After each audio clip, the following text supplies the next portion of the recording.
Chapter 11. Dating Ding Ning. Is that girl a classmate of yours? Tell me about her. Chen inquired, casually lighting a cigarette. Yes. She is a senior from my previous class. Ding Ning replied, rushing to Chen side. Her name is Lan Lan, a repeat student. I've heard that she has been attempting to gain admission to Capital Broadcasting University for 2 years, but has yet to secure a spot at her desired institution. However, her aspirations remain lofty. She is unwilling to settle for an ordinary university, which is why she continues to repeat her studies. Everyone at our school knows her. She excels academically, a true scholar. Yet, who would have thought she would come here seeking love? That's precisely what I wanted to discuss, Chen remarked, slightly furrowing his brow. This young woman did not arrive at the Fate Hall to request assistance with her romantic endeavors. How can you tell? Fat Wei interjected, snatching a cigarette from Chen with a look of surprise. He then quickly realized, oh right, you can now perceive people's aura. Incredible. You can even discern such matters? Come, take a look at me and see when I will encounter my own romantic fortune and marry a beautiful wife. One's aura is not as mystical as you suggest. Chen retorted, momentarily at a loss for words. A person's fortune is largely self-directed, particularly in matters of the heart, which can be quite volatile. At times, one cannot even control their own emotions, rendering the idea of manipulating love through aura implausible. The manner in which that girl entered was peculiar. Upon seeing Ding Ning, she exhibited no surprise, as if she had anticipated his presence here. Furthermore, when I glimpsed her aura, it appeared heavily congested, a dark hue, with considerable anxiety and fear permeating it. This indicates that she is likely in a state of deep depression and panic, rendering her incapable of engaging in romantic pursuits. Yet, she chose to come here to purchase a love bracelet, suggesting her intentions are not genuine. What could her true purpose be? Fat Wei exclaimed, rushing to the doorway to catch a glimpse of the girl's retreating figure. What could such a young girl possibly want? Could it be that she? Absolutely not. Chen asserted confidently. I have assessed her aura. She is merely an ordinary human. Perhaps I am overthinking it. But it is also possible she is here to observe her prey. Chen words were soon validated. Within a week, Ding Ning excitedly rushed to inform Chen that the senior named Dan had taken the initiative to send him a message, inviting him to meet her at the school gate that evening for dinner. Her words were somewhat suggestive, and she insisted he must attend, urging him not to miss the appointment. Confronted with this evident trap, Chen and Pang Wei conferred briefly before ultimately deciding against alarming the snake in the grass. They resolved to allow Ding Ning to venture forth alone to ascertain the situation, considering it merely a casual rendezvous. The location was not remote and posed minimal danger. They were curious to observe what schemes that woman might employ. Despite the gravity of the situation, Ding Ning felt a tinge of excitement. Although he was aware that Dan might harbor ulterior motives, his naive mind indulged the fanciful notion that perhaps the senior genuinely held some interest in him. While Dan was not as striking as Lan Lan, the prospect of dating an accomplished senior was an affair worthy of boasting. Moreover, this marked Ding Ning's inaugural formal date. Thus, that evening, Ding Ning prepared himself meticulously, styling his hair to resemble Lu Han's, presenting himself as a carefree young man. To ensure precaution, Chen performed a spell in the palm of his hand for remote surveillance and crafted a delicate barrier around Ding Ning, akin to protective armor. He cautioned Ding Ning to refrain from removing his clothing or consuming anything, lest the barrier falter. Ding Ning nodded in agreement. Though his thoughts were primarily consumed by the prospect of his date with the senior, he excitedly made his way to the nearby Gao Senior High School, where the atmosphere was lively at this hour. Many young couples were enjoying their time at the snack street outside the school. After dropping Ding Ning off at the rear entrance, Chen and Pang Wei parked the car at a distance amidst the woods, extinguishing the engine. Chen employed a powerful spell to conceal the vehicle and activated the surveillance image in the air. They observed as Ding Ning stood at the school gate, waiting for an extended period until Dan called, stating that she had encountered an urgent matter and requested him to wait a little longer, assuring him that she would arrive shortly. This wait extended for over 3 hours, culminating in the snack street's lights dimming and the crowd dispersing. While the school gates were locked, just as Ding Ning contemplated returning, Dan unexpectedly called again, claiming an unforeseen incident had occurred and that she was already in the classroom, urging him to enter quickly to find her before abruptly ending the call. When Ding Ning attempted to call back, he discovered that Dan's phone had been turned off. Caught off guard by this turn of events, Ding Ning found himself enveloped in darkness, with a biting wind sweeping through the now desolate school grounds. The campus was shrouded in an eerie silence. Not a single light flickered from the teaching buildings, rendering them ghostly. Even the guardhouse was devoid of illumination. Hesitant, yet compelled by the uncertainty of the situation and Yu Dan's presence within, Ding Ning reluctantly scaled the back wall to enter. Meanwhile, Chen and Pang Wei observed the unfolding scene from their vehicle, witnessing Ding Ning cautiously tread into the darkened school. The nocturnal campus was unsettlingly quiet, with shadows cloaking every corner. The playground, usually lively with activity, now appeared dauntingly empty. Ding Ning activated the flashlight on his phone and located the main teaching building. The door was not locked but slightly ajar, revealing an abyss of darkness within, as if a demon had slightly parted its lips. As Ding Ning arrived at this place, he paused. The moonlight could no longer penetrate, rendering the interior shrouded in darkness so profound that not even shadows were visible. Even through the lens of his imagination, Chen could hear the rapid thumping of Ding Ning's heart. Ultimately, Ding Ning steeled himself and ventured inside, ascending the pitch-black staircase to the second floor. Standing in the elongated corridor, he realized with trepidation that this once familiar passage seemed interminably dark, stretching endlessly before him. The classroom doors on either side were slightly ajar, as if concealing something ominous within. Senior, Yu Dan, Ding Ning whispered, cautious not to raise his voice too high, fearing to awaken whatever lurked in the darkness. His enthusiasm for the rendezvous had dissipated, replaced by a singular desire to locate Yu Dan and escape the oppressive gloom of the teaching building. At that moment, a vivid splash of red emerged from the depths of the darkness ahead, strikingly bright, reminiscent of fresh blood. Chapter 12. The Date, Part 2. Ding Ning was nearly paralyzed with fear, stifling a scream as he instinctively covered his mouth, his legs trembling uncontrollably. At that moment, he heard Chen calling to him from beyond the veil of shadows. Ding Ning, do not be afraid. Take a few steps forward. Shine your flashlight on that red object ahead, and let me see what it is. Rest assured, I will ensure your safety. Though initially overwhelmed by terror, Ding Ning had always harbored unshakable faith in Chen. His words acted as a calming balm. Steeling himself, he endeavored to suppress his racing heart and the surging tide of fear, advancing cautiously with the flashlight in hand. Before him stood a figure, a woman draped in a crimson garment. Her long black hair cascaded forward, obscuring her face as she bowed her head. A ghost. Ding Ning could no longer contain himself. He screamed, flinging the flashlight ahead and turning to flee. However, he stumbled and fell heavily to the ground, glancing down to find his feet seemingly glued to the floor, immovable. The woman in the red garment began to approach him slowly. The flashlight, now abandoned on the ground, flickered weakly in the dim light. He watched in horror as the woman lifted her bowed head, gliding toward him like a specter. Brother Ji, help me. Ding Ning cried out in desperation, his reason unraveling despite Chen attempts to soothe him from the shadows. The crimson figure drew nearer, ultimately standing before him. It was Yu Dan. At that moment, Yu Dan was without her glasses, and her hair inexplicably appeared much longer. Her lips were painted a vivid vermilion, striking and eerie, while her eyes were devoid of life. Wrapped in the red fabric, she resembled a marionette, holding a shallow dish filled with a liquid that glistened like blood. Ding Ning, drink it. Once you do, you shall be free of all sorrow, just like me. The true deity awaits you. He will grant you liberation. Come forth.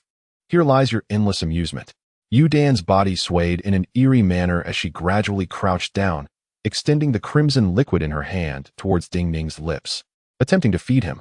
At that moment, Ding Ning was utterly petrified, desperately shaking his head, refusing to partake in the concoction on the plate.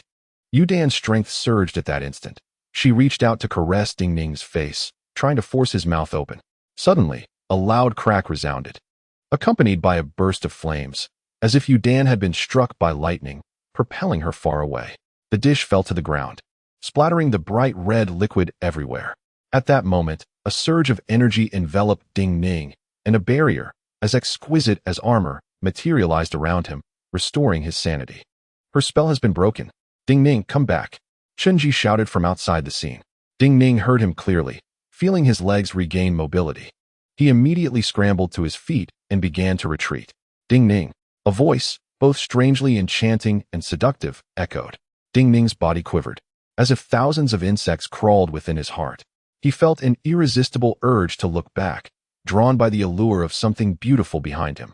When he turned uncontrollably, he beheld Yudan, who had shed her red garment, revealing her snow-white figure. The maiden's form was mesmerizingly delicate, radiating an indescribable scent of temptation that penetrated Ding Ning's every pore, utterly captivating him as he gazed at her. "Ding Ning, do you desire me? Disrobe and come to me." Yudan's voice wafted like soft silk, an irresistible lure enveloping Ding Ning's senses. His head spun, and gradually he lost his reason, reaching to unfasten his garments.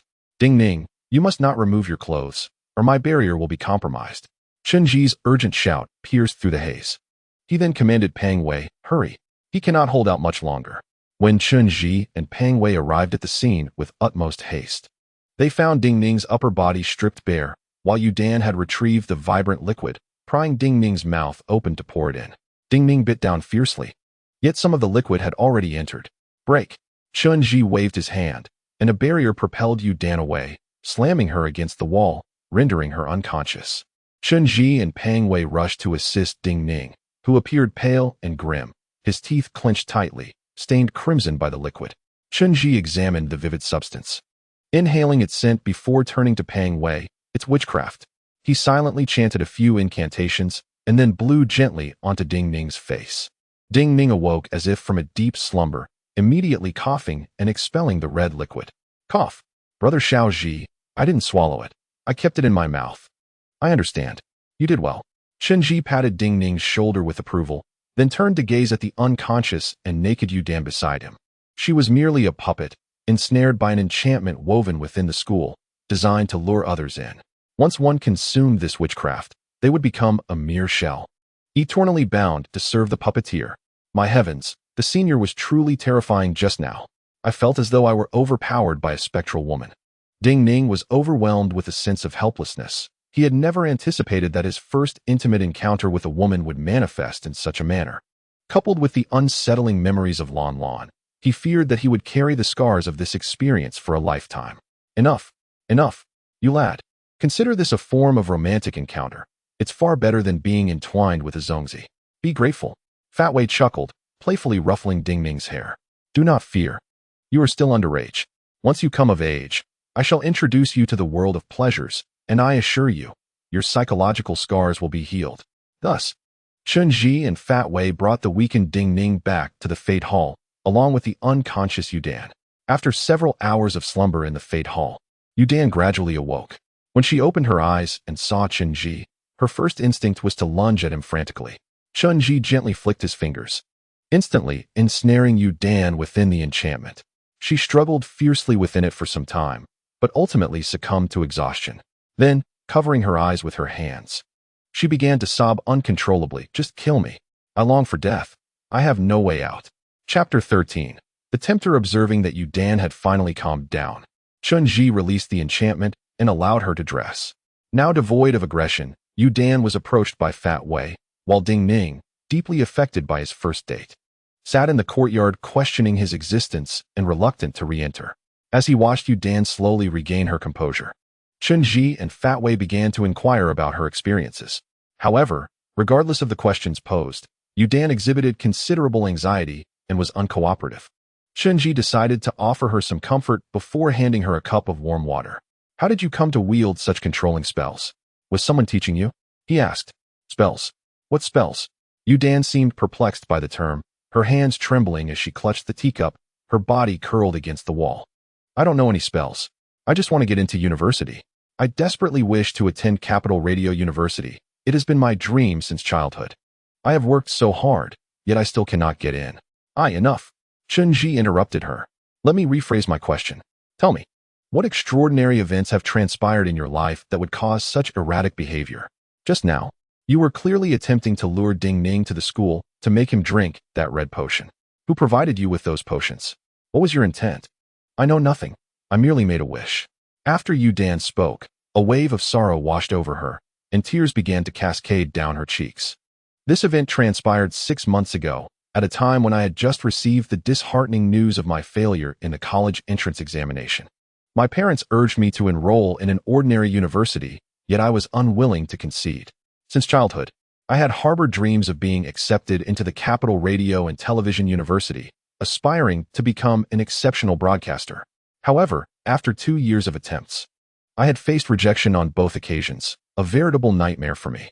After wiping her tears, Yudan gazed down at the ground with swollen eyes. But I was resolute in my pursuit of my dream. Thus, I chose to repeat my studies for a 3rd year, under immense pressure. At that moment, someone unexpectedly added me on WeChat, inviting me to join an organization called Black Whale.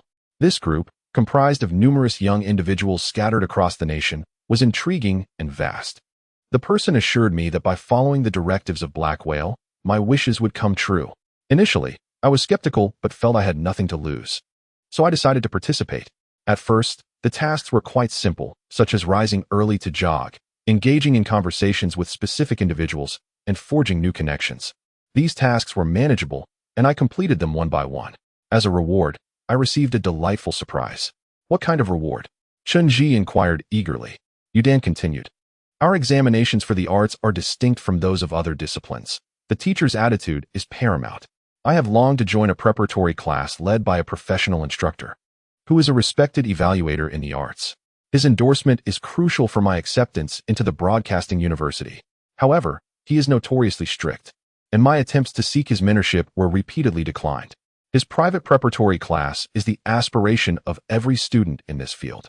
Since joining the Black Whale organization and completing the initial tasks assigned to me, one day, the instructor unexpectedly called me, expressing his willingness to take me on as a student. I was overjoyed and immediately placed my trust in Black Whale, believing it to be a divine intervention for my salvation. Thus, I made a decision with no turning back. As Yudan recounted this, her expression turned to one of profound shame, her swollen eyes weeping uncontrollably, as if she wished to say no more. You can confide in me without reservation. Trust me, I will keep your secret and help you resolve all your issues. Really? Yudan blinked her large, glistening eyes at Chen. Even without her glasses, the girl had a relatively delicate appearance. The gaze she directed at Chen was unmistakably filled with a sense of reliance, akin to a drowning person spotting a piece of driftwood. Indeed, you can trust me. I can assist you in navigating your crisis. Chen replied with unwavering certainty, pressing his right hand firmly on her shoulder to instill a sense of security. Yudan evidently placed her trust in Chen. She lowered her head and spoke from the depths of her heart. Subsequently, the Black Whale began issuing commands to me, stating that due to my exceptional performance in previous tasks, I was to be inducted as a formal member. However, the method for obtaining membership left Yudan trembling as she recounted it. She clasped her hands tightly around herself and, after a moment of steeling her resolve, disclosed that the requirement for membership was to send him a nude photograph while holding my identification card. Upon doing so, he would issue me another command, and upon its completion, I would be guaranteed a place at the Capital Broadcasting University. Are you out of your mind, girl? Pang Wei interjected, unable to contain his disbelief.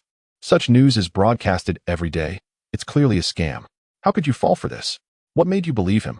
I don't know, Yudan whimpered, burying her face in her hands and weeping uncontrollably. I truly wanted to enter the broadcasting university, and for some reason, I placed immense faith in that figure on WeChat.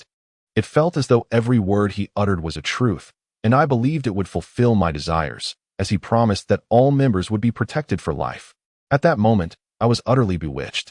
Yudan's voice faltered, and she could no longer continue. It's all right. Stay calm. Chen gently caressed her hair, sitting beside her.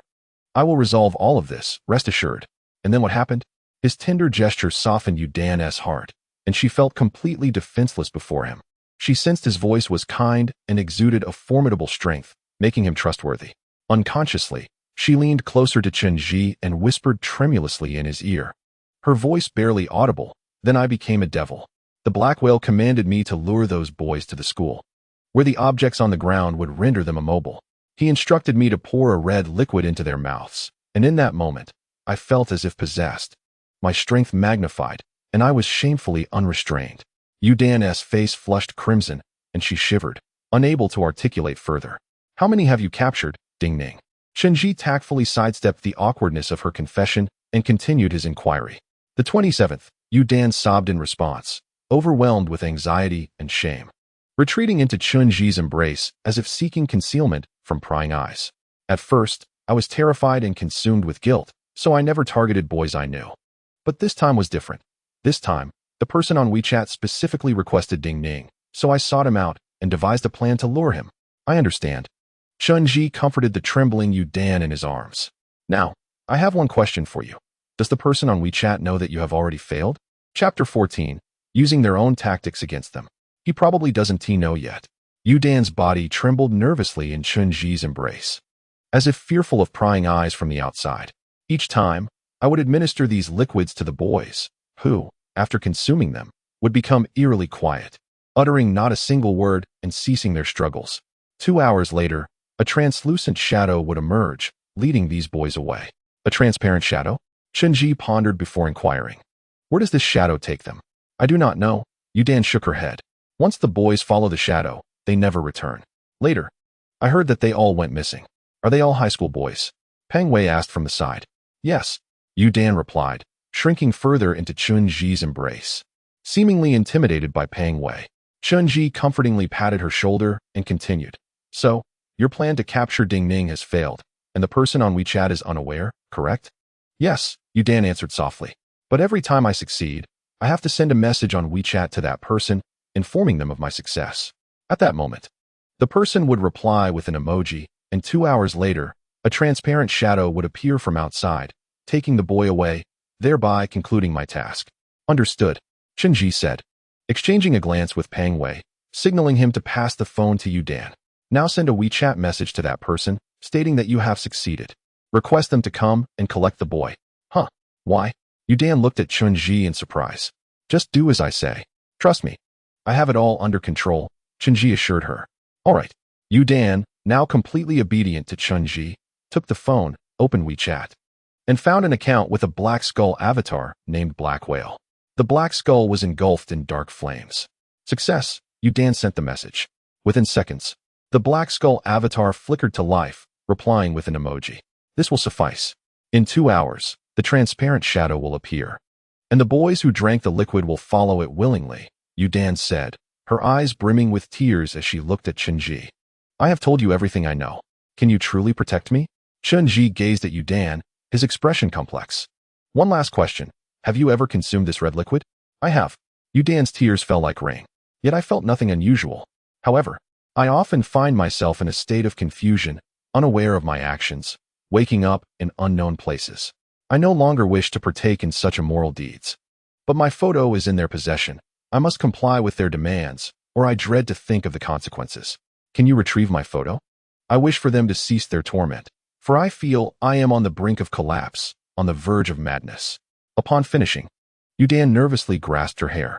Not a problem. I can assure you that I am capable of resolving these matters, and they will no longer trouble you. Chen smiled at Yu Dan, his expression exuding an undeniable sense of security. Feeling liberated at last, Yu Dan threw herself into Chen embrace, weeping softly. Chen tenderly stroked her hair, pressing down her head with one hand while the other slowly tightened around her neck. Rest assured, all of this is over. With a sharp crack, Yu Dan's head drooped, her neck twisted with alarming swiftness, her face betraying no sign of pain. Peng Wei was taken aback, instantly springing to his feet. Orange, what are you doing? Shoo. Chen placed a finger to his lips, gesturing towards Ding Ning outside in the courtyard, indicating that he should remain unheard. She has ingested a potent poison, one that grants control akin to what your cousin experienced in the underworld. This toxin is incurable, and she will soon lose her sanity once more. At that point, we will have no choice but to eliminate her. The actions of one under such poison are wholly unpredictable and perilous. She is beyond saving.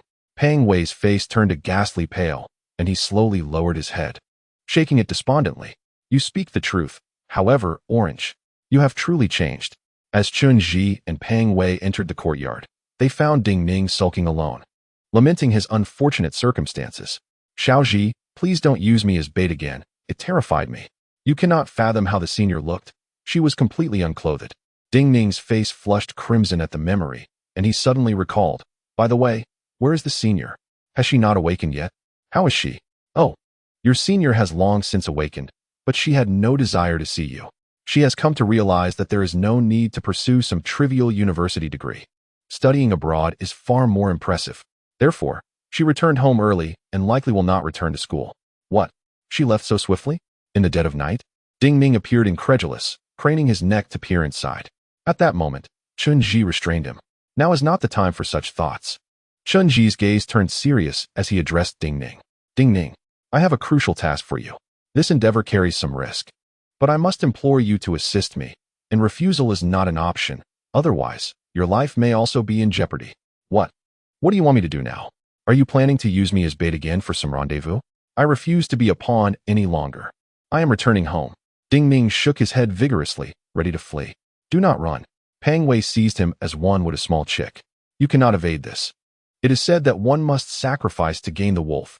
Now hurry and prepare yourself to lead us to the big bad wolf.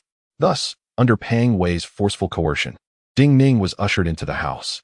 Time was of the essence, and this rendezvous posed a far greater danger than the last.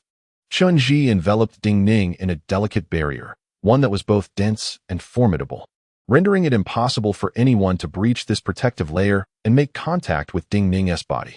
Most importantly, Chen discreetly placed an invisible earpiece in Ding Ning's ear for communication purposes, while verbal communication could also be achieved through the mirror of magic.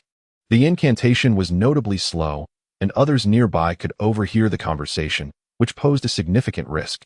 In contrast, this German-engineered earpiece was exceedingly inconspicuous and discerned sound through the user's jaw movements, allowing Chen and Pang Wei to hear Ding Ning's whispers with unparalleled clarity, regardless of how softly he spoke. As seconds ticked by, the 2-hour mark approached swiftly. Once Ding Ning was fully equipped, he was instructed to stand in the courtyard, while the two of them concealed themselves in the shadows.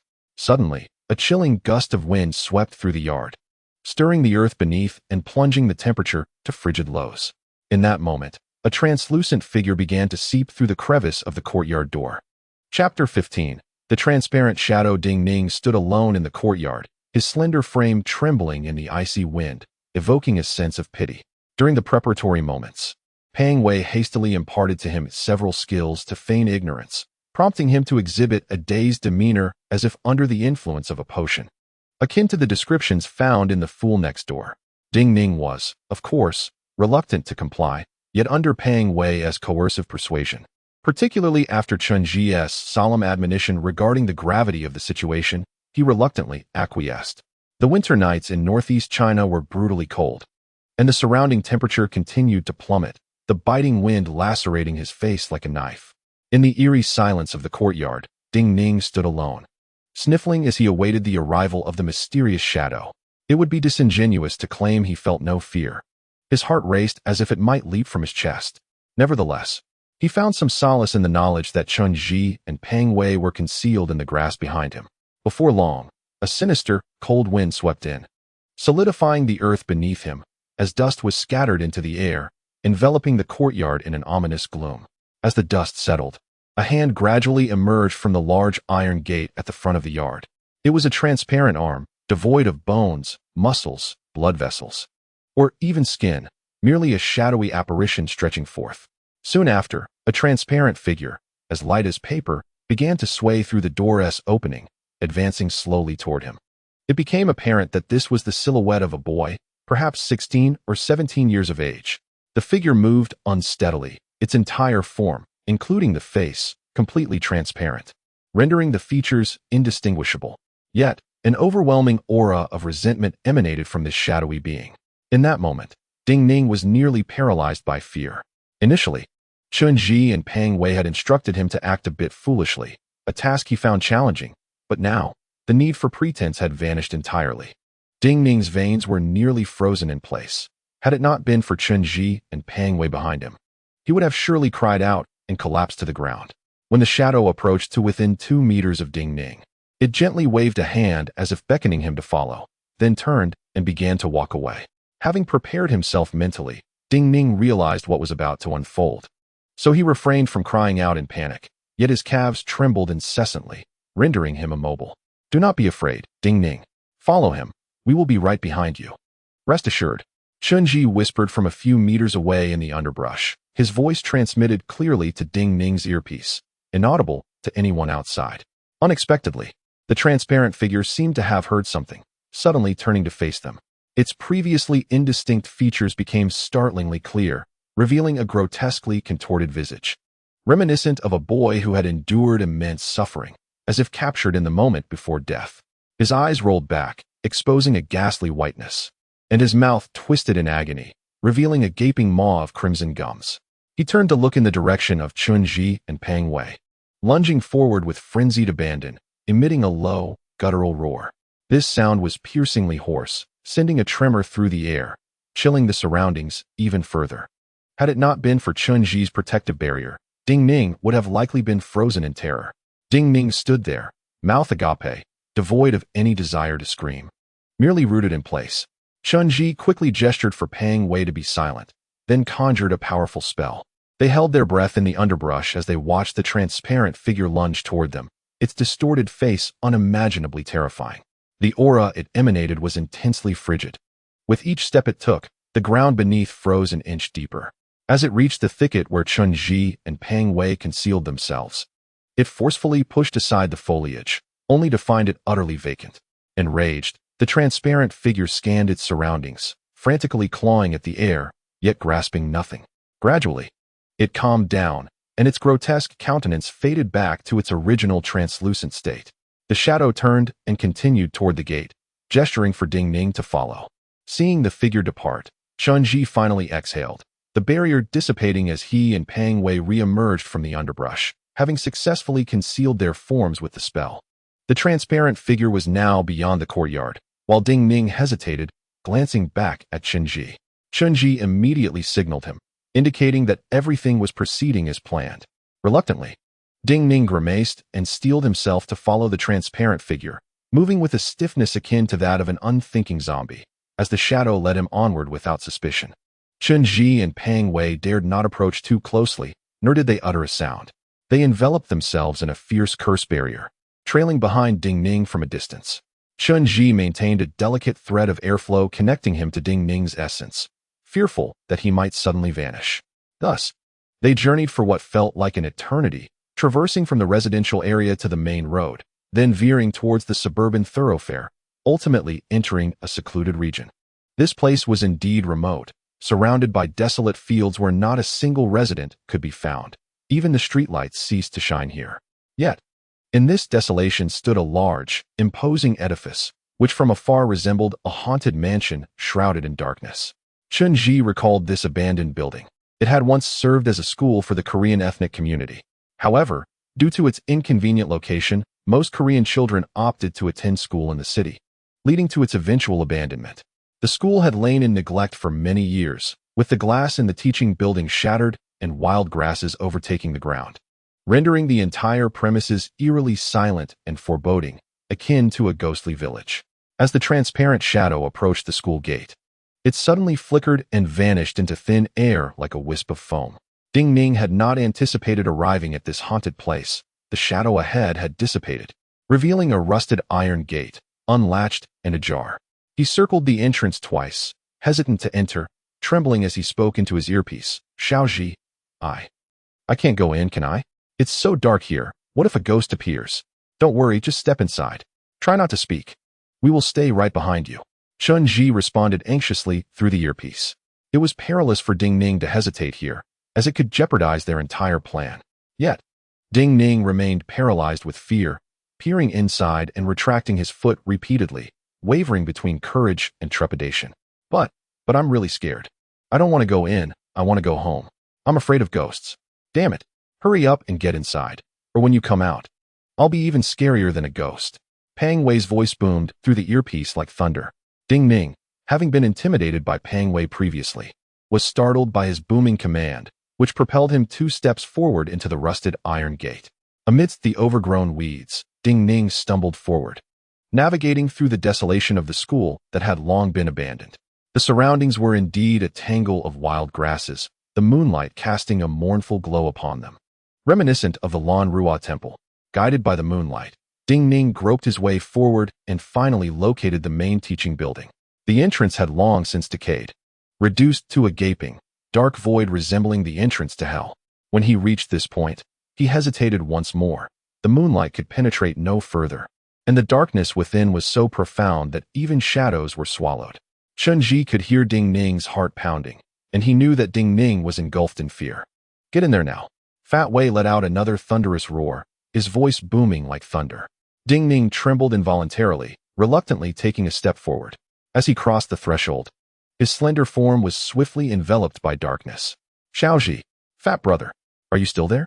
I'm scared. You two have truly led me into a pit. I will never associate with you again, Ding Ning grumbled as he walked. However, before Chen could respond, a piercing static noise interrupted. Ding Ning's heartbeat vanished. Chapter 16. Vanished into thin air. Ding Ning. Ding Ning, you rascal, don't scare us. Ding Ning's sudden disappearance sent Chen and Fat Wei into a frenzy. They called out repeatedly into the intercom, but received no response. Only the incessant crackling of static echoed back, as if the headset had been carelessly tossed and broken. Oh no, hurry over. Chen shouted urgently, dashing towards the school alongside Fat Wei. Their speed was remarkably swift compared to an ordinary person. Having left without drawing attention, they had not equipped themselves with heavy weaponry. However, Fat Wei carried a control stone dagger, while Chen dagger remained sheathed in his pant leg. They swiftly vaulted over the gate and drew their daggers, plunging into the dilapidated classroom building. Fat Wei switched on a wolf-eye flashlight, cranking it to maximum brightness, illuminating the darkness within. The hallways were riddled with cobwebs and dust, while a large mirror stood prominently in the main hall. Search quickly.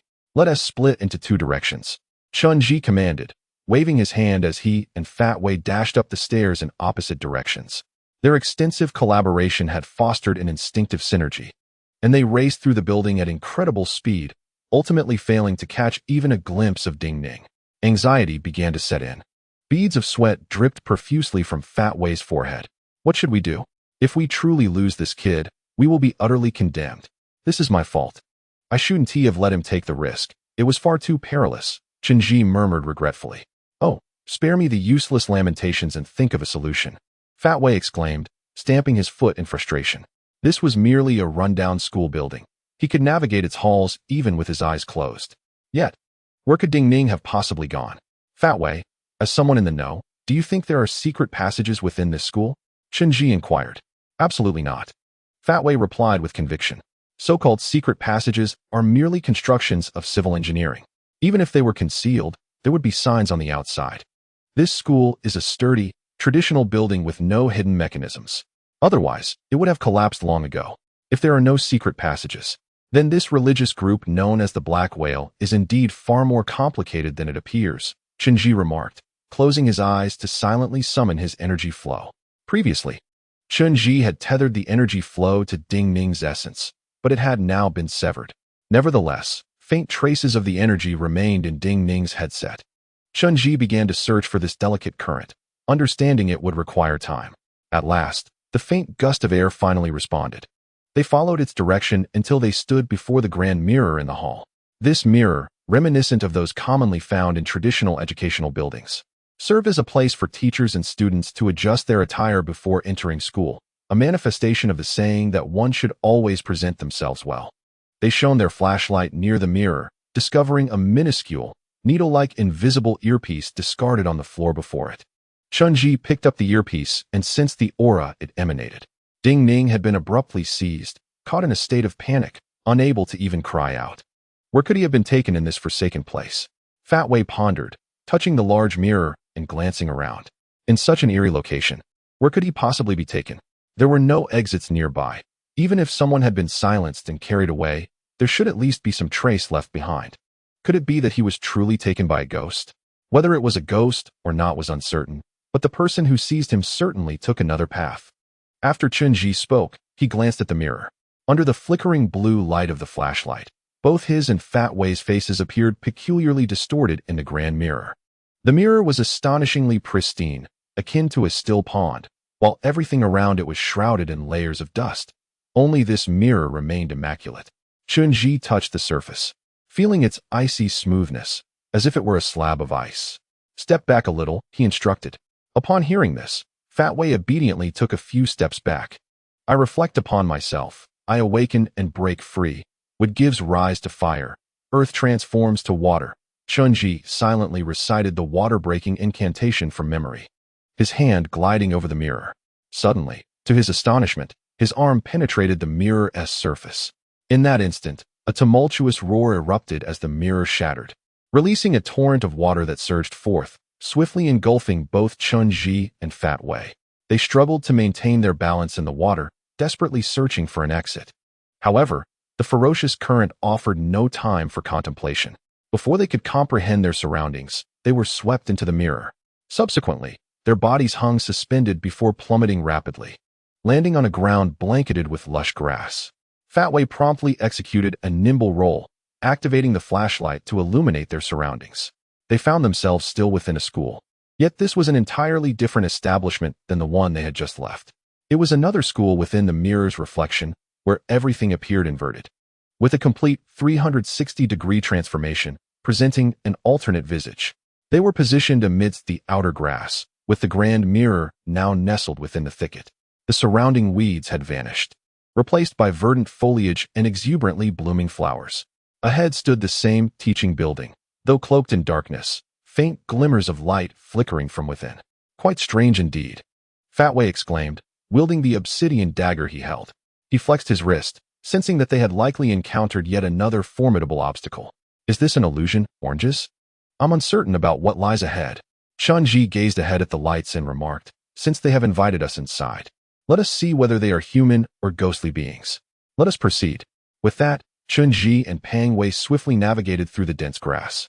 The terrain was remarkably open, permeated by an odd, decaying odor, while the surrounding air seemed to writhe in darkness, as if imbued with life. Upon entering the main building, they ascended the staircase directly to the second floor. At the far end of the narrow corridor, a large door stood ajar, emanating a warm glow and accompanied by peculiar sounds of heavy breathing. Goodness, this ghost possesses quite the flair. Is it filming a small movie?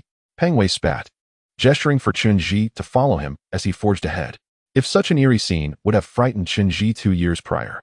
The concept of fear had grown foreign to both him and Pang Wei. They concealed themselves in the shadows and moved swiftly along the wall, slipping through the narrow gap of the door. Inside, they found themselves in a grand hall, its floor adorned with vibrant marble tiles. The walls were embellished with exquisitely detailed murals, depicting sensuous figures entwined, akin to serpents coiling around one another. At the front of the hall, a large translucent curtain obscured a multitude of shadows, accompanied by a cacophony of disturbing breaths.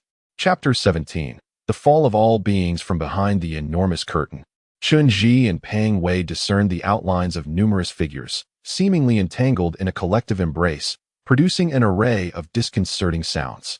As they surveyed their surroundings, they noted that the entire hall exuded an aura of sensuality, with murals depicting acts of coupling reminiscent of the erotic temples of India. Lavish feasts and fruits were scattered about, glistening with an inviting sheen, while flowers and jewels lay strewn across the ground in a dazzling display that captivated the eye. However, the flowers and fruits bore no fresh fragrance. Instead, they exuded a fetid odor, mingled with a peculiar scent that was thick and nauseating, clouding the mind and stirring impure thoughts. By heavens, this is quite the tantalizing affair. Orange, do you reckon this scent is an aphrodisiac? Pang Wei began, but he fell silent, covering his nose with his clothing to regulate his breathing. Covering his nose proved futile. This was far more potent than any aphrodisiac. Chen whispered to Pang Wei. In his recollections, he recalled a passage from the Jiang family's collection of tomes regarding a black poison known as gu, which likely referred to this very substance. This ancient concoction was employed to incite desire and procreation, known as the filthy medicine. Its properties were akin to the red powder utilized by Qin Yang. Yet this substance lacked the sophistication of the red powder. Rather than inciting passion, it incited debauchery. It was an ancient elixir designed to encourage young slaves to reproduce prolifically, but it had since been forbidden. This potion was effective solely on the bodies of youths, possessing immense potency. If a boy or girl were to inhale this scent, even the mightiest of individuals would be rendered powerless. Thank heavens I am not a youth, otherwise I might have lost my virtue here today. Fat Wei hastily tightened his belt, raising the dagger in his hand, and swiftly slipped behind the fabric curtain alongside Chen. They dared not utter a sound, peering through the crevice of the curtain. What they beheld was nothing short of astonishing. Behind the curtain lay a group of naked young men and women, most of whom were merely 15 or 16, entwined together like serpents. Their pale skin glistened with sweat, flushed cheeks, and dazed expressions as they engaged in acts of intimacy. Their poses lascivious and devoid of shame, creating an extremely shocking scene. Amidst these naked youths stood a strikingly beautiful boy, his skin fair, lips crimson, and teeth pearly white. His physique was significantly larger than that of the others, unmistakably otherworldly. Yet his visage was exquisite, adorned with jewels that adorned his bare body. His long, lustrous black hair cascaded over his shoulders, and atop his head rested a grand crown, gilded and encrusted with gems, with strands of pearls cascading down, emanating an air of sanctity and nobility, akin to a divine prince. Surrounded by the throng of youths, his complexion was flushed, brows knitted in pleasure as he emitted soft moans, utterly indulging in the moment. A swirling mist of blue smoke ascended around him, his arms embracing all present, indulging in the most debauched of forms. Ding Ning found himself ensnared among these young bodies, his form shrouded in a faint membrane, seemingly secreted by the boy, yet unable to penetrate his being due to Chen Ji's protective barrier. Despite this, Ding Ning appeared to have succumbed to unconsciousness.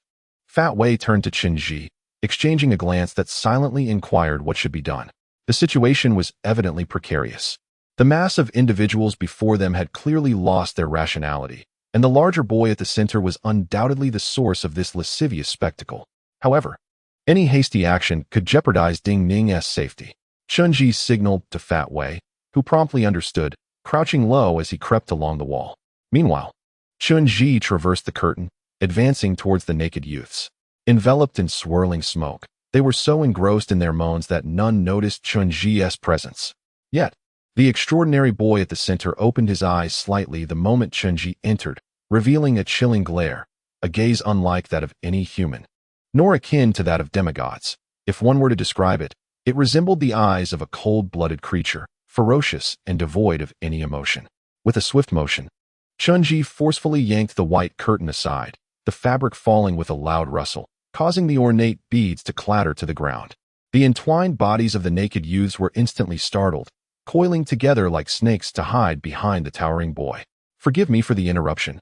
Chen Ji waved his hand, a surge of energy erupting from his chest as his fingers deftly maneuvered, weaving intricate currents of air into a colossal net. Hiss! The youth widened his eyes as he gazed at Chen Ji. He parted his vibrant lips, emitting a hissing sound, and slowly extended his tongue, a vivid crimson hue reminiscent of freshly consumed blood. Chen Ji observed that the youth's pupils were almond-shaped, with iridescent golden orbs, a characteristic unique to cold-blooded creatures such as snakes and lizards. "Are you a demigod?" Chen Ji inched forward, raising his right hand, where the air swirled with a tempestuous energy, crackling ominously. Yet, the youth offered no reply, his tongue elongated further, ultimately bifurcating, darting forth like a serpent, undulating a few meters away from Chen Ji. "I shall inquire once more. Are you a demigod?" Chen Ji elevated his right hand, the currents of energy swiftly coursing underground, intertwining and rapidly encircling the entire hall. The colossal youth, however, exhibited no signs of fear. His visage resembled a pale stone statue, devoid of expression. He extended his scarlet tongue towards the ground, ensnaring naked men and women, who, upon being entangled, gasped and moaned in horror, their lascivious appearances eliciting revulsion. Furrowing his brow in concentration, Chen Ji maneuvered the currents to envelop the area ahead, attempting to extricate Ding Ning, yet that vivid tongue flicked out with astonishing speed, tightly ensnaring Ding Ning and drawing her into the fray of entwined figures. Suddenly, the massive youth's body erupted into white smoke, launching skyward. His alabaster form became extraordinarily supple, limbs coiling together like strips of flesh, transforming into a serpentine entity. With a swift motion of his head, his hair floated in the air, and in an instant, clouds billowed forth, radiating brilliance. The youth's entire being morphed into a resplendent white dragon, soaring through the clouds, a breathtaking spectacle. "I am the dragon god incarnate. You mortals, kneel in reverence." Chapter 18. The true deity descends. The white dragon, adorned with flowing whiskers, roared like thunder, its magnificence resembling a mythical tapestry. Enveloped in swirling clouds and ethereal aura, exuding an air of sanctity. "I am the dragon god incarnate. You mortals, witness the true deity and prostrate yourselves." "Are you the dragon god?" Chen Ji regarded the majestic white dragon, a faint smirk gracing his lips, seemingly amused. Is this divine status self-proclaimed? Impudence. The thunderous voice reverberated once more. You lowly mortals dare not pay homage to the true deity. I am the true God descended, and I condemn you to eternal damnation, never to be reborn. Curse it. You are quite full of yourself. A gleam of blade light descended sharply, as Fat Wei's control stone dagger plunged into the dragon's skull. Fat Wei, seizing the moment, yanked downwards, carving a long gash, his dagger, coated with advanced control stone, wielding lethal prowess against otherworldly beings. At this moment, the once mighty white dragon god, who had been flaunting its power in the sky, suddenly plummeted to the ground. Its majestic horns were brutally cleaved off by Pang Wei. And in a cloud of white smoke, the white dragon god vanished, replaced by a massive, jet-black serpent. This colossal snake was twice the girth of an ordinary python. Its body slick and slimy, adorned with dark, bluish scales, many of which were festering and oozing, creating a most repulsive sight. Surrounding the serpent were numerous naked men and women, who seemed to gradually regain their senses, their bodies convulsing as they retched incessantly.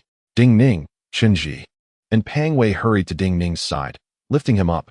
Ding Ning's teeth were clenched tightly, his face devoid of color. Yet, his protective barrier was remarkably robust, bearing numerous scratches but showing no signs of rupture. Damn it, a repulsive, elongated worm daring to masquerade as a dragon. How utterly shameless. Do you think I, Pang Wei, have never seen the world? Pang Wei exclaimed, delivering a fierce kick to the writhing black serpent.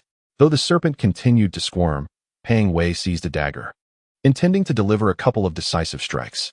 However, the short length of the stone dagger made it challenging to vanquish the lengthy creature. Just then, a sudden, chilling gust swept through the air, and several gleaming blades descended from above, swiftly severing the serpent into countless pieces. Streams of foul, black ichor erupted from the creature's body, emitting a nauseating stench that made one retch. Chen and Pang Wei instinctively looked ahead, spotting a familiar figure, Dao, accompanied by several white belt warriors, who surrounded the naked youths with cold indifference. The three men felt a surge of excitement upon reuniting, particularly Pang Wei, whose emotions became more complex at the sight of Dao. Many memories flooded back, evoking a tumult of feelings. Dao, how did you get here? Chen inquired. We were commanded by the leader to eliminate this creature. He is waiting for you outside. You should leave now. We will handle the rest, Dao replied. Sheathing his blade, by Chen, and drawing forth a simple wooden-handled short knife. The white belt warriors, standing by his side, similarly brandished ordinary short knives. Recognizing the weapon, Chen understood it was called a su dao.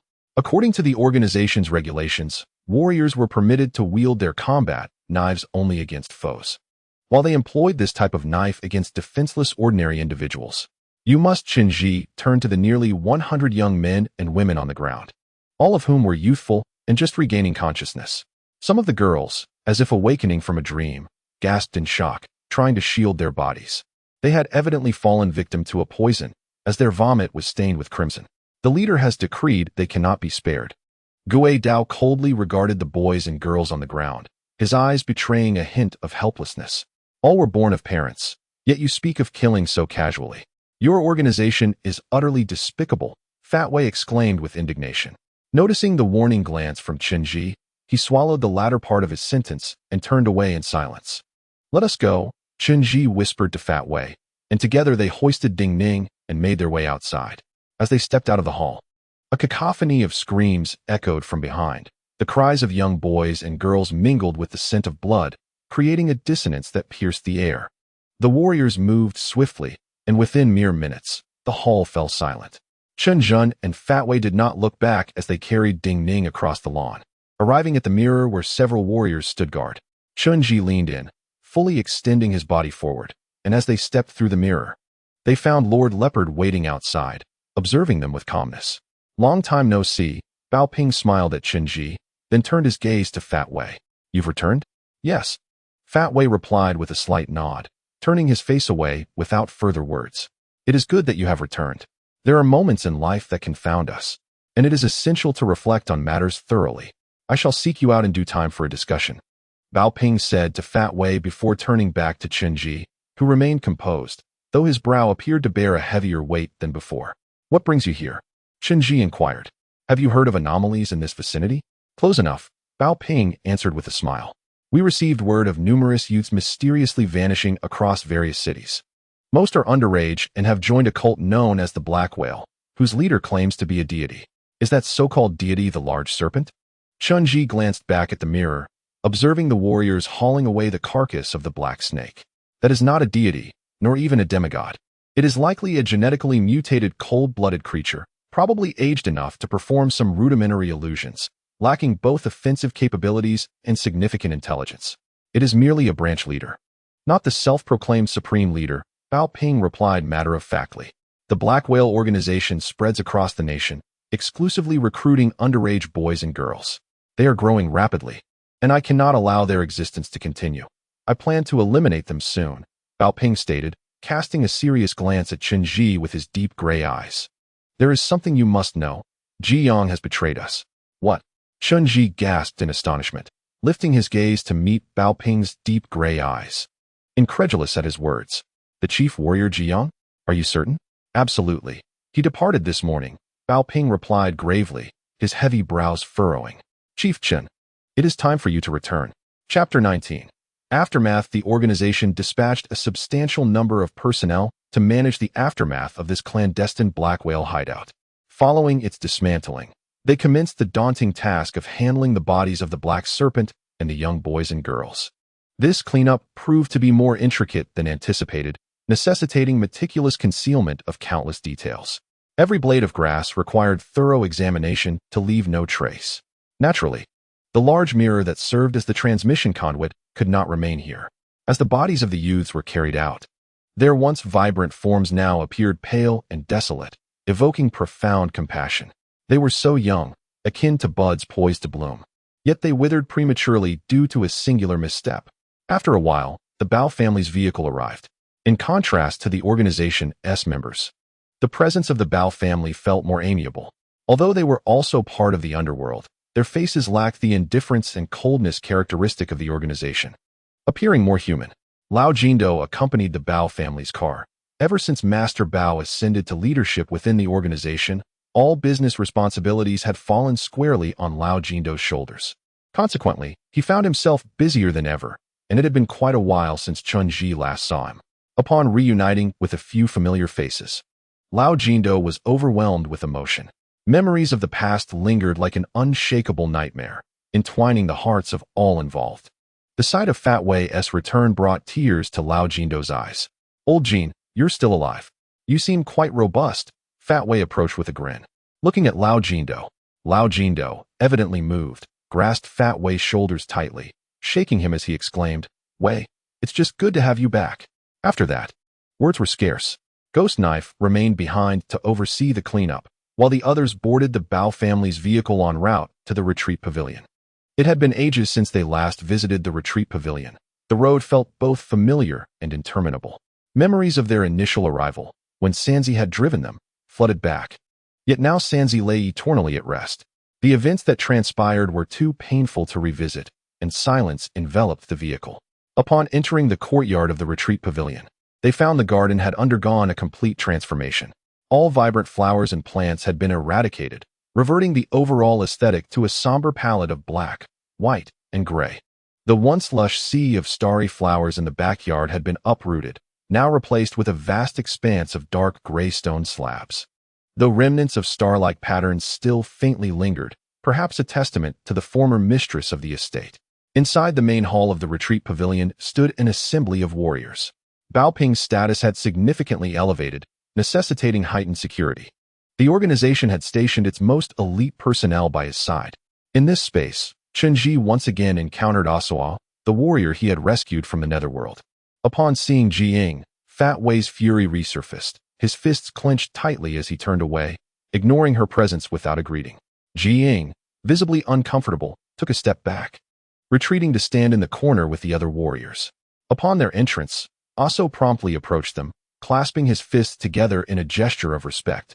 Ever since you saved my life in the underworld, I have regrettably lacked the opportunity to express my gratitude, as I have been recuperating from my injuries.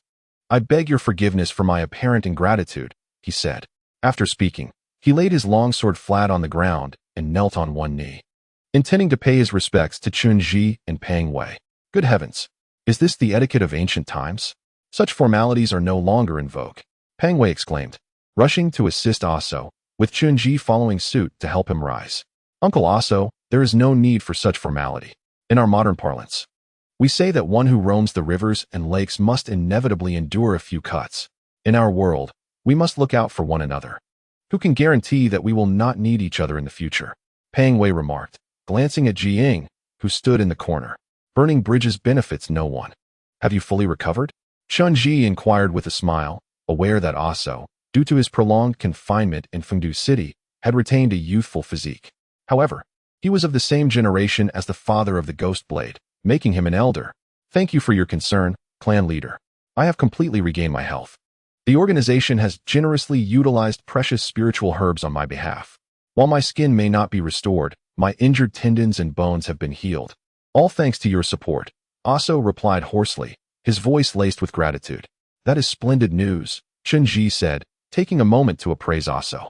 He had previously heard from Ji Ying of Aso's renowned beauty as a warrior in the organization, but now, with his skin marred and his visage utterly transformed, the charm of yesteryears was nowhere to be seen. He was bound in an abundance of bandages, exposing only his eyes, resembling a Japanese ninja. Yet, Chun-ji was well aware of Aso's formidable reputation.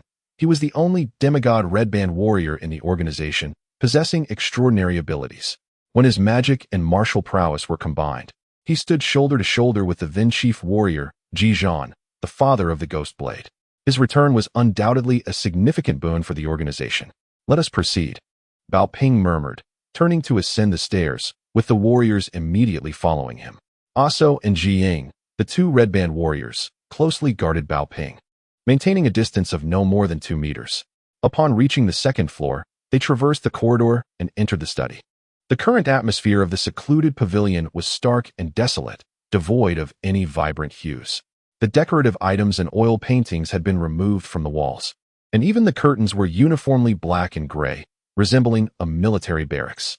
They then entered the dim chamber of the study, accompanied by Lao Jindo, Chen-ji, and Pang Wei. Aso and Ji Ying remained steadfastly by Bao Ping's side, while the other warriors stationed themselves outside the door. Let them examine those documents, Bao Ping instructed Lao Jindo before lighting a cigarette with a lighter.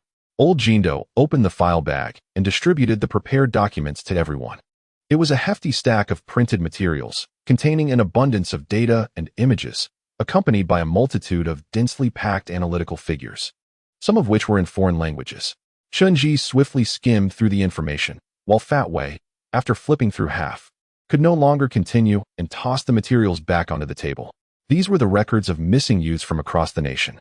After exhaling a puff of smoke, Bao Ping continued in a hushed tone, the information we currently possess is exceedingly limited. We only know that this religious group is called the Black Whale, primarily recruiting minors aged 15 to 16, predominantly young boys. The recruitment of girls serves merely to entice these boys. Hence the number of missing boys is nearly 100-fold that of girls. This organization wields considerable influence. They seem to have power in various domains, enabling them to accomplish feats beyond the reach of ordinary individuals, thus luring adolescents to join their ranks. According to some who have been rescued, this organization utilizes the internet to connect with people, yet no one has ever encountered the real individuals behind the online personas. Nevertheless, this religious group continuously claims that their leader is a true deity, although they have never revealed the identity of this leader. Chapter 20. Black Whale. The Black Whale has been developing at an alarming rate, Bao Ping remarked after flicking ash from his cigarette into the ashtray.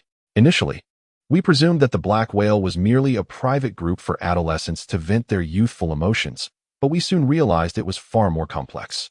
This organization exploits human greed and curiosity to attract girls, subsequently using sorcery to control them, and then employing these girls to lure in more boys. The more girls there are acting as bait, the exponentially greater the number of boys ensnared, growing larger like a vampire-esque feast. In certain locales, the number of missing persons has reached alarming levels, instilling panic among the local populace. The government has now taken notice of this issue and is conducting a covert investigation. Recently, Muhi reached out to me, requesting our organization's assistance. This time, we must act swiftly to eradicate this menace completely and leave no potential for future repercussions. Is there any relevant information about the self-proclaimed divine leader? Chen pondered, inevitably recalling the figure shrouded in black flames, the Grim Reaper, referred to as the divine offspring, Yamo. Completely none, Bao Ping replied, shaking his head slightly. We have only just begun to delve into this matter, but from what we have gathered, this so-called leader has never shown his face. The black serpent we encounter today should be a subordinate leader in this area, apart from some rudimentary illusions. He possesses no other abilities and appears to lack substantial intelligence. Of course, we have sent the serpent's remains for analysis, and results should be forthcoming soon. However, the poison he wielded is remarkably potent. This is not something that creatures of his kind should possess. Are you suggesting it is a form of cursed medicine? Chen furrowed his brow slightly. Are you implying that this poison was bestowed upon him by someone else, and that the one who provided the cursed medicine has ulterior motives? Yes. Bao Ping nodded affirmatively, acknowledging that everything possesses a final purpose. The black serpent may lack wisdom, yet its master undoubtedly embodies intelligence. The indulgent scenes we currently witness are mere facades. No one would squander time and effort to fabricate such extravagant and meaningless illusions. Thus, we must penetrate this facade to discern its essence. Are you suggesting, Chen asked solemnly as he gazed ahead at Bao Ping, that the so-called drug-induced seduction of these young men is simply a pretense? Their true intention lies elsewhere, specifically in wanting these young males to possess them? Indeed, Bao Ping replied, flipping through the documents in his hand. He pointed to a particular statistic, stating, as of now, the number of missing boys is alarmingly high. Should this figure be revealed, it would surely incite widespread panic. Hence, this matter cannot be allowed to escalate further and must be promptly terminated. What do they intend to do with these young boys? Fat Wei inquired, perplexed. I do not know, Bao Ping sighed, leaning back in his chair and gazing at the ceiling. However, if the leader of the opposing faction truly claims to be a deity, it is my understanding that, in their eyes, humans are still mere sustenance. Upon exiting the secluded pavilion, Lao Jindo advised Chen and Fat Wei not to rush home, suggesting they wait for Gui Dao to return so they could go out for a drink together. Lao Jindo had made considerable strides in his recovery lately, feeling rejuvenated and having emerged from a previous state of despondency. The matter concerning the three sons had ultimately reached a conclusion, alleviating some of the burdens he had carried. A man of understanding, Lao Jindo did not harbor resentment towards Chen for the issues involving his father, which brought Chen a sense of solace, albeit accompanied by guilt. It was now past 2 in the morning, and all restaurants were closed. In desperation, Chen sent a WeChat message to Lu Xiaohong, who, to his surprise, replied immediately, inviting them to come over as she was at the restaurant with ready-made dishes. Chen felt a twinge of embarrassment. Upon arriving at the Shirshan Hot Pot restaurant, they saw Lu Xiaohong hurriedly opening the door, her movements swift and efficient. The ingredients for the hot pot were quickly prepared, accompanied by readily available white liquor, creating a serene atmosphere in the otherwise empty restaurant. Before long, Gui Dao arrived, marking the first time they had gathered since emerging from the underworld. Come, allow me to raise a toast to everyone, Lao Jindo proclaimed, tears streaming down his face.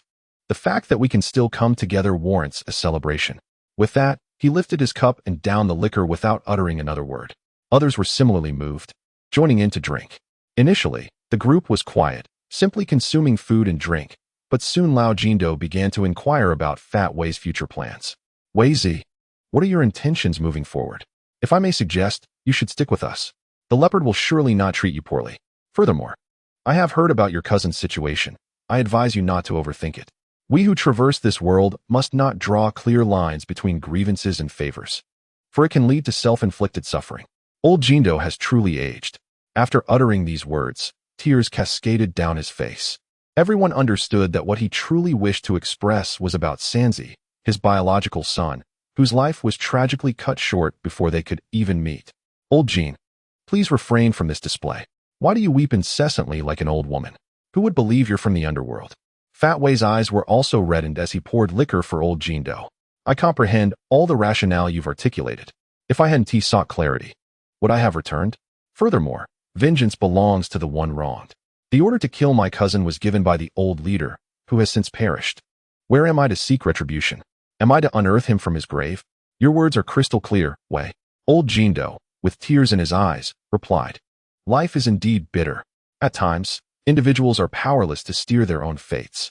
The late leader was no exception, nor is the current leopard. Please try to understand. As old Jindo and Fat Wei bared their souls, Chen and Ghost Blade listened quietly from the side. Eventually, Chen inquired of Fat Wei, "Will you engage in the Black Whale affair or not? Grant me a definitive answer so I may gauge the situation." "Very well. Allow me to clarify." Fat Wei slammed the bottle onto the table, his face flushed as he declared loudly, "Listen here, Chengzi. I care not about your trifling organization or your position as a so-called leader. In my eyes, your organization is nothing but a heap of refuse. I shall never concern myself with its trivial matters. However, I cannot disregard Chengzi's situation. If anything were to befall him, I would be left without a refuge. Henceforth, I am aiding Chengzi and not serving your pathetic organization. That is my statement, nothing more." After declaring this, Fat Wei smashed the entire bottle of liquor in front of Ghost Blade. "Blade, since our last parting, we have not crossed paths. Why do you not dare to utter a word before me? Are you feeling guilty? Drink this entire bottle, and I shall overlook all previous grievances." Maintaining clarity and rationality is paramount for a warrior. Historically, Ghost Blade never succumbed to inebriation, nor did he lose his composure. Yet, upon hearing Fat Wei's words, he astonishingly lifted the bottle and downed it in one go. After finishing the entire bottle of liquor, Ghost Blade found himself reeling. He clutched his blade tightly. Resting his hands on the table, his eyes slightly reddened as he gazed at Fat Wei, murmuring, "I'm sorry." Chapter 21. Secret recall. The revelry lasted the entire night, with everyone enjoying themselves immensely, particularly old Jindo, who eventually drank himself into oblivion, unaware of anything until the Bao family sent someone to retrieve him. Ghost Blade, too, indulged in an unprecedented drinking spree, tightly clutching his blade, nestled in a corner, drifting in and out of sleep. When dawn broke, he returned alongside old Jindo, and the warriors who came to collect them were utterly astonished by Ghost Blade's appearance. Chen and Pang Wei were entrusted by Lu Xiaohong to return a dog. Pang Wei, when intoxicated, could be exceedingly bothersome, vehemently cursing the late former leader and denouncing the organization's warriors as ruthless and cold-blooded creatures, devoid of humanity, existing solely to kill or feign. Fortunately, Gui Dao, in his drunken stupor, remained oblivious, infuriating Chen to the point where he contemplated using a fierce spell to silence him. The following morning, Chen awakened, his biological clock unwavering even in the aftermath of inebriation, though the copious alcohol induced a throbbing headache. After quenching his thirst with a glass of water, he sought fresh air, only to receive a call from Lang Tu, requesting his presence at the organization. The elders of the Ji clan wished to meet with him privately to discuss significant matters. This marked the first time the Elder Council had extended such an invitation to Chen. The laws of the Western Qi royal city were stringent, with all authority vested solely in the leader. However, the Elder Council represented the ancient dignity of the Ji clan. In extraordinary circumstances, particularly when the leader faced intense scrutiny, they could petition the head of the Jiang clan for support. Should the Jiang clan leader grant consent, the Elder Council could curtail the leader's powers or even depose him. Historically, there was a precedent during the late Yuan dynasty when a Ji leader, paralyzed by indecision and manipulated by Ren Yin, failed to issue a decree to slaughter a city. Ultimately, the Elder Council and the Jiang clan leader intervened to avert catastrophe. Such a deposition had never occurred in the organization's millennia-long history. Since the events in the underworld, it had been some time since Chun last visited the organization. He had not been involved in the internal changes following Bao Ping's ascendancy, and yesterday's mention of the betrayal by Chief Warrior Ji Yang left him astonished. Yet he had lacked the opportunity for further discussion. This return to the organization provided a timely chance to inquire about the matter. Unbeknownst to him, the organization's vehicle had already arrived outside, akin to a celestial apparition. The sleek black Audi accelerated with remarkable swiftness, giving Chun the sensation of soaring. The enigmatic driver remained an inscrutable figure, never once turning to glance back. Upon entering the familiar courtyard nestled within the mountains, Lang Tu and several individuals clad in black awaited him. Upon seeing Chun Lang Tu greeted him with his customary polite smile, though it was imbued with deeper respect and admiration. "The clan leader requests your presence," Lang Tu announced, leading Chun into the tunnel that would take them directly to the royal city of Western Qi. Once they arrived at the royal city, Lang Tu halted. yielding his guiding role to a masked old lantern-bearer. Under the lantern-bearer's guidance, Chen proceeded to the entrance of the leader's royal court, where guards flanked the sides and pushed open the grand doors. The familiar sight of the majestic hall once again unfolded before Chen's eyes. Previously, he had gazed upon the 9 towering bronze cauldrons within this mist-laden court, observing the venerable elder, whose voice resonated like thunder, seated high upon the throne, flanked by the loyal and valiant Jiyang. Yet now, everything had changed. The world he once knew had transformed, and the unwavering loyalty he once cherished had taken on a different visage. In the grand hall, Chen encountered Bao Ping, who stood beside a magnificent bronze cauldron rather than occupying the throne like the old chieftain. Aso and Jiying closely flanked him. Rather than hastily addressing Chen, Bao Ping caressed the imposing cauldron and quietly inquired, "Do you know the origin of these 9 cauldrons?" "I have heard of them," Chen replied with composure. "It is said that during the early years of the Xia dynasty, King Yu divided the realm into 9 provinces, commanding the provincial governors to contribute bronze for the casting of 9 cauldrons. The remarkable mountains, rivers, and extraordinary phenomena of the 9 provinces were inscribed upon these cauldrons, with each cauldron symbolizing a province. Thus, the 9 cauldrons represent the entirety of the realm, and the one who possesses them is the supreme Son of Heaven." Listening to Chen's words, Bao Ping remained silent, continuing to touch the ancient cauldron. He then softly recited, "The records of the grand historian states, you collected the gold from the 9 governors to cast the 9 cauldrons. They once communicated with the deities and spirits. When the sage prospered, the cauldrons were moved to the Xia, Shang, and Zhou dynasties. As Zhou's virtue waned, they fell into obscurity and became hidden from sight. The world believes these 9 grand cauldrons to be lost to time, yet few know they have remained within my western Qi royal city all along." Bao Ping caressed the ancient engravings on the cauldron, noting a dull red stain reminiscent of blood. "Did you know? These cauldrons each have a name. This particular one is called the Dragon Pattern Red Cauldron. It is said that during the Warring States period, when the Zhou clan was in decline and the Qin state ascendant, King Wu of Qin led his forces to Dong Zhou's Luoyang. Upon seeing the 9 cauldrons in the Zhou emperor's courtyard, he jestingly asked how much they weighed. The Zhou emperor replied, "The 9 cauldrons symbolize the 9 provinces.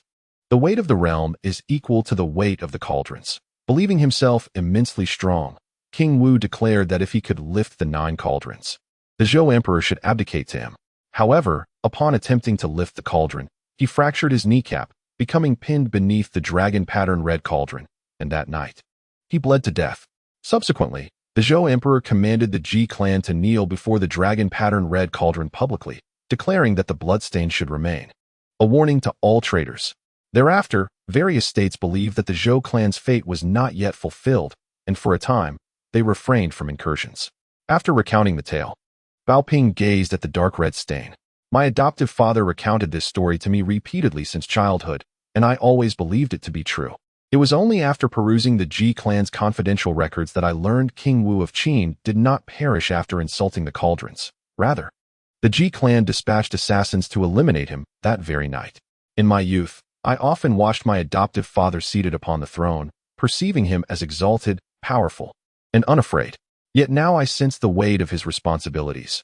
Each day he spends on the throne is fraught with fatigue. This burden of the 9 cauldrons is too great to bear. I shall remain here instead. I am not yet worthy of the throne." "Do not think that way," Chen earnestly replied.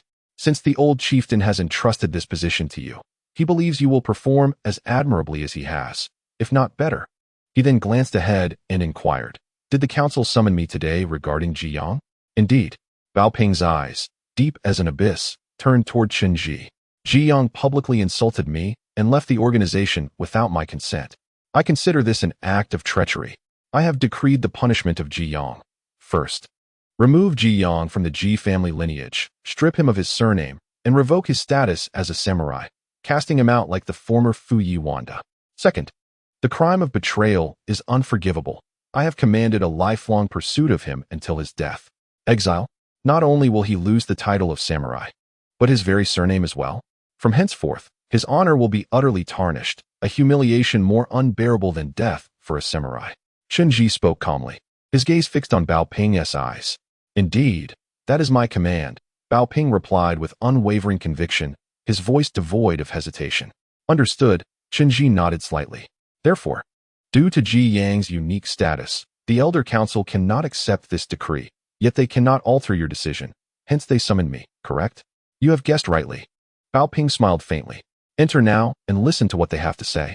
Are you so certain that I will support you? Chen Ji found it amusing, observing Bao Ping's perpetually serene countenance. Certain, Bao Ping replied with a gentle smile. My adoptive father never taught me any martial arts, but he imparted one invaluable lesson, the ability to discern people. I may lack the formidable powers inherent in your bloodline, but I will never misjudge a person, especially not you. After speaking, Bao Ping gestured aside. Go. The elders await you. Chapter 22. The Wrath of the Elder Council. The Ji Elder Council is situated directly behind the royal court. Chen Ji traversed the long, broad corridor leading deeper within. The atmosphere in the council remained as solemn and sacred as ever, the black stone staircase suspended in midair, leading to the uppermost black pavilion. As Chen Ji ascended the ancient staircase, cracked and worn, he beheld a group of elders led by Ji Hu, their faces alight with anger, standing at the far end of the steps to greet him. Upon spotting Chen Ji, they immediately knelt in unison. Patriarch, please save our Ji clan from peril. Ji Hu and the assembly of elders cried out passionately. Our Ji royal family has endured for over 5 millennia, venerating martial prowess and embodying loyalty and perseverance. The honor of a samurai has always surpassed life itself, yet the new leader intends to strip our chief, Samurai Ji Yang, of his status and cast him into exile. This is a profound disgrace. Now, the entire Shiqi royal family lives in fear, and every Ji samurai feels a chill. We beseech you, Patriarch, considering our age and frailty, to restrain the new leader's power and spare Ji Yang from such harsh punishment. Ji Hu's fervor escalated, and he began to weep. The other elders, equally agitated, their blood coursing with fervor, almost igniting the entire Shiqi royal city. Chen Ji understood that this was the distinctive nature of the Ji royal family. Their reverence for martial arts, forged on the battlefield, prevented them from maintaining composure, regardless of age. Moreover, these elders were the elite among elites. Should they choose to act, the entirety of Shiqi royal city would indeed be turned upside down. Elders, let us discuss this inside, Chen Ji said, bypassing them as he ventured further in, with Ji Hu following closely, incessantly voicing his concerns. Ji Yang, the great warrior, stands apart from others. His life is adorned with remarkable achievements, and he has established numerous glories. Our organization is largely supported by him and the former leader, with a bond of unwavering loyalty forged through shared trials. Yet what of it? Why does the new leader impose punishment upon him? Do you not comprehend? As Chen Ji entered the hall, he calmly seated himself upon a stone chair and inquired, Elder Ji Hu, I ask you, what is of utmost importance to a warrior? Is it merit in battle or loyalty? Chen Ji's question rendered Ji Hu speechless. Indeed, Ji Yang, the great warrior, had spoken out against the new leader. Yet his defiance was not without cause. I can empathize with his sentiments. The leader may rightfully impose punishment, but this punishment is exceedingly harsh. Ji Hu's fervor waned as he continued, his aged brows drooping, exuding a sense of weary melancholy. Exiling Ji Yang may be acceptable, but stripping him of his clan status and even his title is a profound humiliation, one that surpasses mere execution. Ji Yang is aged, having endured countless trials of life and death. Why subject him to such disgrace in his twilight years? It is akin to driving him into the shadows. This is not a wise course of action. Ji Hu's eyes glistened with unshed tears as he implored, Patriarch, I share a personal bond with Ji Yang. As the leaves return to their roots, if the new leader has no need for him, allow this old man to persuade him to return. Let his position as chief warrior be revoked, and allow him to retire in the Elder Council. Chen Ji listened intently to every word Ji Hu uttered, his fingers softly tapping upon the stone table. After a prolonged silence, he turned to Ji Hu and asked, Elder Ji Hu, when you stated that you could understand Ji Yang's feelings, what did you mean by that? Do you believe Ji Yang's defiance against the leader is justified? Do you regard the new leader as an outsider, unworthy of inheriting the throne due to not being a descendant of the Ji clan? No, no, no. Ji Hu suddenly realized his misstep and immediately stepped back, bowing his head. I do not presume. The new leader has ascended to power. The leader's commands are absolute, to be adhered to regardless of right or wrong. You should be more aware of this than I. Am I not correct? Chen Ji asked with a grave demeanor. Yes. Ji-hu replied dutifully. I merely feel that this punishment is excessively severe, rather unreasonable. The question of reasonableness lies with the leader. Your task is merely to execute orders. The leader's thoughts are of no concern to you. Do you dare to interfere with the leader's intentions? Do you seek to usurp authority? Chen Ji's countenance turned icy. I would not dare. I accept my death. Ji-hu immediately knelt, followed by the other elders, who quickly prostrated themselves. Chen Ji's words bore weight too great for them to bear. Chen Ji remained composed, his fingers continuing to tap on the table as he gazed down at the kneeling elders. After a prolonged silence, he finally spoke. You must have discerned by now. Have you not? The blue-banded warriors within our organization exhibit unwavering support for the new leader, even to the point of fanaticism. Do you know why that is? Chen Ji's inquiry struck at the very heart of Ji-hu's lingering doubts. Since the day of the coronation, it became evident that the blue-ribbon warriors were unwaveringly loyal to the newly appointed Bao Ping, even willing to sacrifice their lives for his protection, something no one had anticipated. Allow me to elucidate, Chen Ji stated calmly. On the surface, the red-ribbon warriors appear to be the most formidable force, capable of cleaving through dozens of blue-ribbon warriors and serving as the leaders among all warriors. However, let us not forget that despite their strength, the red-ribbon warriors number only 5, while the backbone of the organization consists of thousands of blue-ribbon warriors. As he rhythmically tapped his fingers on the stone table, he locked eyes with Ji-hu. Do you recall? The former leader strategically placed blue-ribbon warriors around Bao Ping in batches, ostensibly to protect him, but in reality, it was to afford them time to bond with him.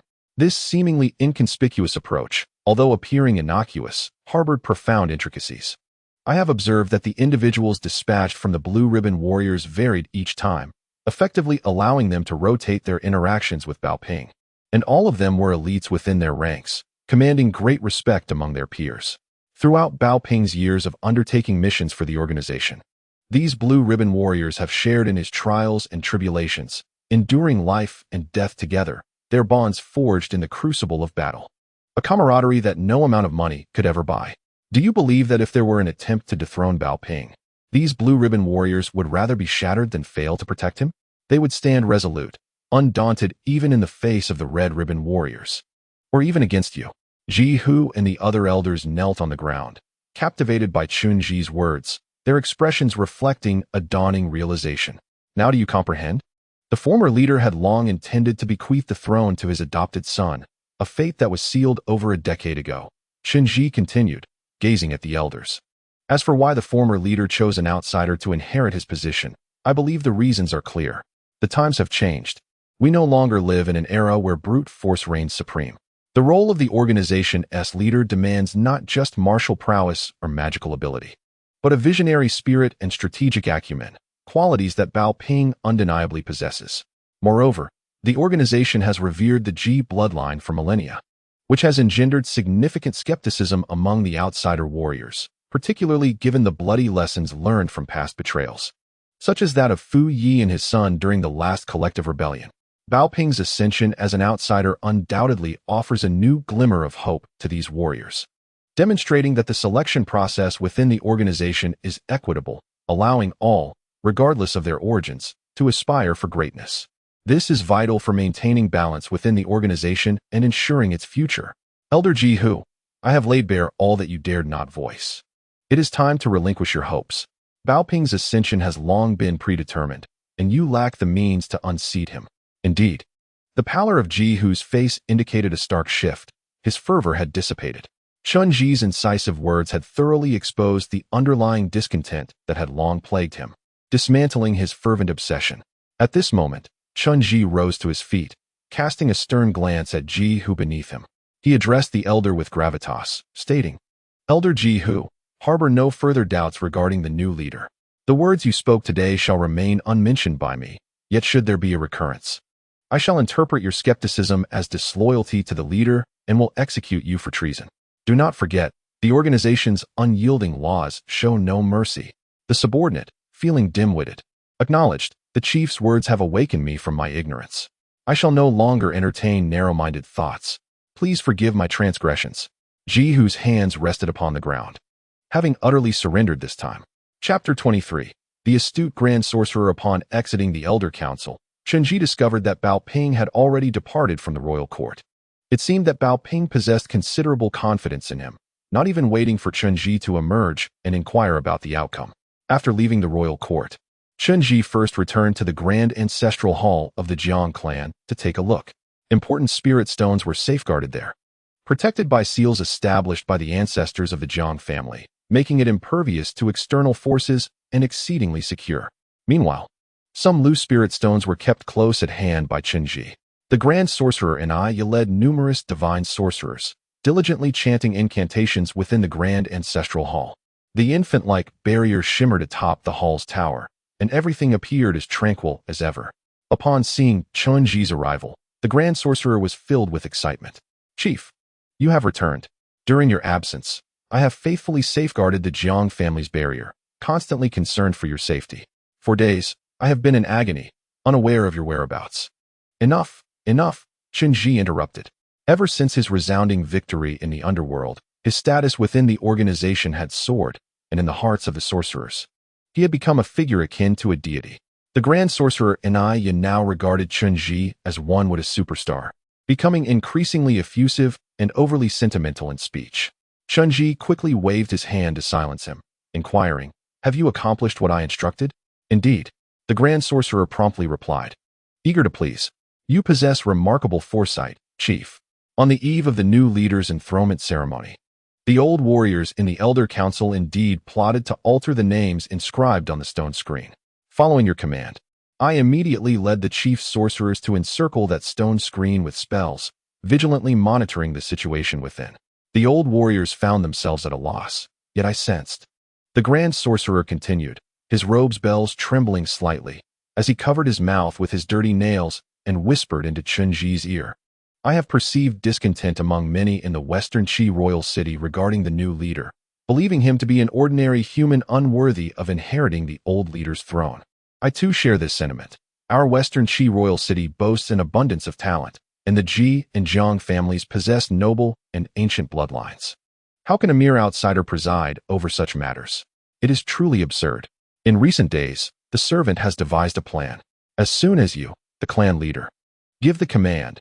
He, the Grand Sorceress cackled sharply, her voice more grating than the cries of bats.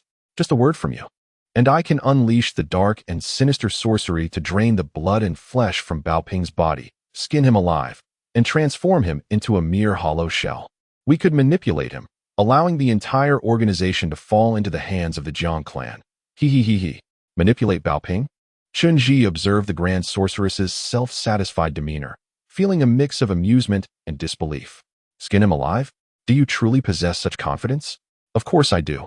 The Grand Sorceress, convinced of Chen affirmation, excitedly clenched her fingers with a series of cracking sounds. "I possess an ancestral black sorcery capable of devouring a person's innards.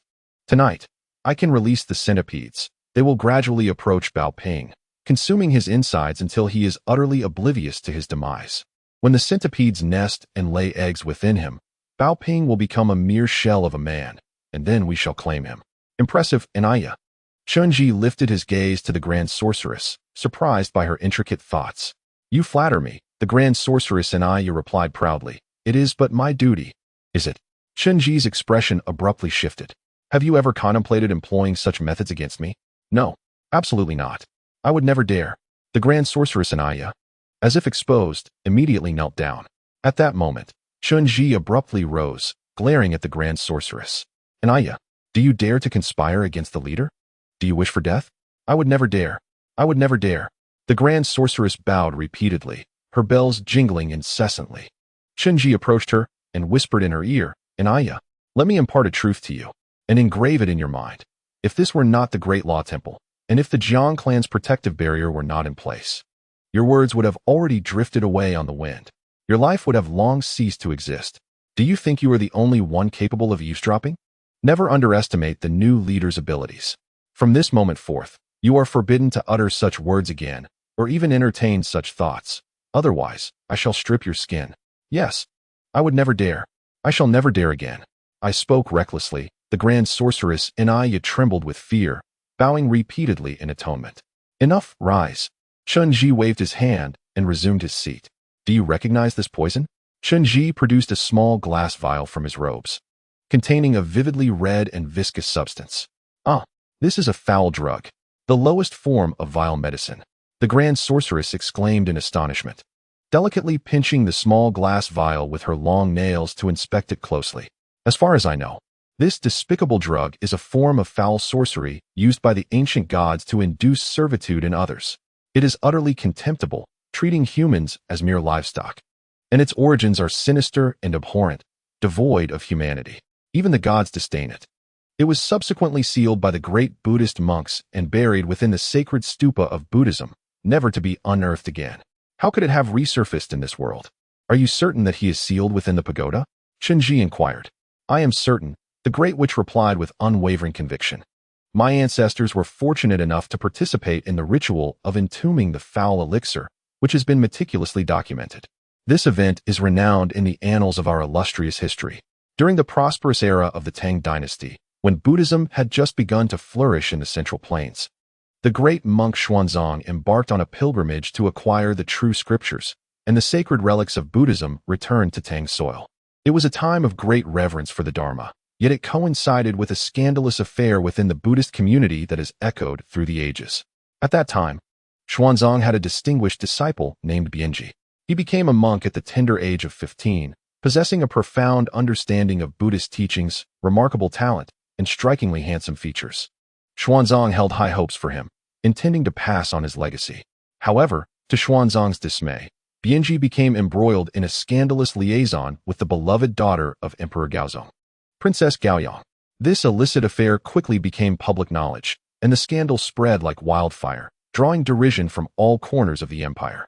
In his humiliation, Emperor Gaozong, in a fit of rage, had Bianji executed in a most brutal manner, an act that has since become a subject of jest. Yet, in truth, by that time, Master Bianji had already transcended the mundane world, having seen through the illusions of life. What truly led him astray was not his own volition, but rather external malevolent influences. Was it the sorcery that ensnared him? Chen asked. Wise leader, the Great Witch replied. According to my ancestors' records, before Master Bianji met his gruesome fate, he was mocked and scorned by the onlookers. Yet, he compassionately brushed away the ants from the blade of the guillotine, exclaiming, I cannot bear to let you accompany me to the underworld. Consider, esteemed leader, how such a virtuous monk could be led astray, which speaks to the potency of this foul sorcery. Is it merely the sorcery that leads mortals into darkness? Chen remarked with a faint smirk. I cannot comprehend human thought, nor do I possess full knowledge of the circumstances, the Great Witch continued.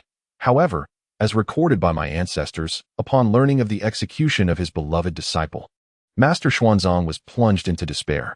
He summoned eminent monks from all corners to establish a ritual, seeking to contain the corrupting elixir beneath the pagoda, using the Buddha's sacred relics to suppress it. The very site of the pagoda remains the foremost sacred ground in Buddhism, the Temple of Tianfa. The Temple of Tianfa? The nation's premier Buddhist sanctuary? Chen heart stirred with surprise. This was a revelation he had never anticipated. If this foul elixir were hidden in some obscure location and subsequently stolen, it would not be entirely unexpected. For even ancient tombs could be violated by grave robbers like Pang Wei. However, the Temple of Tianfa is well guarded. Chen understood its significance. China is a land of Buddhism, with countless disciples. Historically, the Tianfa sect has been a designated stronghold of Buddhism, heavily fortified, with access nearly impossible for outsiders, especially the temple's underground chambers. Even if one possessed extraordinary abilities, entry would remain unattainable, and any intrusion would quickly be reported to the authorities. If this foul elixir were indeed extracted from the Temple of Tianfa, it transcended mere theft. It was a matter of power. Those who can obtain the sacred elixir must be individuals of considerable significance within the realm of Buddhism. Chapter 24. The Pursuit of the Black Whale. Upon departing from the organization, Chen returned home directly. Fat Wei had long since awakened. He had indulged excessively in alcohol the previous night and had just vomited profusely. Fearing Chen admonitions, he was now on his hands and knees scrubbing the floor. Chen shared the information he had gleaned from the Grand Sorcerer with Fat Wei, revealing the origin of the sacred elixir. Upon mentioning the Temple of Heavenly Law, Fat Wei immediately grasped the uniqueness of the situation. Listen here, Orange, Fat Wei said. settling himself on a stool opposite Chenji. Those of us who delve into tomb raiding know that the most lucrative treasures are found in Buddhist relics. Despite the strict precepts observed by the disciples of the Buddha, many statues are adorned with gold and precious gems. One could lie back and feast for a lifetime on a single Buddha relic, a fact well known in our circle, which is why we tend to gravitate towards places rich in religious significance. However, no one dares to venture into the temple of heavenly law. Why? Are you afraid the Buddha might take offense? Chenji inquired with a smile. Why? Because once you enter, you may never return. Fatway responded, lighting a cigarette and taking a deep drag. What kind of place is the Temple of Heavenly Law? It is a national-level Buddhist sanctuary. The catacombs there were excavated by the National Archaeological Team decades ago. There is no chance for tomb raiders like us to meddle there. In truth, we only operate in areas the government neglects. If a place is heavily guarded by the state, who among us would dare to trespass? And we are not foolish. If caught wandering in an ancient tomb, the worst we might face is a sentence of 2 or 3 years, emerging as a revolutionary soldier. But if you truly trespass into a state-controlled site, they would not hesitate to turn you into a sieve with their machine guns. So, theft there is impossible, correct? Even for the most skilled thieves? Chenji asked. Impossible. Even the infamous Phantom Thief Kid would find it unfeasible. This is not a television drama, Fatway asserted confidently. Moreover, the government enforces stringent protections for cultural relics. Even if someone of extreme skill were to succeed, the authorities would swiftly become aware. It is inconceivable that no one has discovered it until now. Thus, it is an inside job, Chenji mused silently. Exactly.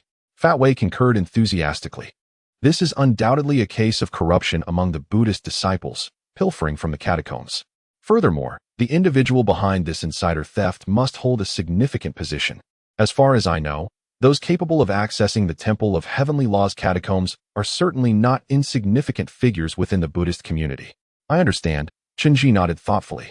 Thus, they commenced their anxious investigation amid the limited clues, with substantial support from both the organization and the government. However, they soon discovered that their inquiry had reached a stalemate. Ever since they dismantled the lair of the Black Whale, this religious organization seemed to vanish abruptly, halting all activities, leaving them bereft of any leads. Reports of missing youths ceased, and all traces of the Black Whale were obscured, rendering their efforts futile. During this period, the research findings regarding the Great Black Snake emerged, revealing it to be a remarkably ancient species of python that once coiled through the Wushan region. The longest of these serpents could reach lengths exceeding 50 meters, resembling a dragon from a distance, and it has been extinct for over a century. Nevertheless, this creature remains a cold-blooded, primitive organism, and the ability to transform into the form witnessed by Chenji must have been its utmost limit, augmented by external forces.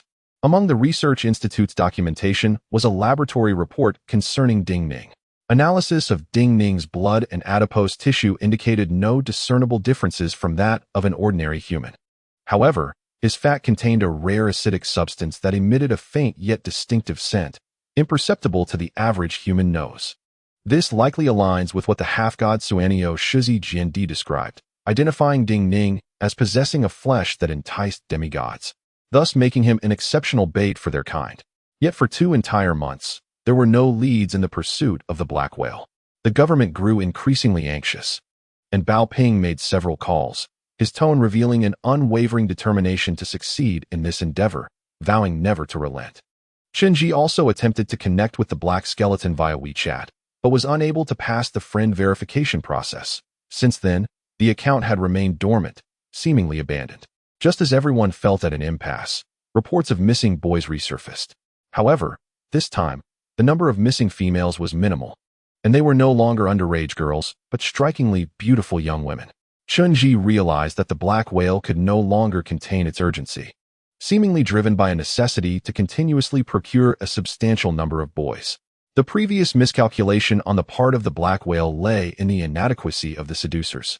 Boys were lured away by girls who served as the bait. Yet, these girls were underage, possessing immature minds, making them easily suspect. Thus, the Black Whale recognized the need to replace the seducers, opting for a small number of high-quality adult women who could more effectively entice boys. In the current situation, The most effective method to trace the black whale involved having a woman impersonate a member and infiltrate the organization to conduct an internal investigation and dismantle it from within. This woman must possess strong psychological resilience, be skilled in physical combat, and, crucially, be beautiful. During this time, numerous young women were dispatched to assist in their operations, including several seasoned female operatives. However, these women ultimately failed to entice the black whale, and the black skeleton's avatar had not flickered since. After the repeated failures of these seducers, Chen was hesitant to take further risks. The black whale had clearly become exceedingly cautious, and any further clamor might thwart their chances of capture. One afternoon, the organization ultimately dispatched Ji Ying to this location. Ji Ying possessed an extraordinary appearance. When she was out of her military attire, she appeared gentle, with a pristine complexion and a graceful figure, embodying the perfect illusion for a youth of 15 or 16. Most importantly, Ji Ying's physical prowess and mental fortitude were remarkably robust. Her arrival brought a refreshing current to Chen Ji's household, although this was not what he had anticipated. There truly was no more suitable candidate at that moment. However, Fat Wei remained as indifferent as ever upon seeing Ji Ying, refraining from harsh words and merely attempting to keep his distance. Yet, Ji Ying's presence profoundly impacted Ding Ning. It was the first time Ding Ning laid eyes on Ji Ying, and her beauty nearly took his breath away. Previously, he had regarded the currently popular Dili Reba and Yang Liang as the most beautiful young ladies, but in that moment, he realized those notions were mere illusions. Ji Ying truly was a goddess descended to earth. Consequently, Ding Ning's face flushed crimson throughout the day, his heart racing whenever he encountered her. Ji Ying's striking appearance indeed bore immediate effects. Chen Ji registered a WeChat account using her profile picture and then requested the black skeleton to add him as a friend. To his astonishment, the request was accepted within mere minutes. The black skeleton sent a message. "May I ask how you came across this WeChat account?" Chapter 25. The Trap. The black skeleton inquired. "May I ask how you came across this WeChat account? I've known for quite a while. You added me, remember?" Chen Ji replied. After a prolonged silence, the other party responded. "Is the WeChat profile picture truly you?" "Indeed," Chen Ji affirmed. "Are you aware of the rules of the Black Whale organization?" The black skeleton messaged. "I'm not, but I would like to join the Black Whale. Are there any requirements?" Chen Ji inquired. "You can complete several tasks we assign you. As a reward, we can grant you one wish," the black skeleton replied. "I do indeed have a wish. If you are willing, we can discuss it in person." Chen Ji sent. "We only meet with members after they have completed their tasks," the black skeleton responded. "My wish is quite special. I prefer to discuss it face to face, as I do not trust the internet," Chen Ji replied. After sending this message, the other party ceased communication and promptly went offline. "What should we do? Have we failed?" Ji Ying looked at Chen Ji with some urgency. "Not at all." Chen Ji contemplated for a moment before responding. "This situation is different from last time. They likely desire to meet in person. They should reach out to you again. Perhaps even tonight." Chen Ji's prediction proved accurate, as that very evening, the black skeleton flickered back online and sent another message. At 10 p.m., a rendezvous was set at the Municipal Industrial Airport, where a solitary figure awaited. Upon receiving this message, a palpable sigh of relief swept through everyone. As Chen Ji had previously surmised, the enigmatic black whale had adopted an exceedingly cautious demeanor, no longer easily trusting the photographs circulated online. The so-called nude images and identification cards held no significance for him. He required an in-person interview with the seducer. This interview served three primary purposes. First, to ascertain whether the woman's photograph accurately represented her appearance. Second, to evaluate her overall capabilities and discern if she possessed the acumen necessary for a seducer. And third, and most crucially, to administer a potent toxin that would enable immediate control over her, thereby preventing any potential future complications. The city was a modest locality near the Bohai Sea, characterized by a sparse population and predominantly hilly terrain, with both commercial and industrial development remaining underwhelming and inconspicuous. Following the dismantling of the local hideout, Chen Ji had long suspected that the primary base of operations might be situated in the surrounding cities. Yet he had not anticipated its proximity. As the hour approached, tension mounted as preparations were made. Upon receiving word, Gui Dao promptly mobilized his team for support. Ji Ying donned a simple yet elegant casual outfit, resembling an ordinary professional woman. The preliminary preparations for the mission had been thorough. Lao Jindo had already arranged for a vehicle in pristine condition, registered under Ji Ying's name with the identity of a real estate agent. Once everything was in place, Ji Ying set off towards the city.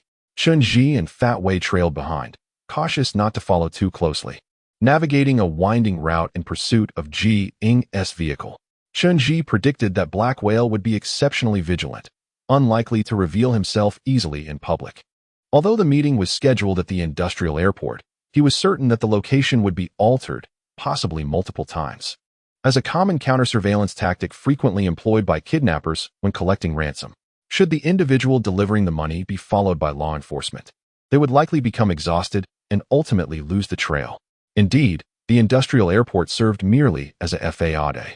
At that location, Ji Ying received a new directive, instructing her to meet at a nearby abandoned processing plant. Subsequently, she traversed a stretch of suburban wasteland before arriving at the mouth of a small mountain on the outskirts of the city. There, she discovered a large luggage bag containing a note instructing her to change into the garments within, leaving behind her own attire. Inside the bag lay a suit crafted from a fiber material designed for counter-detection, shimmering in a silver metallic hue. It contained a unique mesh of specialized metal threads capable of obscuring all detection devices. Ji Ying, unarmed, changed out of her clothing, placing it in the luggage bag, and donned the silver counter-detection suit before venturing deeper into the mountains. In an instant, her wireless communication was severed. Chen Ji and Fat Wei had been trailing her closely. Before Ji Ying departed, Chen Ji performed a customary incantation in the palm of her hand and discreetly placed a miniature earpiece in her ear. However, the communication through headsets has entirely lost its efficacy.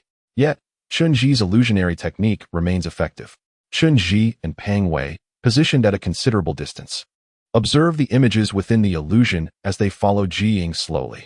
Meanwhile, Gui Dao leads another group closely behind Chen Ji, ever ready to execute his commands. Upon entering the mountain's interior, they discover numerous surveillance towers scattered about, indicating a meticulously arranged anti-eavesdropping network.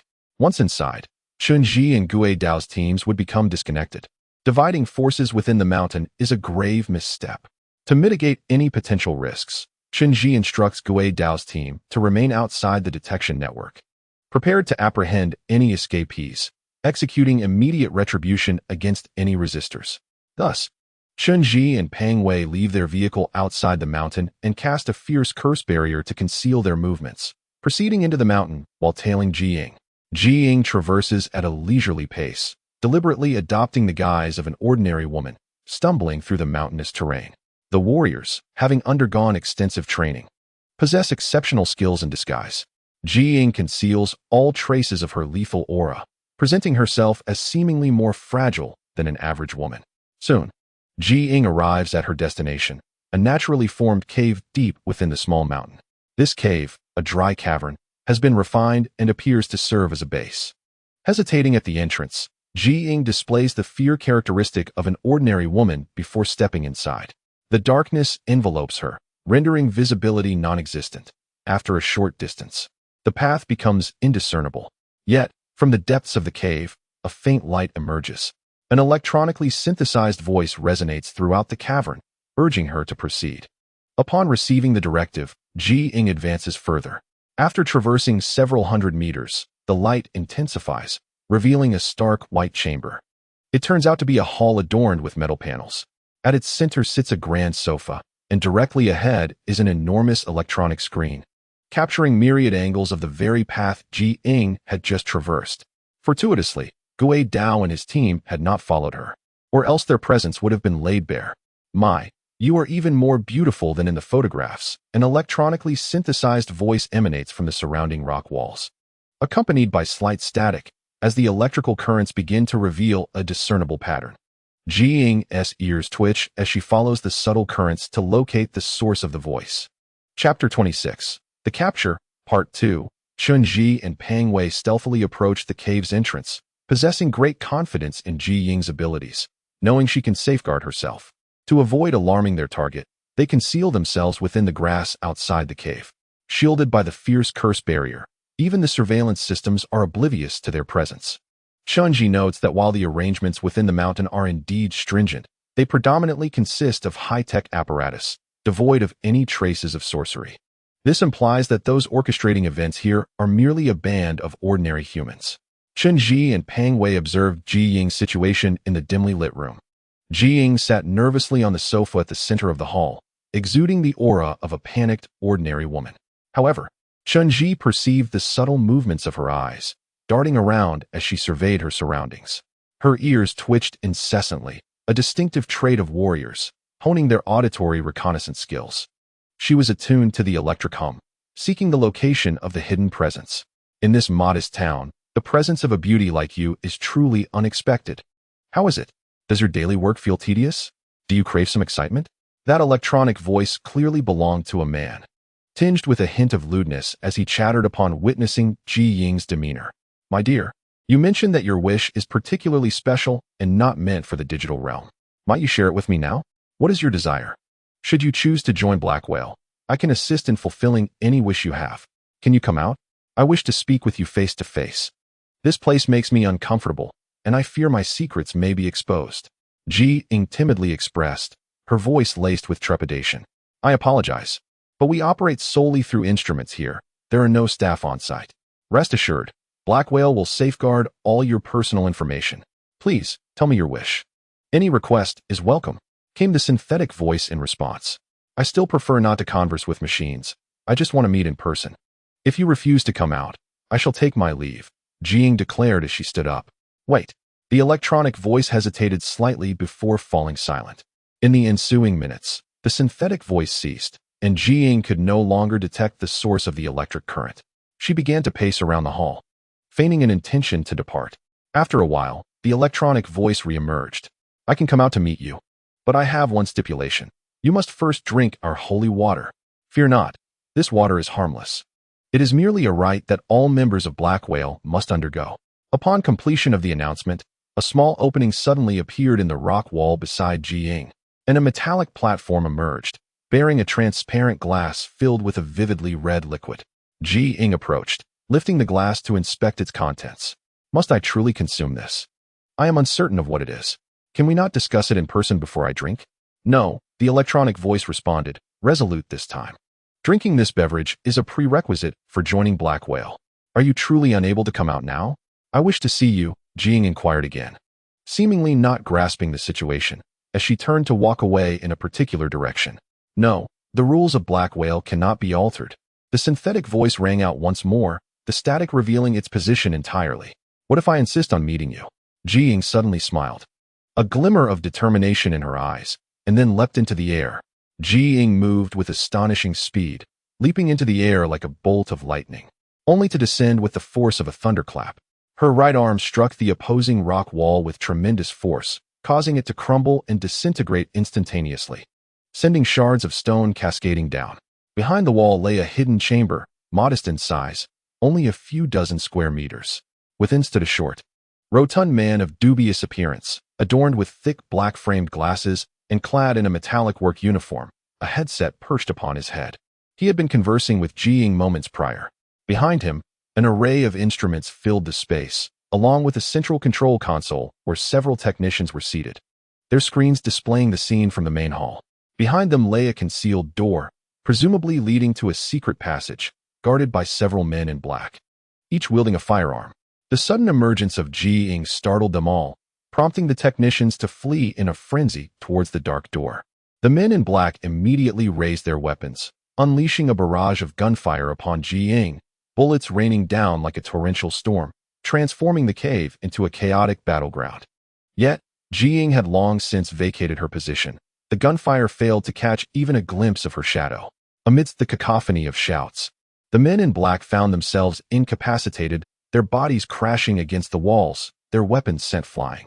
The technicians and the corpulent, unsavory man had no chance to scream before Ji Ying subdued them, pinning them to the ground. At that moment, a chorus of startled cries erupted from other rock walls, followed by the hurried footsteps of individuals seeking escape. It became evident that numerous hidden chambers lay within the surrounding rock, connected to subterranean passages leading outside. Upon hearing the commotion, those within hastily sought refuge through the secret routes. Ji Ying swiftly bound the hands of the subdued individuals with rope, then approached the central control console to disable the jamming system, restoring wireless communication, allowing her headset to function once more. Chieftain, I have captured 11 individuals. The others have escaped through the underground passage. Should I pursue? Ji Ying inquired through her headset. Not necessary. Chen Ji replied over the wireless. None shall escape. In truth, upon entering the cave, Chen Ji had cast a vast circular barrier, encasing the entire cavern from top to bottom, no matter how many tunnels lay beneath. They were now securely locked within, akin to frightened mice scurrying aimlessly, yet unable to find their way out. The jamming network in the mountains had been dismantled, and wireless communication was restored. Fat Wei chuckled over the radio, calling out to the outside. Ghostblade, bring your team in to clear the area. Weavy bagged them all. Chapter 27. Merely business. The subsequent cleaning operation proved to be more intricate than anticipated. The base of the small mountain had been thoroughly excavated, revealing what appeared to have once been a military base established by the Japanese during their invasion of China in the northeast. Following their withdrawal, it remained unnoticed beneath the small mountain, with its extensive network of underground passages and numerous concealed warehouses.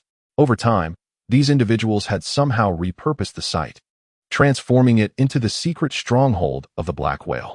The personnel within this entire base are merely ordinary humans, yet they are adept computer experts, well-versed in network technology.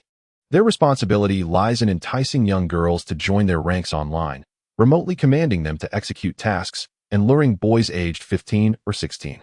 As for the fate of those young boys, they bear no accountability. The secret base is primarily filled with computers and equipment, where numerous intimate photographs and videos of young girls have been discovered, including that of Yudan. Even more egregious is the fact that these sordid technicians employ toxic manipulation to control these girls, while simultaneously subjecting them to heinous abuses, recording the entire process for their own amusement. When witnessing the actions of these technicians in the videos, one may question whether these so-called humans are indeed human or rather demonic entities. In the depths of a concealed storage facility, many unprocessed corpses of girls were found, all of whom were exceedingly young, their bodies marred by festering sores and injuries, their deaths tragically grotesque. They lay there, stark naked, in a harrowing pile, evoking a visceral horror. One can only imagine the sorrow their parents would feel upon discovering these remains. Chen Ji ordered that the bodies be buried and cremated on site, with no need for photographic documentation, merely registering their names of the deceased, and it was deemed unnecessary to inform their families of the details. All electronic records were to be sealed and submitted to the relevant authorities. The technicians who had fled through the underground passages were all apprehended and brought to the main hall.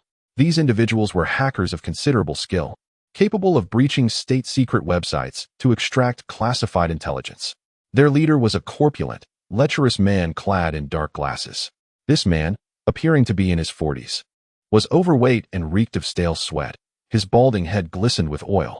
In the sordid videos involving the girls, this repugnant man was the one who most ruthlessly exploited them, engaging in acts that transcended the bounds of humanity, displaying a level of cruelty that was utterly revolting. Upon seeing him, Ji Ying immediately furrowed her brow in disgust. Chen Ji took him aside, offering him a chair and a cigarette. You realize you have no other options now, don't you? Chen Ji lit a cigarette and sat across from him. I understand. I will cooperate fully, divulging everything I know. The man in the dark glasses replied, seemingly aware of his predicament, beads of oily sweat trickling down his face as he nodded submissively. Esteemed leader, we are merely technicians. This is just business to us. We are simply paid to perform tasks. Business, you say? Your business is rather peculiar, Chen Ji remarked with a smile, gazing at the man in dark glasses. I have seen those videos. There is no need for defense. Now, tell me, what specific operations do you oversee? Boss, we truly only handle the technical aspects. The man in dark glasses appeared to have prepared for this moment, adjusting his thick glasses. We initially collect information about young girls online, seeking those with urgent needs. For instance, there are young women whose parents are gravely ill and urgently in need of funds. Those who have faltered in their college entrance examinations yet aspire to be admitted to their dream institutions, or even those who yearn for luxurious possessions. In essence, these young women share a fervent desire to realize their aspirations, and thus we use their wishes as bait to entice them into joining the Black Whale. Is this how you manipulate those girls with your poison? Chen Ji inquired, shaking the small, blood-red glass vial before the portly man with black glasses. This is the sacred water that must be consumed to join the black whale. It is a ritual. Whether it is indeed a poison, we cannot ascertain, nor do we know if it poses any harm to the human body. Our sole responsibility is to select girls who meet the criteria and encourage them to willingly ingest this crimson liquid. We have never forced them. As for the specific operations and subsequent affairs, we bear no responsibility. The stout man adjusted his glasses, swallowing nervously before continuing. Leader, we are merely laborers. The employer compensates us, and we perform the tasks assigned. We are simply responsible for online talent acquisition, essentially acting as the recruitment division. What the employer subsequently does with these young individuals is beyond our knowledge, and we are unaware if they engage in any illegal activities. Regarding those videos, he hesitated again, swallowing hard. Those are private recordings. We did not disseminate them. The girls consented to engage with us, and I have never coerced them. Today's young women are remarkably open, yet they have all signed confidentiality agreements, which are right here, complete with their fingerprints. As he spoke, the man adjusted his glasses again. The odor of sweat emanating from him was quite repulsive. Chen gazed at him intently for a moment, refraining from arguing, and continued to inquire. If you are merely technicians, then who provided you with this poison? Have you ever met the employer? No, I have not. The man shook his head resolutely. We have always communicated through the internet, and the funds are directly deposited into our accounts. This is the norm in our industry. Once again, I must emphasize that I do not know what that red liquid is. We may be implicated in cybercrime, but we are merely accomplices and not subject to criminal law. What about those corpses? Chen asked, exhaling smoke with a faint smile as he regarded the portly man. We just discovered numerous young women's bodies in the basement. That location is quite concealed and should not have been dealt with yet. How do you explain this? What? The man immediately appeared flustered, but he quickly regained his composure. I cannot fathom how there could be bodies, but they are absolutely unrelated to us. If you doubt it, you may inspect the bodies. They bear no external injuries and no fingerprints of ours. As he spoke, his shifty eyes darted around. Noting that only the stout Wei and Jiying stood behind Chen, and after appraising Wei, he concluded that he hardly resembled a public official. May I inquire if you are personnel from the government? If not, I must request to see my lawyer. I will not answer any questions until I have met with my lawyer. Do you genuinely believe you can distance yourself from this matter? Chen remarked with a cold smile. However, the overweight man with glasses appeared increasingly anxious. I have already stated that we are merely laborers. We are unaware of the true masterminds behind this. There is no point in threatening us. He pleaded, could I possibly see your credentials? You may have misunderstood. Chen interrupted. I am not a government official, and therefore, I shall not engage in any legal discourse. After uttering this, Chen gestured for Fat Wei to deliver a couple of solid punches. Yet, before Fat Wei could rise, Jiying suddenly stood up, strode over, and seized the arm joints of the overweight man with glasses, effortlessly twisting them. A series of cracking sounds echoed as his arms were abruptly broken. The overweight man let out a blood-curdling scream and collapsed to the ground, clearly unaccustomed to such agony. Sweat poured down his face. His complexion turned pale as he writhed in pain, his eyes rolling back. After several agonizing minutes of crying and rolling on the ground, Jiying approached once more, and with a couple of sharp twists, she reset his bones. Only then did the overweight man manage to catch his breath, the acute pain nearly costing him his life. Utter one more word of nonsense, and I shall shatter every bone in your body, Jiying coldly declared before turning on her heel to walk away. The overweight man gasped for air, trembling as he watched Jiying depart, his eyes filled with terror akin to that of encountering the king of hell. Finally, he turned to Chen and exclaimed, I will speak. I will reveal everything. Please, do not let her approach again. Chapter 28. The numbness of sin. The overweight man was utterly terrified by Jiying's display, and he promptly divulged everything. They were part of a professional hacking group that primarily exploited virus seeds to infiltrate financial websites, stealing valuable information and intelligence for monetary gain. Their privacy invasion techniques were exceptionally advanced. They could send seeds through the internet to breach all surveillance systems, uncovering an individual's private information and analyzing their circumstances and vulnerabilities. They had previously infiltrated the phones of many significant figures, stealing their private photos and data, which they then used to extort numerous wealthy individuals and celebrities. A recent high-profile case involved a female star who had tragically committed suicide after being embroiled in scandal, a situation orchestrated by them. making them the most formidable puppeteers behind the scenes of the domestic internet industry. Eventually, an individual contacted them, introducing himself as Black Whale. He was exceedingly generous, providing them with a substantial sum of money to enlist girls online and revealing the rules of engagement. The overweight man eagerly accepted this assignment, establishing himself as the nerve center of Black Whale's operations. Their primary task was to scour the internet for suitable girls, invade their privacy, exploit their weaknesses to coerce compliance, and deceive them into providing nude photographs and identification. Typically, underage girls were particularly timid. Once their nude photos and identification were leaked, they would be compelled to obey.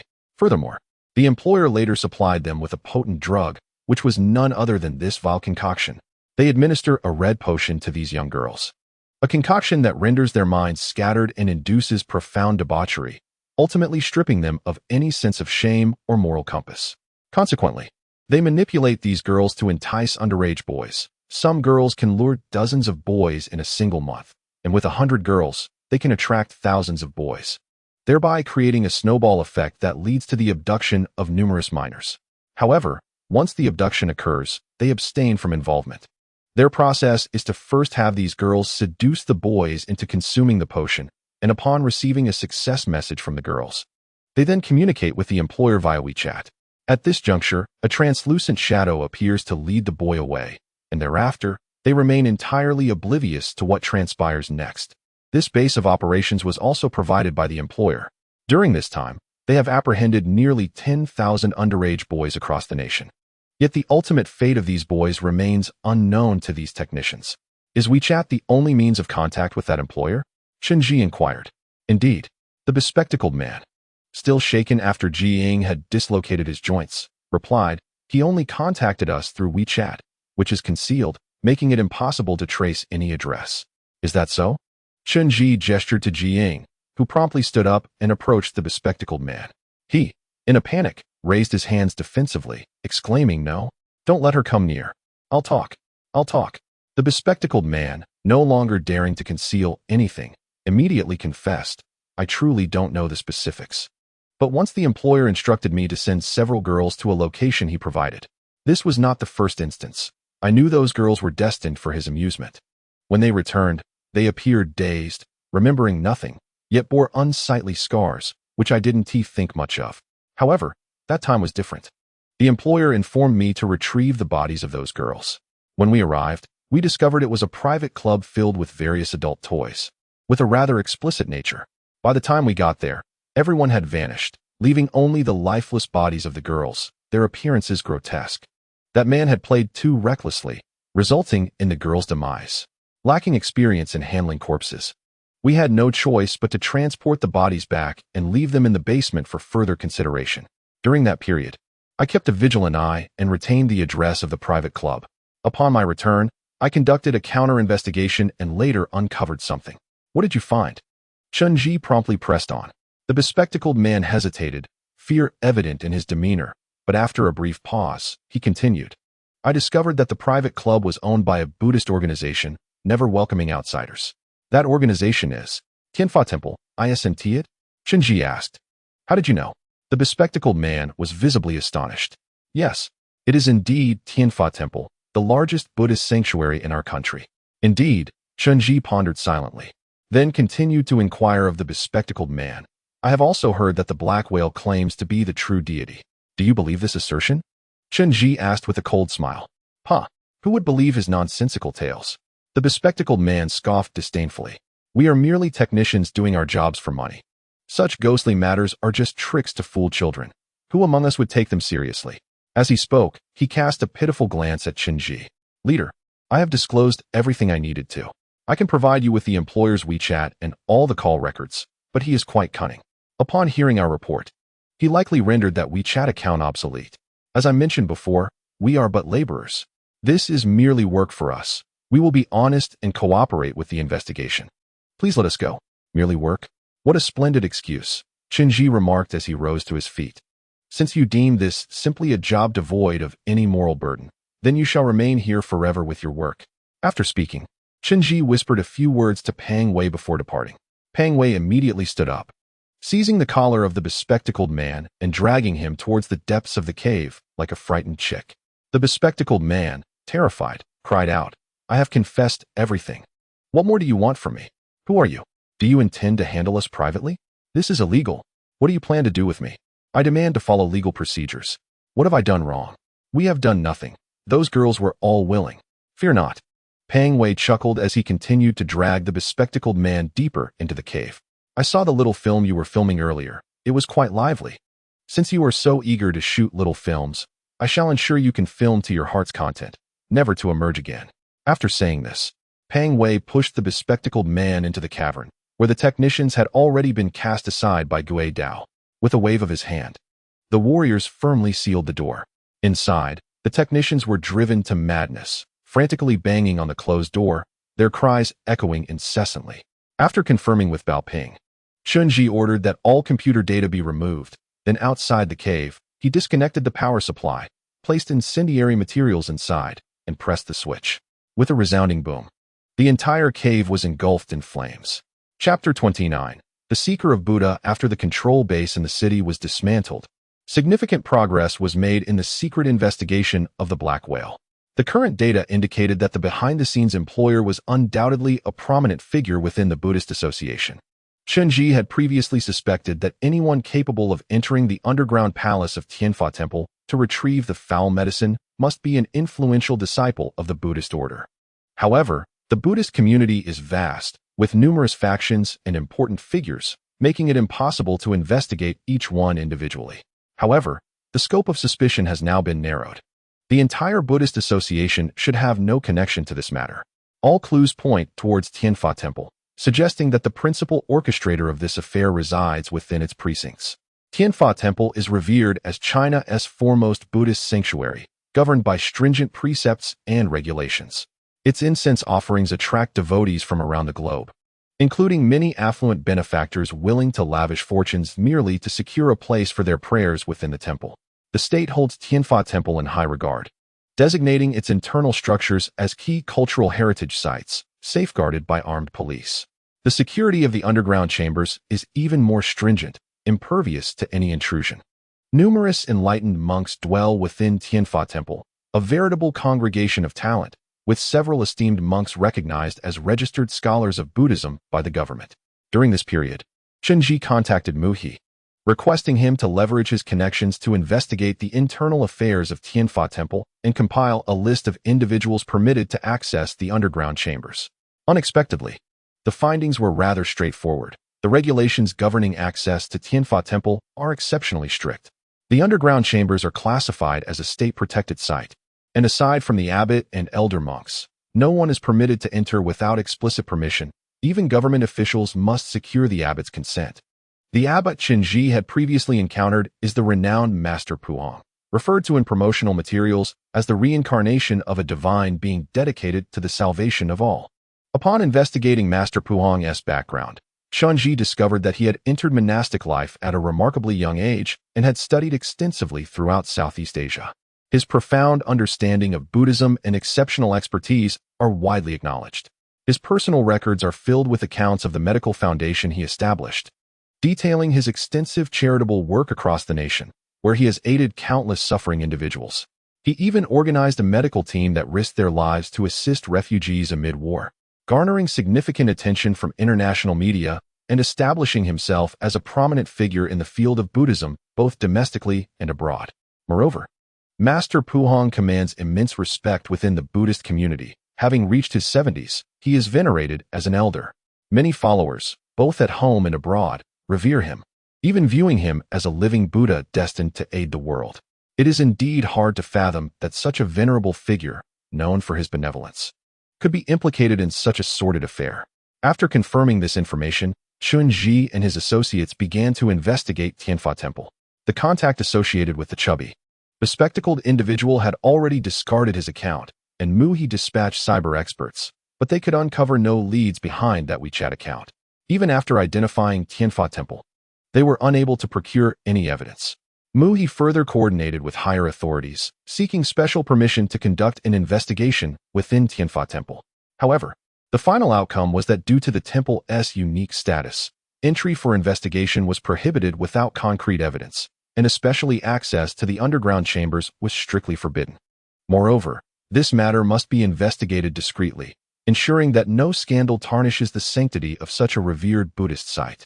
In a state of utter helplessness, Muhi resorted to contacting a liaison to arrange a meeting with Master Pu Hang under the pretense of seeking wisdom in Buddhist teachings, hoping that Chen Ji might uncover some useful clues.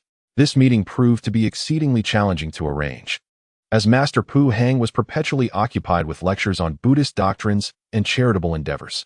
When Muhi finally reached him, the Red Cross had just conferred upon him a lifetime honorary medal, elevating his reputation and stature to great heights internationally. After a prolonged wait of over 2 months, Master Pu Hang begrudgingly agreed to meet them, but the time frame was exceedingly constrained.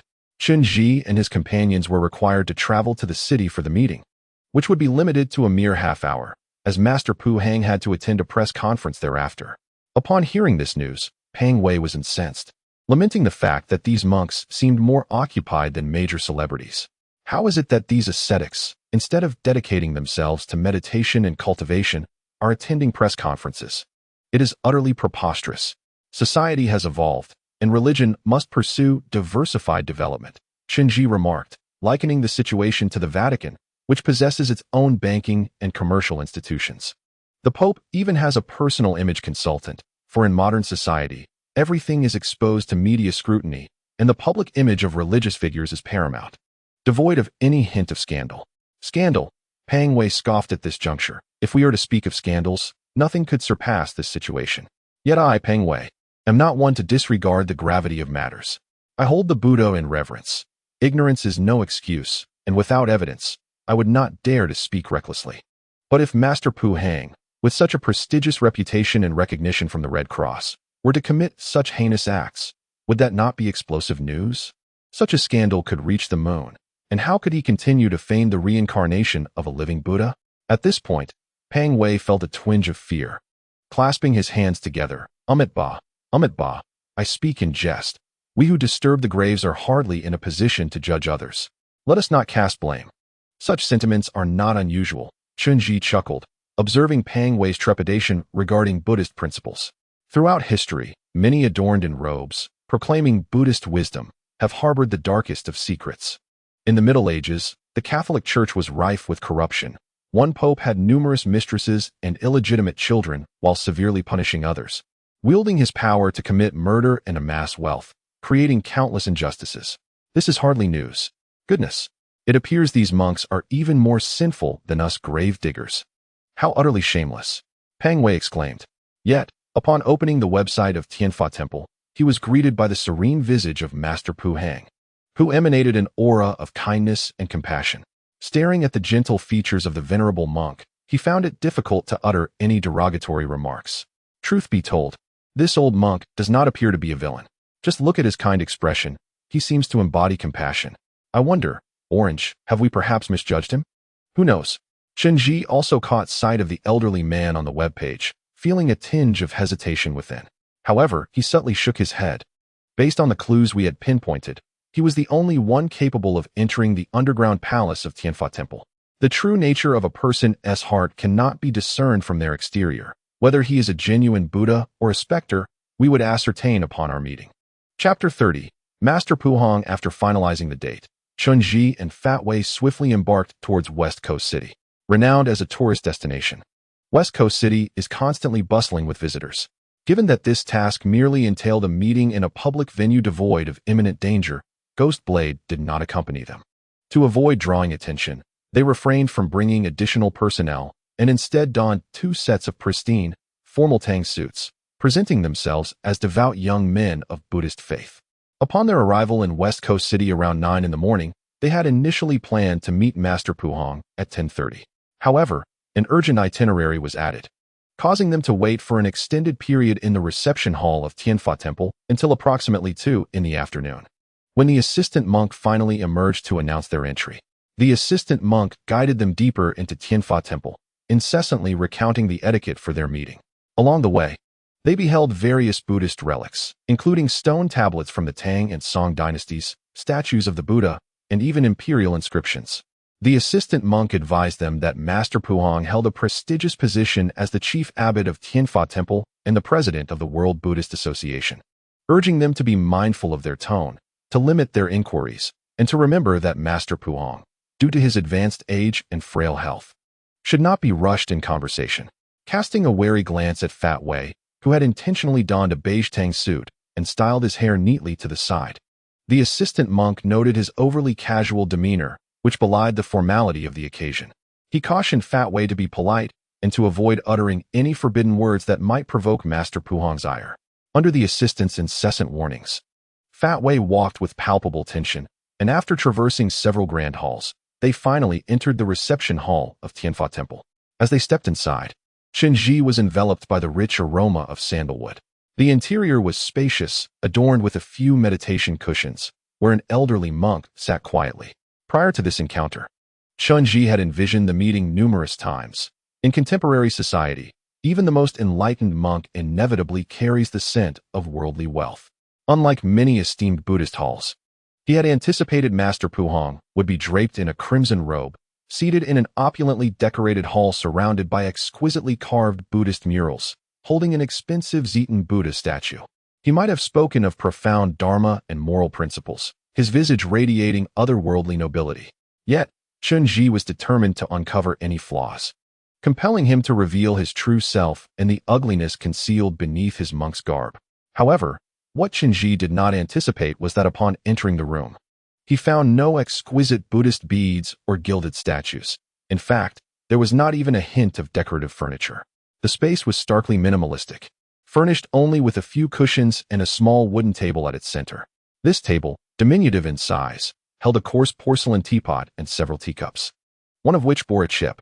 An old incense burner sat atop the table, with a stick of sandalwood incense gently releasing its fragrant smoke, enveloping the room in a delicate mist. In the very heart of the room sat an elderly man, his head crowned with a simple hair knot, legs crossed in meditation on a cushion. He wore no robe, but rather a coarse cloth monk's attire, faded with time and adorned with frayed edges. In his hands, he clasped a string of dark, glossy prayer beads.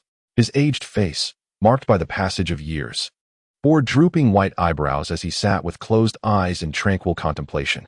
This unpretentious and serene monk exuded a quiet authority that instilled in Chen and Pang Wei a sense of reluctance to intrude. The old monk appeared oblivious to their presence, his eyes remaining shut in meditation. As moments slipped by, their time was limited. Pang Wei, unable to contain himself any longer, murmured, "Hey, Chen, this old monk might have dozed off. Should we perhaps rouse him?" He glanced at Chen for affirmation. Chen nodded slightly in agreement, prompting Pang Wei to take a few steps forward. "Excuse me, Master Puhong," he called softly, careful not to approach too closely. Yet, the elder monk seemed not to hear, remaining still with his long, white brows nearly obscuring his eyes. After calling out a couple more times with no response, Pang Wei, feeling exasperated, reluctantly approached and gently nudged the monk's shoulder. "Hey, Master Puhong, Holy One." At this, the monk's eyes gradually opened, and he let out a yawn. "Amitba, I just drifted off for a moment. How wonderful." This reaction left Pang Wei feeling exasperated, pondering how the old monk could so easily succumb to slumber. After introducing themselves, both Pang Wei and Chen found a cushion to sit upon. Master Puhong, exhibiting remarkable humility and devoid of any pretense, trembled slightly as he retrieved 2 tea bowls from the small table, pouring tea for both Chen and Pang Wei. This gesture undoubtedly endeared the monk to them, particularly Pang Wei, who found himself feeling a hint of reverence for the elderly monk, momentarily forgetting their original purpose. "May I inquire what brings you both to this humble abode?" Master Puhong asked, his voice punctuated by persistent coughs, suggesting a frailty in his health. For reasons unknown, Chen felt a touch of anxiety in the presence of the old monk. After steadying himself, he replied, "I have long heard of your esteemed reputation, Master Puhong. Having traveled a great distance today, I seek your wisdom on Buddhist teachings. Both of us are rather dull-witted individuals, perpetually yearning to enter the Buddhist path. Yet we remain unable to attain enlightenment. We earnestly hope that the Master might illuminate our way. One does not need to possess intelligence to enter the realm of emptiness. Rather, one must harbor a mind free of distractions and refrain from deceitful speech." However, what you now articulate does not reflect your true thoughts. After Master Puhong spoke, he cast his gaze downward, without lifting his eyes to meet those of Chen Ji and Peng Wei. Reflect on this. What is the true intention of your journey? Cease your fabrications. Chen Ji suddenly found himself at a loss for words, unable to articulate the rehearsed lines he had prepared. Before this unassuming old monk, he felt a tremor of trepidation, reluctant to speak out of turn. Master Puhong raised his head and regarded Chen Ji with composure. The tranquility in his eyes was ineffable. He then picked up his teacup, gently swayed it, closed his eyes, and recited a passage of scripture before finally sipping the tea. Master, do you recite scripture before drinking tea? Peng Wei, sensing the awkwardness of the situation, hastily attempted to lighten the mood. This is an act of atonement. The old monk replied in a husky voice.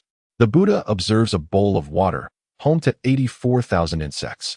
If one does not hold this mantra, it is akin to consuming the flesh of living beings. By drinking this water, I partake in the flesh of these water insects. Thus I feel a sense of guilt towards them. Among countless sentient beings, there are myriad wielders of blades. If the heart is ensnared by delusion, then taking life becomes as easy as flipping one's hand. After the old monk concluded, his murky eyes slowly lifted again, fixing their gaze upon Chen Ji. You have come today to eradicate evil, have you not? Do you perceive me as evil? Chapter 31, Master Puhong, Part 2. Upon the old monk's direct inquiry, Chen Ji found himself momentarily speechless. He could not claim otherwise, for that would be a falsehood. Strangely, he felt an inexplicable reluctance to lie in the presence of the old monk. Master, you jest. Peng Wei quickly interjected with a smile. How could we dare to label you a villain? Who does not recognize you as a venerable monk, a living Buddha among us?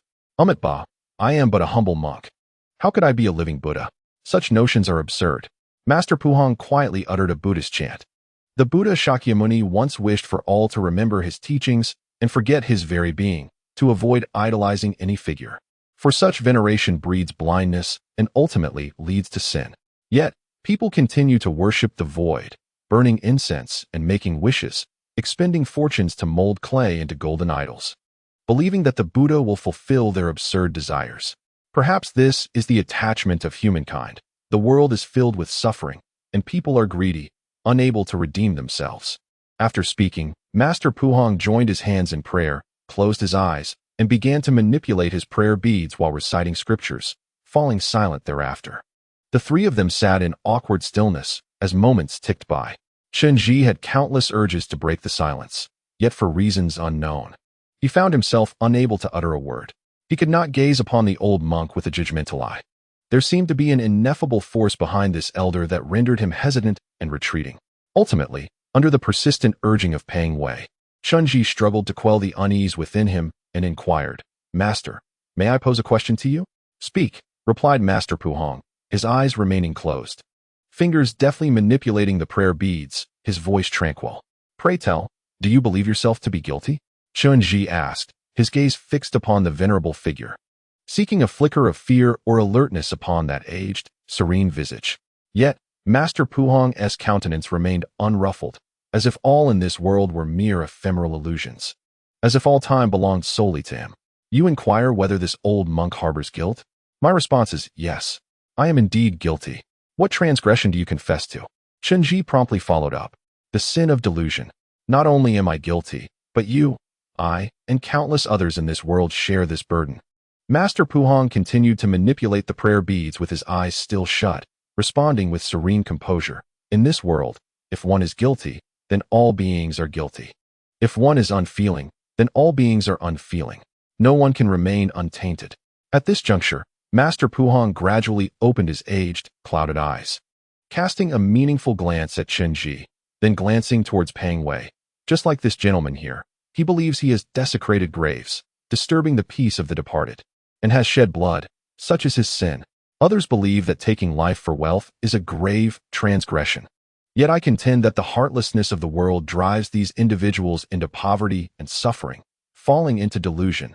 This too is a sin. Oh dear, Master, you have seen through me. Peng Wei was taken aback that Master Puhong had so insightfully discerned his true nature, feeling a sudden discomfort, wishing to rise and interject. Chen Ji swiftly gestured for him to return to his seat. Chen Ji was not of a weak mind. He had prepared himself for any eventuality prior to their arrival.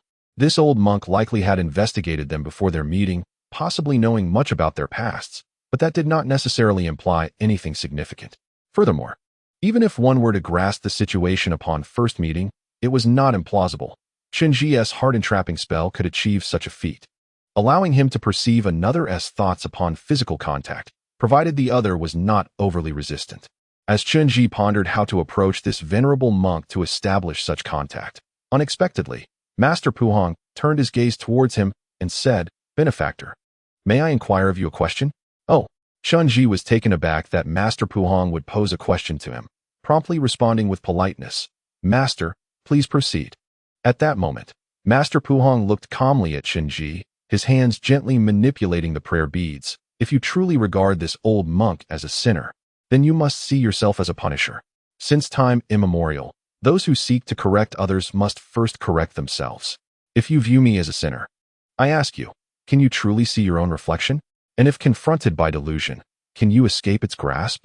As I, Chenji, felt a sudden tremor within my heart upon hearing the term demonic affliction, I was involuntarily transported back to the netherworld, where the bloodied, dark soil and the forsaken half-divine girl, her eyes brimming with tears and starlight, filled my vision. I also recalled the figure of Jiangxia, bound and weeping in the shadows. Words failed me.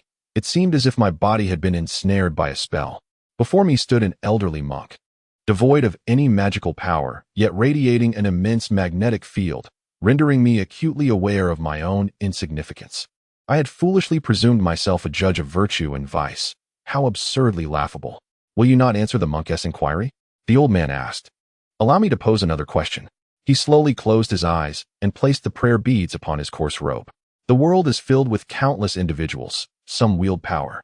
Others possess fame and status, while still others hold honors that cannot be shaken by any force. Take, for instance, Master Xuanzang of the Tang dynasty, whose lifetime of merit remains unmatched. Yet even the most virtuous monk can find himself ensnared by demonic influences. In such moments, is there anyone to chastise him? Esteemed one, if you consider yourself a chastiser, would you maintain your stance when confronted with those untouchable from above? If all stood against you, leaving you alone in your conviction, would you still seek to admonish them? At this juncture, I, Chenji, felt an unsettling blow to my pride, as if the old monk were deliberately provoking me. As long as the way of heaven is on my side, even if the entire world opposes me, I shall remain steadfast in my beliefs. I retorted swiftly, "Excellent.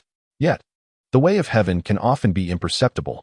Ultimately, you must rely on yourself," the monk replied, revealing a smile that was difficult to interpret. "Let us shake hands. I shall remember your words as a promise you have made to me." With that, the old monk extended his right hand, its dry palm lined with wrinkles. My heart raced. Moments ago, I had pondered how to connect with this monk, and now he presented me with an opportunity to employ the heart entry spell.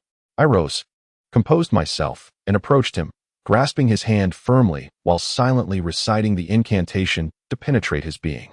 In that instant, I was struck by a profound tremor coursing through my entire body. As I clasped his hand, the monk's inner aura unveiled itself to me without reservation. In that moment, I truly grasped the essence of divinity. Chapter 32, The Pinnacle of Existence. This chapter is dedicated to my ally, Yichio. Thank you for your generous rewards. I beheld that within this venerable monk resided a formidable aura, resplendent and magnificent, a grandeur I had never before encountered. Chenji once delved deeply into the study of the human aura and also analyzed the auras of demigods. He discovered that the human aura is significantly simpler compared to that of demigods, with fewer classifications and colors that lack the brightness characteristic of demigods. It resembles the texture of coarse cloth in comparison to satin. However, Chenji surmised that the aura of divine beings must be immensely vast, rendering humanity akin to a brook in comparison to the boundless ocean. The concept of deification essentially refers to the transformation of certain individuals whose auras are close to that of divine beings. Through the subtle modification using spiritual stones, they are nurtured to evolve into true deities. Yet, this remains merely a theoretical notion. Aside from the incomplete by Chen he encountered at the time, Chenji had never witnessed any genuine divine entity, thus he could not ascertain the true nature of a deity's aura. However, The aura emanating from Master Puhong struck directly against Chen Ji's consciousness. This magnificent and expansive aura shimmered like a sky, filled with resplendent clouds, spreading out in a breathtaking display that defied description. Chen Ji could scarcely fathom encountering such a spectacle. Master Puhong was evidently a human, an extraordinarily ordinary individual. Yet his presence exuded a feeble aura typical of the elderly, suggesting a deteriorating physical state. Nevertheless, his aura was remarkably rich, with intricate structures and vibrant colors, exuding a formidable presence that sent shivers down the spine. This grandeur could only be described as the highest manifestation of human thought, a culmination of human consciousness. Stunned by this overwhelming aura, Chen Ji found himself immobilized. He gazed into the murky eyes of the old monk, where glimmers of light danced. Chen Ji's heart incantation penetrated the old monk's being without restraint, traversing through his thoughts until it merged with Master Puhong's consciousness. Chen Ji was drawn into Puhong's memories, witnessing the events that unfolded around him. At that time, the Middle East was engulfed in the flames of war. Master Puhong, a renowned Buddhist scholar, traveled to the war-torn country alongside a charitable foundation to offer solace. There, he bore witness to what could only be described as a hell on earth. Human warfare is both blind and brutal, causing individuals to forget familial bonds and humanity itself. Some children lay with half their flesh blown away, writhing in despair on the ground, their eyes weakly gazing at the heavens. Infants, barely learning to walk, cried out in anguish on the battlefield, their small hands reaching out for help, while their parents had just been killed, their bodies lying nearby. Men wielded rifles, navigating through the corpses in search of sustenance, numbly passing by children who had just lost their parents.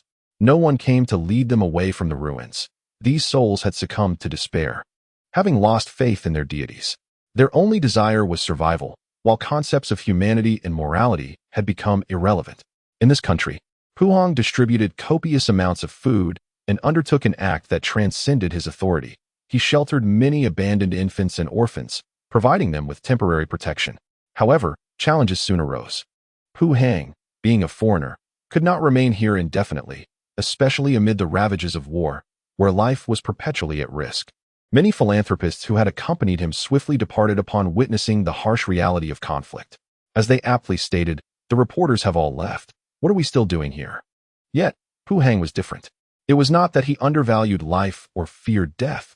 Rather, he was far more terrified of abandoning the innocent children amidst the turmoil.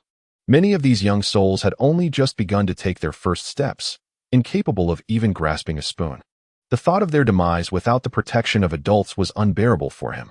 Determined, Puhong began to traverse the region, hoping to secure some financial aid to provide these children with basic necessities.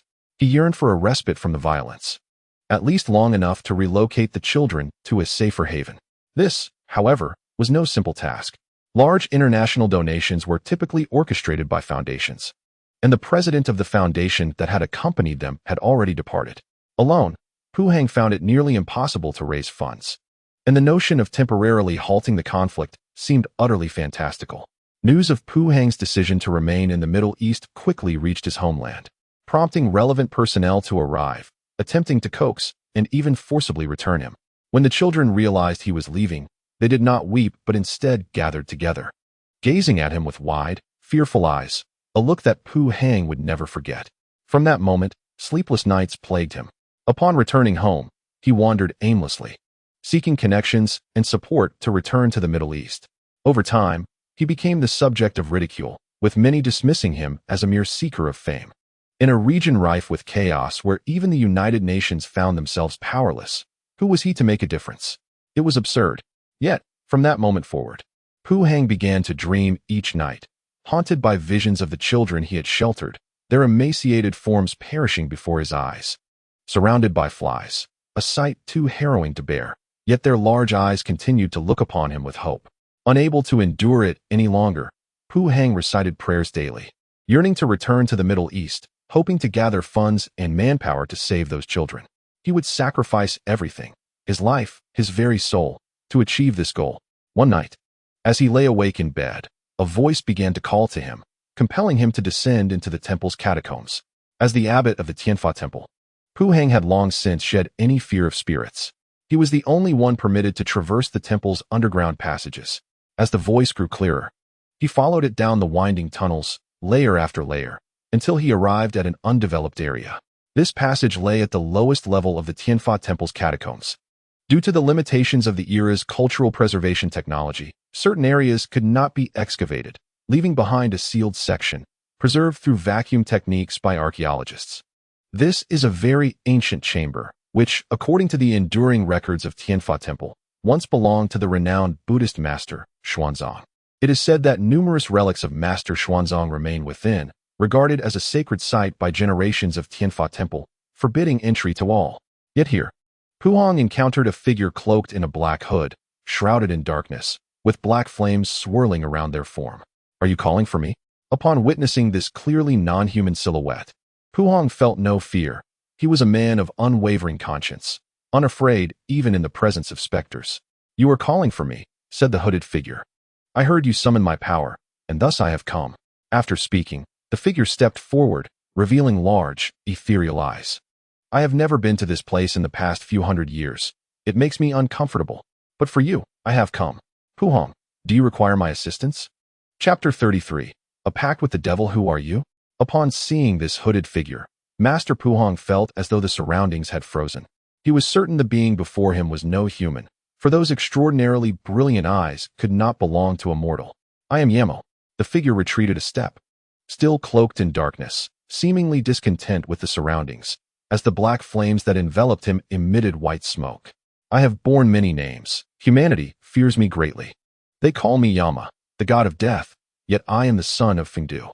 After my father's demise, I became the king of the underworld. Puhong, your desires are beyond human reach. Not even your Buddha can assist you. Only I can. So what say you? Do you need my help, Yemo?" Master Puhong exhibited little fear towards this malevolent deity, infamous in texts and legends. In fact, he remained as tranquil as a still lake, aware that this dark god had come to propose a bargain. "Pray tell, if you assist me, what would you require in return?" "Indeed, I require an exchange." Yamo's eyes sparkled in the darkness. "You are a truly noble soul, a rarity in these past centuries, akin to the former Xuanzang, whose love for humanity transcended self. I too once compelled him to make a choice. Puhong, do you know the tale of Ksitigarbha Bodhisattva?" "Of course." Master Puhong responded with serene composure. Seeing the suffering of beings in hell, Ksitigarbha Bodhisattva vowed to descend to rescue them, declaring, "If I do not enter hell, who will?" He swore not to achieve Buddhahood until hell is empty. Though he dwells in hell, he remains tranquil and free. Though he vowed not to attain Buddhahood, he has already achieved the fruit of enlightenment, a selfless dedication. "Are you asking me to sacrifice myself for righteousness? I am willing. If you can bring an end to the flames of war, then take my life." Amitba. In the shroud of darkness, Yamo fixed his gaze upon Master Puhong for an extended moment, the hue of his enormous eyes gradually deepening. The black flames of his wrath blazed more fiercely. Yet Master Puhong remained unperturbed, hands clasped in prayer, reciting incantations, a faint luminosity seemingly rising behind him. Suddenly, Yamo emerged from the shadows, resembling an enraged beast. He lowered his hood, revealing his entire visage. In an instant, the earth froze, time halted, and the blood within Master Puhong ceased to flow, as if his very soul had been ensnared by Yamo. "Puhong, do not mock me with disdain. I am aware that you perceive me as an evil specter. Yet as a mere mortal, your fleeting decades of existence render you incapable of grasping the truth that there exists no absolute distinction between good and evil. You are now grizzled and frail. Your life holds no significance for me. However, you possess something invaluable. Should you relinquish this treasure to me, I shall grant your wish and quell the flames of foreign warfare. In the name of redemption for others, would you forsake your beliefs and steadfastness, surrendering the virtue you have always held dear?" Chen distinctly sensed a moment of hesitation in Master Puhong upon hearing these words. To abandon virtue? To descend into depravity? Master Puhong's body trembled uncontrollably. "Yes, to become a being of utter filth," Yamo replied. "What is it, Puhong? Are you faltering? Do you cherish your pure and noble soul more than the salvation of others? Fear not, for no one will unmask you. I could even extend your lifespan, allowing you to indulge in your desires without anyone ever knowing. You would remain a revered monk, beloved by the masses, just like many esteemed monks of yore. To live as a hypocrite, cloaked in shame while harboring inner corruption? Master Puhong was gripped by fear. His soul quaked in dread. If this is the case, what difference would it make if I were adorned in glory? Should I truly commit sins, then what awaits me in death? At that moment, Chen felt the profound anguish and turmoil within Master Puhong's heart, a sense of urgency overwhelming him. Yet, visions of those orphan children, their eyes filled with innocent hope, suddenly materialized before him. Ultimately, he resolved, what is selfless devotion but the relinquishment of self for the benefit of others? If cherishing one's own soul surpasses the welfare of others, how can it be deemed selfless? If self-sacrifice is considered a form of giving, then allowing my pristine soul to be tainted and descending into endless depravity is the true act of sacrifice. Should I indeed commit harm against others, then let me end my own life. Once Master Puhong made his decision, the subsequent events became obscured to Chen. The following scenes were fragmented. He vaguely perceived the lifeless bodies of young girls strewn upon the ground, their demises tragic, their naked forms sullied. Yet, at that moment, Master Puhong felt neither guilt nor compassion. His heart was consumed by an uncontrollable madness, rendering him incapable of even taking his own life. For he had lost mastery over himself.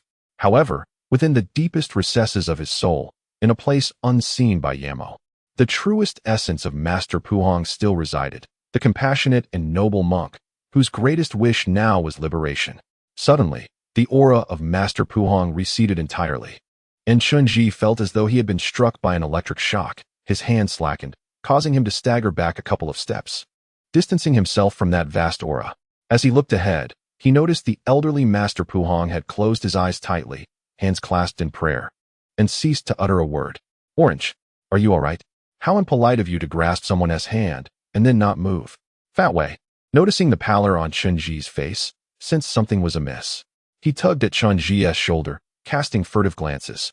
Just then, the door burst open, and the assistant monk, accompanied by several armed individuals, stormed in. You scoundrels!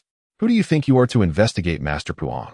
Do you have any idea how many lives he has saved throughout his life? How dare you insult a revered monk of the Buddhist order? This is utterly outrageous. The assistant monks were evidently agitated, while the armed men pointed their weapons at Chen and Fat Wei. The other monks, in a fit of anger, forcefully ushered them out, clearly demonstrating the high esteem in which Master Puhong was held, intolerant of any desecration. Chen offered no resistance. Before stepping out, he turned back to glance at Master Puhong. The master said not a word, instead remaining seated like a steadfast clay Buddha, slowly manipulating his prayer beads. Chen noticed what seemed to be a tear forming beneath Master Puhong's eyes. The young monks were exceedingly agitated, not allowing for any explanation, and promptly expelled them from Tianfa Temple, discarding their belongings. Chen and Fat Wei had no choice but to return to their hotel. Upon their arrival, they found Mu He and Yi Qing waiting for them. Mu He bore a grave expression, and upon seeing Chen immediately stated, the investigation into Tianfa Temple must be halted at once. High-ranking officials have already intervened. We cannot afford to provoke this revered figure. Chapter 34. The Devil on the Altar. Mu He visibly relaxed upon seeing that Chen and Fat Wei had not encountered any serious trouble. He instructed Yi Qiu to promptly book tickets for a private flight, then turned to Chen and said, the situation has changed. You must return with me immediately. We cannot enter Tianfa Temple again. Master Puhong has numerous friends in high places, wielding significant influence internationally, and they are well informed. The news of our investigation into Master Puhong has already leaked, and the monks at Tianfa Temple are extremely agitated. If you were to return, it would likely lead to physical confrontation. It is fortunate that you emerged safely today. A stern directive has been issued from above to cease the investigation into Master Puhong immediately. We must avoid any religious conflict, or else we will face fundamental issues. Furthermore, Master Puhong now holds immense prestige internationally, with devout followers in many fields. Our current endeavor has incited widespread ire. Even if we must discontinue the investigation into Black Whale, we cannot afford to provoke this esteemed monk further. If it is absolutely necessary, it must be handled discreetly, lest we be discovered. Otherwise, the repercussions are consequences neither of us can bear. I firmly believe that the esteemed master of universal navigation cannot possibly be a nefarious individual. Fat Wei expressed to Mu He and Yi Qiu, Having lived this long, I have encountered my fair share of people. Those pretentious, noble-hearted wildcats are easily discernible to me. Yet this master is entirely different. His countenance, eloquence, and poise suggest he would never stoop to committing such vile acts against young girls. Moreover, what could he possibly deceive those boys into doing? Could he profit from it? That would be self-destructive. I believe we are gravely mistaken in our investigation and that it has nothing to do with the master. We must refrain from wreaking havoc in his sacred domain. I feel a chill at the back of my head, and I firmly believe in karmic retribution. As Fat Wei conversed with Mu He and Yi Xiao, they engaged in a lively discussion about the master of universal navigation. Listening to their dialogue, Chen Ji remained silent, not interjecting a single word. Once their airplane tickets were secured, they followed Mu He back to the city. The journey was devoid of conversation, and upon their return, they promptly received a call from old Jindo, who sent a car to take them directly to the retreat pavilion. Bao Ping had specifically come from the organization to await their news at the pavilion. Mu He appeared well acquainted with Bao Ping and the pavilion itself, entering the secret chamber without hesitation. Due to her identity, Yi Qing could only wait on the first floor, while the other warriors remained outside the secret chamber. Master Leopard sat alone in the primary seat of the chamber, his expression grave, with Ghost Blade at his side. Upon entering, Mu He conveyed the implications from above to Bao Ping, discussing the gravity of the situation and analyzing the current circumstances, expressing a desire to handle the matter discreetly to avoid any direct confrontation with the Buddhist sect. Bao Ping's countenance darkened as he listened to Mu He without offering an opinion. Finally, he cast a glance at Chen Ji and inquired, "What is your perspective? Did he do it?" Chen Ji hesitated momentarily, an indescribable emotion rising within him. He felt an impulse to defend the master of universal navigation, yet ultimately, he looked at Bao Ping and softly replied, "It was him." Then why the hesitation? Why not act at that moment? Bao Ping asked sternly. "I could not bring myself to kill him," Chen Ji murmured, his gaze fixed on the ground. "He has ascended to a divine state." The room fell into astonished silence as everyone regarded him with incredulous expressions. Even Bao Ping displayed a rare look of surprise before quickly regaining his composure. Bao Ping refrained from further inquiries, instructing old Jindo to escort Mu He and Yi Xiao away while he continued to negotiate with higher authorities. He then ordered the warriors outside to disperse, leaving only himself, Chen Ji, Fat Wei, and Ghost Blade in the secret chamber. "Did you not assert that ordinary humans cannot become divine beings? Are you certain he is merely human?" Bao Ping's expression was exceedingly solemn. "I am certain," Chen Ji responded.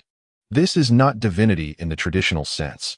Rather, it is an exaltation of the spiritual realm to a remarkable height, resulting in a magnificent aura. I have never encountered such an aura before. It is profoundly awe-inspiring. I cannot even fathom the extent of the strength possessed by one who emanates such an aura. Perhaps this is what it means to attain Buddhahood." Chen Ji paused momentarily before continuing. "The mindset of Master Pu Hong is beyond our comprehension. His thoughts have transcended. When I encountered his aura, his selflessness and nobility filled me with a profound sense of inadequacy and trepidation, causing the energy within me to dissipate entirely in that moment. Therefore, I truly cannot do it." "I understand your meaning," Bao Ping replied with a slight nod, leaning back against the chair, his eyes darkening. "So, that implies ordinary physical attacks can indeed kill him, correct?" Chen Ji fell into a deep silence, contemplating for a long while before softly responding, "Yes. Very well. Allow me to handle it," Bao Ping calmly stated, raising his right hand as Ghost Blade swiftly stepped forward. "Ji Ling, I command you to bring me Master Pu Hong's head within 48 hours. "Understood," Ghost Blade replied without hesitation, and in the blink of an eye, he vanished from the secluded pavilion. Bao Ping then fixed his gaze upon Chen Ji, a subtle hint of reproach glimmering in his eyes. Regardless of the myriad changes in this world, irrespective of the names under which crimes are committed, I intend to make it clear that we can eliminate anyone. As time passed, each hour weighed heavily on everyone's spirits. That night, they all remained at the secluded pavilion, awaiting news from Ghost Blade. Fat Wei did not speak to Chen Ji throughout the night, and when the attendant called them down for dinner, Fat Wei spat quietly, refusing to go downstairs. Chen Ji, too, lacked the appetite for food. It was well known that with the speed of a warrior, acquiring Master Pu Hong's head within 48 hours was not an insurmountable task. However, the inner sanctum of the Tianfa temple was heavily guarded, making infiltration quite challenging. Whether Ghost Blade would succeed remained an uncertainty. Yet, Chen had heard tales of the organization's assassins, renowned for their prowess in numerous famous battles, effortlessly severing the heads of their enemies. Even the most fortified cities could be traversed by these ruthless agents, wielding their cold blades with merciless precision. Although Chen had executed countless missions alongside Ghost Blade, he had never witnessed the assassin's true capabilities. Around 8 p.m. the following afternoon, Ghost Blade finally returned. Chapter 35. The Black Whale's Lair. Ghost Blade entered the room, still carrying the traces of the wind, gracefully leaping through the second-floor window like a leaf. He held a meticulously wrapped bundle, its folds neat and tight, indicating the seriousness with which he had prepared it. Despite the multiple layers of wrapping, a faint trace of blood seeped through the bottom of the parcel. Ghost Blade presented the package before Bao Ping. "Leader, the task is complete." As those words left Ghost Blade's lips, everyone present felt as though they had been frozen in place, especially Fat Wei, whose face turned pale, his fists clenched tightly. If anyone were to provoke him at that moment, he would undoubtedly spring up to fight. Chen heart raced intensely as he watched Ghost Blade place the bundle on the table, immediately sensing that within it lay the most sacred object in the world, its surface stained with blood, bearing the weight of his profound guilt. "What did the monk say before he departed?" Bao Ping inquired softly, casting a glance at the parcel. Upon hearing Bao Ping's question, Gui Dao instinctively touched the hilt of his blade, then lowered his head, his voice trembling slightly. "When I arrived there, he was reciting scriptures. Aware of my purpose, he asked me to wait a moment, stating that he was chanting the K-Itagarbha Sutra to absolve me of the karmic sin of taking his life. Just before his demise, he entrusted me with his prayer beads, proclaiming that we could henceforth freely enter the underground temple of Tianfa to safeguard the next elder from the taint of malevolence." After speaking, Gui Dao cautiously retrieved the aged wooden prayer beads from his bosom, solemnly placing them atop the bloodied head wrapped in the parcel. Though the beads were made of ordinary wood, likely purchasable for a mere 10 yuan, they radiated a sacred luminescence under the light. "Understood. You have performed admirably," Bao Ping remarked to Gui Dao, then turned to Chen. "Now it is your turn. This elder Puhong has been slain by our hands. His mind free from any obstruction. Place your hand upon his cranium and utilize your abilities to uncover the information regarding the Black Whale." Upon hearing Bao Ping's words, Chen sighed inwardly, steeling himself as he placed his hand upon the blood-stained parcel. As his hand made contact, even through the layers of wrappings, Chen felt the residual warmth of Elder Puhong's aged head. Closing his eyes, he silently recited the heart entrapment incantation, channeling his energy into the skull. Indeed, the deceased were devoid of mental barriers. The incantation flowed effortlessly, traversing through the fragmented memories of Elder Puhong, transmitting all knowledge about the Black Whale into Chen mind. Most of the visions were grotesque and sordid, accompanied by the anguished internal struggles of Elder Puhong. He was indeed the employer, having employed technicians through the funds he controlled to construct the Black Whale network, with the intent of capturing numerous young boys. The role of girls was merely to entice the boys for carnal pleasures, while the vile drugs that ensnared them were retrieved by Elder Puhong from the underground temple. He himself had consumed these drugs, leading to a gradual corruption of his soul. Initially, he maintained self-control, but ultimately succumbed entirely to the allure of this toxic substance. His insatiable greed and moral decay intensified, leading him to lose all sense of conscience. Yet, in the end, the girls held no significance. Elder Puhong's true objective was to deliver a multitude of underage boys, resulting in a tragic fate for those girls. The aim behind capturing these boys was, of course, to serve Yamo, yet the Dark Reaper ceased to return to Tianfa Temple after witnessing that one encounter. As he himself proclaimed, he found no affinity for this place.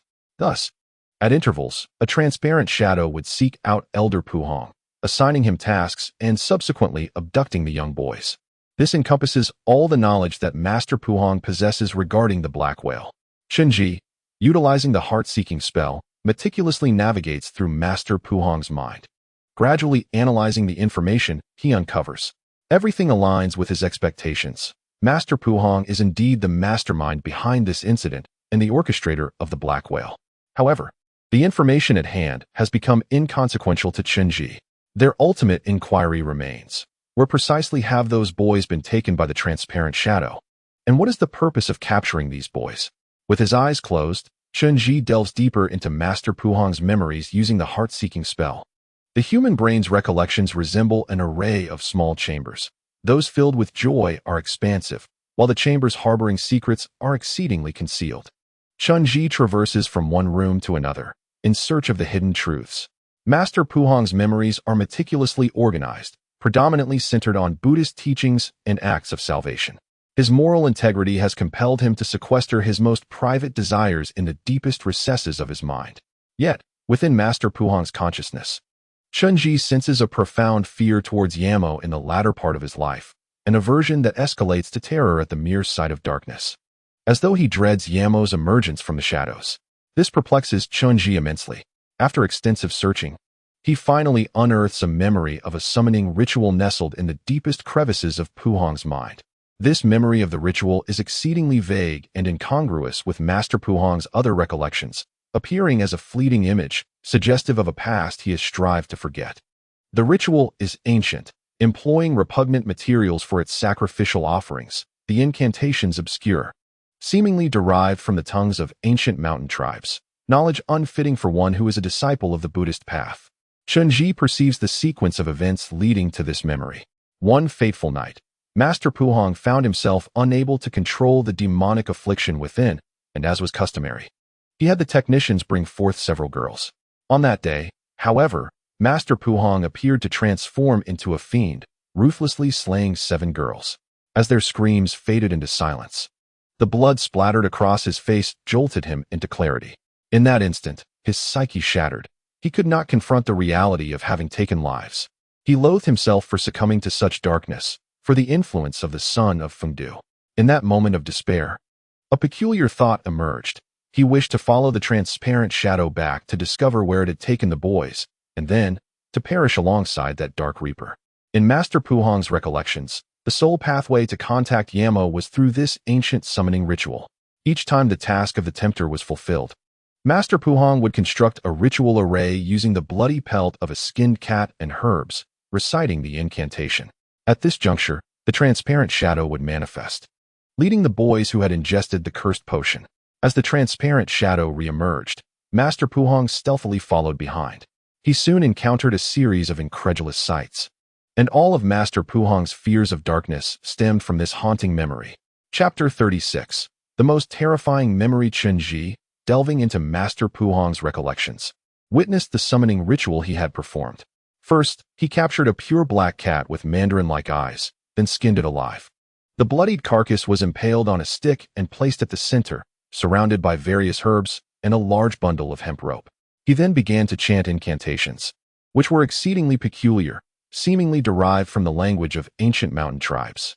At that moment, the transparent shadow appeared, crawling forth from the ground like a demon, swaying as it led the boys who had consumed the potion. This time, Master Puhong discreetly trailed behind, watching as the shadow guided the boys forward. Akin to a corpse procession, despite his advanced age, the shadow moved with astonishing speed, as though traversing clouds, seemingly traversing vast distances in an instant.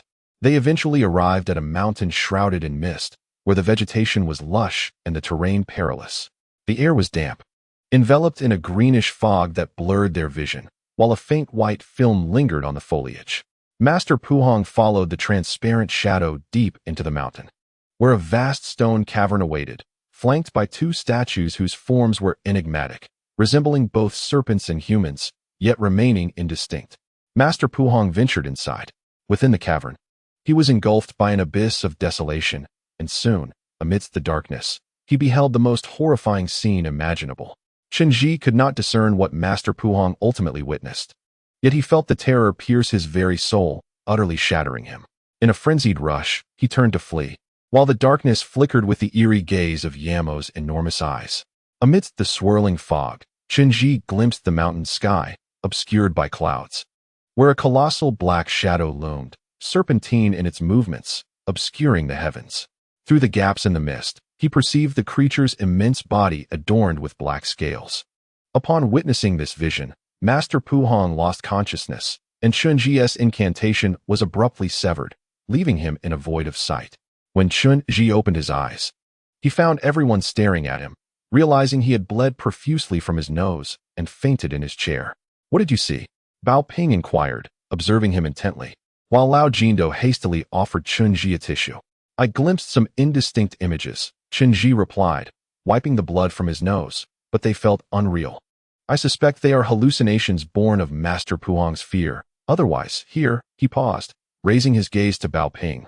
Lord Bao, do you believe that true dragons exist in this world? Dragons? Are you referring to the mythical creatures? With a serene smile, Bao Ping stated that, according to the organization's records, no one has ever witnessed a true dragon. Although dragons frequently appear in Chinese folklore, legends remain mere tales and do not substantiate the existence of such a creature. If such a colossal being had truly existed, how could it possibly leave no trace of bones or fossils? Is that so? Chen Ji nodded silently, wiping away the blood from his nose, and recounted the fragmented images he had observed within the memories of Master Puang. Did you see it clearly? Was that entity genuinely a dragon? Bao Ping inquired. I cannot say for certain. Master Puang's later consciousness was exceedingly chaotic, and the visions he beheld were merely disjointed fragments, not distinctly clear, Chen replied. Much of human memory is subjectively fabricated. Perhaps these were merely exaggerated imaginings born from Master Puang's fright. He might have only encountered an enormous python, which is entirely plausible. Nevertheless, the shadow soaring through the air was indeed massive, serpentine in form, elongated, with a sinuous tail adorned with dark scales. Though obscured by smoke, even without seeing its head, it bore a striking resemblance to the dragon of legend. That is absolutely impossible, Bao Ping asserted with unwavering confidence. The ancient texts within our organization are comprehensive and unequivocal. There exists only a brief mention of dragons, dating back to the time of King Wu's campaign against Zhou, when a minister suggested that King Wu might meet a divine dragon at night to seek auspiciousness. Yet, ultimately, the divine dragon could not be found, indicating that by 5,000 years ago, the true dragon had already become a mythical creature. As for tales of Neza slaying dragons, these are mere baseless folk stories, lacking any foundation. Moreover, even if such fantastical beings once roamed the earth, they could only have existed 5,000 years ago, or even 100 million years prior. By now, they have long since turned to dust, leaving no remnants behind. I can assert with absolute certainty that there are no living dragons in the contemporary world.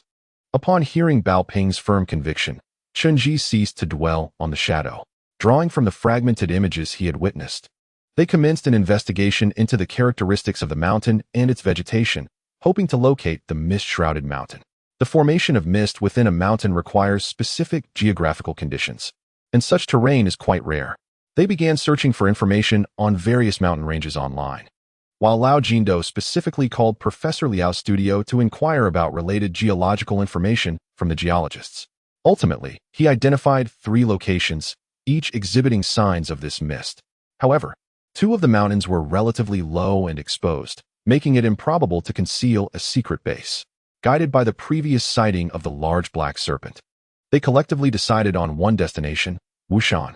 Wushan is one of China's most ancient mountain ranges, having appeared in classical Chinese literature and poetry, such as the phrase, "Once the sea has been traversed, water cannot compare. Apart from Wushan, the clouds are not the same." Wushan stretches in a north-south direction across the eastern region of the Sichuan Basin, bordering Hubei, Chongqing, and Hunan. It belongs to a subtropical monsoon humid climate, characterized by mild weather, abundant rainfall, and an average annual temperature of 18.4 degrees Celsius, creating a pleasantly tempered environment. Due to the perpetual mist enveloping Wushan, it resembles a celestial paradise, which has given rise to numerous captivating myths and legends throughout Chinese history. The most renowned of these is the tale of the Wushan goddess, documented as early as in the Shan Hai Jing, Chu Yuan's Jiu Gushan Gui, and Song Yu's Shun In Vi Fu. Moreover, the topography of Wushan is exceedingly intricate, making it easy for newcomers to lose their way. Thus, the notion of a clandestine base concealed within its depths does not seem far-fetched at all. Once the location was established, the subsequent tasks appeared straightforward. After all, these were merely conjectures lacking concrete evidence. Following thorough research, Bao Ping commenced dispatching personnel to investigate the area, enlisting Professor Liao's research team to seek valuable clues, while Chen Ji and others returned home to await news. However, to their astonishment, the reports from Wushan were utterly shocking. Chapter 37. Elimination. The prior reconnaissance efforts by the troops were of paramount importance. Professor Liao's team diligently worked with an array of sophisticated instruments. However, such matters cannot be rushed. The location must be measured with utmost precision to ensure their safety to the greatest extent possible. During this period, Chen and Pang Wei remained at the Destiny Hall, eagerly awaiting updates. Chen was elated to learn that Gui Dao had been dispatched back, as rumors of their pursuit of the Black Whale had begun to circulate. With Master Pu Heng having recently passed away, to avert any unforeseen incidents, Gui Dao was to stay behind to safeguard Chen security. The three gentlemen found themselves once again cohabitating, and with Ding Ning frequently dropping by to stir up mischief, the Destiny Hall became quite lively. Business thrived during this time, and after closing for the night, they would venture out to revel. Chen and Pang Wei's squad had even welcomed Ding Ning into their fold, indulging in games before heading out for skewers and draft beer. Lu Xiaohong's Food God Hot Pot restaurant set up a barbecue stand outside, becoming their frequent haunt. Chen observed that Gui Dao had become increasingly lively since joining them. Previously reserved, he now occasionally joined in their drinking escapades. Meanwhile, Ding Ning was relishing life. Despite having devolved from a top student to a gaming enthusiast, his mother's fortune soared. Her diligent work at the school earned her multiple accolades, soon leading to her promotion to a formal accountant. Many assumed Ding Ning was a relative of the leadership due to her connection with the previous secretary, and the principal extended considerable care to both Ding Ning and his mother, ultimately elevating her to the head of the finance team. Ding Ning had thus transformed into a little prince, navigating school life with remarkable ease. After excelling in several sports matches, he garnered much admiration, with young girls casting flirtatious glances his way and showering him with love letters. Ding Ning was now exceedingly happy, observing Ding Ning's rapidly improving quality of life. Pang Wei felt a twinge of envy and discreetly conferred with Chen about the possibility of borrowing that miraculous spirit stone for his own use. After all, why let such good fortune go to waste? However, he was firmly rejected by Chen Jian, who solemnly reminded Pang Wei that the use of spirit stones was exceedingly complex and should never be employed lightly. The tranquil and carefree days passed swiftly, and after approximately a month, news arrived from the organization that the advanced team sent to Wushan had returned, bringing with them some intriguing tales. Along with the stories were high-definition photographs, as the advanced team had meticulously captured every gorge and peak within Wushan. For various reasons, people often misinterpret the name Wushan, believing it to refer to a singular grand mountain within Wushan County. In reality, Wushan refers to a vast expanse of interlinked peaks stretching north to south at the confluence of the Sichuan Basin, Hubei, Chongqing, and Hunan. The area is incredibly expansive, with the entire Yangtze River Three Gorges merely a part of Wushan's grandeur. Wushan boasts a profound history, rich with ancient relics and abundant resources. As early as 4 million years ago, the earliest upright human tribes in Asia thrived in this region. The natural beauty of Wushan is unrivaled, with the world-renowned Yangtze River Three Gorges flowing through it. The continuous mountain ranges are celebrated for their deep, exquisite, and extraordinary scenery, while the valleys are winding and intricate, characterized by frequent changes in weather that leave onlookers in awe. The immortal lines of Tang Dynasty poet Yuan Zhen, once having seen the sea, water is but a mere illusion. Apart from Wushan, clouds are not clouds, encapsulate the timeless charm and allure of Wushan. Within this scenic area lie many magnificent peaks, with the famed 12 peaks of Wushan standing proudly on either side of the river, among which the Shenf Peak is particularly resplendent. Shenf Peak, also known as Wangxiao Peak, is located about 15 kilometers east of Wushan County, perched on the northern bank of the river. The peak rises dramatically as a colossal rock amidst the azure peaks and clouds, resembling a graceful goddess descending from the heavens, hence its name. An ancient legend has been passed down through generations, recounting that during the era of Yu the Great's flood control, the 23rd daughter of the Queen Mother of the West, named Yaoji, resided in the Yaoqi Palace. One day, the goddess Yaoji rode the clouds and roamed the earth. When she passed by Wushan, she witnessed a malicious dragon stirring up waves, while the valiant Yu was besieged by the flood. Admiring Yu's bravery, Yaoji resolved to assist him, vanquishing the dragon with her powers and gifting him the Shangqing Baojing, a celestial text on flood control, which enabled Yu to clear the gorges and alleviate the disaster. However, Yaoji was unable to return to the heavenly realm thereafter. She died unmarried, buried at the foot of Wushan.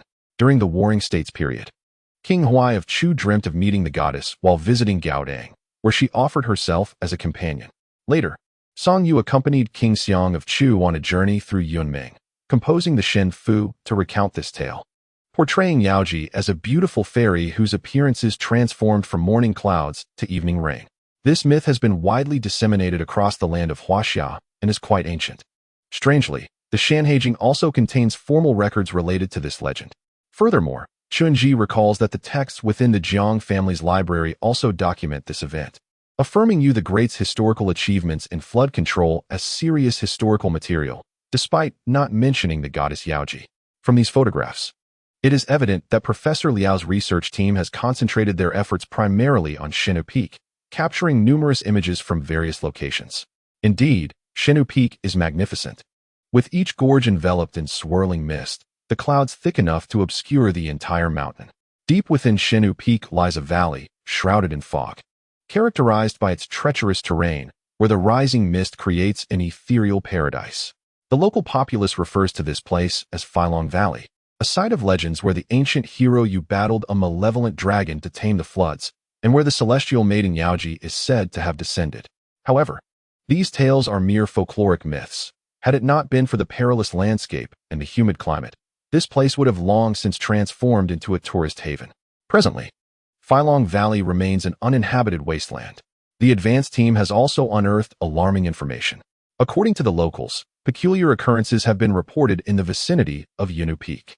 The mountain dwellers, who hold a deep reverence for the spirits, rarely venture outdoors at night, leaving the mountain eerily deserted. However, recently, there have been frequent sightings of pairs of boys, merely 15 or 16 years of age, venturing into the depths of the mountain in the dead of night. These boys appear to be city dwellers, yet they do not behave like tourists, lacking any guides and simply marching onward, indifferent to calls from behind. The local inhabitants have been frightened, suspecting that the mountain spirits are summoning individuals into the wilderness. They have reported their concerns, yet the superstitious villagers often exaggerate, leading to a lack of serious attention to their claims. Nevertheless, the situation has become increasingly unsettling in recent days. At the base of the mountain spring, numerous articles of clothing belonging to city boys have been discovered, alongside personal effects such as glasses and, alarmingly, many small fragmented bones, seemingly gnawed upon and cracked. Some perceptive elders in the area have declared these to be human bones. Chapter 38.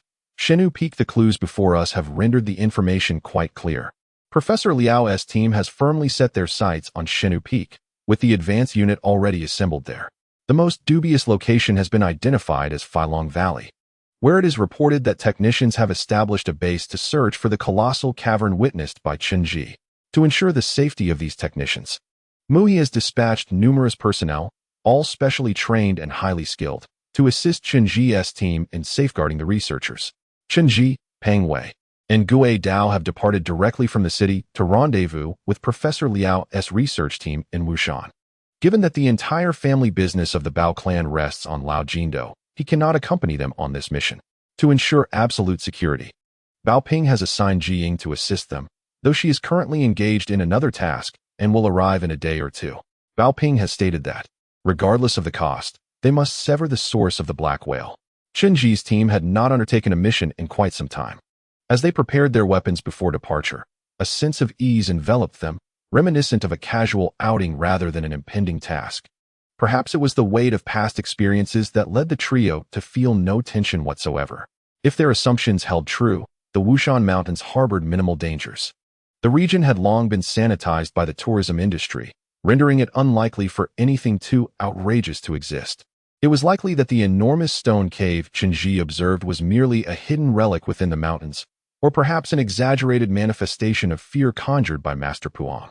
As for the colossal shadow soaring like a dragon, it was probably nothing more than a figment of Master Puang's imagination.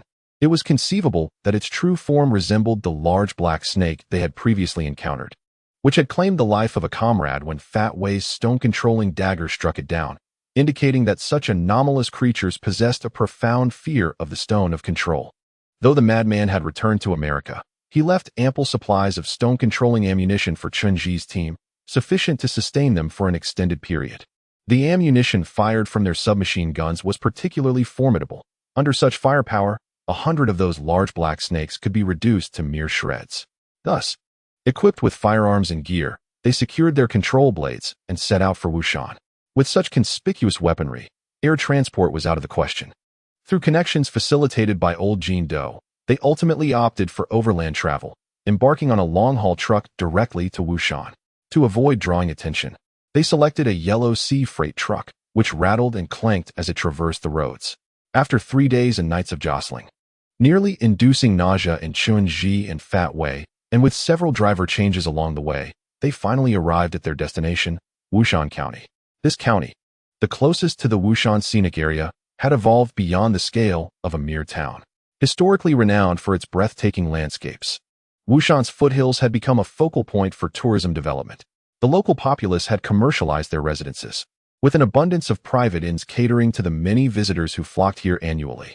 The village bustled with outsiders, rendering the arrival of a small team nearly inconspicuous.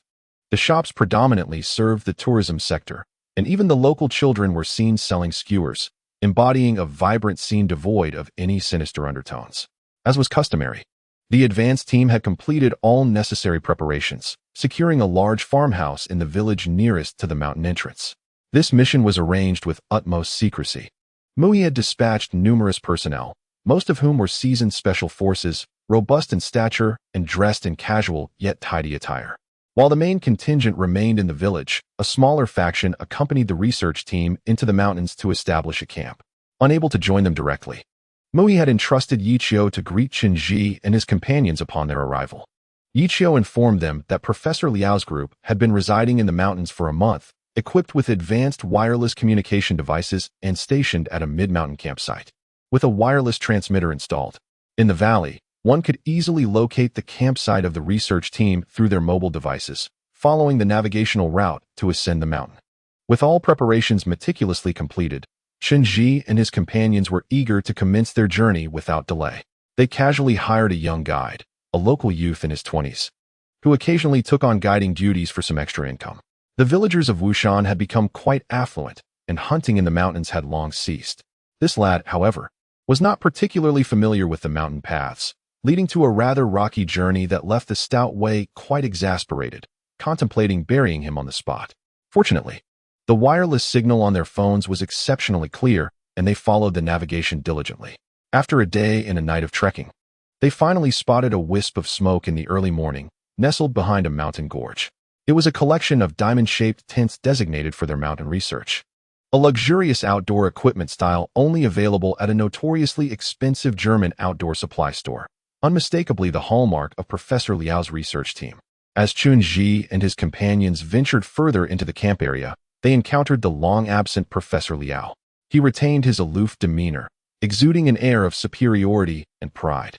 However, upon seeing Chunji and his group, his expression brightened, only to dim slightly upon noticing the guide trailing behind them.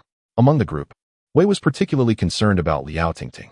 Later, he confided in Chunji that after their harrowing experience in the underworld, where he had carried his cousin's lifeless body for an extended period, Liao Tingting had pursued him through the rain, though they had never exchanged a word. While Wei languished in the southern regions, Tingting had reached out to him almost daily via WeChat, offering words of concern and encouragement, her gentle expressions deeply moving him. Before this trip, Wei had expressed to Chenji that if Tingting were to exhibit her usual kindness, he would certainly make a concerted effort to win her affection, even if Professor Liao erupted in fury like a raging bull.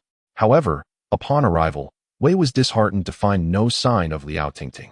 Unable to contain his curiosity any longer, he plastered a smile on his face and inquired of Professor Liao, "Excuse me, esteemed scientist, where has your niece gone? Is she still upset with me, avoiding my presence?" "You think too highly of yourself," Professor Liao replied, his expression cold as he regarded Wei, letting out a brief, derisive laugh. "Tingting left 3 days ago with the first group of the expedition team to Filong Valley and has yet to return. She is leading the team? Is that wise?" "It's quite perilous for a young girl to ascend the mountain," Wei expressed his concern. "Perhaps I should head up tonight as well. The mountains are filled with treacherous terrains, and what if she encounters wild beasts?" "You needn't worry," Professor Liao retorted, rolling his eyes dismissively, clearly unimpressed by Wei. Many have gone up, including several young scientists from our institute. They are either doctoral or graduate students and can take care of Ting. There is no need for you to fret. Wei, feeling rebuffed, shrank back, refraining from pressing further. As the conversation unfolded, their tents were already prepared. The young researchers, some of whom were familiar with Chen and Peng Wei, greeted them warmly and called them over for breakfast. After encountering setbacks with Professor Liao, Peng Wei appeared somewhat embarrassed, mumbling as he accompanied Gui Dao to the meal. However, Chen harbored suspicions. He sensed that Professor Liao concealed a secret within. Chapter 39. The secret of Professor Liao. Although Chen was not a professional psychologist, his father's influence had instilled in him a keen interest in psychology. He understood individuals like Professor Liao, proud, strong-willed, and composed, who would never easily lose their poise. Yet, through his recent observations, Chen became increasingly convinced that Professor Liao was, at that moment, profoundly agitated. According to the original plan, the research team's task was straightforward: to enter the mountains, ascertain their general location, and locate the large stone cave. With the advent of advanced instruments capable of remotely scanning various geological layers beneath the sea, finding caverns within the mountains had become significantly easier. Any blank areas would quickly be revealed by the equipment. The large cave could hardly remain hidden. Logically, Professor Liao should have nearly completed their objectives. Why then? Was he in such a state of panic? Chen contemplated approaching him to inquire, but he soon noticed Professor Liao's resistant demeanor, as if he were uneasy about Chen's intentions and fearful of his questions. Thus, Chen refrained from proceeding further. After breakfast, Chen engaged in casual conversation with the researchers, discussing the unique topography of the mountains, where the mist was dense and the rain fell gracefully, creating a captivating atmosphere. Although they had not hunted any game, the research team had brought ample supplies, with Professor Liao's funding allowing for plenty of provisions, including ready-to-eat beef burgers and outdoor hot coffee. After spending a full day with the research group, Peng Wei grew increasingly restless.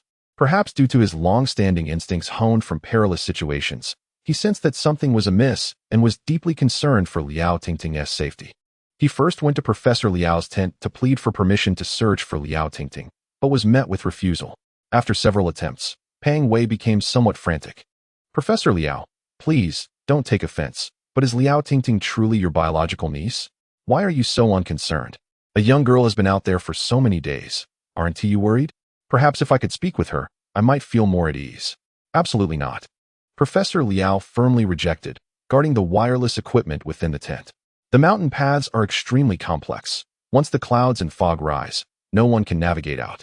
Especially in Flying Dragon Valley, even the guides avoid it. If I let you in and something happens to you, how will I explain that to Mr. Bao?" As for making a phone call, Professor Liao's voice grew agitated, her face flushed, and her neck thickened with emotion. "That is even less acceptable. Electricity is precious in the mountains. We cannot afford to use wireless phones lightly." Professor Liao, upon uttering her final words, exhibited a palpable lack of conviction. She refrained from gazing at Peng Wei and, laden with emotion, retreated to her tent. The intensity of her distress immediately captured the attention of those present, prompting all the researchers to gradually converge, eager to discern the unfolding situation. Observing the crowds gathering, Chen sensed the gravity of the matter and raised his voice to counsel Peng Wei, asserting that this was merely a private dispute. He then urged everyone to disperse before entering Madame Liao's tent. Inside, Madame Liao was sipping water from a cup, her breathing heavy, veins protruding in agitation. Her demeanor still fraught with tension. "Professor Liao, I perceive that your emotional state is rather concerning. Has there been an urgent development? Please, inform me so that I may be adequately prepared." Chen inquired softly, his tone earnest. Seeing Chen calmed her somewhat. She glanced behind him to ensure they were alone before beckoning him closer. "Can you verify your identity as Chen?" she whispered. "Of course," Chen responded, comprehending the seriousness of the situation. With a subtle flick of his fingers, he summoned a distant pen towards him with a gentle gust of air. Having witnessed this ability before, Madame Liao was now assured of his identity. "Oh dear, why did you not bring more people with you?" Professor Liao's voice was scarcely louder than a whisper, her face glistening with sweat. "Ting's team has gone missing. You few have ventured into a perilous situation. While we appear safe now, the night brings considerable danger." After conveying her urgent concerns, Professor Liao discreetly shared the current reality with Chen. Initially, this undertaking was deemed exceedingly simple and devoid of peril. Once the primary focus shifted to Goddess Peak, the main contingent had established their camp at the mountain's base, surrounded by the vibrant bustle of a tourist haven, which had lulled everyone into a false sense of security, diminishing their awareness of potential risks. After ascending the mountain with her research team and the safety personnel, Professor Liao opted to set up camp at this specific location due to its advantageous position on the mountainside, facilitating communication between the power engine and wireless devices below and above. Thus, she remained at this station, dispatching a small team to Flying Dragon Valley, comprised of Liao Tingting and several young scientists. To mitigate unforeseen circumstances, Professor Liao assigned all armed personnel to Tingting while retaining only a handful of researchers at the base. Their wireless equipment was remarkably effective, allowing Tingting to maintain constant communication with Professor Liao throughout her journey. Given Tingting's inherently cautious nature, she would promptly retreat and report should she enter an area of lost contact. Just 3 days prior, she had been in touch with Professor Liao, yet now she had inexplicably vanished. After expressing her concerns, Madame Liao glanced around once more before leaning in closely to Chen Ji's ear, murmuring, "It is as if they have evaporated into thin air. Not only can we not reach her, but our detection devices reveal no trace of her whatsoever." "How could this be possible?" Chen Ji exclaimed in astonishment. "Your wireless signal has always been remarkably clear. We can see your markers from the base every day. If there is danger, why haven't you called for help?" "Oh, child, how can you not understand?" Professor Liao replied, anxiously pacing. "Even with a clear wireless signal, those at the base can only perceive our position, which is merely a glowing dot on their phones. Our communication devices have been severed." After making a shushing gesture and glancing outside the tent, Professor Liao pulled Chen Ji aside and continued. "The moment I discovered that Tingting was missing, I desperately called for help from the main group below. However, I quickly realized that our voice transmission device had been cut off. This means they can only see our location on the mountain, but they cannot hear our cries for help, unaware of the peril we are in." As Professor Liao spoke, beads of sweat formed on her brow. Moreover, since that moment, these researchers have transformed into a different entity at night. Chapter 40. Professor Liao's Secret, Part 2. On the day that Liao Tingting and the others went missing, Professor Liao frantically attempted to send messages for assistance from within the tent, but was unsuccessful.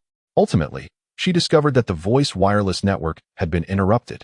Enraged, she initially thought someone had inadvertently severed the connection, and just as she was about to step outside and confront them, she was astonished to find the voice line had been deliberately cut with a knife. As she recounted this, her anxiety was palpable. She nervously glanced towards the entrance. From that moment, I knew things were not as simple as they appeared. Our research team consists of highly qualified individuals. They would not arbitrarily sever the voice line. Moreover, preventing communication benefits no one. Therefore, I began to suspect. "You suspect there is a traitor among us, correct?" Chen Ji interjected. "Yes." Professor Liao's eyes reddened, and sweat streamed down her forehead as she nodded in affirmation. "I did not disclose this matter at the time. I feigned ignorance of the voice interruption, hoping to discreetly observe their behavior to identify the traitor. I thought, after all, there was only one traitor among us. And with our numbers, if we acted together without alarming them, we could surely subdue this individual. However, I soon realized that this was not merely a matter of treachery or typical understanding, for these researchers appeared perfectly normal during the day, yet at night, they began to change." As Professor Liao spoke, her breaths became rapid, her lips trembling in fear. "Do not panic. We will handle any issues that arise. Trust me," Chen Ji assured her with unwavering conviction. "Tell me, what transformations do they undergo at night?" "They turn into beastly humanoids," Professor Liao stammered. That night, I deliberately remained vigilant, wanting to see if these researchers would venture out to send signals on their own, but I immediately noticed that when the sun fully set, some began to undergo transformations. At the outset, I observed a couple of young researchers who, by nightfall, appeared increasingly disoriented, stealthily slipping into the tents of others, followed by sounds that were utterly unbearable. Initially, I presumed it was merely a romantic dalliance among a few young scholars. However, I soon discerned otherwise. Upon witnessing the emergence of those two from the tent, it was not upright figures that I beheld, but rather they crawled upon the grass, their eyes glimmering ominously. resembling serpents in their frightful demeanor. Professor Liao paused momentarily, his composure slightly shaken as he recounted how these researchers seemed to be possessed. Under the cover of darkness, they would surreptitiously infiltrate various tents, engaging in unspeakable acts like wild beasts. The inhabitants of the tents did not struggle or cry out, as if they were ensnared in a stupor, yet by the following night, they too would succumb to this transformation, behaving like a pack of animals. This contagion spread insidiously, with the number of afflicted researchers escalating. How many now, would you estimate? Chen inquired. Perhaps over half, Professor Liao sighed, though I cannot say for certain. Fortunately, our team has ample funding, and the occupancy in each tent is minimal, with significant spacing between them, preventing a complete outbreak thus far. By day, these individuals appear entirely normal. However, the scenes at night are horrifically nightmarish. I have been engulfed in dread during my days at the camp. The experience is akin to living in a waking nightmare. Yet, I dare not confront the researchers directly. Breaking this faade would strip everyone of their protection, leading to total devastation. Why not send someone down to deliver a message? Chen queried. I did send someone, Professor Liao replied, a researcher I deeply trusted. But days have passed without word. He is likely missing. I have come to realize that while Wushan may seem a picturesque tourist destination amidst the bustling human activity below, by nightfall, we belong to this mountain. The fog within these heights is so dense that I often cannot distinguish between day and night, and the terrain is exceedingly treacherous, rendering us utterly isolated from the world. My greatest hope is that the main force below will grow suspicious and dispatch reinforcements swiftly. Once we are safe, we can venture into the mountains to locate Ting's team. This is our sole recourse. I understand, Chen nodded. Professor Liao, you need not fear. I shall send the guide down to inform the main force below, and as for the infected researchers, I shall deal with them tonight. No, that is unwise. Professor Liao immediately shook his head in opposition. You do not grasp the gravity of the situation. Those who have been possessed possess extraordinary strength. I personally witnessed a frail young female researcher in the dead of night single-handedly uproot a large instrument. Their numbers are swelling. At least 50 are now infected. Even if you are forged from iron, should they assault us together, we would be doomed. In my opinion, it is prudent for us to wait here. The larger group below, noticing my silence, will undoubtedly grow suspicious. We shall devise our plans once they arrive. Otherwise, these individuals, who are not simply afflicted but are under the influence of a sinister curse, may face dire consequences. Chen spoke softly, emphasizing that time is of the essence, as any delay could jeopardize their lives. Trust in me. I shall resolve this matter tonight. After conveying his words, Chen offered some comfort to Professor Liao, assuring her that she need not worry about being alone in the tent during the night. He instructed the small guide accompanying them to descend and deliver a message, as the researchers at the camp were deemed untrustworthy. The researcher dispatched by Professor Liao was likely in peril. Thus Chen employed a potent protective spell, enveloping the guide in a thick barrier. The spell's defensive properties were formidable. Even a cannonball could not breach such a dense shield, and the perilous currents surrounding it would deter any would-be assailants. To spare the guide unnecessary fear, Chen refrained from elaborating, merely informing him of an urgent need to contact those below and instructing him to retrace his steps to find Yiqiu. He advised the guide to be swift in his movements. Chen composed a letter for the guide to present solely to Yiqiu, promising triple the fee for timely delivery, while warning that any delay would result in forfeiting his entire guiding fee. Unaware of the imminent danger, the small guide was elated at the prospect of receiving triple payment and hurried down the mountain without even pausing for dinner. Although they had stumbled on their ascent, they were familiar with the path, and the guide likely would reach the base by dawn. Shortly after his departure, a thick fog began to envelop the area, and the sky gradually darkened, signaling that a significant confrontation loomed ahead. Chapter 41. A missed opportunity before nightfall. Chen discreetly relayed the information provided by Professor Liao to Gui Dao and Pang Wei, urging them to prepare for the impending battle. Meanwhile, the researchers remained blissfully unaware of the peril surrounding them, continuing their evening routine by the campfire, chatting and dining as if nothing were amiss. Young female researchers laughed and discussed their vacation plans, while their male counterparts joined in the merriment, seemingly oblivious to any brewing trouble. Professor Liao maintained a faade of normalcy, seated at the fire's center, observing her colleagues engaged in light-hearted banter without revealing her inner turmoil. The research team typically adhered to strict discipline, and under Professor Liao's rigorous management, they had developed a consistent routine. After a brief period of joviality following dinner, each individual retreated to their tents for rest.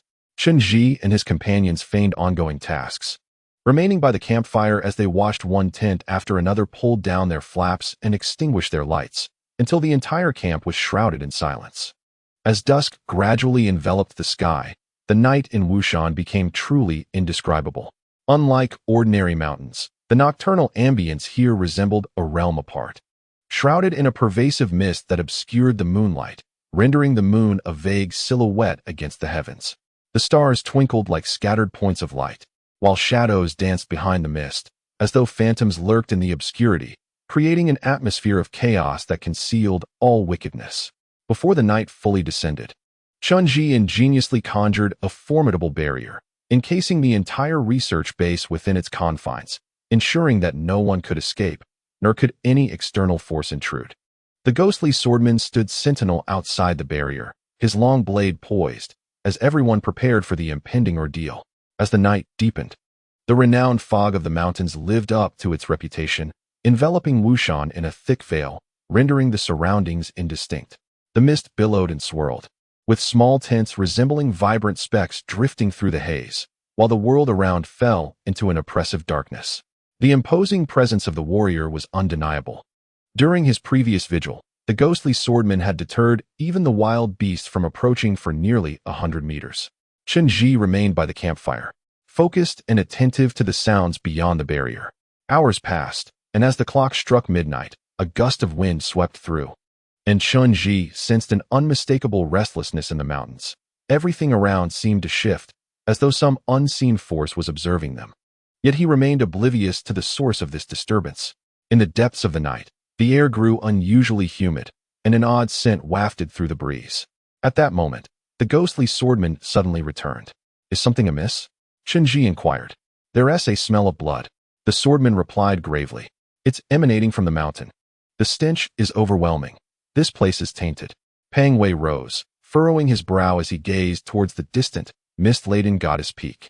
This mountain harbors sinister secrets, reeking of such grotesque odors.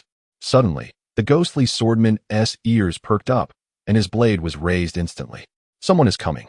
The three of them leapt into action, cautious and silent, concealing themselves behind the tents to observe. Before them, a few meters away, a young male researcher stealthily emerged from his tent, making his way into the darkness. They recognized him as Xiao Zhang, a taciturn young man who had exuded a peculiar scent earlier. Xiao Zhang moved quietly, sneaking toward a cluster of tents belonging to female researchers. Chen and the others followed silently, witnessing as he turned and vanished into the underbrush. "What the hell? Where are you running off to?" Pang Wei exclaimed, charging forward and landing a blow to Xiao Zhang's head, yanking him from the thicket. What are you doing? Help!" Xiao Zhang cried, clutching his head where a sizable bump had formed, clearly in pain. "What is your intention? Why did you strike me?" Upon witnessing that it was the rotund Wei who had assaulted him, Xiao Zhang immediately turned hostile, yet he lacked the courage to retaliate. "What do you want? You ruffian! Why are you attacking me in the dead of night?" he exclaimed. Wei, with eyes wide and fierce like a bull, countered, "What about me? What are you doing sneaking around the young lady's tent at this hour? Who dares to enter the women's quarters? I merely came here to relieve myself," Xiao Zhang shouted, his face flushed with embarrassment. At that moment, everyone realized he was holding up his trousers, his belt having come undone.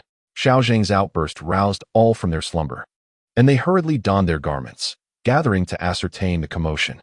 Flushed with both anger and humiliation, Xiao Zhang insisted that Wei had attacked him without cause, declaring his intent to report the incident once he descended the mountain. The researchers, in a cacophony of voices, rallied to condemn Wei on Xiao Zhang's behalf. However, Chen quickly sensed something amiss. In the dead of night, an unusual scent emanated from many of the researchers, with Xiao Zhang's odor being the most pronounced. This peculiar aroma was identical to that of the great black snake. Ultimately, it was Professor Liao who intervened, clarifying that a misunderstanding had transpired and urging everyone to return to their slumber. Wei, feeling the weight of his mistaken aggression, retreated dejectedly. The three of them returned to their tent, keeping watch throughout the night, yet nothing further transpired. However, upon awakening, many technicians had begun to piece together the oddities. Some noticed that Chen and his companions had been on watch all night, which seemed decidedly out of place. Furthermore, the team that ascended the mountain had yet to return, an anomaly that raised alarms. The researchers began to detect the scent of danger, suspecting that the wireless communication might have encountered issues, yet Professor Liao firmly rebuffed their requests to inspect the wireless devices. Liao's adamant refusal only deepened their suspicions. By midday, the technicians could no longer restrain themselves. Being exceptionally astute individuals, they had already deduced that the situation was dire. Some expressed a desire to contact their families, seeking Professor Liao's permission to use the wireless communication devices, a request that was reasonable. Following Liao's continued refusals, certain individuals began to exhibit heightened agitation, and even Liao struggled to maintain control. Chen and his companions found the unfolding drama curious. They observed Liao embroiled in heated discussions with the researchers. Chen noted the deep shadows beneath Liao's eyes and the restless twitching of her eyelids, indicative of her mounting tension. Orange, do you think Professor Liao is toying with us? Nothing happened last night despite our vigil, and her words seem unreliable. Could this old hag be employing a delaying tactic? Is she, in fact, the one ensnared by a curse? In a hushed tone, Pang Wei whispered into Chen ear, "It should not be." Chen glanced ahead at Professor Liao, whose face was etched with anxiety, and gently shook his head. Perhaps we did something we ought not to have done last night, which is why those individuals have not undergone any transformation. Chapter 42. A living ukiyo-e. Chen then turned his gaze toward the distant, smoke-laden woods and murmured, "This peculiar odor differs from that of the foul medicine, although both induce a sense of urgency. This scent is identical to the acrid smoke emitted by the great black serpent. To describe it, this does not truly qualify as a venom. Rather, it is a compound inherent to living creatures, akin to the sting one receives from contact with a sea anemone. This alluring aroma is likely a product of the animal's own physiology." After speaking, Chen observed the extinguished bonfire at the center of the campsite and quietly remarked to Pang Wei, "If this scent is unique to the cold-blooded nature of the great black serpent, then all cold-blooded creatures share a common trait, an aversion to fire." Understanding dawned upon Pang Wei. So, if we extinguish the fire tonight and refrain from erecting a protective barrier, allowing those entities to enter, we shall see what transpires. Despite Professor Liao's firm insistence, the researchers were ultimately barred from entering the tent to examine the communication devices. However, following the events of the previous night, a palpable sense of panic and despondency had settled amongst them. The young researchers no longer engaged in jovial banter, but instead whispered anxiously amongst themselves, speculating that Professor Liao was concealing some secret from them. They ceased conversing with Chen and his companions, hastily consumed their evening meal, and retreated to their tents to rest. As night enveloped the landscape once more, the darkness within the mountains felt utterly despairing. Apart from the faint, nebulous moonlight above, no source of illumination could be found. The winds within Wushan flowed like a soft, meandering stream, enfolding the surroundings in thickening smoke, gradually disorienting those caught within. This time, Chen refrained from establishing a protective barrier or sending out the ghostly blade to keep watch. Instead, he and his companions stealthily made their way into Professor Liao's tent under the cover of darkness. As anticipated, Professor Liao was awake, lost in thought beside a small oil lamp, a short dagger resting nearby. Her expression was marked by tension, her cheeks hollowed. It was evident that she had endured a profound sense of fear during the night, fear that was far beyond mere pretense, a manifestation of severe psychological torment. "Who is there?" Professor Liao gasped in surprise upon seeing someone enter, trembling as she grasped the dagger, her legs barely able to support her. When she recognized Chen and the others, she exhaled in relief. "Why did you not announce your presence? You nearly frightened me to death." Pang Wei, upon seeing Professor Liao's demeanor, chuckled, "I say, Aunt Liao, where has your usual bravado vanished? Are you truly so frightened by this minor affair? If you were to encounter a blood-soaked Zongzi, one can only imagine your reaction. Do not speak so carelessly." Chen chided Pang Wei, then turned to Professor Liao and softly stated, "Professor Liao, we observed the terrain during the day. Your tent is positioned differently from the others. It sits on a hillside, elevated above the others, affording you a clear view of the entire base. Additionally, your habit of keeping an oil lamp lit at night is likely the reason those malevolent entities have not sought you out. It was indeed so. Professor Liao, with a face full of trepidation, glanced at the oil lamp beside her, astonished that such a small outdoor lantern could have saved her life. At that moment, Chen continued, "We shall remain hidden here tonight, observing the movements outside from this tent, which is quite convenient. You will need to proceed to the tent where the equipment is set up. Remember, no matter what transpires, do not venture outside." "Very well. Be cautious." Professor Liao finally revealed the weariness of her age, bowing her graying head and letting out a heavy sigh. "Rest assured, Aunt Liao," Fat Wei declared, brandishing the long knife in his hand, "you often look down on me, but today I shall show you my prowess. Have no worries. Your nephew-in-law is no mere bystander." "Enough." Quickly usher Professor Liao inside. Chen, eager to avoid further nonsensical chatter from Fat Wei, hastily escorted her in. Subsequently, the three concealed themselves within Professor Liao's tent, quietly observing the happenings outside. From their elevated vantage point, the night remained shrouded in obscurity, all tents enveloped in mist, revealing only the peaks of the canvas structures, with the entire base laid bare before their eyes. During the early hours of the night, the base was eerily silent. Apart from the sound of the wind, there was no movement, and everyone was fast asleep in their tents, the base devoid of any light. As the night deepened, a gentle breeze swept through, accompanied by a rustling sound from the mountains, reminiscent of tiny, creeping creatures traversing through the grass. Soon, some tent flaps were gently drawn aside, revealing peculiar flickering lights, as shadows emerged and numerous crawling figures appeared in the underbrush. Chen and his companions raised their infrared binoculars to peer ahead, and what they beheld was an image they would never forget. The researchers, who had been engaged in lively conversation during the day, now slithered out of their tents one by one, moving with alarming speed, akin to serpents weaving through the grass. Their eyes gleamed, the previously observed lights emanating from their own gaze. These researchers crawled through the underbrush in search of aberrations, entwining like snakes, and then the sounds of depravity surged forth. Those who had been so refined and courteous during the day now behaved like wild beasts, copulating upon the grass, some entwined and rolling, others biting and tearing at one another. The revolting scene was beyond description. These individuals are irredeemable. It is likely that there are no good souls left in this camp. Fat Wei whispered, gripping his hefty machete tightly, poised to charge forth at any moment. "Do you require my assistance?" Gui Dao inquired softly of Chen, drawing forth a wooden-handled blade meant for combat. "Wait," Chen replied, then gazed ahead. "These individuals differ from those who have ingested filth-inducing substances. The gas here is an indirect contagion. Perhaps they can still be saved. We must not abandon them lightly." After saying this, Chen closed his eyes and began to silently recite a fierce incantation. He understood that these individuals were in a state of mental disarray.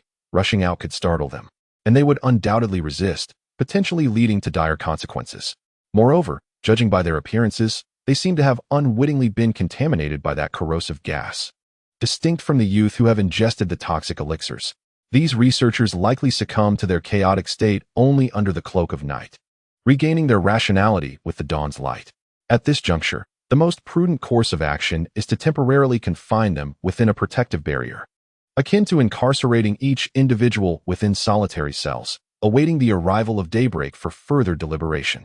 Chapter 43. Slaying Vice and Eradicating Evil. After contemplating this, Chen closed his eyes and began to summon a myriad of fierce incantations within his body.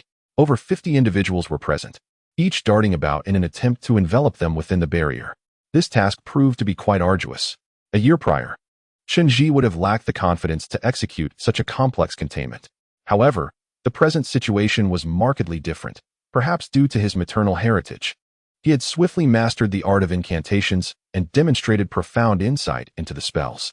In less than 2 years, he had harnessed the technique of barriers to an exquisite degree. He could conjure thousands of diminutive barriers the size of matchboxes, effortlessly ensnaring mosquitoes mid-flight, sealing them without a sound, and could also create vast and dense barriers that encapsulated entire structures. As Chen directed the countless streams of energy across the ground, those filaments finer than a hair began to overlap intricately, weaving dozens of barriers on the Earth's surface, gradually forming an enclosed area that surrounded the researchers engaged in their illicit acts upon the grass. Once the foundational barriers were established, Chen swiftly gestured, sealing each barrier's entrance. The translucent barriers closed instantaneously, trapping the disoriented researchers within. The moment the researchers realized they had been ensnared, they erupted into frantic cries. Their agitation akin to that of wild beasts as they relentlessly battered against the barriers. Their strength was remarkable. A single female researcher possessed the might of several robust men. Yet, Chunji's barriers stood impervious to their assault, robust and unyielding. In an instant, all were howling like feral creatures, the cacophony illuminating the entire base, awakening those yet untouched by the gas. Raising his left hand, Chunji enveloped the perimeter of the base with a semicircular barrier. Its surface interwoven with storm and lightning incantations, crackling with electric serpents that illuminated the encampment as if it were high noon.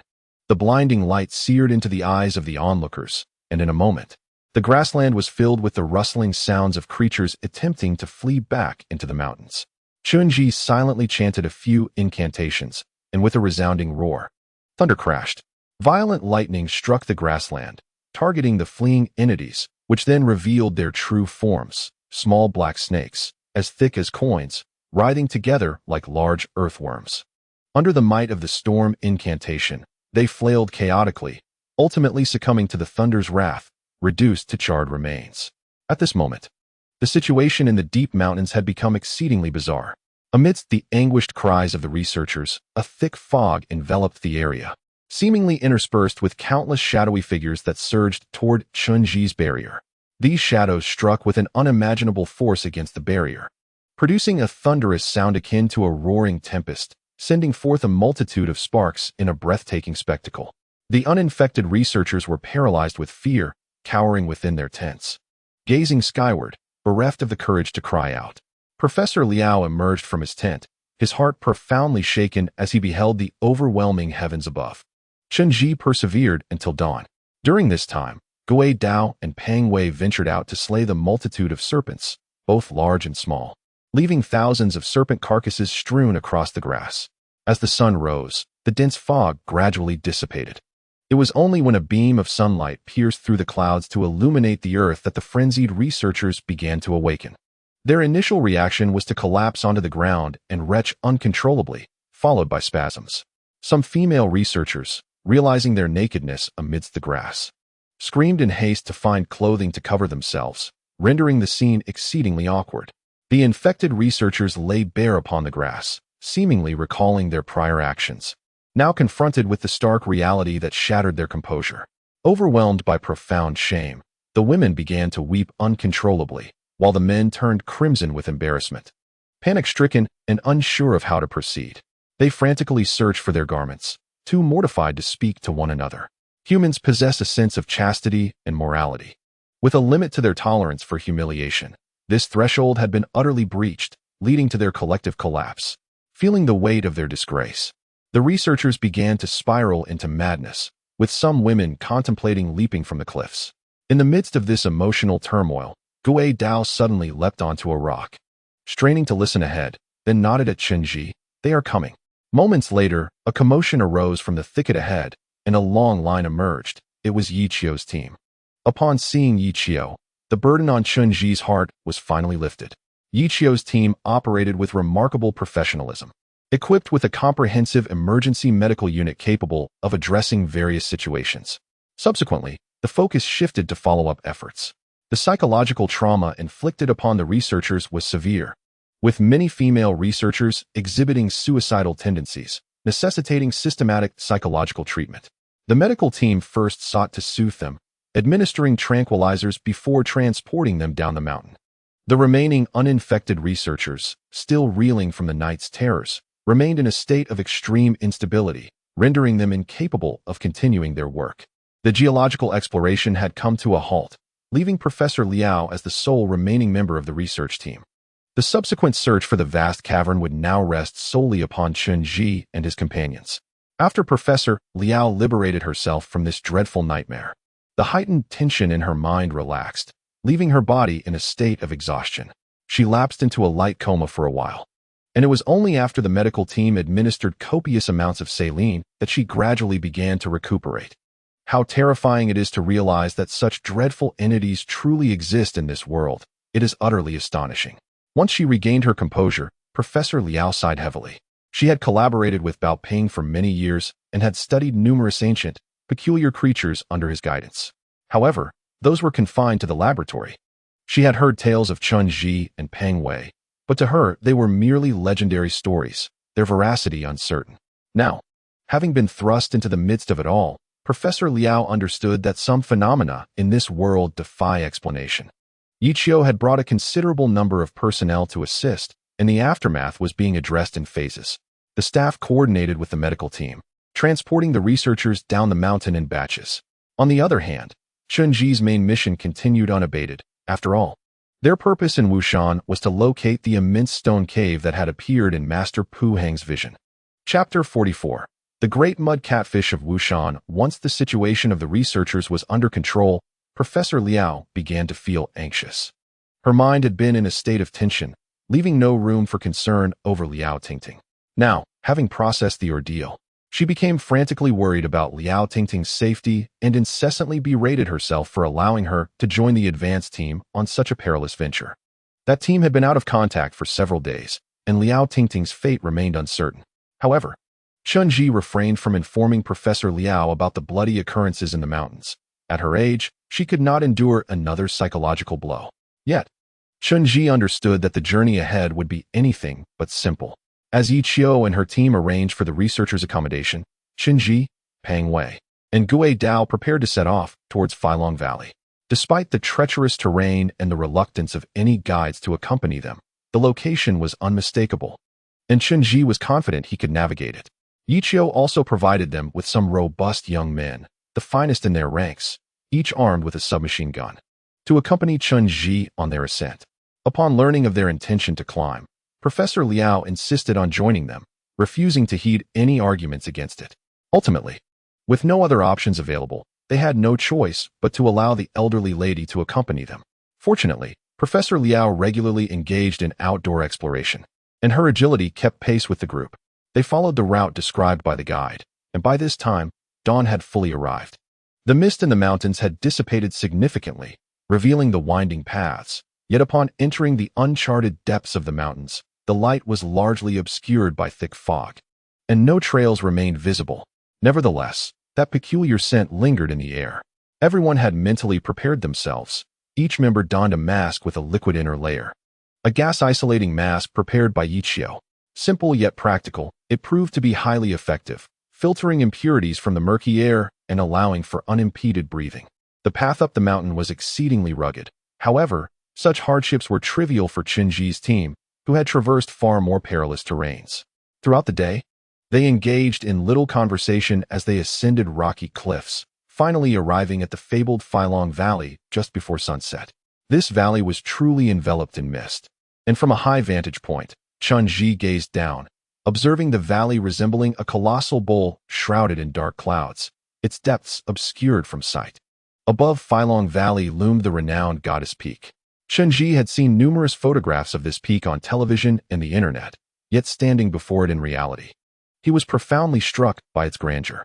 The massive rock formations atop the peak were astonishingly lifelike, their graceful figures resembling not mere natural stones, but rather a celestial woman poised upon the earth, casting an imposing presence over Failong Valley, where mist swirled and dark smoke billowed, as if hiding countless dragons within, creating a breathtaking spectacle. Given their current location, there was no need to continue further. The terrain within Failong Valley was perilous and largely unexplored. If Liao Tingting and her companions had indeed gone missing in the valley, venturing in at night would be decidedly unwise. Furthermore, Chunji and his team had scarcely slept over the past 2 days and were now quite fatigued. With their destination identified and darkness descending, they resolved to establish camp, enjoy a hearty meal, and rest well for the night, planning to venture into Failong Valley at dawn when their energy was restored. Once the decision was made, Peng Wei began collaborating with several young men dispatched by Yichio to set up tents. They were a party of 8, each robust and having previously served as special forces. Peng Wei, sharing a military background, quickly bonded with them, especially as one had even attended his field training camp. Their camaraderie blossomed, filled with laughter, making the task at hand considerably lighter. These young men seemed unaware of the dangers that lay ahead. Or perhaps their soldierly disposition rendered them fearless, as they expressed no concern for the journey ahead and asked few questions. While erecting the tents, two of the young men ventured into the mountains to hunt for wild game, armed with limited supplies of compressed food, hoping to procure some delicacies. Unlike the northeast's greater Hingan Mountains, where prey was scarce in the depths of winter, the weather here was relatively mild, and the mountain streams remained unfrozen, offering a source of fresh water. Chen had not expected them to return with any game, but to his surprise, within 20 minutes, the two young men returned with a dozen creatures resembling loaches, each as thick as a bowl, claiming they had caught them in the mountain streams, slippery and plump. Due to a previous encounter with a small black snake, Professor Liao felt queasy at the sight of the loaches and hastily retreated to a safe distance. Chen meticulously examined the slender creatures and soon realized they were the Wu Mountain northern salamander, commonly referred to as the Wu Mountain giant fat loach. These creatures predominantly inhabit the streams of Wu Mountain, primarily dwelling underwater among stones, with only a few venturing onto the banks. Although the Wu Mountain northern salamander is renowned for its succulent flesh, its appearance can be rather intimidating, and being predominantly wild, few dare to consume it. Many are at a loss as to how to prepare these plump loaches. Professor Liao, for instance, felt goosebumps merely at the sight of them. He preferred his canned goods and compressed biscuits over these slippery loaches.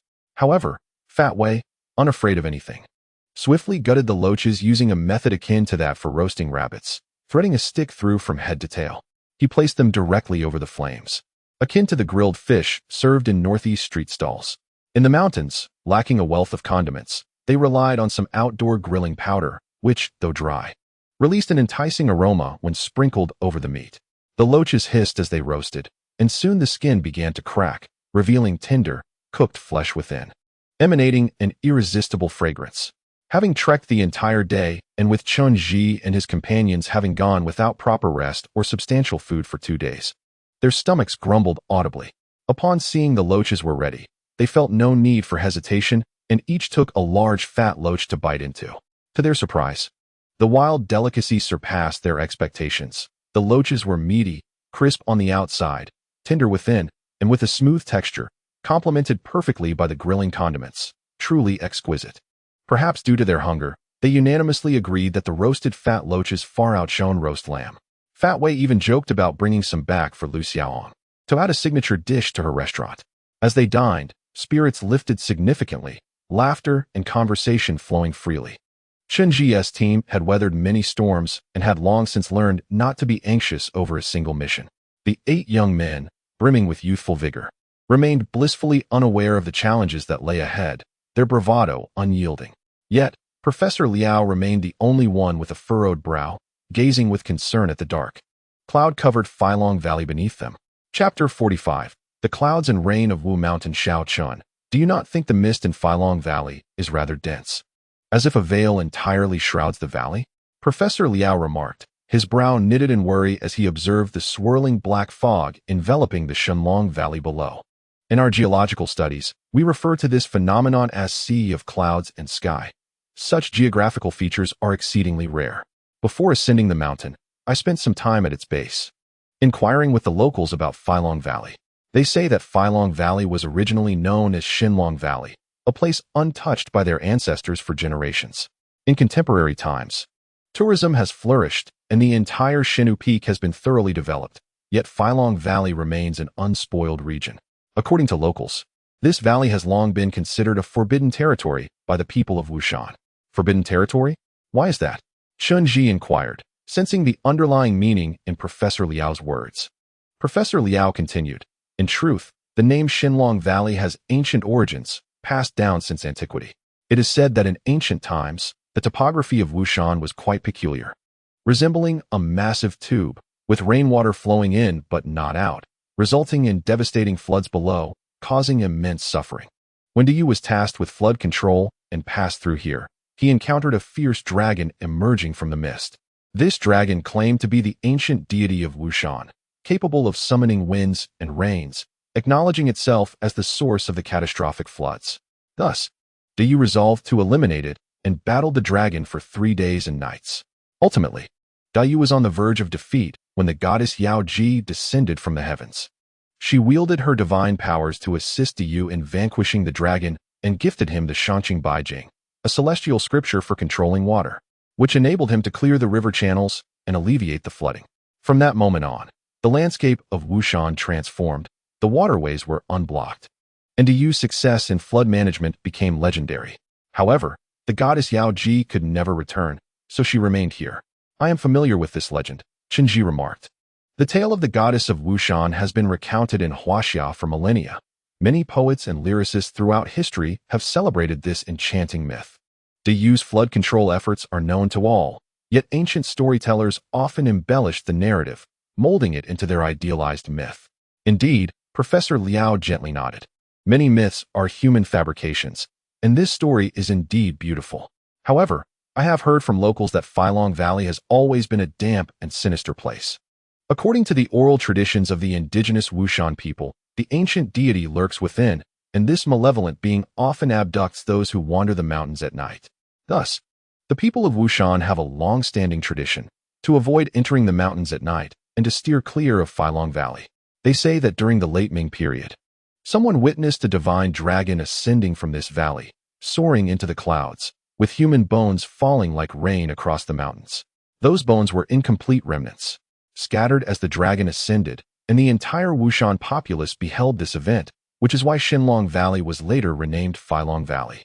The locals delight in sharing these ancient tales, which have persisted for hundreds, even thousands of years. Whether they truly occurred remains uncertain. Chunji chuckled, remarking, "The mountain folk here are quite superstitious. Such folk tales are mere nonsense and should not be taken too seriously." "Is that so?" Professor Liao responded softly. His gaze lowered as he observed the dense mist enveloping Failong Valley beneath his feet. "However, Xiaochun, from my professional perspective, the concentration of fog in Failong Valley is exceedingly unusual. Given the topography of Wushan, it is typical to encounter mist, yet this dark cloud completely obscures the light, which is quite abnormal. It appears as though the sky above Failong Valley belongs to a different realm, while within it lies an entirely separate world." After speaking, Professor Liao glanced upwards, where, bathed in the glow of the setting sun, the majestic Shen Peak stood tall, its bare rock face elegantly poised, resembling a woman standing firmly on the ground. "Do you not think this naturally formed Shen Peak bears an uncanny resemblance to a human figure?" he inquired, prompting Chen Ji to turn his attention to Professor Liao, realizing he was not the first to uncover this peculiarity. Indeed, Professor Liao nodded gently. "I have often seen photographs or videos of Shen Peak, which seemed unremarkable in those images.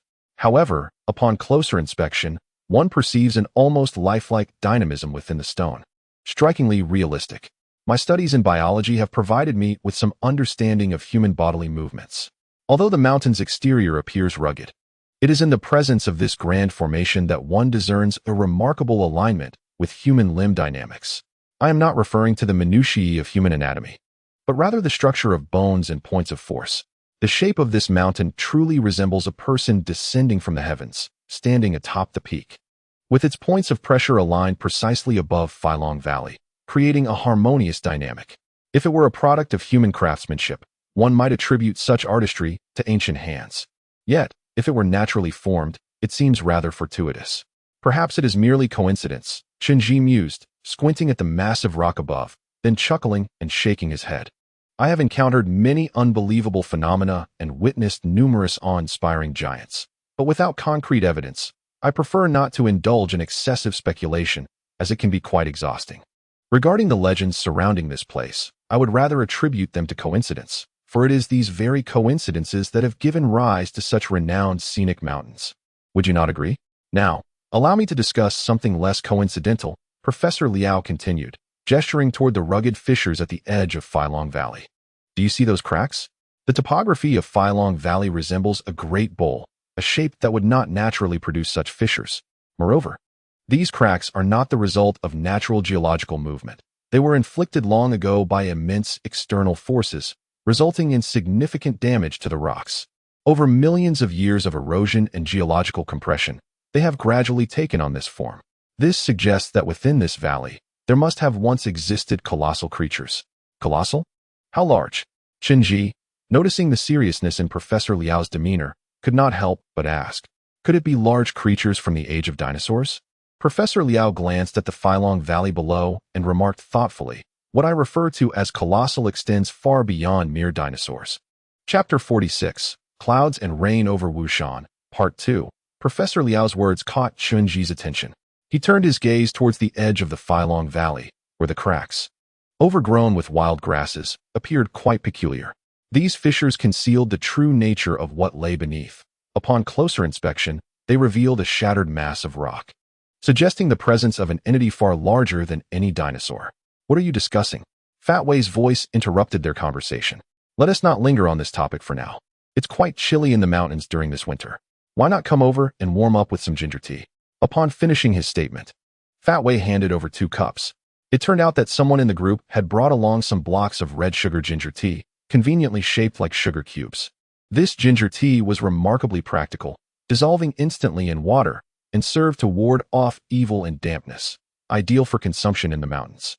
Someone had also fetched freshly sourced spring water, pristine and crystal clear. They poured the water into a small aluminum pot and added the ginger tea blocks, placing it over the fire. After a short while, the water began to bubble vigorously, releasing the fragrant aroma of the ginger tea.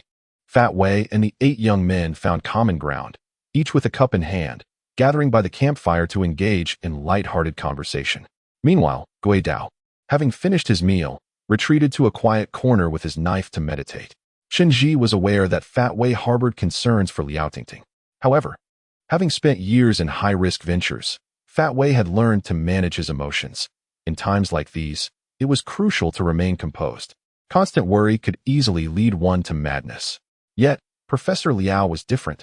She was an ordinary person, and her anxiety for her niece was palpable, leading her to feel increasingly distressed. As Chen Ji sipped his ginger tea, he engaged in casual conversation with Professor Liao, aiming to soothe her worries. "Professor Liao, there's no need to fret excessively. All armed forces were allocated to Ting's team, which possesses formidable combat capabilities. Although this mountain remains untouched by human development, it is merely a valley, unlikely to harbor anything overly perilous. Moreover, as you mentioned, Ting is exceedingly cautious. She would not recklessly venture into dangerous areas. My concern lies precisely in that caution." Professor Liao sighed heavily. "I have watched that child grow up. Her greatest flaw is her excessive wariness. Even the slightest hint of danger makes her hesitate. She has always relied on me, and this time, I insisted she go to establish her credibility. This is entirely my responsibility." At this point, the tip of Professor Liao's nose reddened, and she continued, before she left, "I even instructed her to carry smoke bombs to signal for help in case of danger. Yet, she hasn't even deployed the smoke bombs, indicating that something particularly unusual must have occurred, preventing her from doing so. Yet, could such a small valley truly engulf an entire battalion?" Chen Ji gazed skeptically downward, shaking his head in disbelief. "I have long harbored doubts. Given the dimensions of Filong Valley, is it feasible to conceal a vast cavern here while simultaneously trapping a multitude of people within it? Impossible." Professor Liao responded with conviction. "When Mr. Bao first relayed this situation to me, I expressed my skepticism. If the cavern you speak of were located in the desert, it might be plausible. However, here in Wushan, even if the state has yet to develop this area, the generations of locals who have dwelled here would have uncovered signs of its existence. Moreover, how could such a substantial void exist within the mountain? Any geological surveying instrument would have detected it. The authorities would have discovered it long ago. Are you implying that the cavern does not exist at all?" Chen Ji inquired of Professor Liao. "I cannot say for certain," Professor Liao replied, shaking his head slightly.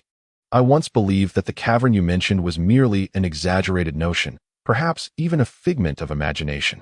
However, now that Tingting has gone missing, this suggests 2 possibilities. First, that the colossal cavern may indeed exist, albeit hidden for reasons unknown. Second, that Tingting and her companions could not have vanished without cause. Even the most formidable beasts of the mountain could not overpower a fully armed squad. This indicates that they must be trapped. Or perhaps some other circumstance prevents them from contacting the outside world. I am afraid," Professor Liao said, her voice trembling as tears streamed down her cheeks. "I fear that something has truly befallen Tingting, rendering her unable to signal us. In my lifetime, I have neither spouse nor child. My brother has long departed, leaving only this child as my sole companion. If anything were to happen to her, I could not bear to continue living. as age renders one's emotions fragile. Even the formidable Professor Liao succumbed to tears, startling Fat Wei and the others. Chen, at a loss, found himself uncertain of how to console her. Deep down, he understood that Ting's team was likely in grave peril. The scent of blood that Ghost Blade had detected the previous night was undoubtedly an ominous omen. Yet, the exhaustion from their arduous journey had taken its toll. Everyone's minds were in a state of heightened tension, having traversed the mountain trails all day. Their energies nearly depleted. No matter how urgent the matter, it would have to wait until dawn. After offering their reassurances to Professor Liao, the group retreated to their tents for rest. With a sufficient number of hands available, the 8 spirited young men took turns keeping watch, granting Chen and the others a well-deserved respite.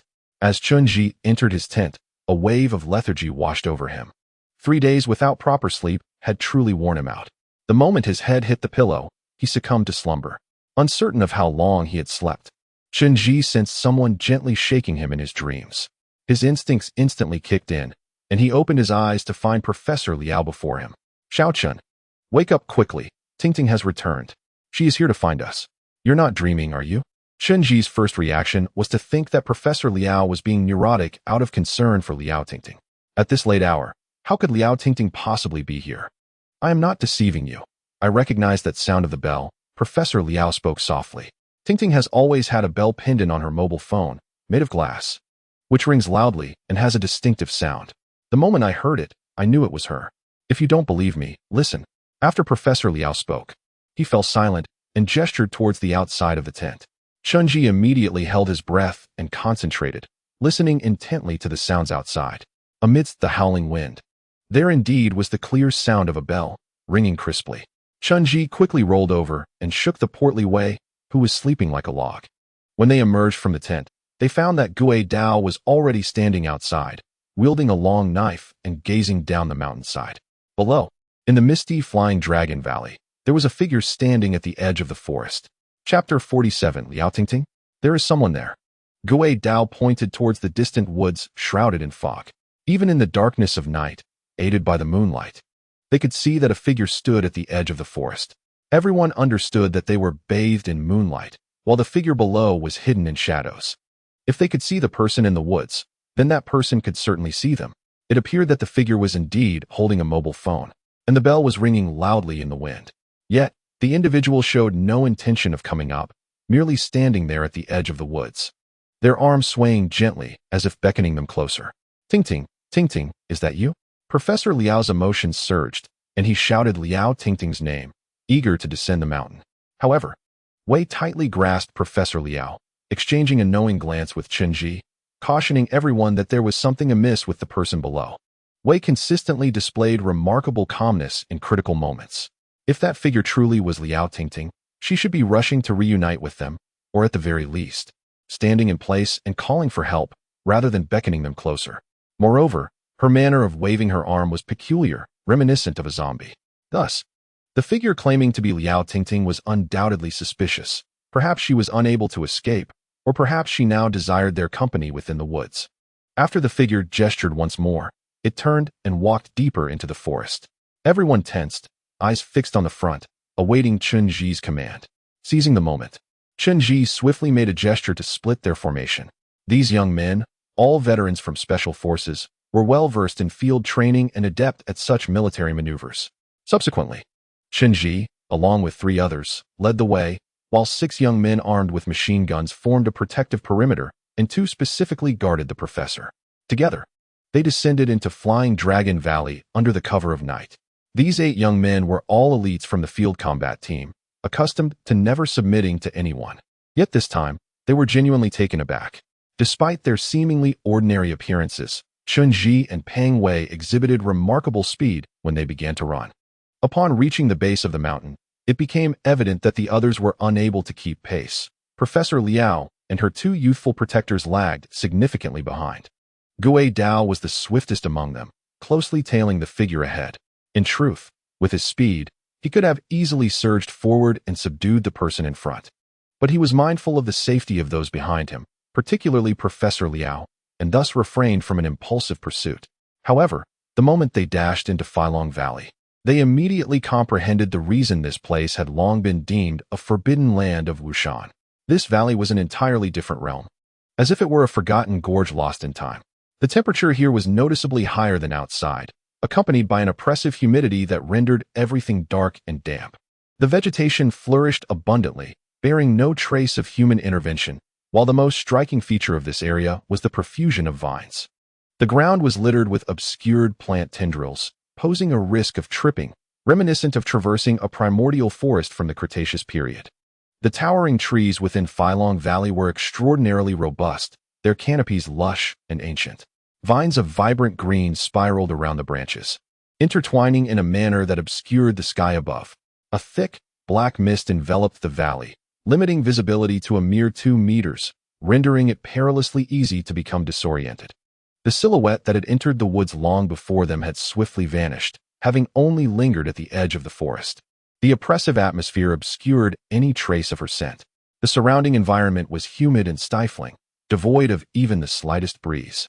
Gui Dao strained to listen for the faint sound of bells in the air, guiding the group forward with utmost caution. In this unfamiliar territory, a reckless advance could prove perilous, especially given the primal nature of Filong Valley. As they progressed, they encountered numerous rare, large plants and a plethora of fungi, their numbers unfathomable. Vines dangled from the trees, and amidst them, vibrant serpents hung down, provocatively flicking their blood-red tongues. After pursuing for a brief interval, Gui Dao suddenly signaled for an ambush. Instantly, Chen and Pang Wei crouched low, a testament to their long-established synergy. They understood Gui Dao's intent. The figure ahead had ceased movement, now positioned somewhere in front, ripe for an ambush. Chen gestured for the trailing group to halt, and remained to protect Professor Liao, while the three of them surged forward with remarkable speed. The wild grass, rising to their waists, created considerable resistance, yet their footfalls were nearly soundless. When they were but a few dozen meters from their destination, Gui Dao leaped gracefully onto a nearby tree. Chen and Pang Wei swiftly brandished their daggers, encircling the grand tree ahead. As they crouched in the underbrush, they beheld a figure standing beneath the tree. The individual clutched a vibrant pink phone, adorned with a sparkling chain that emitted a crisp sound in the breeze. However, the person holding the phone was not Liao Tingting. Rather, he appeared hunched and frail, resembling an aged monkey. He tilted his head slightly forward, raising the phone high above him. Suddenly, the ghost blade descended from the tree like a gust of wind. His movements so light that not a single leaf trembled as he landed, instantly pinning the man to the ground. The man immediately began to resist, but Pang Wei lunged forward with remarkable speed. With his considerable bulk, he firmly pressed the man down, and then turned to deliver a punch. "What manner of creature are you? Why do you possess Tingting's phone? Reveal your true self at once." The man, utterly subdued, had his face buried in the dirt, making muffled sounds that were indecipherable. Eventually, Chen discerned his words. "Help! Help! Don't kill me, please! Oh, my mother! Buddha, please! Let him go!" Chen commanded, prompting Pang Wei to release his grip, pulling the man's face from the soil and illuminating it with a flashlight. The man, now caked in mud, revealed himself to be a disheveled old man in his 50s, looking as though he had endured years of torment in hell. His eye sockets and cheeks were sunken, and his left arm appeared dislocated, filled with panic and confusion, only capable of screaming and begging for mercy. At that moment, Professor Liao and several young men arrived. Upon shining his flashlight on the old man's face, Professor Liao exclaimed in astonishment, "Old Shan, what are you doing here?" The old man paused, then burst into tears, his nose and eyes streaming. "Ah, Professor Liao, you've brought me to ruin. I never wished to come to Flying Dragon Valley, yet you insisted. And now the spirits have appeared. They've all perished inside." Chapter 48. The Low Mountain. This old Shan was the first guide hired by Professor Liao's research team during their investigation of Wushan. He was a full-time guide, renowned in the area, intimately familiar with every facet of the Goddess Peak, capable of making 2 round trips in a day. With the development of the Wushan scenic area, all native residents had prospered through the mountains. Old Shan's family had long ceased farming, instead catering to large tourist groups, leading visitors up and down Goddess Peak, charging the highest fees among all guides. When Professor Liao proposed entering Flying Dragon Valley, all other guides recoiled in fear, yet old Shan remained steadfast, though initially reluctant. The local villagers were steeped in superstition. Even in this modern age, they held firm to the ancestral saying of do not enter Wushan at night, nor Flying Dragon Valley in life. However, the allure of money proved persuasive, and finally, under the temptation of Professor Liao's stack of renminbi, old Shan's resolve wavered. Regarding the majestic goddess peak, Uncle Lao Shan harbored an unwavering confidence. In his own words, he could traverse the mountains with his eyes closed. In his youth, he had boasted of boldly journeying through the night, defying the ancestral maxim that one should not venture into Wushan at night nor tread upon Failong Valley. This ancient proverb had already been broken without consequence. Thus, in his heart, he began to harbor skepticism towards the legends surrounding Failong Valley. His son, a university student, had been exposed to the modern wonders of the internet and technology, understanding that the tales of ghosts and demons in the mountains were mere fabrications, products of superstition. Moreover, after years of development in mountain tourism, the wild beasts had nearly been eradicated. What marvels could the diminutive Failong Valley possibly hold? Under the enticing allure of a stack of red bills and the sugary compliments from the young researchers, Uncle Lao Shan ultimately capitulated, leading Liao Tingting's advance team into Failong Valley. Throughout the journey, the young researchers incessantly lauded him, proclaiming him the esteemed guide of Wushan. Distinct from the narrow-minded folk of the mountains, they promised to spread the word that only Uncle Lao Shan dared to venture into Failong Valley. At that moment, he felt an overwhelming sense of pride, believing he was gaining both wealth and fame, dismissing the legends of Failong Valley as mere scare tactics devoid of truth. However, the events that unfolded thereafter completely shattered Uncle Lao Shan's perceptions. Their ascent was remarkably smooth, as Uncle Lao Shan's guiding experience was vast. Having grown up in the mountains, he was intimately familiar with the winds and mists of the terrain, adept at selecting camping sites and locating water sources. Thus, they traveled unhindered, quickly reaching Goddess Peak and ultimately descending into the mist-laden Failong Valley. Upon entering Failong Valley, Uncle Lao Shan immediately sensed a stark difference from other areas of Wushan. This place was perpetually shrouded in darkness and humidity, with sunlight rarely penetrating its depths. Even during the day, only scattered beams of light could be glimpsed, filtering through the smoky air. The trees here were unlike those outside, and the ground was adorned with rare flora, much of which he had never encountered before. Yet, these plants thrived abundantly, even alarmingly so. The valley was replete with various fungi, creating a dense tapestry that sent shivers down one's spine, and more terrifying still, the trees were entwined with vividly colored serpents. For one accustomed to the mountains, fearing snakes was unfathomable. However, the sheer density of these serpents was unprecedented for Uncle Lao Shan. Judging by their brilliant hues, he surmised they were venomous, and a wave of trepidation washed over him, causing him to reconsider his earlier bravado. Yet, having just assured the young researchers of his prowess, he felt compelled to maintain his facade and pressed onward. Relying on his extensive experience, he led the group deeper into the mountains. After crossing a stream, they eventually discovered a peculiar low hill in the heart of Failong Valley. This hill bore an unusual appearance, resembling a grand mountain that had been truncated at its peak, concealed from view outside the valley, and lay low like a diminutive stone edifice. Upon sighting the low mountain, Liao Tingting promptly ordered a halt to their advance. She positioned the team in that location and instructed everyone to set up all the instruments to assess the conditions within the mountain. Once the research team had pitched all the tents, some busied themselves with arranging the instruments, while others prepared to cook for dinner. Liao Tingting, smiling, remarked to Old Mountain Uncle that they might have finally found the right spot this time. All that remained was to properly set up the instruments, produce a detection chart, and subsequently relay information to Professor Liao, who would surely be delighted by the news. However, the low mountain presented a peculiar challenge, resembling a labyrinth encircled by uneven, waterlogged terrain, making it nearly impossible to find a suitable place for the instruments. If they ventured too far, completing the detection would be unfeasible. It was a young researcher who ultimately discovered a substantial fissure at the mountain's center, which provided a direct passageway into the interior, likely leading to a dry, rocky area. Thus, a few members deliberated on carrying the instruments directly into the crevice for placement. Initially hesitant, Liao Tingting expressed concern about the unknown conditions within the fissure and suggested consulting Professor Liao first. Yet, the other team members, seemingly disregarding her caution, clamored about the excessively damp environment outside, filled with puddles and tangled vines, insisting there was no advantageous position available. They urged to hasten the transport of the instruments, as they had labored throughout the day and were eager to enjoy their meal after completing the charts. Ultimately, Liao Tingting acquiesced to their wishes, and together with several male team members, they hefted the cumbersome instruments into the fissure, hoping to find a dry location for placement. Old Mountain Uncle remained outside, awaiting their return. After some time, they emerged, and he noticed the palpable excitement among the researchers, including Liao Tingting.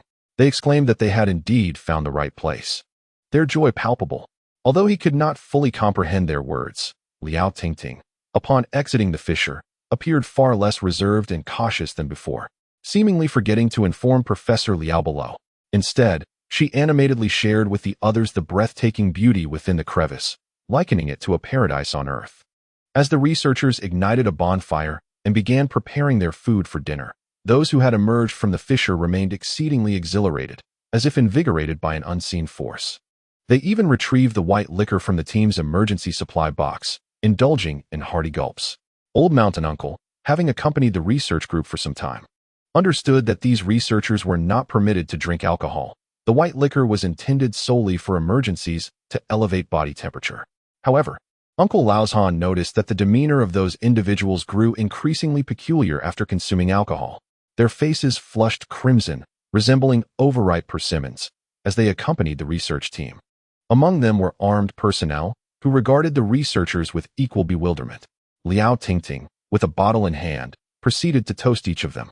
After a while, inexplicably, the armed individuals appeared to be infected by the same fervor, becoming exuberant.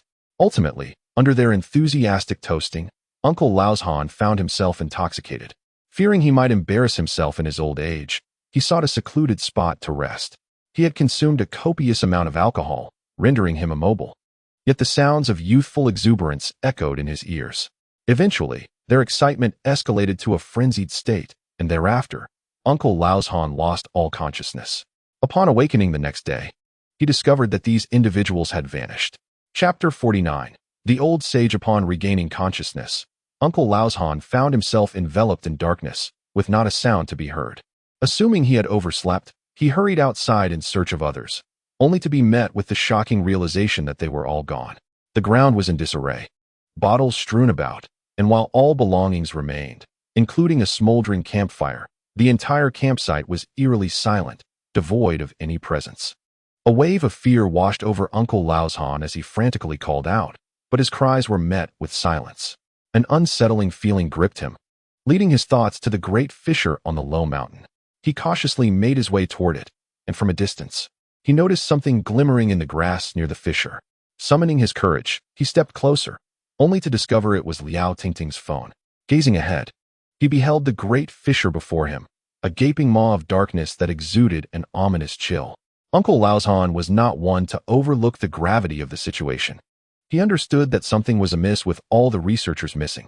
He resolved to flee, planning to call for help once he reached the base of the mountain. Determined not to linger any longer, he turned to run. However, what transpired next would remain etched in Uncle Laozhan's memory forever. Having scarcely taken a few steps, he heard a soft voice calling to him from behind. Turning around, he was startled to see Liao Tingting standing within the fissure, her face shrouded in darkness as she waved at him. A tightness gripped his heart. He was about to call out to her, to inquire about her condition. Yet, he suddenly noticed something unsettling on the thick vines beside the fissure, an ominous sight that set his heart racing. Upon closer inspection, he was horrified to find the vines densely adorned with the lifeless bodies of the researchers, their abdomens grotesquely eviscerated, entrails scattered across the ground, and their eyes grotesquely bulging. Uncle Laozhan was so frightened that he nearly lost control of his bladder. He turned and ran, guided by his strong sense of direction, retracing his steps. Yet, after a day and night of running, he realized he was utterly unable to escape the confines of the valley. So you were searching for a signal with your phone, weren't you? Chen inquired. Indeed, Uncle Lao replied.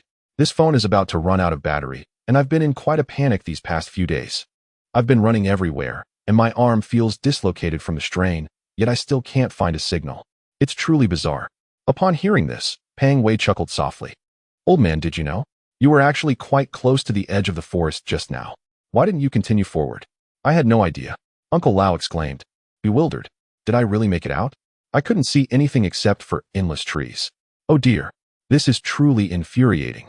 After expressing his grievances, Uncle Lao lamented about Professor Liao, claiming that this experience had cost him dearly, nearly costing him his life, and he feared his arm injury would render him incapacitated. The others quickly offered him water and chocolate to help replenish his energy, as this old fellow hadn't eaten properly in days. After listening to Uncle Lao's harrowing tale, Professor Liao sighed. Uncle Lao, I truly apologize for the distress you've endured on our behalf. You have suffered greatly for our research team. Rest assured, once you return, I will ensure you receive financial compensation. Upon hearing the mention of money, Uncle Lao's previous despair vanished, and he appeared revitalized. You must compensate me, Professor. I've been terrified out of my wits in this valley, even resorting to eating insects. I've endured tremendous hardship. Don't worry, Professor Liao interrupted. But I do have one more request. You need to guide us to that low mountain and the great fissure. We must rescue the surviving members of our research team. Once we descend, I promise you shall not be neglected. What? I refuse to go? Uncle Lao's newfound vigor dissipated at the mention of returning to that low mountain. He shook his head vigorously, as if haunted by ghosts. That place is the dwelling of the old deity. It's not meant for mere mortals like us. We've narrowly escaped with our lives and cannot afford to venture back. Everyone, listen to me. Let's return, or we shall all perish here. What are you afraid of? You old man. Even if it rains, it won't fall on your head, Pang Wei chuckled, placing a reassuring hand on Uncle Lao's shoulder. If we encounter that old deity or a new one, I'll confront him while you make your escape. How does that sound? The ensuing moments saw the group collectively pressuring and enticing Uncle Lao. Initially, he was adamant in his refusal, but Chen made it clear that the valley was ensnared in a formation that allowed entry but not exit. If he did not accompany their party, Uncle Lao would certainly be trapped alone. Joining them was his only path to survival. Professor Liao further promised a substantial reward once they reached the base of the mountain, ensuring that Uncle Lao could take a year off from work. Ultimately, Uncle Lao found himself without alternatives and, fearing the prospect of being alone, reluctantly agreed. Uncle Lao Shan's dislocated shoulder was not severe. Gui Dao effortlessly set his arm back in place. No wonder earlier. His arm movements by the edge of the forest appeared peculiar. His arm had been dislocated. According to Uncle Lao Shan, the low hill lay at the innermost part of the Flying Dragon Valley, and it would take them nearly half a day to reach that location. Given that it was already midnight, it was likely that they would arrive just as dawn broke. Thus, Fat Wei forged ahead, and we quickened our pace, embarking on our journey towards the low hill. As they walked, they remained vigilant of their surroundings. The deeper they ventured into the mountains, the more serpents appeared, eventually becoming more numerous than the vines, creating a disorienting spectacle. Relying on Uncle Lao Shan's recollections, their progress was remarkably smooth. He estimated they would undoubtedly arrive before sunrise. However, as they delved deeper into the valley, the fog thickened and the darkness intensified. Initially, they conversed, but after some time, dizziness set in. Professor Liao remarked that the mist contained snake venom, and the toxic fumes were exceedingly mixed. The little black snakes lurking nearby likely slithered out from this very place. After continuing for a while, the air grew increasingly damp and stifling, akin to a sauna, with sweat soaking everyone's garments. A few young men, unable to endure, began yawning and felt increasingly drowsy, while Gui Dao became ever more alert. Is something amiss? Chen inquired, observing Gui Dao's heightened vigilance. The blood aura here is overwhelmingly heavy, Gui Dao replied in a hushed tone. That is to be expected, considering the many researchers who have perished in recent days. Chen responded. I am not referring to those individuals. Gui Dao lowered his voice and continued. The stench of blood in this valley is profoundly intense and has likely accumulated over a considerable time. As they conversed, Uncle Lao Shan suddenly halted, staring intently ahead. Just as Fat Wei was about to question him, he tremblingly pointed towards the shadowy area, saying, We've arrived. Just a bit further lies that low hill. If it were up to me, I would suggest we turn back. I am frightened. Oh, come on, old man. At this point, what is there to be afraid of? Let us proceed. Fat Wei insisted, pushing Uncle Lao Shan forward, and soon the group entered the shadows. Chapter 50. Entering the Forbidden Zone. Once they stepped into the shadowy region, tension enveloped them all. It dawned on Chen that they had truly put Uncle Lao Shan in a difficult position. Throughout the subsequent journey, the old man nearly wept, uttering prayers to the Buddha and invoking the Jade Emperor's protection, trembling with every step, progressing with a rhythm of one step forward, then pausing. However, the distance proved shorter than they anticipated. After an hour and a half of trudging, they finally reached their destination. Upon entering the base, they were greeted by over 20 intact outdoor multifaceted tents. The quality of these German tents was exceptional, although they were now covered with decaying leaves. The interiors remained remarkably dry. Numerous supplies lay within, untouched, as if people had only just departed. They casually flipped through the items, discovering an assortment of scattered gear, emergency supply boxes, and provisions such as food and water. Ahead lay a murky expanse of elevated terrain, and upon closer inspection, it revealed itself to be a low mountain with a substantial fissure, shrouded in darkness, the surface entwined with dense vines. However, Old Mountain Uncle claimed that the corpses were nowhere to be found. "Old man, how fanciful your tales are. You spoke of a tree laden with corpses. Where are they?" Fatway began to taunt Old Mountain Uncle. "I reckon you were so frightened you wet your pants and saw things." "I am no liar," Old Mountain Uncle retorted stubbornly after being challenged. "I swear by the heavens that I clearly saw countless corpses entangled in those vines, the blood flowing like a river." "There were indeed corpses here," Guay-Dao remarked, inspecting the sap on the vines and sniffing it. "Moreover, remnants of internal organs remain, but the bodies have since been removed, perhaps completely devoured." Upon hearing Guay-Dao's words, everyone grew wary of the fissure. Fatway tossed in a few fire sticks and illuminated the interior with a spotlight, discovering not a single shadow within. The surroundings were merely stone walls, a simple crevice that revealed nothing of particular interest. Chen sealed the gap with a fierce incantation, leaving a young man armed with a machine gun to guard the area while they returned to the tent zone. There, they found only camping supplies, with nothing else of significance. However, inside one tent, there was a table adorned with a computer and radio equipment, including a printer and a chart receiver. One chart already printed. Chen picked up the chart to examine it. It was exceedingly vague, suggesting that the detection instrument was currently within the fissure.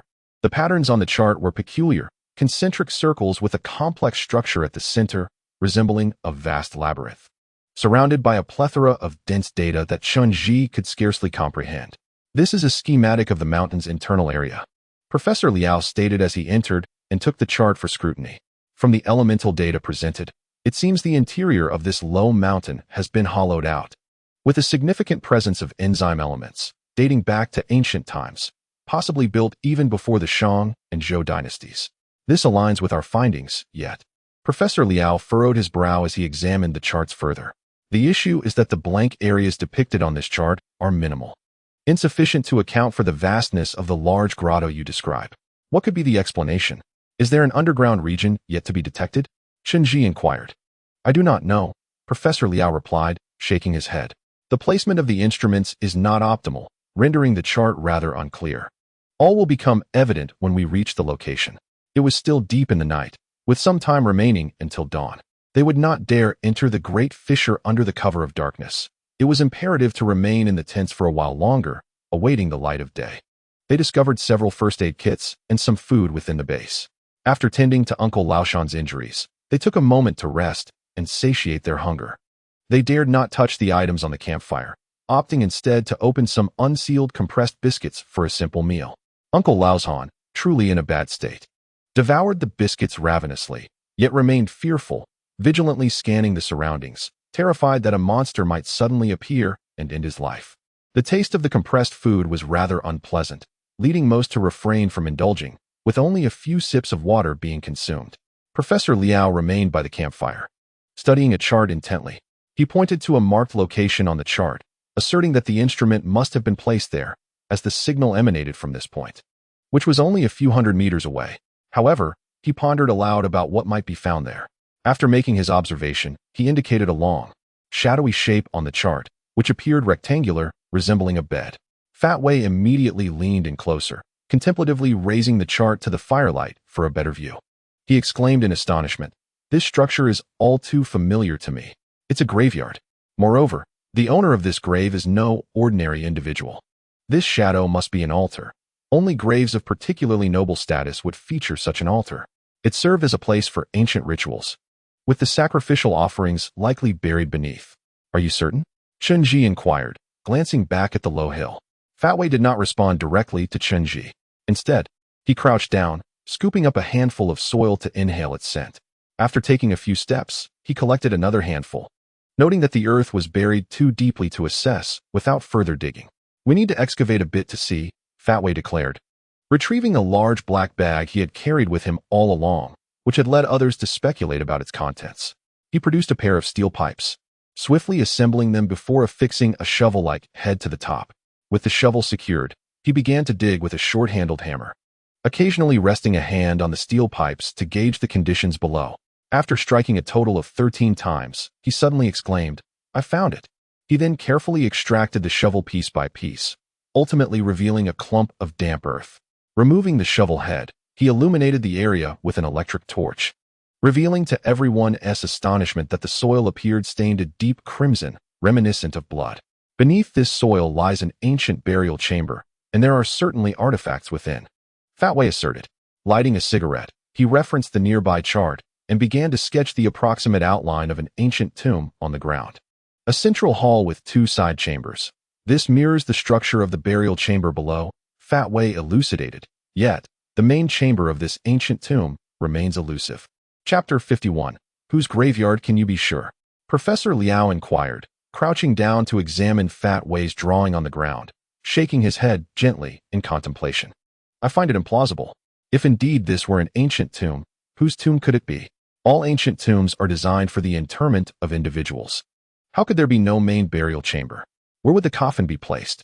Who asserts that ancient tombs can solely contain the deceased? After finishing his statement, Peng Wei rose, brushed off the dirt from his hands, and smiled at Professor Liao. You seem to be a novice in this regard. In fact, in the earliest graveyards, many interred were not humans, but rather objects of reverence. The people of that time were quite superstitious, believing that the mysteries of heaven and earth warranted a grand burial, even in the absence of a corpse. For instance, they venerated mountain deities and earth mothers, as well as spirits and apparitions. During the reign of Qianlong, an offering of a qilin was presented to the emperor, claiming it had descended from the heavens, shimmering with golden light, a rare treasure indeed. The emperor cherished it, later placing the qilin in his back garden, assigning special attendants to care for it. It is said that the meat fed to the qilin was specially prepared by the imperial kitchen. However, unexpectedly, the qilin perished after just a few days, leaving Qianlong deeply saddened. He even went to great lengths to construct a tomb for the qilin, which became known as the Divine Beast Tomb, conducting burial rites according to ancient customs. The so-called ancient rites refer to practices predating the Han Dynasty. In antiquity, tombs dedicated to deities and spirits typically featured a large altar adorned with living sacrifices. Legend has it that in ancient times, human lives were not held in high regard, and it was common to offer human sacrifices during rituals for mountain spirits and apparitions. Consequently, Qianlong had 2 unfortunate eunuchs sacrificed alongside the qilin. You suggest this is a divine tomb, Chen mused, casting a skeptical glance at the dark chasm below. They had previously encountered divine tombs and had faced life and death situations within them, each person acutely aware of the perils involved. Yet those divine tombs were situated in lofty mountains and deep waters, vast and remote from the world.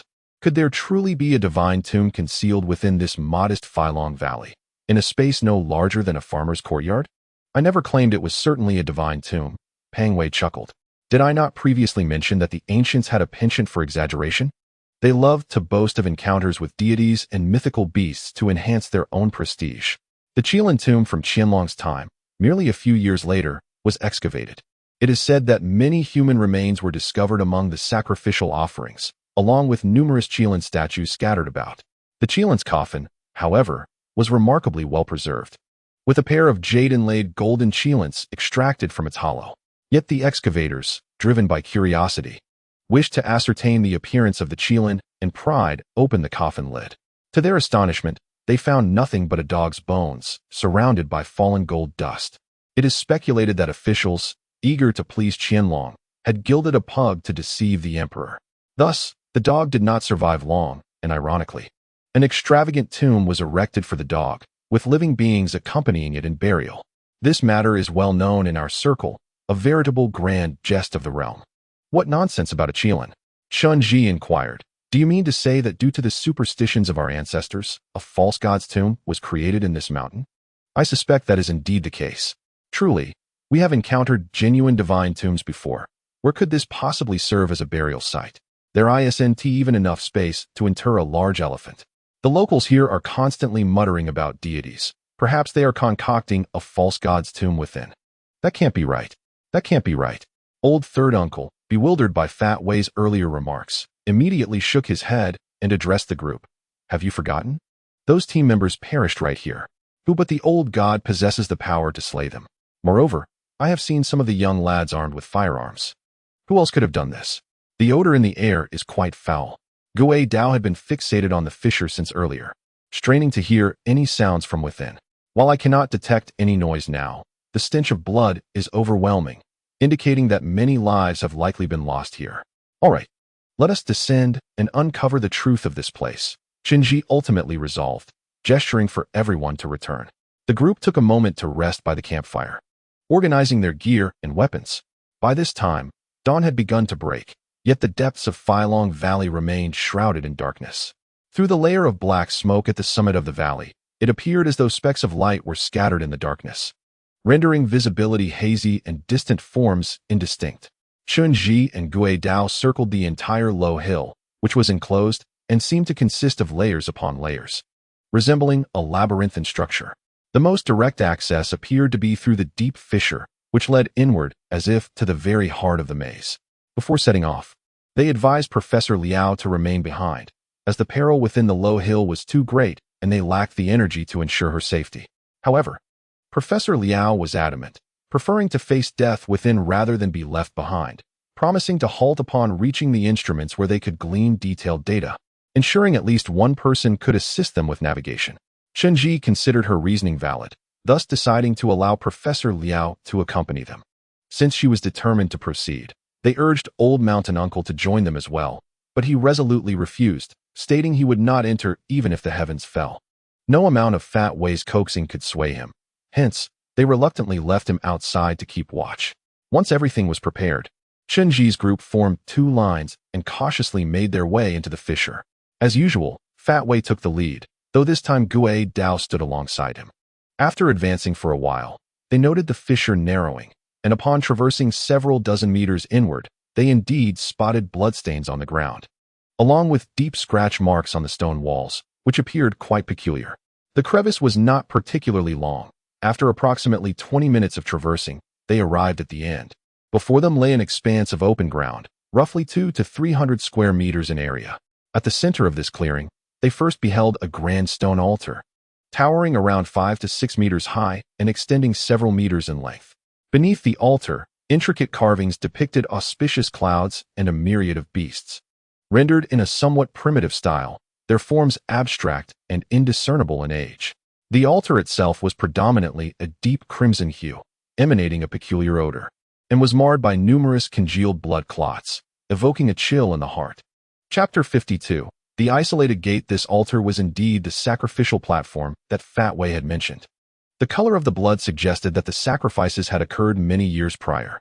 Beneath the altar, their detection instruments lay, connected to a liquid crystal display that clearly presented all the data, while the generator continued to hum with life. Professor Liao approached the data first, while several young men, armed, conducted a thorough search of the surrounding area. The space, less than 200 square meters, was devoid of any notable features, save for a small stone door discovered behind the altar, leading to two adjoining chambers. With their submachine guns at the ready, they entered the chambers, which remained stark and empty, the walls merely displaying the rough surfaces of rock, devoid of any signs of human craftsmanship. Inside lay several shattered clay pots, most partially buried, the era of which was indiscernible, yet their style was undeniably crude and peculiar. These artifacts, reminiscent of a primordial age, were far too ancient to ascertain their precise utility. Professor Liao picked up one of the oddly shaped pots, continuing, according to historical records, the first upright humans of Huaxiao resided in Wushan and even formed tribes. It seems that prehistoric humans may have once inhabited this Filong Valley. Silence. Fat Wei motioned to everyone, then rapped on the stone wall opposite him. A series of sharp sounds echoed in response. Fat Wei turned to the group, stating, "There is emptiness behind this wall. It is a false faade, undoubtedly concealing a hidden chamber. Have we finally found the location?" Chen then exchanged a glance with Gui Dao. Gui Dao stepped back a few paces, then charged forward, delivering a powerful kick to the wall. With a resounding crash, the entire wall collapsed, revealing a shadowy expanse behind it. As Chen gazed into the unveiled scene, a sudden tension gripped his heart. Behind the thin wall stood a magnificent stone doorway, flanked by two stone statues that appeared to embody both human and serpent features, precisely resembling the visions Chen had witnessed within the mind of Master Puhang. Once the debris settled, Fat Wei illuminated the area with a spotlight and stepped inside, returning mere moments later. "What in the world is this? Are you jesting with me, Fat Grandpa?" The majestic stone gate, despite its imposing exterior, conceals within itself a mere facade, for it leads to an illusory hollow, essentially a doorway without any true depth. As the group ventured inside, they discovered that the cavern extended only about 5 meters deep, ultimately resembling nothing more than a shallow grotto, which starkly contrasted with the grandeur of the entrance. Towering at approximately 20 meters high, the gate was flanked by two colossal stone statues, each embodying the form of a serpent, their scales rendered with astonishing realism. Unlike the traditional depiction of a human upper body merging with a serpent's tail, these figures bore no trace of humanity. Their heads were grotesque, mouths agape, with cavernous, hollow eyes devoid of pupils, exuding an aura of terror that elicited discomfort upon mere sight. What manner of beast is this? A chill crept down my spine at the sight. Upon casting a glance at the statues, Pang Wei shuddered involuntarily, and a wave of unease washed over everyone. The statues evoking a visceral aversion, as though they were serpents striving to metamorphose into humans, yet ultimately failing. "I shall investigate further," declared Professor Liao, stepping into the entrance. However, the interior was disappointingly shallow, revealing nothing but a naturally formed stone cavity, devoid of any evidence of human craftsmanship or adornment. Such an immense door, yet devoid of substance. Was this not an exercise in extravagant futility? Pang Wei remarked, arms crossed, gazing vacantly into the entrance, lamenting the extravagance of ancient mountain dwellers. "By the way, Orange, did you not mention having seen a vast cavern behind this grand gate in Master Puhang's thoughts?" Indeed, Chen nodded affirmatively. "I distinctly saw this very door in Master Puhang's mind, the stone sculptures identical, and I also glimpsed a profound and extensive area beyond. It was in that very moment that Master Puhang encountered something exceedingly terrifying beyond this gate, which led to his mental disarray and subsequent flight. The shadow that resembled a dragon he only beheld after his escape." "Precisely," Pang Wei asserted gravely. "This affirms that there must be hidden mysteries beyond this grand entrance. I propose we break through the rock walls and excavate the ground to ascertain whether anything lies concealed within this cavern." "Excavation is unnecessary," Professor Liao interjected as he emerged from the grotto, brushing dust from his hands. "While a false wall may deceive the naked eye, it cannot mislead machinery. The system reveals unequivocally that the surrounding walls are solid. Moreover, I observe that the cavern walls are encrusted with mineralized enzymes, elements that cannot be fabricated. The wall you shattered has remained undisturbed for millennia, so I implore you to abandon hope. There is surely nothing of significance within this cave." "That cannot be right," Pang Wei countered, clearly skeptical of Professor Liao's assertions. Orange distinctly saw a vast cavern behind the stone gate. How could such an expansive void simply vanish? He proceeded to gather rudimentary tools, intent on probing the ground to investigate further. Professor Liao shook his head as he regarded him. "You yourselves have stated that the scene little Chen witnessed was conjured within the mind of the master of universal navigation. The human brain is an intricate entity, capable of manifesting myriad images based on subjective needs. Perhaps, when that esteemed master arrived here, he was overwhelmed by certain illusions, leading him to perceive shadows akin to dragons. Everything he experienced may have been a mere figment of his imagination. We ought to place greater trust in the tangible realities before us. As you can now see, this space is limited, devoid of any further substance." "That cannot be right," Fat Wei interjected, raising a point of contention. "What has become of the bodies of those researchers? In such a confined area of merely 200 square meters, with no obstructions, how could they possibly be concealed? Could it be," Fat Wei suddenly enlightened, turning his gaze towards the fissure, "that the old man was deceiving us? Chapter 53. The traitor. Could it be, Fat Wei reflected, turning back to the group, that the old man has been misleading us? We have witnessed the diminutive nature of this space, devoid of any remnants. Moreover, the stone bed is entirely dark red, with the congealed blood crusted over. Those are remnants from a bygone era, entirely unrelated to the present. This place bears no resemblance to a site where a death has recently occurred. If, as the old man claimed, those researchers emerged from the fissure and succumbed to madness, ultimately perishing here, then where are their bodies? Have they truly evaporated? Indeed, there are substantial discrepancies. Professor Liao concurred with Fat Wei. We did not witness the events as they unfolded. Whether those researchers truly entered this fissure, lost their sanity, and became corpses remains uncertain, as we were not present at the scene. After speaking, Professor Liao shifted his gaze towards the opening of the fissure, his eyes reflecting doubt. Furthermore, I found it peculiar. If all individuals perished mysteriously in the night, why is it that only he survived? Isn't it obvious? The survivor is the ghost, Fat Wei exclaimed, gesturing for the group to gather close. He lowered his voice. Let us unravel this entire affair. Ever since we entered the Valley of Flying Dragons, we observed that old man holding Ting's phone. At that moment, we were all convinced that something was amiss in this valley, hence no one questioned him. However, regarding how Ting's phone ended up in his possession and the disappearance of those researchers, we only have his word to rely upon. If we are to believe the old man's account, claiming that some ghostly entity dispatched those researchers, then there should indeed be bodies within the fissure, yet I have seen none, not even a trace of blood. In such a confined space, one could hardly conceal a pair of undergarments, let alone numerous corpses. It is likely that the bodies were disposed of in the valley. I see no need to search further. Those capable of inflicting harm need not be phantoms. They could very well be human. Are you suggesting that old mountain uncle is the perpetrator? Chen inquired of Fat Wei. Indeed, Fat Wei replied with certainty. It must be that old rascal. Throughout our journey, he has been rambling about some old deity, speaking with such fervor. Yet now we see there is no such divine presence. Those researchers met their demise because of him. I suspect he slipped something into their dinner and then orchestrated their deaths. That is implausible, Professor Liao countered with a shake of his head. Before we ascended the mountain, we resided in the home of old mountain uncle. Though he is a man of avarice, he is fundamentally a reasonable individual with a normal family. If he truly deceived us and conspired against our researchers, what could his motive possibly be? What would drive him to take such a perilous risk? That's elementary, Fat Wei retorted, finding Professor Liao's naivety rather amusing. You truly underestimate the locals around these tourist spots. They can be quite unscrupulous. What motivates them? Money, of course. As far as I know, Professor Liao, your research team is quite lucrative. Surely, there is a substantial amount of liquid assets involved?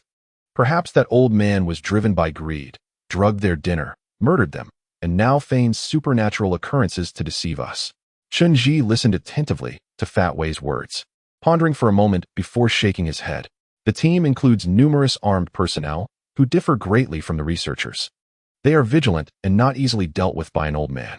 It is highly improbable that he could kill those armed individuals. Moreover, even in these remote mountains, the villagers possess a basic understanding of the law. He would not dare to commit such a grave crime lightly. Oh, such occurrences are far too common. Investigate if you must. Throughout history, there have been countless tales of murder for profit in the wilds. What is the matter? Fat Wei's voice elevated with urgency. Furthermore, murder warrants retribution. Even a fool knows that. Yet do not forget, we are in Flying Dragon Valley, a place rife with superstitions and legends. Given its isolation, any unfortunate event here would raise no suspicion. People would simply assume it was divine retribution for some transgression. After a brief contemplation, Chen turned to Professor Liao, asking, Professor, does Ting's team carry a significant amount of cash or other valuables? While there is no cash, Professor Liao responded, she does possess several bank drafts issued directly by the central bank, which do not require identification and serve a similar purpose to cash. I entrusted these drafts to her as a precautionary measure to maintain morale in case of emergencies. However, Ting is principled. She would never keep such money on her person but would place it at the very bottom of the team's emergency supply box, which is secured with a lock. I noticed those cash drafts were missing and found it peculiar. Is it not clear now? What are we hesitating for? Fat Wei exclaimed, his urgency escalating. We must go outside and investigate. That old man could very well be starting a fire and creating smoke to seal our escape, leaving us trapped inside. A knife glimmered as Chen cast a furtive glance at Ghostblade, who immediately slipped through the narrow gap. Yet, after a brief moment, Ghostblade returned, stating that their target had already covered significant ground but could still be pursued. Should I chase after him? He inquired. What are you waiting for? Hurry up. That old fox must be hiding secrets. If we catch him now, we might still save Tinge. Fatway shouted. At that moment, Ghostblade's ears perked up, and he swiftly concealed himself at the edge of the crevice, drawing his long knife as if preparing for battle. The others were bewildered, but Ghostblade's actions clearly warned everyone of impending danger. Instantly, they all leaped into the shadows, seeking cover. After a while, faint footsteps echoed from the corridor, suggesting someone was hastily approaching. The young men sent by Yi Qiu tensed, raising their submachine guns towards the entrance, scarcely daring to breathe, ready to confront any adversary. Suddenly, Ghostblade sheathed his knife and gestured for everyone to remain still, indicating that the pursuit was no longer necessary. Their quarry had already been captured. What? Everyone was perplexed. Emerging from the darkness was a figure, holding the perspiring Lao Shan Shu aloft, as if he were a mere chick, a long knife in her other hand. It was Ji Ying. In Chapter 54, the true version, it appeared that Ji Ying had previously sustained a minor injury. Her left leg wrapped in bandages and clad in a single leg of black iron armor. Her figure was lithe, with long legs that exuded grace and strength. However, her warrior attire contrasted sharply with her pure, jade-like visage, evoking two distinct impressions. First, an undeniable ferocity. Second, an exquisite beauty. The sight of Ji Ying elicited great joy among the group. Earlier, Bao Ping had informed Chen that he would dispatch Ji Ying to assist them. After traversing such a distance, Chen had lost all hope, yet at the last moment, Ji Ying appeared before them once more. She unceremoniously dropped Lao Shan Shu to the ground. Caught off guard, he fell heavily, groaning in pain, nearly losing consciousness due to his advanced age. The others quickly surrounded him, noting his disheveled state. Beads of sweat cascaded down his face. His lips turned pale, trembling without sound as he implored for mercy. You son of a BTCH, are you tired of living?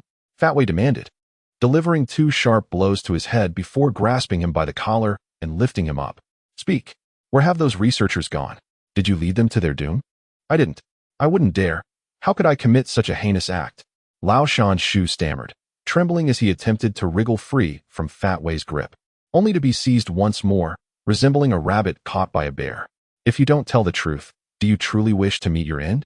Fatway reached out and struck Uncle Lao Shan on the head with considerable force, causing him to become dizzy and cry out, I truly did not do it.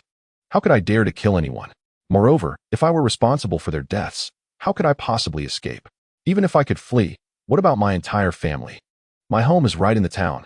One can flee from the monk, but not from the temple. Let him down first, Chen said, patting Fatway on the shoulder. He has a point. We should allow him a moment to gather himself and hear what he has to say. Upon hearing Chen words, Fatway relaxed his grip and released Uncle Lao Shan. After falling to the ground, Uncle Lao Shan clutched his injured arm and began to wail. Oh, it hurts so much. This is my own doing, my own doing. Enough with the theatrics. Fatway crouched down in front of Uncle Lao Shan, leaning close to his face and demanding, You claim you are innocent.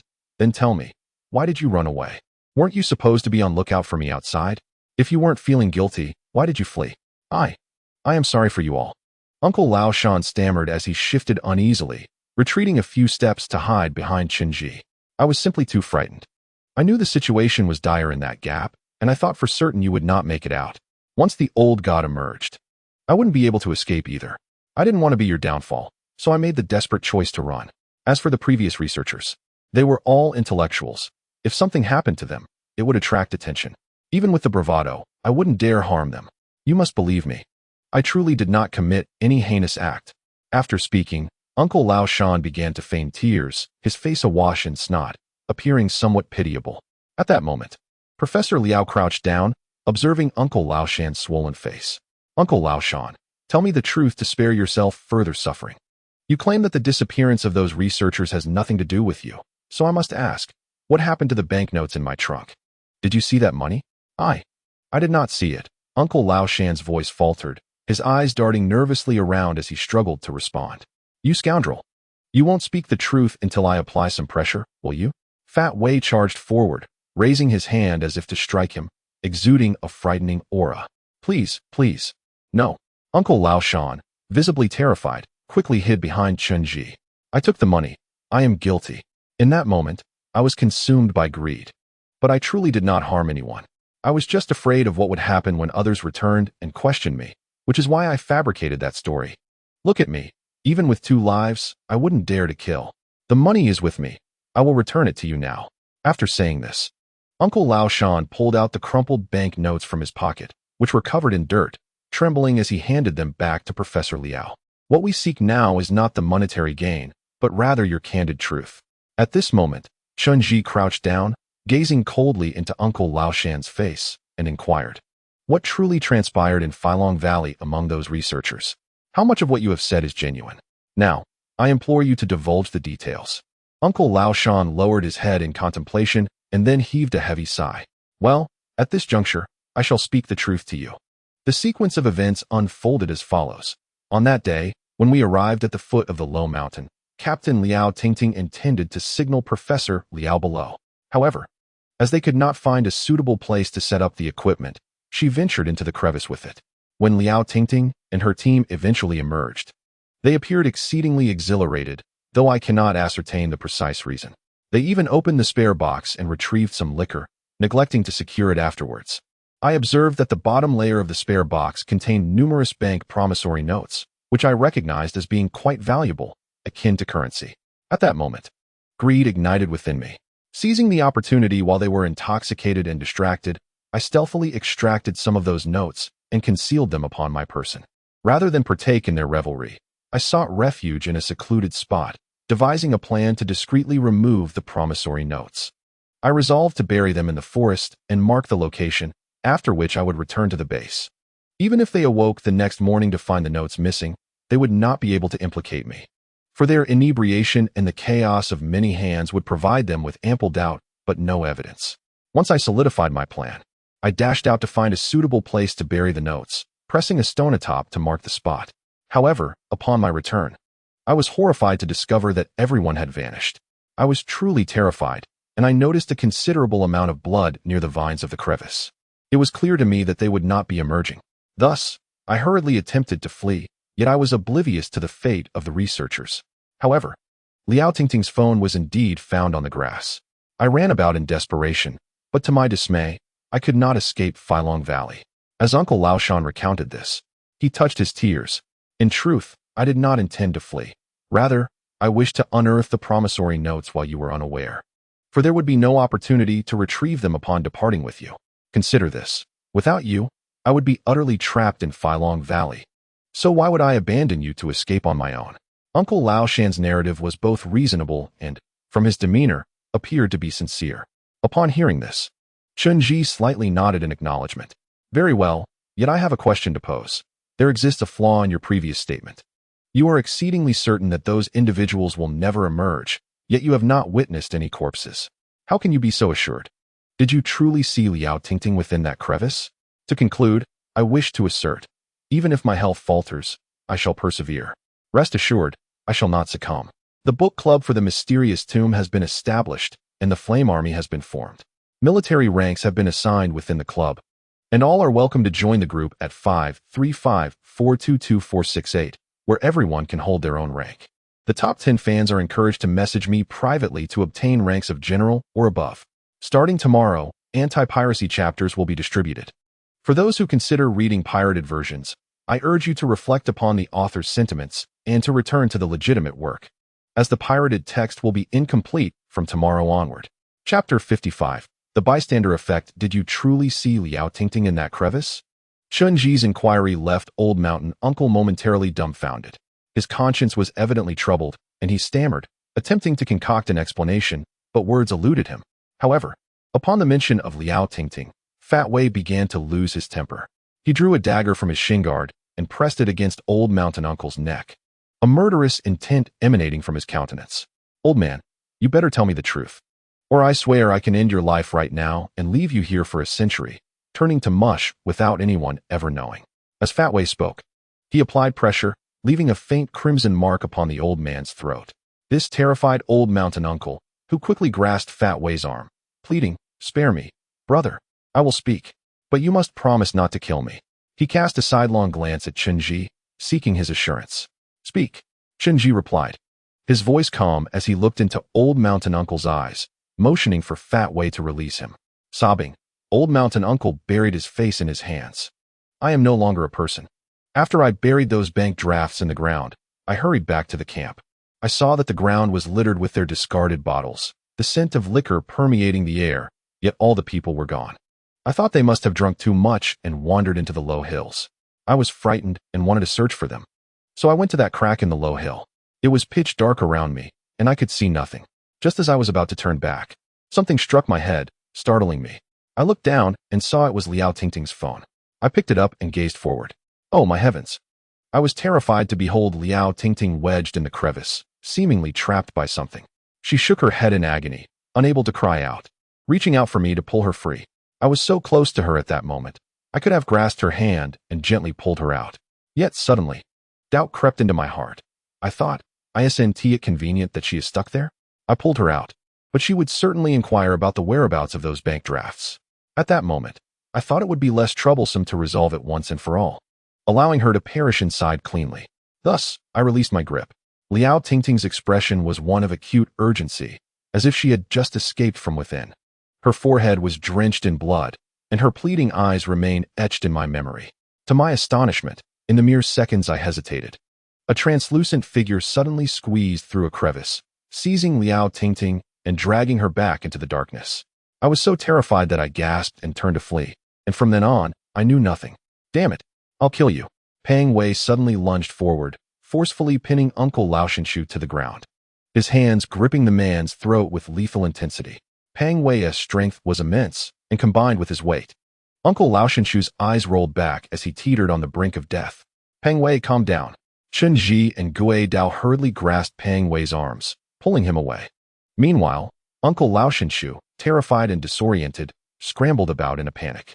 He darted toward Chen Ji, then clung to Professor Liao's leg, who, with tears streaming down her face, kicked him away with force before curling up in a corner, sobbing uncontrollably. Chen Ji seized Uncle Laoshinshu, tossing him into a corner where Pang Wei could not reach him, urgently questioning, "Did you clearly see it? It was indeed a translucent shadow that pulled Liao Tingting inside, correct?" Yes, I saw it with my own eyes."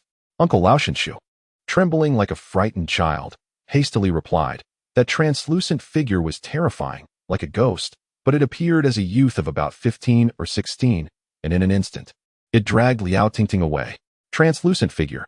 Chen Ji furrowed his brow upon hearing this. He settled Uncle Laoshinshu in the corner and warned him, "Stay here and do not move recklessly. Otherwise, if you lose your life, you have no one to blame but yourself." Uncle Laoshinshu, now too frightened to run, cowered in the corner, anxiously watching Pang Wei, terrified he might come over and tear him apart. After venting his frustrations with a series of shouts, Pang Wei eventually calmed down, yet Professor Liao continued to weep in the corner. In truth, from the moment we ascended the mountain, everyone had prepared themselves mentally for this possibility. However, Professor Liao had not received any definitive news and still clung to a glimmer of hope that Liao Tingting might escape alive. Yet now, the situation had become all too certain. Amidst the chaos, Chen Ji suddenly addressed everyone. "Listen up. We must find those individuals and see if there is still a chance to rescue them." "Find them? Where the hell are we supposed to look?" Pang Wei's eyes reddened with fury. "Even if I had to traverse mountains of knives or seas of fire, I'd dare to go. But the question remains, where have those individuals been taken? We have already scoured this cursed tomb over 800 times. There are but a few stone chambers. And that large stone door is merely a facade, lacking substance. It's no larger than a block of tofu, hardly enough to house even a few pigs.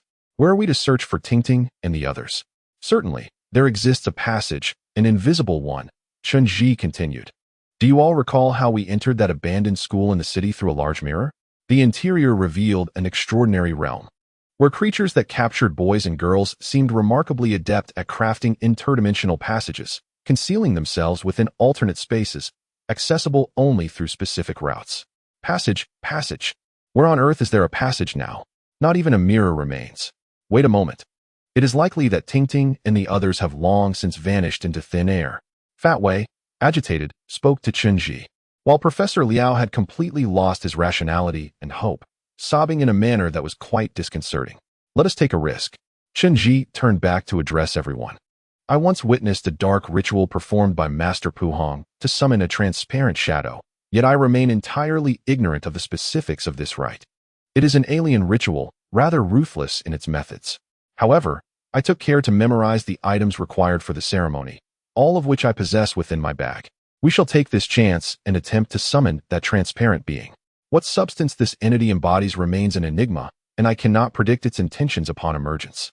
Thus, we must be prepared for combat at any moment. Yet, should fortune favor us, this transparent being may lead us into that alternate realm to locate those researchers. Chapter 56. The summoned entity Chen still vividly recalled every detail of the dark ritual conducted by Master Pu Hong. The materials required for this ceremony were not complex. Merely some ordinary grains and bundles of vine, all readily available. The only item lacking was a skinned black cat. Finding such a creature in this forest proved impossible, and they had not encountered any mammals along their journey. The Dragon Valley harbored a sinister essence, allowing only cold-blooded creatures like mountain snakes to survive. Thus, they resorted to finding a substitute, and after a brief search, the group returned with a pitch-black live snake taken from nearby vines. The snake, glistening and robust, was as thick as a bowl, coiling with great strength while glaring at them with malevolent eyes, flicking its tongue. They pressed the black snake to the ground, skinning it alive, propping the bloodied carcass with sticks, and arranging the required materials beside it. Chen, recalling the ritual from memory, drew a large circular totem on the ground, placing the snake's corpse at its center. He urged everyone to prepare themselves mentally, for he was about to begin chanting the incantation. Should we successfully summon the transparent being, it would be prudent to exclude Professor Liao from accompanying us. That old man was unreliable and could not be permitted entry. They planned to take 6 armed guards with them into the alternate realm, with Ji Ying accompanying as well. Chen left 2 young men with machine guns to guard the outside and attend to Professor Liao, merely keeping watch over the exit. Chen Jixian cleansed his hands and then seated himself outside the circular totem, striving to recall the peculiar incantations from Master Pu Hong's memories. Truth be told, Chen lacked confidence in his ability to fully articulate those spells, and he was uncertain whether the skinned live snake could serve as a substitute for the black cat. Yet, at this moment, he found himself devoid of alternatives. He could only hope that the ritual would not be too fastidious, and that these makeshift elements might suffice to summon the translucent entity. Possessing an exceptional memory, Chen closed his eyes and began to extract his recollections, silently reciting the bizarre incantations. Soon, as his voice resonated, the entire totem began to exhibit marked transformations. The totem's already strange shape became even more peculiar.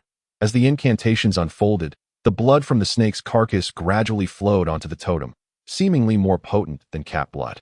In no time, the entire totem was enveloped in a vivid crimson hue, appearing ominously radiant. After a while, as Chen continued to chant more incantations, the circular totem emitted a hissing sound and released wisps of blue smoke. Ultimately, the snake's carcass began to meld into the earth, the soil transforming into a soft, cotton-like texture. Suddenly, a translucent arm surged forth from the ground, causing the earth to crack, and something began to writhe upwards from below. At that moment, the hall was shrouded in darkness, illuminated solely by the beams of handheld flashlights and the searchlights of laser guns. The young men, all seasoned soldiers, were bold and had mentally prepared themselves, yet they had never encountered such sinister phenomena. Faced with this spectacle, it would be disingenuous to claim they felt no fear. They promptly raised their submachine guns, aiming at the translucent figure, ready to fire at any moment. Chen hastily gestured for them to remain calm while he continued to recite the incantations. Gradually, the translucent arm extended further, followed by a transparent head emerging, and then the entire body. This ethereal shadow differed from the one encountered previously. Its face seemed only partially transparent, exhibiting a more grotesque and terrifying visage. It appeared to be a fragmented specter, its shoulders seemingly torn apart, with only one arm flailing. As it slowly crawled from the depths, reminiscent of a serpent, it positioned itself before Chen, close to his face. Its eyes rolled back, suggesting a lack of sight, yet it remained still, crouching for an extended period, as if attentively listening to the surrounding sounds. Chen had previously cautioned everyone about the entity's keen sense of hearing, urging them to remain silent. He had also established a barrier using potent spells to envelop their presence, rendering the hall nearly a vacuum where even the sound of breathing was inaudible. After a prolonged pause, the translucent figure rose unsteadily. Everyone held their breath, captivated by its movements, not daring to exhale. The figure slowly approached the altar, raising one hand to roughly wave above it, seemingly searching for ritualistic artifacts. However, after a while of waving, he caught nothing. Eventually, he staggered back and began to walk along the edge of the wall towards the anteroom. Success! Chun-Ji silently cheered in his heart, and then swiftly waved his hand, prompting the others to follow suit. Everyone moved with utmost caution, advancing slowly in single file. At the forefront were Chun-Ji and Gui Dao, while the 6 young men wielding machine guns dared not venture too close, trailing behind them and making every effort to muffle their footsteps. The transparent shadow swayed as it moved from the hall into the anteroom, only to emerge again from the back of the chamber before finally entering the magnificent stone door. Everyone understood that this grand entrance was merely a faade, concealing a small stone cavity just a few meters deep. As they watched the apparition step inside, their hearts raced, uncertain whether to follow. The thought of the shadow lurking in the darkness, ready to ambush them, was terrifying, leaving no chance for escape. Thus, Chen-Ji, Gui Dao, and Pang Wei were the first to enter.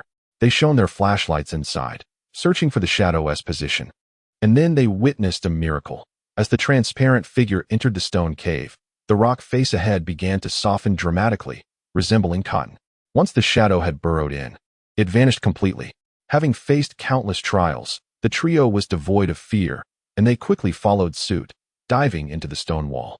In an instant, they felt as though they had entered a realm of cotton candy. They struggled to push forward through the fluffy stone wall for some time, acutely aware that the rock was solidifying rapidly. Everyone hastened their pace, feeling as though they were on the brink of suffocation. Just then, they encountered an empty space ahead and finally emerged into the open. When they opened their eyes and looked forward, the sight was utterly breathtaking. They had truly entered another world. Chapter 57. The Enchanted Realm. Chun-Ji had often read fantasy novels filled with descriptions of ethereal mountains shrouded in mist, where divine dragons roamed. These tales depicted dragons born from clouds, initially resembling serpents, with the potential to transform into majestic creatures over centuries, capable of summoning winds and rain. He had once believed such places existed solely within the realm of fiction, never imagining that this dreamlike landscape of celestial mountains and swirling mists would manifest before him. So vivid and enchanting. Before him lay an immense cavern enveloped in rolling clouds, distinct from the mists outside Wushan. Here, the fog was even more ethereal and profound, thick like a sea of clouds, while the enormous caverns loomed magnificently, appearing as if they had been pierced through, flickering in and out of sight amidst the mist. It truly felt as though he had stepped into a heavenly domain. The presence of a celestial dragon descending from the skies would seem entirely normal in this extraordinary place. Yet here, there exists neither sun nor moon, rendering the distinction between heaven and earth imperceptible and the cardinal directions indistinguishable. Beneath their feet lies an expanse of abyss and canyon, where azure smoke and mist swirl between the realms of sky and land. Even the most advanced cinematic technology could not conjure such a grandiose scene. This truly is a terrestrial paradise. Fat Wei, profoundly moved by the breathtaking spectacle, paused for a few moments before exclaiming, "Could this be the true Valley of Flying Dragons? This place is astonishingly vast. If 2 live dragons were to soar from the clouds right now, I would not be the least bit surprised." While Fat Wei marveled, the other young men stood agape, utterly astonished. They had never beheld such beauty in their lives, their shock rendering them speechless, and their machine guns clattering to the ground. Good heavens! Such places exist in this world. If this were to be reported, it would undoubtedly be a global sensation, far more remarkable than a moon landing. Who knows if there are fairies within? Xiaoji, may we take photographs? The youthful exuberance had seemingly erased their earlier fears, as they animatedly expressed their admiration and pointed towards the mesmerizing scenery. Meanwhile, Ghost Blade had already vanished into the mist the moment they entered. In pursuit of the ethereal figure, he swiftly returned, whispering to Chun-Ji, "Be cautious, that transparent figure is still leading the way ahead. It has already begun crossing the bridge." Upon hearing Ghost Blade's words, Tension gripped the group once more, silencing their voices. Chen Ji quickly formed a barrier, enveloping all their energies within. As the barrier consumed considerable energy while in motion, he designed it like a candied hawthorn stick, with everyone lined up closely to conserve space. Fortunately, their pace was swift as they followed Ghost Blade through the mist, revealing before them a precipice. Above the cliff stretched a chain bridge, extending into the clouds.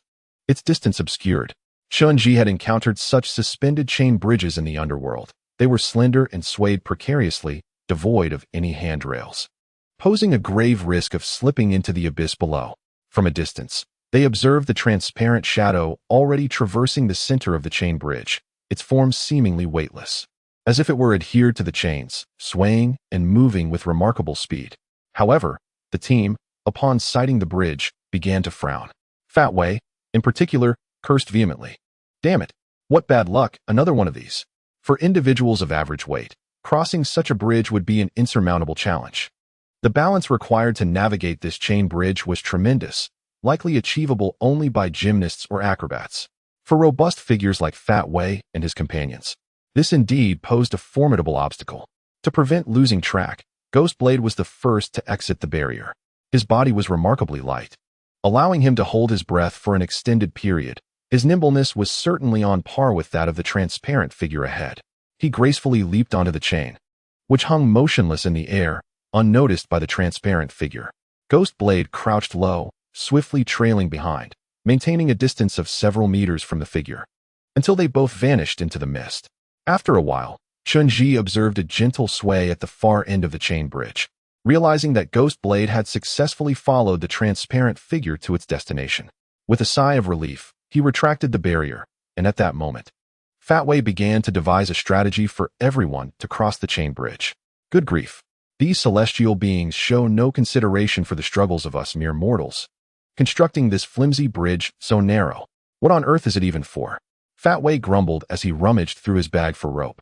This rope was reinforced and remarkably sturdy, with the added brilliance of being composed entirely of bright yellow fibers, smooth to the touch and equipped with miniature pulleys that facilitated gliding through the air. Perhaps it was the result of years of experience, but Fat Wei always managed to acquire such peculiar tools.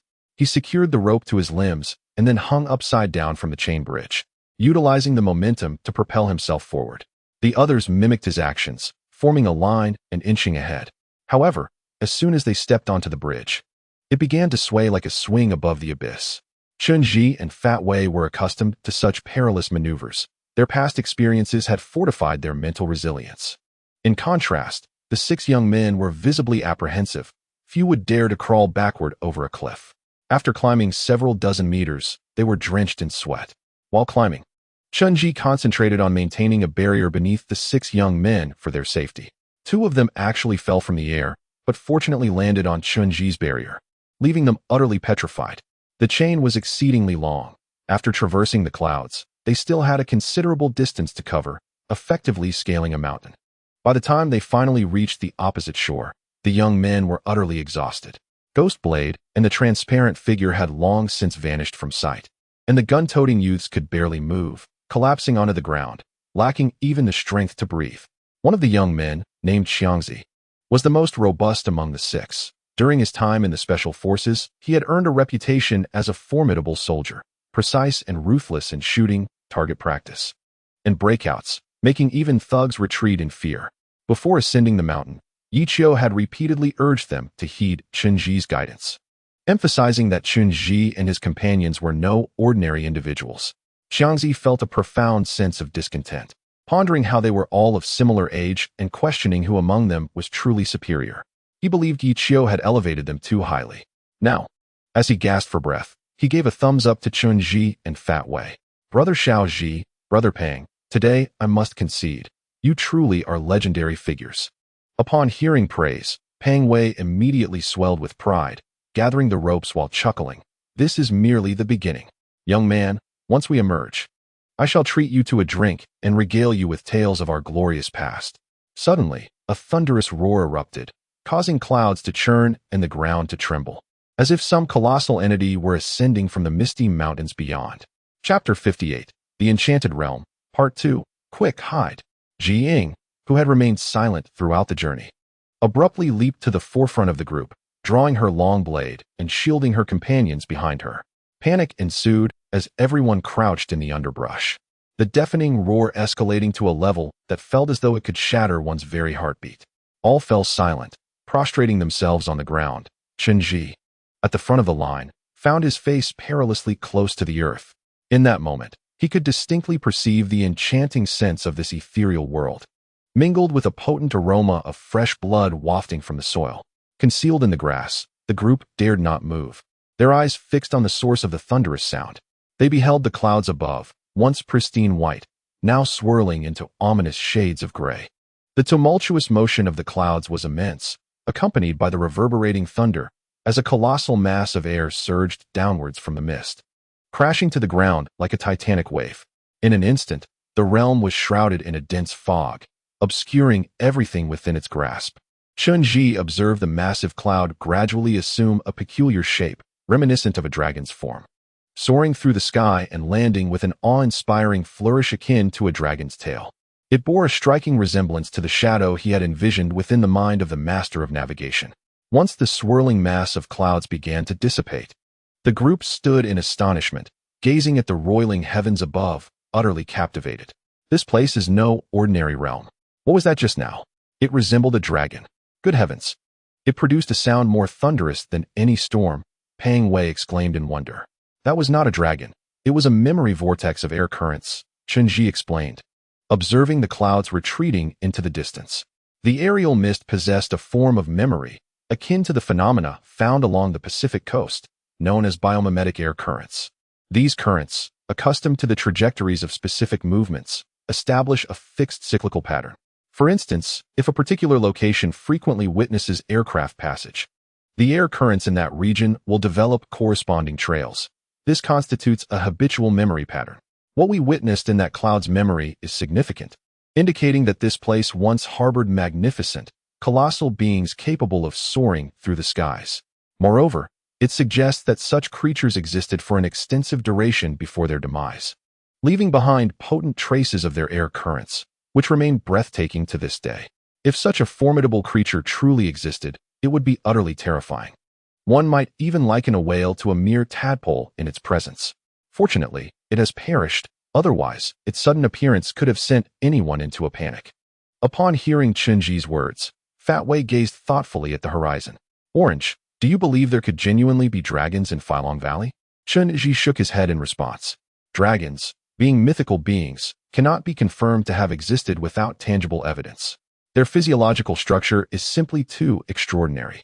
To fly freely without wings defies the laws of physics. As he spoke, Chenji recalled a similar inquiry he had posed within the secluded chamber of the retreat pavilion. Baoping had explicitly informed him that even in the organization's ancient records, there was no mention of divine dragons. Such creatures had never graced human history and were likely mere figments of mythology. Even if dragons had indeed existed on this planet, they were probably not as fantastical as the legends suggest, existing perhaps over 1 billion years ago, an era beyond human imagination. Jiying soon discovered a mark left by Ghost Blade on the ground, where he had drawn a triangle with a straight line through its center. This symbol indicated, remain in place and await his return.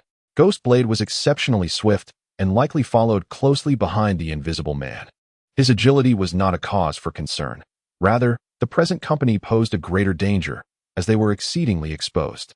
Eventually, they located a vast area of green stone nearby, beneath which lush grass thrived, shrouded in mist, providing excellent concealment. They felt secure hiding there while awaiting Ghost Blade's return. During this interval, the young men armed with machine guns gradually regained their stamina, marveling at the world around them. The treacherous iron chain bridge they had just traversed had nearly claimed their lives, had it not been for Chunji's protective barrier. 2 of them might have already plummeted into the abyss. Xiangzi, the most ambitious among them, felt a sense of embarrassment upon witnessing his comrade's helplessness. Throughout the journey, he had formed a rapport with Fat Wei and now sat closely beside him. Brother Fat, before we ascended the mountain, Captain Yichio assigned us to protect you. But your identities prevented us from inquiring further. It seems you hardly require our protection. You are all remarkably formidable. Especially that swift young man with the knife at the front. Impressive. He moves like the wind. Where did you acquire such skills? I would love to learn from you. Huh. What you witnessed was merely the tip of the iceberg, Fat Wei replied with a smile, reclining comfortably on a stone. The air here was entirely unpolluted and refreshingly crisp. The green stones beneath them shimmered like lustrous marble, allowing them to momentarily forget the lurking dangers. Let me tell you, what you just saw is nothing. We undertake significant missions. If you only knew where we have been, it would surely astonish you. Are you familiar with the King of Hell in the underworld? We have all tugged at his beard. So, Fat Brother, which secret department do you belong to? Are you in need of more personnel? I would also like to undergo some training, Xiangzi said somewhat shyly, his face alight with aspiration. Indeed, Fat Brother, do you still require more staff? What are the benefits like? Otherwise, we could join you in the future and broaden our horizons. Upon hearing Xiangzi's words, the others felt a surge of excitement and eagerly chimed in. Haha, our department is shrouded in mystery. Ordinary people cannot gain entry. If insurance were to be provided for us, the companies would likely suffer tremendous losses. Besides, you have yet to witness our true capabilities. Soon, Fat, you will open your eyes. Just follow my lead. No matter what you encounter, do not be afraid or rush in. Simply wield your submachine guns to protect us. After hearing Fat Wei's words, the young men nodded vigorously, viewing him as a legendary figure akin to the Marshal of the Heavenly Canopy. Xiangzi was particularly intrigued by Chen Ji, leaning forward and inquiring, what sort of person is Xiao Ji? How could he lead you all? What skills does he possess? Him? Ah, he is merely a soft-shelled shrimp. Who said he is the leader? I am the true leader. He was taught by me in the past. After finishing his words, Fat Wei chuckled and called out to Chen Ji, Orange, am I wrong? Chen Ji, uninterested in engaging with Fat Wei, merely gestured for silence and focused his energy, probing into the dense fog ahead to track the ghost blade's whereabouts. Finally, after more than an hour, a fresh cloud emerged from the mist, and the ghost blade peeked out, signaling Chen Ji to advance, indicating caution. There was something unusual ahead. Chapter 59, The Fantastical World, Part 3. Upon seeing the ghost blade signal, Chen Ji immediately cast a barrier, enveloping everyone within it, and the team swiftly set off. Initially, the young men were astonished by this barrier spell, but they gradually accepted it, for in such a realm, any mystical occurrence was conceivable, and to them, Chen Ji had become an enigmatic figure. They continued forward in their original formation, resembling a string of candied hawthorns, with Ji Ying bringing up the rear. As the ghost blade led the way through the mist, she assumed the role of the rear guard. The ghost blade moved swiftly ahead, often disappearing with a slight flicker, making it challenging for everyone to keep pace. The bluestone ground was exceedingly slippery, covered with green moss, and delicate flowers occasionally sprouted through the crevices of the stones, creating a scene of ethereal beauty, as if they resided in a mythical world. After walking for some time, the group beheld a range of uneven mountains emerging in the mist ahead, their peculiar shapes shrouded in clouds. Directly before them loomed a particularly tall peak, its upper portion obscured by the fog, rendering it indistinct. At the foot of the mountain, a long spring gushed forth, its crystalline waters cascading into a stream. Upstream, numerous indistinct specks congregated, their identity unknown, yet the spring's water was exceptionally clear, evoking a sense of tranquility with a mere glance. As the young men continued forward, parched and fatigued, they were drawn to the pristine waters, eager to wash their faces and quench their thirst, but were halted by the stout figure of Pang Wei. No longer jesting, Pang Wei signaled them with a grave demeanor, forbidding any reckless interaction with their surroundings. Recognizing his seriousness, the young men promptly retreated, and the group resumed their journey along the direction of the spring, which widened as they progressed. Upon reaching the base of the mountain, the leader, Gui Dao, abruptly halted. Turning around, he made a cautious gesture, then gently unsheathed his long knife. Witnessing this action, tension rippled through the group. Although nothing was yet visible, their hearts raced in anticipation. They meticulously followed Gui Dao as he ascended the mountain, moving with bated breath. He climbed swiftly, and they struggled to keep pace, soon reaching the mountainside. At this juncture, they discovered that the distant specks in the spring were, in fact, serpents coiled together. These serpents, cloaked in jet-black scales, were adorned with blade-like ridges, resembling tangled strands of dark rope densely interwoven within the spring. The serpents were notably robust, most as thick as a basin, and their numbers were astonishing. Some were slender, yet seemed capable of changing colors, entwined among the vines along the bank, their hues blending seamlessly with the foliage, evoking a sense of unease. Chen observed that these serpents were in a state of slumber, coiled together. The thought of them awakening was almost unfathomable. However, they were certainly not ordinary serpents. Their fangs protruded menacingly, sharp as ancient beasts, with blackened tips likely harboring potent venom. It was indeed fortunate that the young men had refrained from drinking the water, for the entire spring was likely tainted with serpent venom. Chen reinforced the barrier's thickness and signaled to the others to tread carefully, urging them to avoid disturbing the slumbering serpents. As they ventured further, they noticed that the serpents grew increasingly massive, some as thick as truck tires. Their heads resembling diamonds with protruding horns, reminiscent of dragons from afar. Yet, the most alarming were the color-changing serpents, lurking amidst the vines below, ready to ensnare the unwary. The group of young men now found themselves in a state of heightened anxiety, cautiously navigating the serpents slithering beneath their feet while gripping their automatic rifles. They exerted every ounce of effort to remain silent. After a prolonged period of this tense advance, they were utterly exhausted and drenched in sweat. Yet, halting in their tracks was not an option. The 6 young men struggled to keep pace with Chen's team, each one persevering through sheer determination. In this state of extreme tension, they ascended the mountain, and upon reaching the summit, they gazed downwards, captivated by the ethereal beauty of the landscape enveloped in mist. The multitude of snakes appeared as mere dark specks, sending shivers down their spines. "We have arrived. The shadow vanished right here," Goei-Dao murmured, gesturing towards a small cave nestled within the rocky outcrop. Though it was referred to as a cave, it was more accurately described as a diminutive crevice, with an entrance barely half a meter high, necessitating one to stoop to enter. "Shall I venture inside first?" Goei-Dao inquired, looking to Chen for direction. Chen hesitated, extending his hand to feel within. He quickly discerned that the conditions inside were rather dire. The interior was comprised of frigid, sheer rock walls, devoid of any signs of human excavation, and perilously slick with a viscous liquid coating the surface.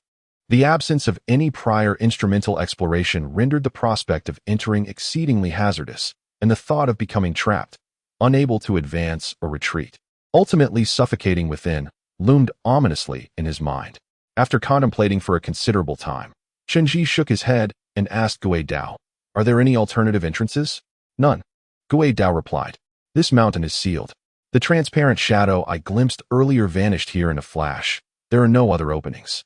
It must have entered from within." Yet, Chen pondered silently. That shadow was formless. It could pass through, but would we, being flesh and blood, encounter peril? "Enough of the delay. Allow me to investigate," Fat Wei declared, striding purposefully to the cave's entrance. He reached in to feel around, then sniffed the sticky substance on the rock wall before retrieving a sophisticated infrared projector from his pocket. This device, resembling a small disc, was a curious find indeed. It emitted a broad beam of crimson light, complemented by a secondary hue, and as Fat Wei directed the infrared beam into the cave, a vibrant green light soon reflected back. Fat Wei then traced a square in the air and turned to Chen, assuring him, "Rest assured, it is certainly passable within, and it appears to widen the further we go. Before long, we should be able to stand and walk, much like a typical cave." "Excellent. Let us proceed." Chen nodded, gesturing for the others to gather. The group organized themselves, securing their weapons upon their backs, with Fat Wei assuming the lead as they prepared to crawl forward. Just before their descent began, Fat Wei turned back, flashing a playful grin. "Allow me to offer you a word of caution. Exercise caution while climbing. Refrain from allowing the dew within to touch your lips. For the viscous substance adhering to the stones is not mere water, but rather the venomous saliva of serpents, highly toxic." Chapter 60. Entering the serpent's lair. The entrance to this cavern is exceedingly narrow, and upon Fat Wei's revelation of the multitude of venomous fluids within, trepidation gripped the hearts of the group. To mitigate potential risks, Chen instructed everyone to don protective masks against the liquid, followed by gloves and hats, striving to shield their skin from exposure. Under Fat Wei's guidance, they formed a single file and commenced their crawl into the darkness. The rocky floor of the cavern was sharp and jagged, threatening to tear at their clothing and flesh. However, Chen harbored little concern regarding the serpent's venom, as his powerful curse barrier could sever any harmful essence, rendering the toxic fumes ineffective against his companions. Nonetheless, he meticulously calculated his magical energy, conserving it for the inevitable fierce battle that lay ahead, knowing his spells would prove critical in the final moments. As they advanced deeper into the cavern, the ground revealed a damp, clay-like texture, littered with feces of unknown creatures, granular in nature. The light of their flashlights illuminated the surrounding walls, adorned with exquisite blue stones, yet coated in a viscous white substance that increased in quantity the further they ventured, eventually saturating the entire area with its repugnant presence. Had it not been for Chen-Ji's protective barrier, the noxious serpent venom might have overwhelmed them. As they continued their journey, Chen-Ji encountered scattered remnants of human belongings, keys, mobile phone charms, and articles of clothing, all indicative of modern youth, predominantly male. However, more gruesome sights awaited, such as severed pieces of flesh and nails, and even dismembered fingers, grotesque in their starkness. Among the debris, he also stumbled upon aged artifacts, obscured by the earth, rendering their original purpose unrecognizable. These remnants suggested that the passage had remained undisturbed for an extended period, yet it had inexplicably reopened recently, drawing numerous young boys into its narrow confines, likely devoid of consciousness as they were dragged within. After approximately half an hour of crawling, the passage indeed began to widen, allowing the group to move with greater ease. Eventually, they were able to rise to their feet and walk upright. As they progressed, the cavern expanded further, reaching a diameter of about 2 meters.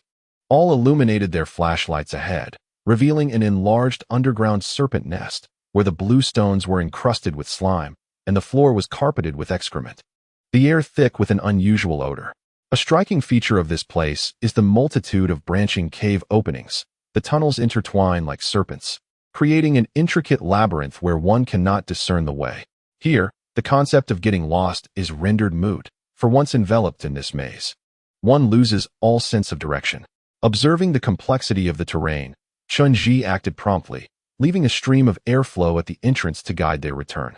He then led the group in a clockwise search, instructing everyone to remain together, no matter the circumstances, emphasizing the importance of unity. The group traversed the dark, ever-changing caverns for an extended period, surrounded by nothing but the pitch-black, slimy rock formations. The convoluted pathways mirrored one another, and should anyone venture off to explore alone, they would undoubtedly become disoriented. By the end, the young men carrying rifles were visibly sweating, as an indescribable sense of dread loomed in the oppressive darkness. The pervasive blackness fostered a feeling that something was stirring within the shadows, as if they had unwittingly stumbled into a lair of malevolent entities, becoming mere prey. Gui Dao repeatedly contemplated venturing out in search of an escape, but Chen-Ji forbade him, aware that this was no ordinary place. Ever since they had entered the cavern, a peculiar scent had permeated the air, a stench reminiscent of the underworld, a potent sulfuric aroma akin to the black flames that burned with the essence of Yamo, the offspring of Fengdu. Thus, they continued their search in the intricate darkness, pausing intermittently.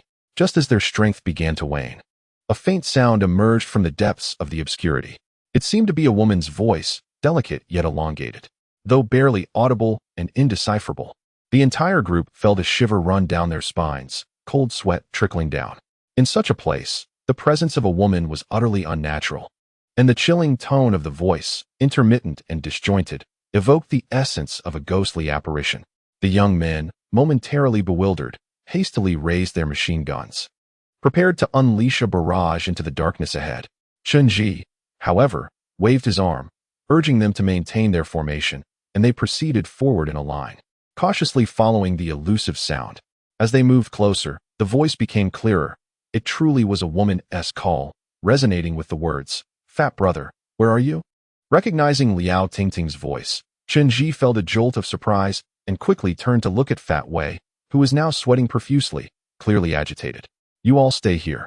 I will go ahead to investigate," Gui Dao stated seriously, casting a glance at Fat Wei before turning to advance. "No." Chen-Ji firmly grasped the ghostly blade, acutely aware that this place was unlike any other, that entity might be lurking nearby, and the sinister voice echoed ominously. "We must go together. We cannot divide our forces," he declared. After casting a glance at Fat Wei, he sought his opinion. Fat Wei's eyes glistened with red, fixated on the front as he uttered, that is Ting Ting's voice. She is not dead. She is calling for me. I must go.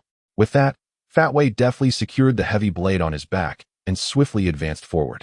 Chen immediately gestured for the others to maintain their distance, instructing the machine gunners to follow closely behind Fat Wei, ensuring his protection within range. Thus, the team began their approach toward the source of the voice. Fat brother, where are you? Where are you? The voice grew increasingly distinct, yet harbored an eerie quality, akin to a spirit beckoning, inducing chills upon their skin. As they drew nearer, Fat Wei appeared undeterred, pressing onward. Upon reaching an intersection, the voice was now tantalizingly close, a small cavern smeared with a viscous liquid, where a frail silhouette stood shrouded in darkness. Chen hastily took a few steps forward, illuminating the figure with his flashlight before Fat Wei could enter. The silhouette was gaunt, with half-long hair, and its body was coated in a sticky substance. Yet the face remained recognizable. It was Liao Tingting. Chapter 61. Liao Tingting. Upon realizing that the shadowy figure ahead was indeed Liao Tingting, both Chen and Fat Wei were momentarily paralyzed. Tingting's appearance was utterly terrifying. She looked emaciated, her complexion ashen, and her body was slick with snake-like fluid. It was evident that she had been dragged in through a crevice, her clothing tattered by the rocks. Most horrifying of all were her eyes, which appeared unnaturally large, fixated on Fat Wei, radiating a chilling glimmer reminiscent of a serpent's gaze. Tingting, is that you? Tingting? Fat Wei exhibited an uncommon panic, calling out to her with a trembling voice. Yet, Liao Tingting remained concealed in the shadows, her gaze peculiar as she stared at Fat Wei for a prolonged moment before glancing at the others and then lowering her head. When she opened her eyes again, the serpentine glimmer had vanished. Fat brother, you finally came to find me. Liao Tingting emerged slowly from the darkness, devoid of the previous eerie tone. Her voice was now faint, as if overwhelmed by cold, her body shivering as she hugged her arms, her eyes vacant. Tingting, what happened to you? Why are you here alone? Fat Wei rushed forward upon recognizing her, yet hesitated to approach her too recklessly. Fat brother, I am cold. Please hold me. Liao Tingting extended a hand, covered in the repulsive, sticky fluid, appearing utterly grotesque. Nevertheless, her voice was pitifully weak, reminiscent of one on the brink of death. All right. Fat Wei sprang forward, seizing her hand and pulling her out from the shadows. Fat Wei turned around, searching for a garment to drape over Liao Tingting. However, in their haste to facilitate mobility, they had all grown accustomed to wearing work attire, leaving no extra outerwear for her. Tingting, do not be afraid. I shall take you out shortly. Once we are outside, everything will be well. Do not fear, Fat Wei reassured her, enveloping Liao Tingting in his arms. I do not wish to go out. Liao Tingting's voice was soft, her pale visage managing a faint smile. I shall remain here from now on. I know where you wish to go. Allow me to guide you. With that, Liao Tingting grasped Fat Wei's hand and began to lead him deeper into the cave. Though she possessed little strength, Fat Wei found it impossible to refuse her. After a gentle tug, he followed her onward. Gui Dao glanced back at Chen, silently inquiring whether he should follow. Chen nodded slightly, urging the team to keep pace. Liao Tingting's sudden appearance was undoubtedly peculiar, and her current condition was equally suspect. Yet, within this labyrinthine locale, the terrain was too chaotic for them to navigate alone. If Liao Tingting could guide them, it might prove to be a fortuitous turn of events. Fat Wei and Liao Tingting led the way, hand in hand, with the others trailing behind at a deliberate distance of 2 or 3 meters. 6 armed men held their machine guns aloft, remaining within range. Liao Tingting appeared somewhat dazed, as if caught between dreams and reality. Throughout their journey, Fat Wei posed several questions, to which she responded incoherently, her memory of recent events scant. Yet, in her half-conscious state, she persistently queried, Brother Fat, during our time on Changbai Mountain, I chased after you through the heavy rain. Why did you not acknowledge me? Her voice was barely above a whisper. Tingting, do not overthink it. I was simply in a foul mood at that time. It's just my nature to ignore everyone when I'm feeling this way. Do not hold it against me, Fat Wei stammered, taken aback by her unexpected question and momentarily at a loss for words. But I pursued you for so long, and you never turned to look at me. Then you just left, Liao Tingting murmured, as if conversing with herself. My aunt scolded me, saying that someone like you, always running about, would never remember me, calling me foolish. I truly have not forgotten you, Tingting. I swear by the heavens, I have always remembered you. Do not listen to that old hag, Fat Wei exclaimed, his eyes reddening as he gripped Liao Tingting's hand tightly, oblivious to Chen and the others behind them, his focus solely on her. Brother Fat, I sent you messages afterward. Why did you not reply? Liao Tingting seemed not to hear his explanation, continuing her soliloquy. Fat Wei found himself momentarily speechless. When he heard Liao Tingting's gentle voice again, frail yet heart-wrenching. I have persistently sent you messages every single day, yet you have never responded. In the past, you often complimented my beauty, which brought me immense joy. Since my school days, I have been wearing braces, and my classmates mocked me, referring to me as Brace Girl. I have never had a boy pursue me. However, on the very first day that I removed my braces, I encountered you. You praised my beauty and even promised to take me to Rome and France. I took your words to heart, believing that you had feelings for me, and I have been waiting for you ever since. Fearing that you might see my old photos with braces, I deleted all of them. Yet you still chose to ignore me. I message you daily, but you never reply. I suspect that you must have seen my past photos and grown to dislike me. I did not mean to. I truly did not. At that moment, Pang Wei became agitated, but after uttering that sentence, he fell silent. As if all his strength had been drained away, Liao Tingting held his hand tightly, leading him deeper into the cave. Everyone began to sense that something was amiss. The further they ventured, the more peculiar the air became. A strange scent intensified, reminiscent of something intoxicating, yet more primal.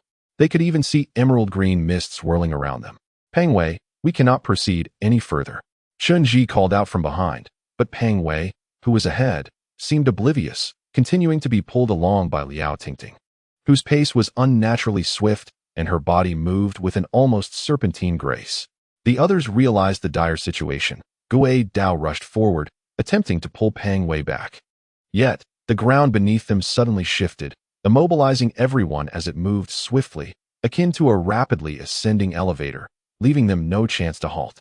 Moreover, Pang Wei ahead appeared entranced, unresponsive to their calls. Chapter 62. The colossal creature Pang Wei's silhouette grew increasingly indistinct, and no matter how loudly they called, he remained unresponsive. Chen observed that Liao Tingting's grip on Pang Wei grew tighter, as she forcefully tugged him deeper into the cave. Though Pang Wei possessed the strength to resist, he exhibited no desire to do so, following Liao Tingting like a soulless zombie, as if his very essence had been siphoned away. When Liao Tingting reached for Pang Wei, Chen instantly recognized that the liquid on her hands was suspicious. From their previous examination of the black snake, they had discerned it to be a simple controlling toxin, akin to a hallucinogen that could temporarily befuddle the mind. However, based on his understanding of Pang Wei, he knew that he was not easily manipulated. Pang Wei must have been conscious. He followed Liao Tingting not due to the snake venom, but rather because of her words. Deception stemmed not only from the drug, but also from one's own psyche. The ground's movement intensified, causing all the rocky fragments beneath them to rise, aligning themselves in an orderly fashion, dark and sharp, creating a perilous path ahead. As Chen had initially surmised, the caverns within the mountain defied all logic. Every aspect was peculiarly bizarre. The viscous substances and debris strewn across the ground bore no resemblance to anything that should exist upon ordinary soil, resembling instead the secretions of some colossal creature. Soon, the surrounding stone walls began to fracture incessantly, and shards of rock hurtled toward them. Had it not been for the protective barrier of the fierce spell, they would have surely been injured by the debris. The ground beneath their feet began to undulate violently, and in an instant, the entire cavern was shaken to its core. None could maintain their footing amidst the cacophonous roar.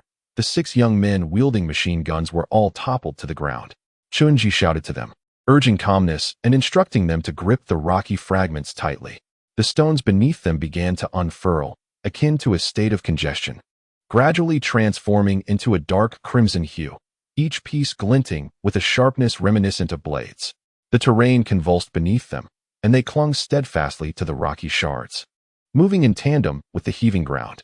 The thunderous upheaval resonated in their ears, their minds swirling in a tumultuous haze. After what felt like an eternity of this disorienting turmoil, they were on the brink of unconsciousness when the ground finally ceased its tumultuous motion, and the stones began to close once more, restoring tranquility to their surroundings. Dazed and bewildered, the young men, once shaken to their core, released their grip upon the stones only after confirming that the world around them had stilled. They picked up their weapons and rose. Xiaoji, what just happened? Was that an earthquake? Shoo! Chunji immediately gestured for silence, then gently brushed his hand over the stones that were slowly sealing shut. He observed as the fragments gradually faded in color, returning to an inky black. Lower your voices. Do not awaken this creature. Chunji's words struck them with astonishment, their expressions reflecting sheer terror as they stared wide-eyed at him. Trembling, they whispered, Xiaoji, are you implying that the ground is? Indeed. Chunji replied in a hushed tone. Since just now, we have been traversing the back of a colossal serpent. The razor-sharp black stones beneath us are, in fact, its scales. Its anatomical structure bears a remarkable similarity to the massive serpents we have encountered. The scales are sharp, and its body secretes substances that emit gases. It merely turned over a moment ago. It should now return to a state of slumber. We must not rouse it, or we will find ourselves in grave peril. The 6 young men, upon hearing Chunji's revelations, gasped in shock, covering their mouths as fear enveloped their expressions. For the next several minutes, none dared utter a word. They remained silently rooted in place, fixated on the ground. It was only when the stones had fully sealed into a flat surface, rendering the ground rigid and devoid of any tremors, that they collectively exhaled in relief. Is this truly real? Can such a gigantic serpent exist in this world? My heavens! This is no mere serpent. It is undoubtedly a dragon. Will it awaken again? The machine gunners exclaimed in a panic. The serpent, despite its colossal size, does not equate to a dragon. Chunji brushed off the debris from his hands and rose to his feet. If such a legendary creature as the dragon truly existed, it would undoubtedly be far more complex than it appears. In the rich tapestry of Chinese mythology, dragons are revered as the epitome of divine majesty. To summon a celestial dragon is no trivial task. It is merely a large serpent. Furthermore, serpentine creatures are notoriously lethargic. Once they drift into slumber, they remain undisturbed by all but the most thunderous sounds. Do not succumb to fear. Chunji reassured his companions, gesturing for the team to advance. Following the tremors, numerous rocks had cascaded down, littering the surroundings in disarray. In the aftermath of the chaos, Pang Wei and Liao Tingting had distanced themselves and were now nowhere to be seen. As the group pressed onward, they noticed the verdant mist thickening around them, swirling ominously ahead. The chaotic fog was imbued with an array of peculiar scents. Chunji recalled that this very aroma had accompanied their first encounter with the massive black serpent. The fragrance was intoxicating, capable of inciting passion and fostering union between the sexes. However, it differed from the scent of medicinal herbs, possessing a biological essence that primarily affected the pure and innocent, leaving little impact on others. Nevertheless, under the influence of this vapor, the pace of everyone's breathing quickened, particularly that of Ji-Ying, whose complexion flushed deeply, her heart racing violently. Chunji instructed everyone to adjust their masks, minimizing exertive breathing, and began following the trail left by Pang Wei and Liao Tingting. The further they ventured, the more pungent the scent became, primal in nature, as the green mist threatened to envelop them entirely. Eventually, visibility diminished to the point where they could barely discern one another. Throughout their journey, Chunji remained close to Ji-Ying, observing her deteriorating condition. Her face was flushed, and her heartbeat was audibly frantic, a state unbecoming of a warrior. As a dense, turquoise mist billowed from the cavern's entrance, they finally glimpsed the depths of the cave. It revealed an expansive chamber, vast beyond imagination, resembling a colossal bowl. The ceiling loomed dark and indistinct, while a gentle breeze wafted down, seemingly connected to the mountaintop above. Within this cavern, they beheld the remains of the missing adolescent boys. Chapter 63. The Dragon's Lair. Chunji and his companions stood quietly at the cave's entrance, peering into the abyss. The scene within was so harrowing that words failed to encapsulate its horror. Even the most terrifying locales pale in comparison to the grim sight before them. The bodies of the young boys lay strewn across the ground, their limbs savagely torn asunder, scattered amidst the carnage. Some remains were accompanied by shattered bones, a gruesome tableau reminiscent of a slaughterhouse. The site is littered with perhaps tens of thousands of boyish corpses, most of which are grotesquely mangled. Yet, on some of the remaining remains, the features of the young boys can still be discerned. Their innocent eyes, filled with terror and agony at the moment of death, evoke profound pity.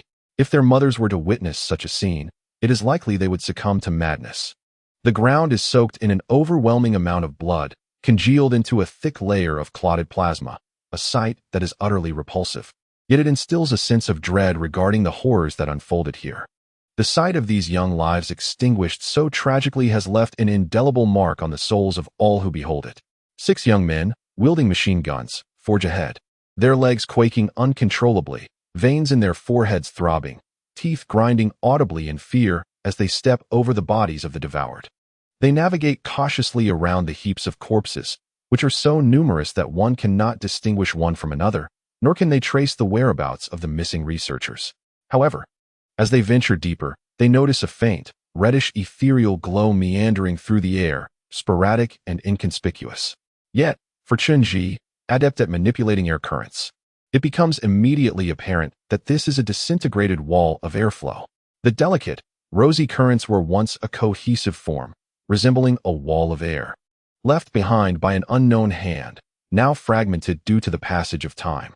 While the others press on into the depths in search of the portly man and the missing researchers, Chen remains behind, silently chanting incantations, channeling countless fine air currents from within. These currents surge forth, dense as hair strands, capturing the pinkish glow in the air one by one, meticulously embedding them back into place. What appears to be a simple task is, in truth, an intricate and laborious process. Reweaving the myriad of air currents is an exceedingly challenging endeavor, akin to reconstructing a tattered piece of fabric while adhering to its original weave, a feat of unimaginable precision. Sweat soon beads on Chen's forehead as he stands alone, calculating intricate data in his mind, determining the original positions of the ethereal lights with remarkable accuracy. Following the coordinates with meticulous adherence, he gradually restores the air currents to their rightful places. After half an hour, a wall of airflow, which had dissipated for a millennium, re-emerges before him. However, this wall has been fragmented for far too long. Complete restoration is impossible. The surface emits a soft red glow, reminiscent of a void system from a modern sci-fi film. Upon closer inspection, Chen discovers that this wall of airflow bears many faint inscriptions, all inscribed in ancient runes. Although some areas have become so dilapidated that they are barely recognizable, the title at the very top remains strikingly prominent, the Scripture of Upper Clarity. Beneath it, a line reads, "The imperial daughter Yaoji, who died before marriage, was buried to the south of Mount Wu." Chen recalled the name Yaoji, a figure of considerable renown in Chinese history. Among the numerous legends surrounding Mount Wu, the most celebrated is undoubtedly the tale of the divine maiden Yaoji. According to lore, she was the daughter of the heavenly emperor, who descended to assist you in his efforts to control the floods, yet died unmarried and was interred on the southern slopes of Mount Wu, thereby becoming a deity, her spirit transforming into the revered Lingji mushroom. In the Gao Tang Fu composed by Song Yu during the Warring States period, it is recounted that King Xiang of Chu, while journeying through Mount Wu, dreamt of the goddess Yaoji offering herself as a bedmate. Following their amorous encounter, as the goddess departed, she proclaimed herself morning cloud by day and evening rain by night, signifying the eternal cycle of day and night. In his writings, Song Yu indulged in various fantasies about the goddess Yaoji, extolling her unparalleled beauty and pristine purity. Since then, the deity of Mount Wu has often been used as a metaphor for exquisite beauty, and the phrase Mount Wu's clouds and rain has become emblematic of romantic encounters, immortalized through the ages. However, the description of the goddess Yaoji has significantly deteriorated, rendering it almost unreadable. It seems devoid of any amorous tales or references to beauty, instead focusing on the commendation of her invincible valor. To aid you in controlling the floods, she is said to have slain a malignant serpent at this very location. The subsequent records are largely illegible, yet at the very end, a passage is distinctly inscribed, its content unsettling. The Huai, the progenitor of serpents, is born in water and is prone to lust. After 500 years, it may transform into a jiao. The jiao, a type of dragon, can stir winds and create waves amidst the rain. After a millennium, it may become a dragon. The dragon, living for 10,000 years, is the most esteemed of the spiritual entities of heaven and earth, with all things undergoing transformation alongside it. A Huai of 100 years, like an uninitiated boy, can reproduce swiftly. A millennium-old jiao that consumes it can ascend to become a dragon. If encountered by a malignant jiao that has yet to transform into a dragon, it must be swiftly slain. If a malignant dragon emerges, All beings in heaven and earth shall be subservient, doomed to eternal damnation. As Tinge read this, he comprehended the implications of the text and understood why so many underage boys had been captured and brought here. The term uninitiated boy refers to those innocent youths, around 15 or 16 years old, who have yet to engage in carnal relations. They serve as the ideal sustenance for the Huai and are essential for the Jiao's transformation into a dragon. The large black serpents they had observed along the way were likely the so-called Huai, and these boys were brought here to serve as food for them. Presently, someone was nurturing dragons in this darkened realm. Gazing ahead at the pile of corpses accumulating into the mountain, Tinge sighed softly, realizing that even in a world ruled by modern humanity, in the eyes of the divine, humans remain mere base sustenance. Xiaoji, come quickly and look over here. A shout from Chang interrupted Tinge's contemplation. It turned out that the group had ventured deeper along the mound of corpses and discovered Peng Wei and Liao Tingting huddled together in a dark corner. Liao Tingting curled up in the embrace of Peng Wei like a lost kitten, her gaze exceedingly dreamy, her lips whispering incessantly. Though her voice was barely audible to anyone but Peng Wei, his countenance was heavy with gravity as he listened intently, his eyes cast down, brimming with remorse. Upon closer inspection, Tinge discerned that while Peng Wei's expression was somber, it was not vacant. Just as Tinge had surmised, Peng Wei had not lost his consciousness. What bound him was the turmoil within his own heart. At that moment, a thunderous rumble suddenly echoed from afar, profoundly unsettling, akin to the sound of countless gigantic serpents slithering swiftly towards them. Everyone be careful, something is approaching, Tinge murmured. He understood that the predators were finally about to reveal themselves. Chapter 64. The predators. Xiaoji, what is coming? Is it a giant snake? The group of young gunmen, hearing Tinge's words, grew somewhat anxious, turning their gazes towards him. In this unexpected situation, Tinge had become their sole pillar of strength. He recognized their unease. These young men were not cowards. In a normal world, they would be considered among the stronger and braver of humanity. Yet now, ensconced in a lair filled with toxic gas, listening to the disquieting rustling sounds approaching swiftly, it was disingenuous to claim they were unafraid. It is indeed snakes, and very large ones at that, Tinge replied calmly, observing the gunmen. From the sound and speed of their movement, I deduce they must be colossal serpents, exceeding 2 meters in diameter, and their length is incalculable, possibly numbering over 100. What? Panic spread among the gunmen. A 2-meter-wide black serpent was an immense creature. If 100 of them appeared simultaneously, the terror would be unimaginable. Should these beasts rush into this vast cavern, it was likely that everyone would become their next meal. Moreover, humanity's innate fear of snakes often surpasses even that of tigers and lions. The legs of several young men began to tremble, with some casting fearful glances towards the exit. Only Qiangzi managed to maintain a semblance of composure. So, Xiaoji, what do you propose we do? Should we confront these giant snakes, or hide? Do you trust me? Tinge asked, gazing steadily at Qiangzi and the others, his eyes radiating unwavering resolve. If you trust me, follow my instructions, and I assure you, you will not perish. We believe in you. We believe in you. Xiaoji, tell us what to do, and we shall follow.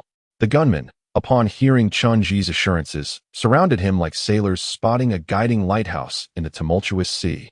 At that moment, Qiangzi interjected. By the way, Xiaoji, don't you possess the ability to create barriers? Use your barrier to contain those giant snakes, preventing them from reaching us, while we unleash a barrage of gunfire to eliminate them.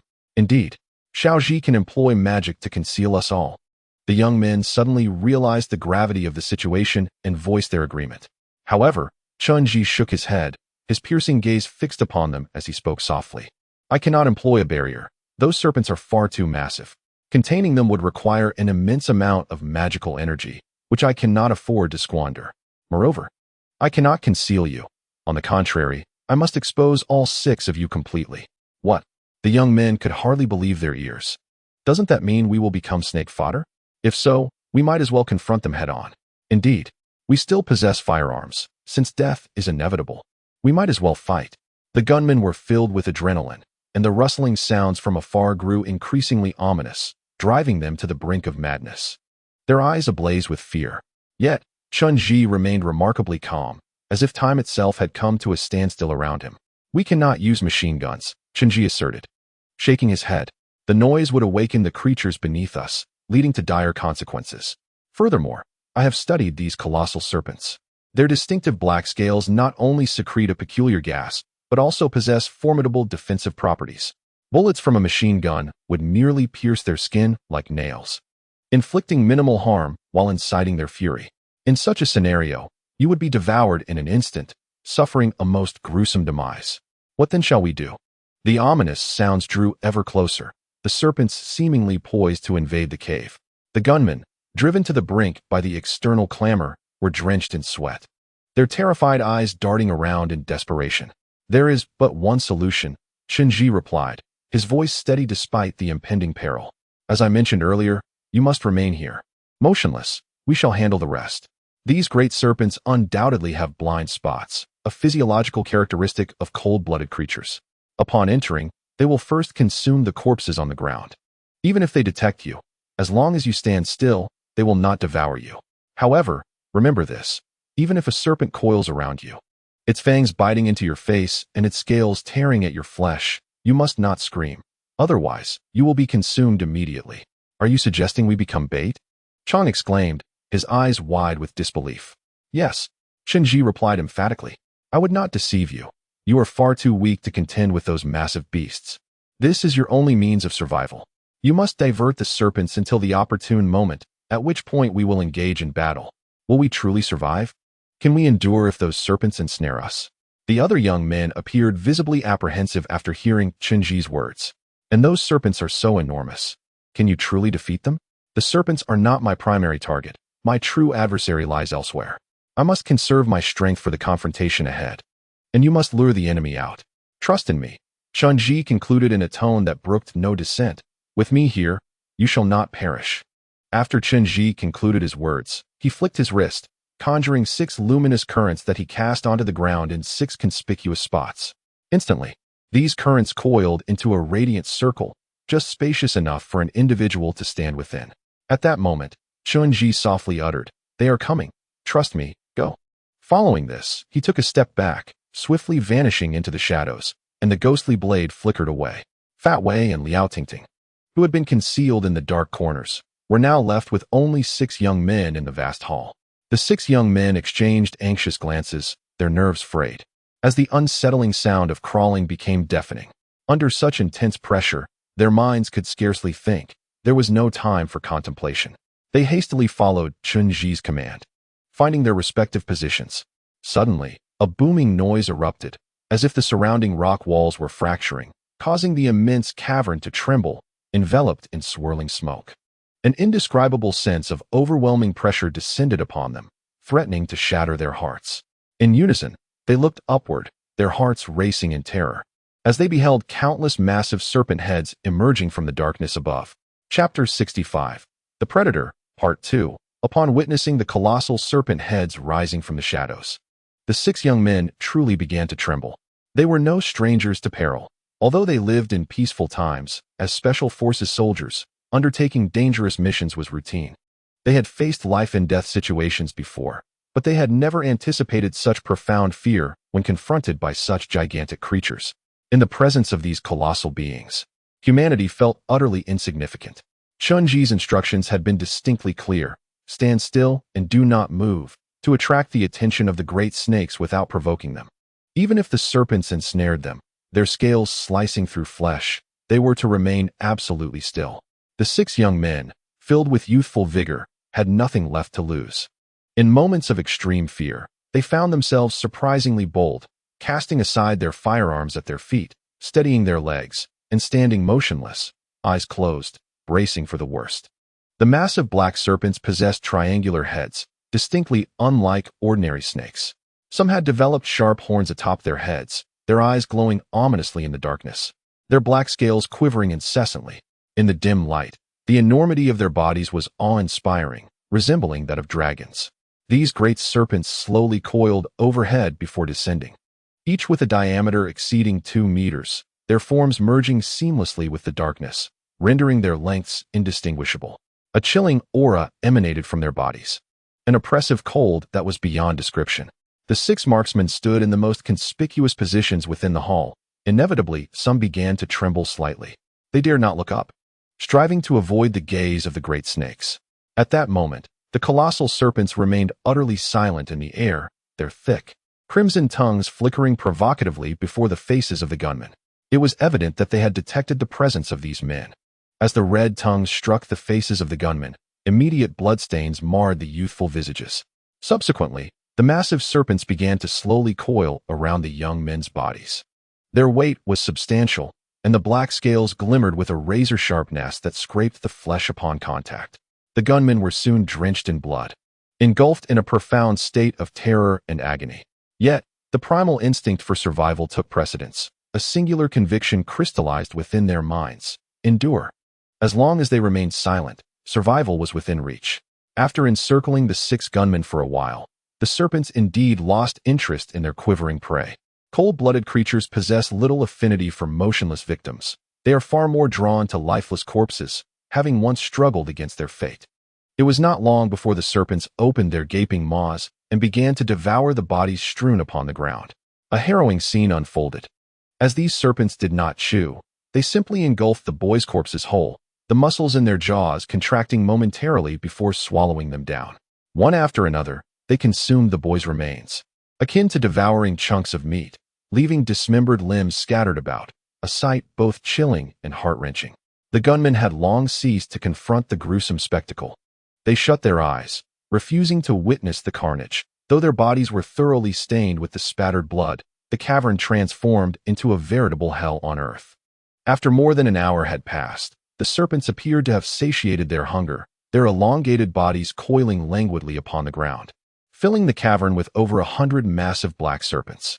At that moment, a dark flame suddenly ignited in the shadows above, a chilling black fire illuminating the subterranean chamber. As the dark flames flickered to life, a tall figure began to descend slowly from the void, clad in a black hood and draped in an obsidian cloak. The figure's head hung slightly, exuding the aura of a lifeless specter. As it gracefully descended, the serpents swiftly recoiled, as if even these cold-blooded beings harbored a fear of death itself. As the black flames gradually extinguished, the figure gently touched the ground, its elongated nails shimmering with an eerie black luminescence.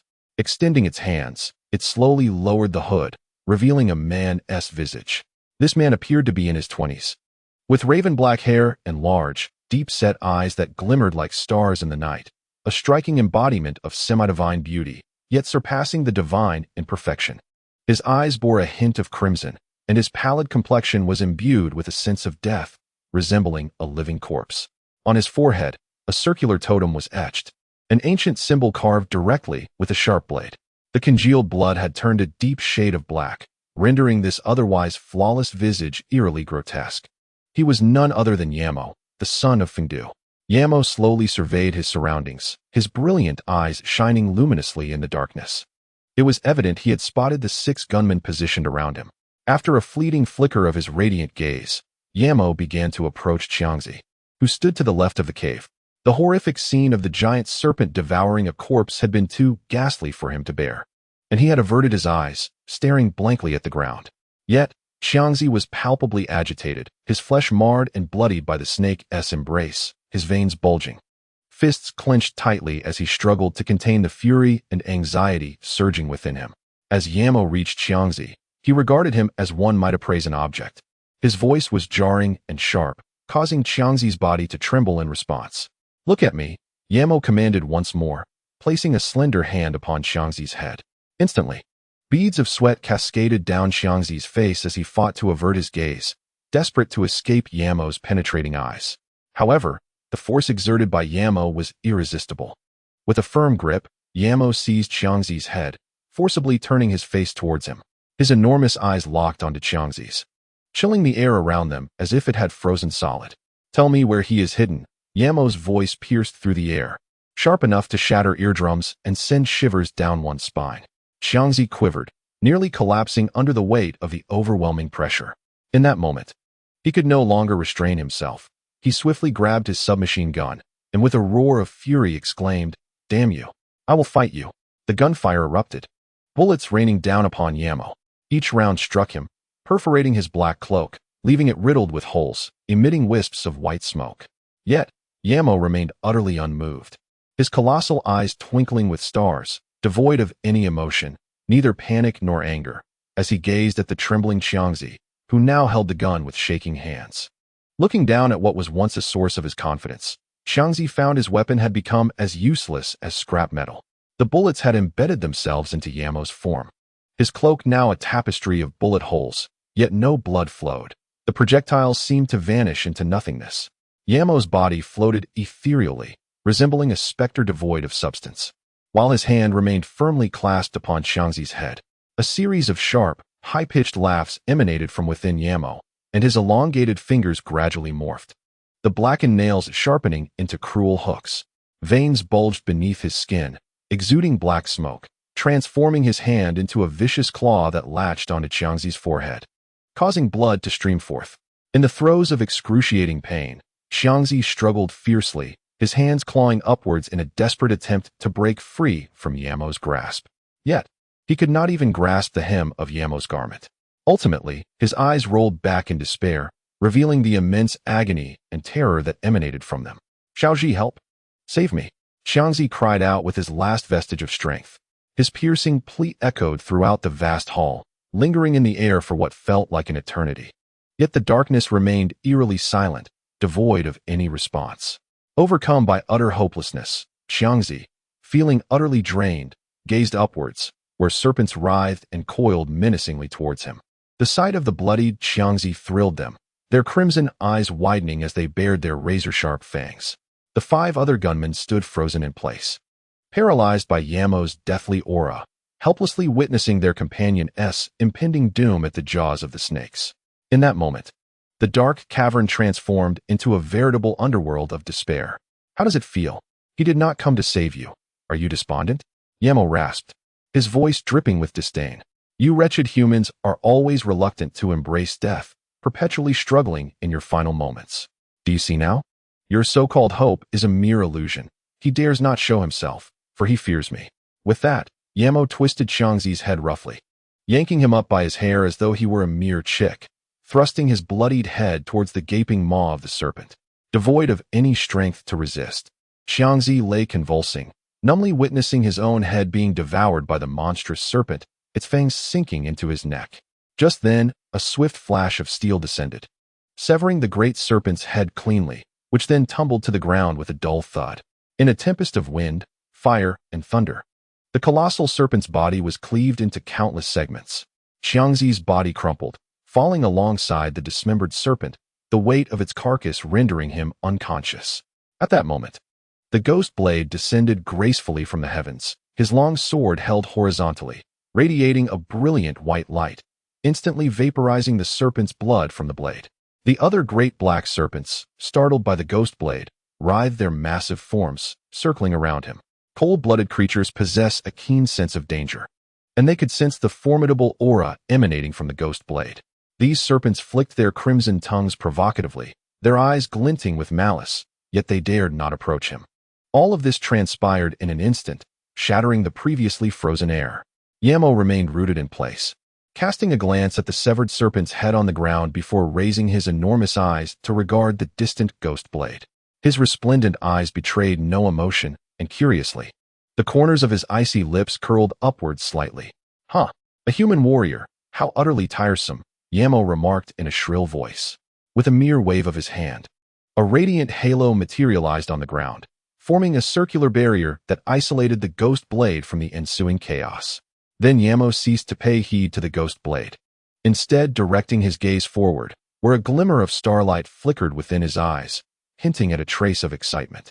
"Come forth, illegitimate child, do not always cower before me." The steady sound of approaching footsteps echoed from the darkness. It was Chen, emerging from the shadows ahead, wielding the god-slaying blade, advancing step by step. "Where is she?" Chen gently inquired, each step meticulously placed, inching closer. The blade in his grasp revealed a gleaming white edge, and the murderous aura emanating from him sent the surrounding black serpents into a frenzy. Yamo, however, appeared to be oblivious to his words, or perhaps he was simply uninterested, his brilliant eyes scanning Chen. "Illegitimate child, what are you saying?" As Chen reached a distance of 5 meters from Yamo, he halted his advance. Gripping the long blade tightly, his eyes burning with intensity as he gazed at the harbinger of death. Qin, the proud and cruel descendant, where is she? Oh, it seemed Yamo comprehended, letting out a deep, peculiar sigh. Is she the offering you sent to Fengdu? I have already obliterated her body. Upon finishing his sentence, Yamo curled his lips into a sinister smile, revealing a row of sharp teeth. His visage contorted instantly, the muscles of his face twisting, transforming his once perfect countenance into a grotesque mask. His mouth widened infinitely, teeth elongating into sharp fangs akin to those of a ferocious beast. A chilling wind erupted from Yamo's mouth, and with that roar, the surrounding black serpents seemed to go mad, thrashing their massive bodies, their blood-red eyes fixed on Tinge. The ghost blade sought to rush forth to shield Tinge, but Yamo's circular barrier barred it from entry. Outside, the colossal black serpents also succumbed to madness, recklessly lunging at the ghost blade with alarming speed, leaving it momentarily overwhelmed and unable to protect Tinge. Meanwhile, Tinge remained motionless, observing the writhing mass of serpents charging toward him, their razor-sharp fangs dripping with black venom. Just as one serpent was about to sink its fangs into him, a heavy blade descended, severing the serpent's head in half, while its body continued to thrash on the ground. At that moment, Fatway descended from the air, wielding the control stone great blade, cleaving the serpent's head into two. Blade, as previously agreed, you handle the outside, the interior is mine. Chapter 67. We are the hunters. The ensuing world was one of chaos and bloodshed, as the ghost blade and Fatway coordinated their efforts, slaying the enormous black serpents both inside and outside. The sound of blades slicing through the air was hushed. These cold-blooded black serpents did not roar. The cave was filled only with the whispers of the blade winds and the slithering of the giant serpents. The control stone proved lethal to these aberrant creatures. Though the black serpents were armored with dark scales, a particular spot atop their heads was exceedingly vulnerable, unable to withstand the might of the control stone. Fatway's great blade was entirely sheathed in high-grade control stone. When he leaped from the air to strike at the serpent's neck, he rarely missed his mark. These colossal serpents were filled with an overwhelming dread of the stone-controlling weapons. One by one, as they were vanquished, these cold-blooded creatures ceased their aggressive pursuits, desperately striving to escape. The circle created by Yamo transformed into a prison for the serpents. Fatway's body was left bloodied and battered by the slashing of the snakes. Yet his fury intensified. Wielding his great cleaver, he swung it with a frenzied vigor, severing the heads of some serpents, their bodies continuing to writhe even after decapitation. The swift descent of the ghostly blade reduced the serpents to mere remnants of flesh. At that moment, the air in the hall grew less frigid, and the sharpshooters, having regained their faculties, began to rise, their bodies marred by injuries. The serpents had overwhelmed them, pinning them to the ground, leaving them in a state of despair. However, witnessing the dramatic scene unfold invigorated their spirits. Fear of the giant serpents dissipated. In truth, the serpents were not as formidable as they seemed. They were now the prey, while humanity assumed the role of the hunters. Yamo stood resolutely, his gaze fixed upon Tinge, his eyes still shimmering with brilliance, though they now bore a hint of burgeoning wrath, flickering with black flames reminiscent of obsidian glass set ablaze. As the immense black serpents frantically scattered within the cavern, Yamo suddenly vanished in a blur, soaring into the air. A powerful pressure descended, slamming Fatway into the ground, while the ghostly blade flipped and vanished into the darkness. In an instant, silence enveloped the space. Humans. Yamo's voice emerged, chilling and ominous, instilling fear. He then swayed, seemingly dissolving like liquid, vanishing into the shadows. The hall fell into an eerie stillness, enveloped in darkness. Tinge and Fatway stood motionless, the ghostly blade lightly resting on the ground, vigilantly surveying their surroundings. The atmosphere was thick with silence. The serpents appeared to have quieted as well. Brother Ji, Xiangzi, just awakening, crawled out from beneath the serpent carcasses, whispering, "What just happened? Did that ghostly creature leave? Be quiet. It's still here." Tinge quickly interjected, but it was too late. Yamo suddenly emerged from behind Xiangzi, his visage grotesque, with a gaping maw full of jagged teeth lunging toward Xiangzi's neck. In a flash, Tinge utilized the air's viscosity to propel himself in front of Xiangzi, infusing himself with a fierce incantation that forcefully repelled Yamo. In that moment, half of Tinge's body became encased in ice, blood erupting from his mouth. While Yamo's head was merely twisted, breaking free from Qiangzi's neck. The ghostly blade swiftly leaped over, whisking Qiangzi away from danger. Though his neck was drenched in blood, he still breathed, having survived. Yamo, momentarily taken aback, erupted in rage, his eyes grotesquely enlarged, black flames raging violently in the darkness, his hair swirling, a horrifying sight beyond description. He swiftly traced a circle, ensnaring Chen Ji within its confines. As the phantom blade turned again, it found itself unable to penetrate the barrier. At that moment, Yamo stood less than a meter away from Chen Ji, his eyes seething with ferocity, his beast-like claws raised high, their talons elongating rapidly as they lunged towards Chen Ji, a force so potent that it stilled the very air around them. Chen Ji understood that if even the slightest touch of those claws grazed him, his body would be shattered into countless fragments. Yet inexplicably, Yamo's claws halted mid-air, as if ensnared by an unseen force.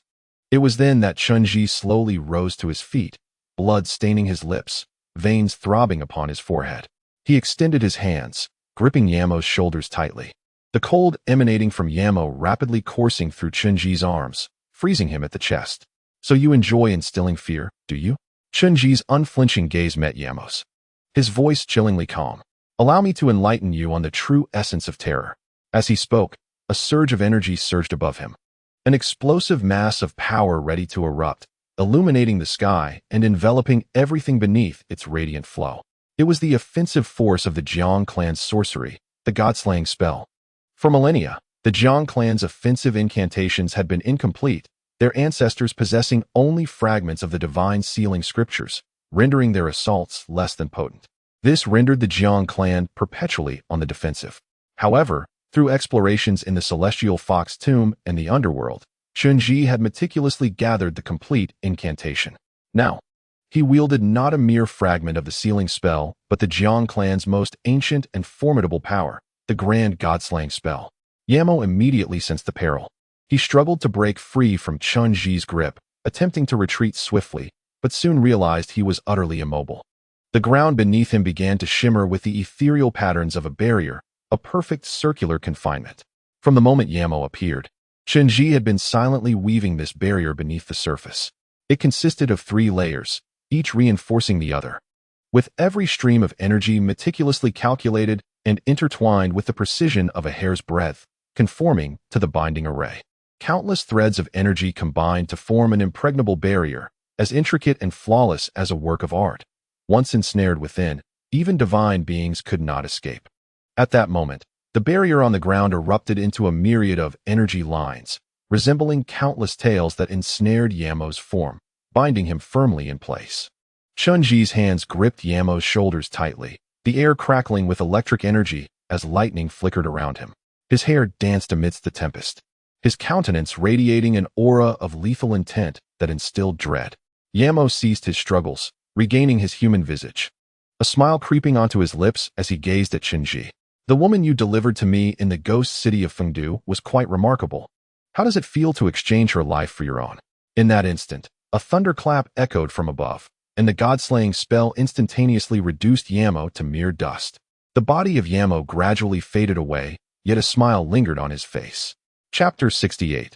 The Deception of the Divine. As the air settled, Yamo vanished completely, leaving behind a beastly arm, emanating smoke from the charred remnants of a lightning strike. What is this? Reduced to nothing but an arm? Fat Wei approached, brandishing a knife. No, Chen Ji replied, picking up the smoking limb and shaking his head.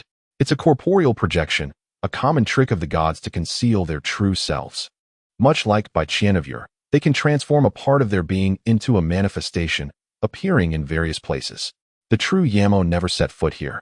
Only this fragment of his arm has arrived. If he were truly the son of Fengdu, he would not fall so easily. Haha, it matters not. Let that old fool leave an arm behind. Let us see how he maintains his bravado now. Does he think we are easy prey? Fat Wei chuckled in response. At that moment, all stood up amidst the pool of blood. Though the gunmen were injured, they remained steadfast, except for Chong, who had sustained grave wounds. His neck marked with numerous gashes, rendering him unable to rise. In the chaos, the remaining large black snakes had all escaped, familiar with the cave, their speed allowing them to vanish without a trace. Simultaneously, countless smaller black snakes slithered from the earth, spreading an ominous scent. Alarmingly, Some of these serpents were entirely transparent, rendering them nearly invisible, dispersing an unsettling aroma that became increasingly troublesome. Meanwhile, Chen found a concealed corner where Jiying lay. From the onset, he had protected her within a bubble of fierce enchantment, sealing her in a realm of darkness. Yet the noxious scent continued to affect her. This odor held a peculiar potency over the innocent, proving fatal for the untouched Jiying. Alone within the boundary, her cheeks flushed, eyes dazed. Her heart raced perilously close to bursting. Chen opened a small entrance in the bubble and stepped inside. Clan leader, I should assist you. Jiying's voice was faint. No, it is perilous outside, filled with deceptive gases. You would lose yourself. Remain here. My ring will shield you from the snakes, he instructed, removing the advanced control stone ring from his little finger and placing it on hers. This ring held a formidable influence over the black snakes, causing them to shy away from the vicinity. Just as Chen stood and turned to leave the bubble, Jiying's voice took on an unusually intimate tone. She rose abruptly and embraced him tightly from behind. Her body radiated an intense heat, akin to a burning flame, and her soft, warm face pressed against his neck, making Chen acutely aware that Jiying had completely lost control. You must exercise self-control. Chen turned around and gently lifted Jiying, placing her back on the ground. He then pressed his hand upon her shoulder, saying, "These gases cannot entirely manipulate you. It is only your own heart that can lead you astray. You must govern your emotions. What if I choose not to control?" Jiying gazed dreamily at Chen, her voice soft and tender. The fierce aura of a warrior had vanished, leaving only a gentle femininity. She was already breathtakingly beautiful, her lips a vivid crimson, her complexion warm like a flawless piece of white jade. Even celestial beings could not compare to her grace. You are a warrior. You have long since learned to master your feelings, Chen remarked before swiftly releasing his grip and turning away from the barrier. He waved his hand to close the boundary and departed, while Jiying rested her hands on the barrier, tears shimmering in her eyes as she watched Chen fade into the darkness. Afterward, clearing away these small serpents proved to be an arduous task. Their ability to blend into the environment made them exceedingly difficult to capture, and in a bid to maintain silence, the marksmen were hesitant to employ machine guns, resulting in many sustaining bites. The group divided within the hall to address the remaining serpents while simultaneously searching for the researchers. Chen and Fat Wei teamed up. Orange. If that enormous worm beneath our feet were to awaken, just how massive would it be? Fat Wei inquired as they walked. Difficult to estimate, Chen replied quietly. This should be the lair of the Hu. It is indeed an ancient abode of sorcery. I had previously wondered why the structure within this cave was so peculiar, resembling soil loosened by earthworms. It appears that this entire mountain serves as the nest for this creature, having survived here for many years, coiling and traversing within. The caves we see are remnants of its passage.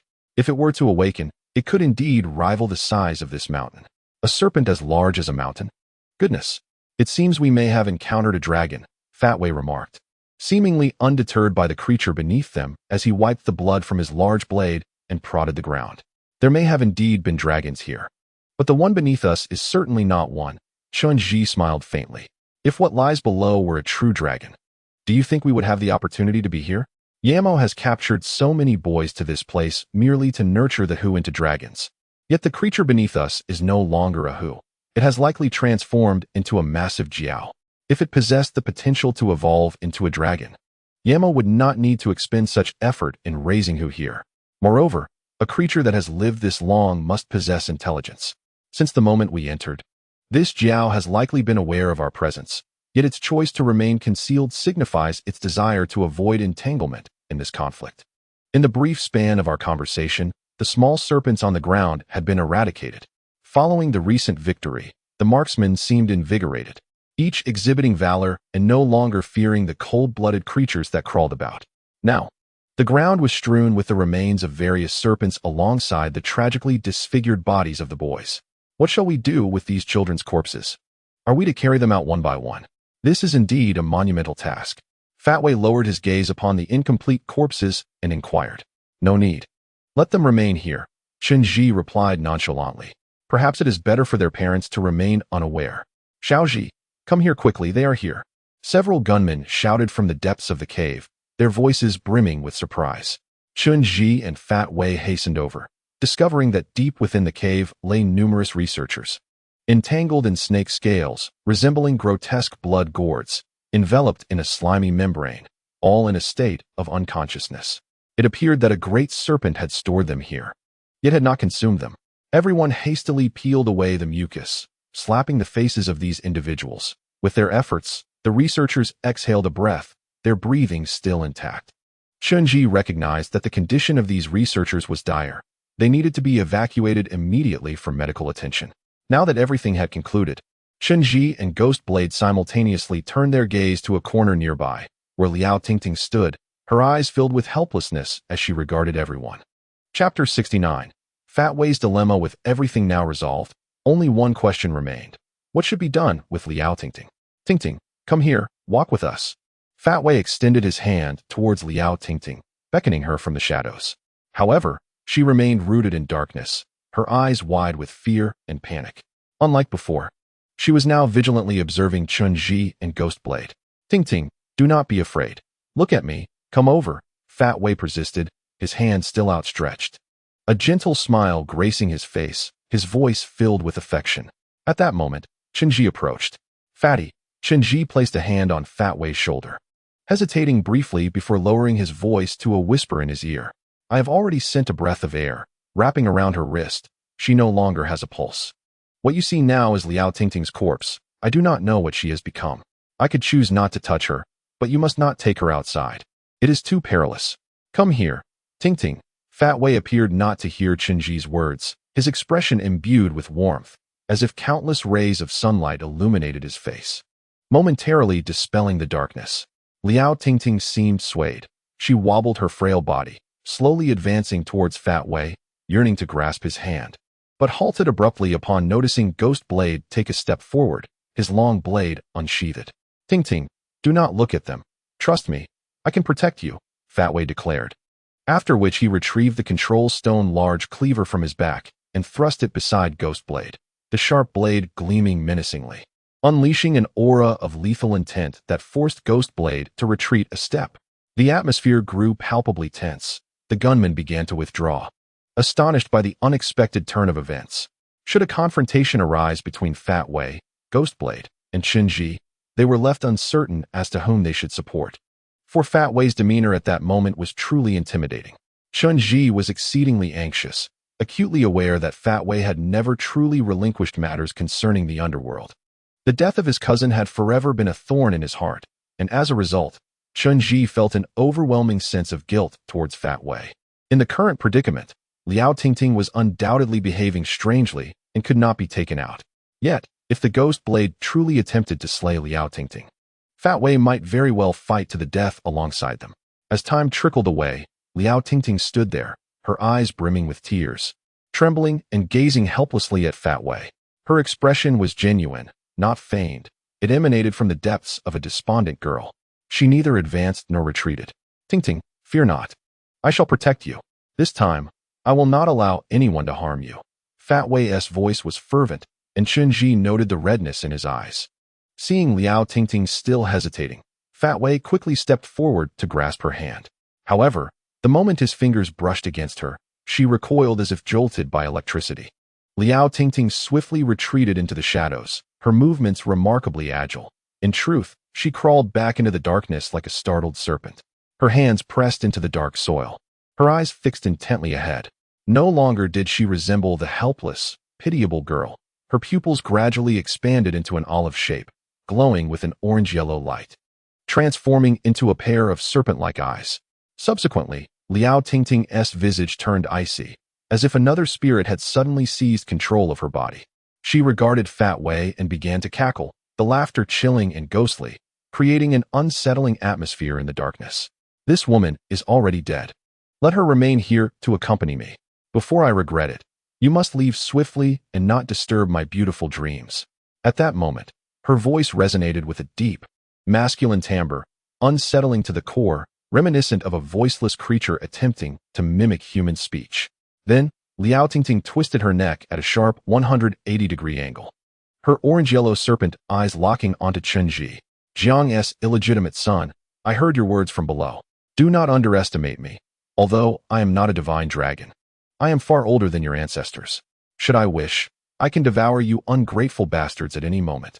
Yet perhaps one day, you will become akin to the Jiangshang of your seeking my aid. Of course, there will be a price. Now depart. I am indeed feeling a touch hungry. After uttering these words, Liao Tingting let out a chilling laugh, her tongue extending like a serpent's flicking its forked tongue. She hunched down, resembling a snake, and burrowed into the earth, causing the ground to tremble ominously. Ting-ting, Fat Wei shouted, rushing forward, only to be seized by Chen Ji. Calm yourself. Liao Tingting has long since perished. We both understand this. What you see is merely her lingering obsession within the corpse. Her body is now in the grasp of that dragon beneath. Do not provoke it, or we shall all perish here. I am unlike you. Fat Wei struggled fiercely to free himself from Chen Ji, declaring that he could never abandon the woman he cherished in such a manner. He would never be capable of such heartless deeds. If you wish to leave, go ahead. Fat Wei exerted tremendous force to pry Chen Ji's hands apart. Fat Wei, where has your reason gone? Chen Ji clung to him resolutely. Remaining here serves no purpose. What you witnessed was merely a fleeting remnant of Liao Tingting. She had words for you, which is why she stayed. Now that she has spoken her final words, she bears no regrets. Her lifeless body is but an empty shell, devoid of meaning. Do not provoke the serpent below. I warn you, it is capricious and prone to change its mind. We must leave at once. After speaking, Chen Ji exchanged a knowing glance with Ghostblade, who promptly leaped forward to assist. Ghostblade, possessing great strength, nearly dragged Fat Wei out of the cavern. They hastily exited the vast cave, and after struggling for a moment beyond the smoky haze, Fat Wei quickly regained his composure. He was inherently perceptive, understanding that a corpse is merely that, a corpse, and there is no need for salvation. Any emotion must be nurtured to hold significance, especially for individuals like them. Where emotions are inherently a luxury, the ground began to tremble incessantly, the earth loosening beneath them, while the surrounding rock walls crumbled and collapsed. It seemed the serpent below was truly growing agitated and ready to retaliate. They all sprinted towards the cave's exit. Ji Ying's condition remained dire. The gases here left her in a daze, rendering her incapable of walking. Chen Ji carried her over his shoulder throughout their flight. After running for a while, they soon encountered a perilous predicament. Although the crisis was imminent, they had become lost. Chapter 70. The living Buddha guides the way. The cave's layout was exceedingly dense and entirely chaotic, rendering navigation nearly impossible in such a convoluted geographical environment. Chen Ji had previously released a stream of air at the cave's entrance to mark a path for their return.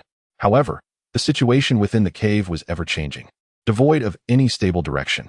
The recent collision with the great black serpent, compounded by the surging serpent beneath their feet, had scattered those guiding currents long ago. Having expended considerable energy through high-level incantations, Chen Ji found himself utterly drained. He was merely relying on sheer willpower to continue. Even amidst their disorientation, he could not summon the strength to disperse more subtle currents in search of an exit, and time was running out. The rock walls continued to fracture, while the ground grew soft and damp, as if ready to swallow them into its depths. The threat of collapse loomed ominously. Xiaoji, what shall we do? The gunmen, realizing they were lost, erupted into panic. Already injured, they struggled to carry the researchers, now gasping for breath and utterly fatigued, unable to face any further assaults. At that critical moment, a light suddenly emanated from Chen Ji's chest. He glanced down to discover that the beads left by Master Pushing were glowing.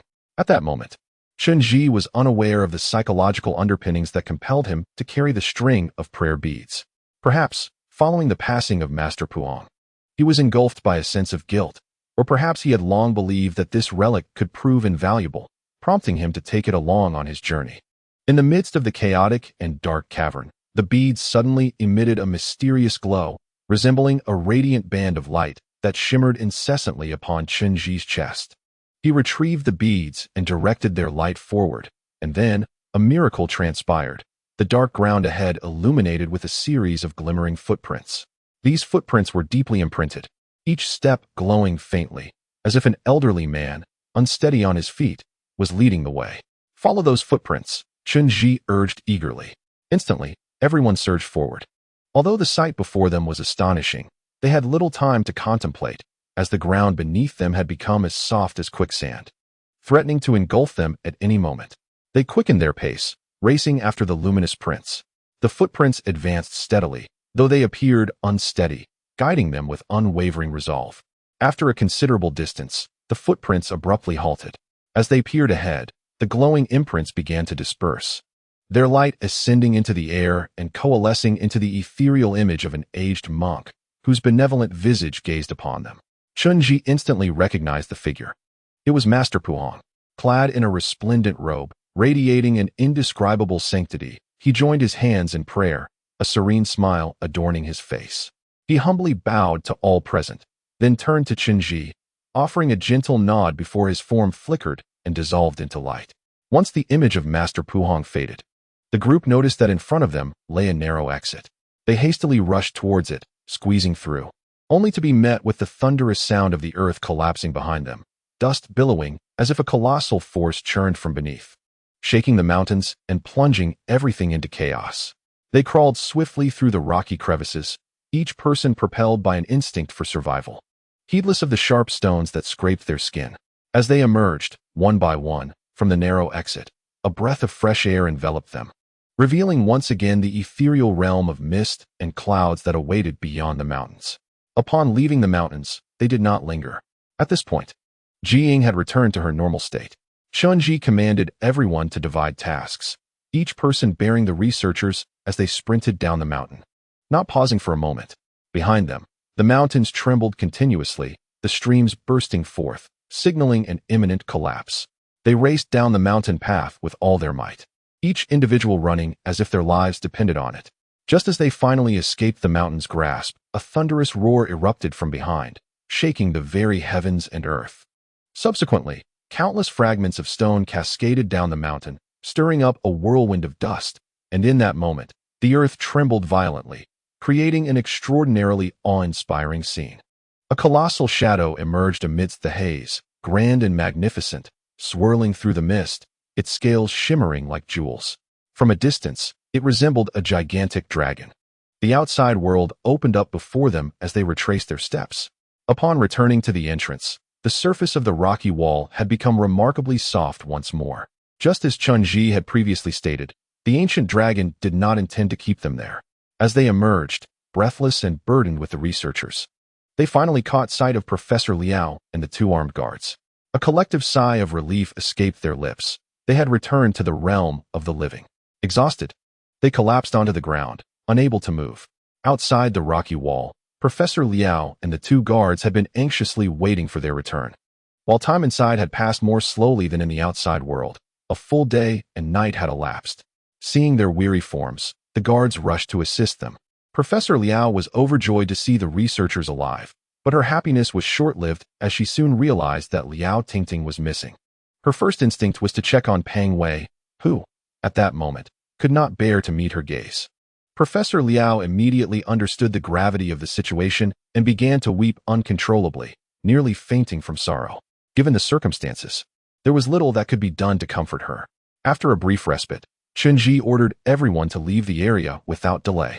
At that moment, they spotted Uncle Shan hunched in a corner. In the span of just a day, he had undergone a dramatic transformation, his body bruised and swollen, resembling a pig's head. The guards stationed outside revealed that Uncle Shan had attempted to flee twice, only to be caught and soundly beaten, leaving him utterly defeated. Peng Wei, enraged by Liao Tingting's fate, sought to confront Uncle Shan, and had it not been for the others intervening, Uncle Shan's life would likely have ended there. Once everyone emerged from the rocky wall, the cavern's walls began to harden rapidly, sprouting jagged, dark stones that resembled dragon scales, effectively barring any future intruders. They hastily exited the crevice within the mountain, and just as they emerged from the low mountain, they encountered the sunrise. The radiant sunlight streamed down from the summit of the Jade Maiden Peak, and Chun-Ji stood in place, gazing upward. The majestic peak truly appeared as if it were a living, breathing giantess, descending from the heavens, her sword raised high, slicing through the evil that once plagued the valley. Chapter 71. An unexpected foe after the dawn. The Dragon Valley remained shrouded in mist, thick black smoke nearly obscuring the sunlit sky, allowing only specks of light to filter through. Despite being morning, the forest remained engulfed in darkness. Chen-Ji's team prepared to depart from the Dragon Valley. All matters had concluded, the cave within the low mountain had been sealed, and the dragon had closed the entrance, ensuring that no one would ever again enter that realm of dragon flight. As for the reason why Yamo chose to rear dragons and serpents, it is not a matter for their consideration at this moment. Their immediate task is to swiftly escort the scientists down the mountain for rescue. Uncle Laozhan, filled with trepidation, followed them into the familiar forest he had traversed countless times. The reason he had been unable to exit this woodland was simple. Ancient formations woven among the towering trees could disorient any wanderer, leading them astray in the valley. However, such enchantments held no sway over Chen and his companions, for each of them possessed a dispelling talisman. With the injured researchers burdened upon their backs, they began their ascent out of the valley. A sense of relief washed over them. They believed the ordeal was behind them, convinced that once they reached the base halfway up the mountain to rendezvous with Yi Qing's main force, all would be well. Yet, just as they felt the end was at hand, a figure emerged from the darkness ahead. The silhouette stood motionless, tall and poised, wielding a long blade, as if it had awaited their arrival for an eternity. At this juncture, Chen felt no trepidation regarding external threats. Ji had fully regained consciousness, her strength renewed, and the ghost blade remained unscathed. Their ranks now boasted two formidable red-belted warriors, an assemblage that would be insurmountable, even for the most formidable of foes. Yet the figure in the shadows stood unwavering, seemingly unfazed by Chen team. Ghost Blade was the first to dart forward, lightly landing upon the trunk of a tree. However, rather than advancing recklessly, he gestured to Ji, and the two moved with lightning speed to encircle their adversary. Yet halfway into their maneuver, Ghost Blade suddenly halted, his hand resting on the hilt of his weapon, as though he had encountered something unexpected. In that moment, the figure ahead began to advance, stepping steadily towards Chen. As the figure drew nearer, an ominous premonition surged within Chen mind. He sensed an overwhelming strength emanating from this individual, a power so profound that it rendered his entire team inconsequential in its eyes. This being exuded confidence, utterly dismissive of the two red-belted warriors at the forefront. When a beam of sunlight illuminated the figure's face, a familiar visage emerged before Chen, the chief red-belted warrior, Jiang. Jiang's features retained their defiant edge, yet his eyelids bore the weight of experience. He still donned simple fabric armor akin to his previous attire, but unlike before, his red wristband had been irreparably severed. Chen understood the significance of this act. It signified Jiang's resolute detachment from the organization, a declaration that he no longer regarded the wristband as the pinnacle of honor. In Jiang's hand remained his pitch-black long blade, his eyes devoid of hesitation or regret, instead reflecting an indescribable smile directed at Chen. Chen, relinquish what you possess, Jiang rasped, his voice low and commanding. A tremor coursed through Chen's heart, prompting him to instinctively reach for his treasure pouch, within which lay the severed arm of Yamo. Though Chen's divine slaying incantation had failed to extinguish Yamo's life, it had indeed severed one of his limbs, delivering a grievous blow that significantly diminished his resolve. This arm was intended to be returned to the organization and handed over to Baoping. Samurai Jiang, please refrain from addressing the patriarch by name. Ji hastily approached, drawing her long sword and discarding its sheath onto the ground. The ghost blade floated down from the tree, accompanying Ji as they advanced towards Jiang. Jiang regarded Ji and the ghost blade with no intention of retreating. Rather, the derisive smile on his face deepened. What? Do you wish to engage me in combat? How amusing, he chuckled, cradling the long sword in his arms and casting a playful glance at the ghost blade. Jilling, you have trained alongside me for 2 decades. Do you truly believe you can defeat me? The ghost blade stood frozen, the weapon remaining sheathed, seemingly rendered speechless by Jiang's words. Yet Ji continued her advance, halting 3 or 4 meters away from Jiang, pointing her longsword at him. Samurai Jiang, I implore you to answer me. Have you betrayed the organization? What did you say? Betrayal? Jiang's gaze fixed intently on Ji, fury igniting in his eyes. Is it considered treachery to refuse to bow to a lowly mortal? Ji, what has become of your samurai honor? To submit to an ordinary human. Do you not find that shameful? As a warrior, to forget oneself and obey orders is the truest honor.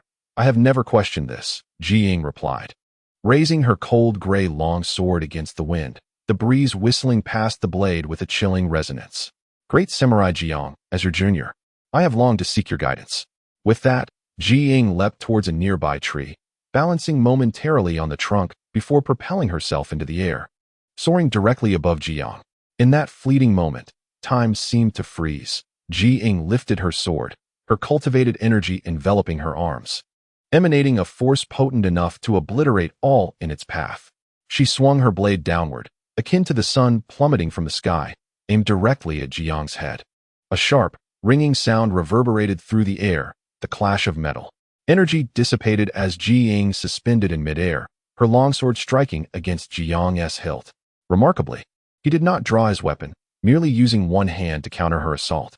In a flash, his other hand shot forth, firmly grasping Ji Ying's shoulder and forcefully yanking her to the ground, shattering the stones beneath her with the impact of her own strength. Jiang stood before Ji Ying, his longsword pressed against her throat, his eyes glinting with a cold light, his expression exceedingly grim, the aura of impending death looming. Ji Ying, I have often spoken of you with the former leader. You hold yourself in too high esteem, seeking quick success. You will inevitably face the consequences. After Ji Yang finished speaking, his figure flickered, and with unimaginable speed, he lifted Ji Ying high into the air. Then, he seized Ji Ying's thigh joint and forcefully twisted it backward. Master, no? Dao rushed forward, but his speed was noticeably slower than Ji Ying's. A sharp crack echoed in the air, and Ji Ying let out a chilling scream as she fell to the ground. Instantly, she rolled to the side, taking refuge beneath a nearby tree. Her thigh and calf were grotesquely twisted in the opposite direction, a pain beyond what an ordinary person could fathom. Large beads of sweat streamed down her face, yet she clutched her long knife tightly, stifling her cries, unable to rise again, helplessly watching Ji Yang approach her. Master, Dao wrapped his arms around Ji Yang, desperately gripping his body. Please, do not sever your own path. Chapter 72. Ji Yang's Fury. Master, please, do not cut off your own escape. If you kill the warriors of the organization now, there will be no turning back. Dao's voice was filled with fervor, a stark contrast to his usual demeanor, echoing through the forest with a sense of desperation. But Ji Yang remained unmoved, attempting to push Dao aside to continue closing in on Ji Ying. She trembled all over, her eyes filled with terror as she watched Ji Yang advance. Yet Dao maintained his grip on Ji Yang, refusing to relent. Master, come back with us. I cannot believe you would betray the organization. Even if you are dissatisfied with the new leader, I still believe you would never betray us. You will always be the greatest warrior. Upon hearing these words, Ji Yang paused, his body shuddering slightly. Suddenly, he turned and grasped Dao by the throat with immense strength, his formidable aura instilling fear. He lifted Dao high into the air. Disciple, you truly understand me. Yes, I never intended to betray, but I have already lost my way. I left the Western Qi royal city because I questioned the new leader's legitimacy, but I did not betray the organization. Yet that obstinate Baoping dared to strip me of my Ji family name, a profound humiliation. I have devoted my life to the organization, risking everything and achieving countless victories. But the clan leader, Jiang, did not defend me at this critical moment. I have grown old. They have hunted me like a bird, discarded me like a worn-out shoe, and insulted my dignity as a warrior, leaving me no options. Even if I return now, Baoping would execute me. I am already at the end of my road, and the Dark Department remains suspicious of me, not accepting me back. Only by achieving merit can I hope to join the Dark Department, which is my final refuge. After Ji Yang finished speaking, he clenched his jaw, channeling his energy into his arm, preparing to strike with lethal force. Dao immediately sensed the danger. He saw Ji Yang was about to unleash deadly intent, and quickly focused his energy into his right hand, attempting to pry Ji Yang's arm away and escape his grasp. Dao's skill was undeniable. Even the formidable Bai Qian had suffered under his blade. Unexpectedly, an extraordinary event unfolded. The qi cultivation of the ghost blade dissipated instantaneously before Ji Yang, as though all mastery would vanish in the presence of a grandmaster. Ji Yang effortlessly grasped the neck of the ghost blade, while the black long sword was drawn and pressed against his throat. At that moment, Ji Yang turned to Chen Ji and stated, Chief Chen, I am aware that your magical power has been exhausted. I could easily slay all of you now, yet you still have a choice. Surrender the severed arm of the Dark Division leader to me, and I shall permit your departure. Otherwise, I will execute you all, starting with my disciple, Ji Ling. Upon uttering these words, the blade shifted slightly, causing blood to flow from the ghost blade's neck. Though the ghost blade attempted to resist, his efforts were futile. Strangled at the neck, he endeavored to channel his qi, but being of the same lineage as Ji Yang, he was utterly unable to manifest it against the mightier Ji Yang. With resolute determination, Ji Yang struck with his obsidian blade, severing a major tendon, and the ghost blade's right leg fell limply. Chen had never anticipated that the situation would evolve in such a manner. He had previously heard tales of the renowned Ji Yang, the chief red belt, whose true prowess was rumored to have surpassed that of the former leader and even all past chief red belts, representing the pinnacle of martial strength within the organization. Yet, Chen was astounded by Ji Yang's extraordinary power. The two young red belt warriors before him were utterly defenseless, with the ghost blade rendered incapable of retaliation. It was at that moment Chen realized the terrifying extent of Ji Yang's strength. "Have you made your decision yet, Chief Chen?" "My patience wanes," Ji Yang remarked. And once again, the blade moved, this time grazing the blood vessel of the ghost blade's neck, resulting in a geyser of blood erupting forth. In mere moments, even without Ji Yang's intervention, the ghost blade would succumb to his own exsanguination. "Take it," Chen replied without hesitation, producing the severed arm of Yamo from his embrace and launching it with a linear stream of qi into Ji Yang's hands. "This arm holds no significance for us. If it grants you entry into the Dark Division, then take it. But do not forget, from the moment you join the Dark Division, your name will be inscribed on our death list, never to be erased." Ji Yang appeared indifferent to Chen words as he accepted the arm, releasing the ghost blade and turning to Chen with a cold smile. "Farewell, Chief Chen. Please convey to Bao Ping that I shall visit him shortly." With that, Ji Yang ascended the nearby tree, vanishing without a sound, as if he were but a shadow that had never existed. Chen and the others hurried to the ghost blade and Ji Ling, hastily applying a first aid kit to stabilize the severed blood vessel at the ghost blade's neck. Whether due to emotional turmoil or otherwise, the ghost blade's condition was dire. He remained in a state of unconsciousness, a weakness Chen had never witnessed before. In the depths of the ghost blade's eyes, despair was unmistakably evident. Chen gently lifted Ji Ying, administering a rapid painkiller to her. With a broken leg and excruciating pain radiating from her knee, Ji Ying was in a precarious state. After performing a rudimentary bandaging, Chen cradled her in his arms, while Pang Wei hoisted the ghost blade onto his back. The group hastened towards the exit of Filong Valley. The tattered illusion talismans they bore proved effective, allowing them to bypass the valley's formations, and soon enough, they emerged into the sunlight beyond. Outside Filong Valley, the sun shone radiantly, and the air was infused with the aroma of human existence, which served to calm their frayed nerves. Yet, Chen remained vigilant.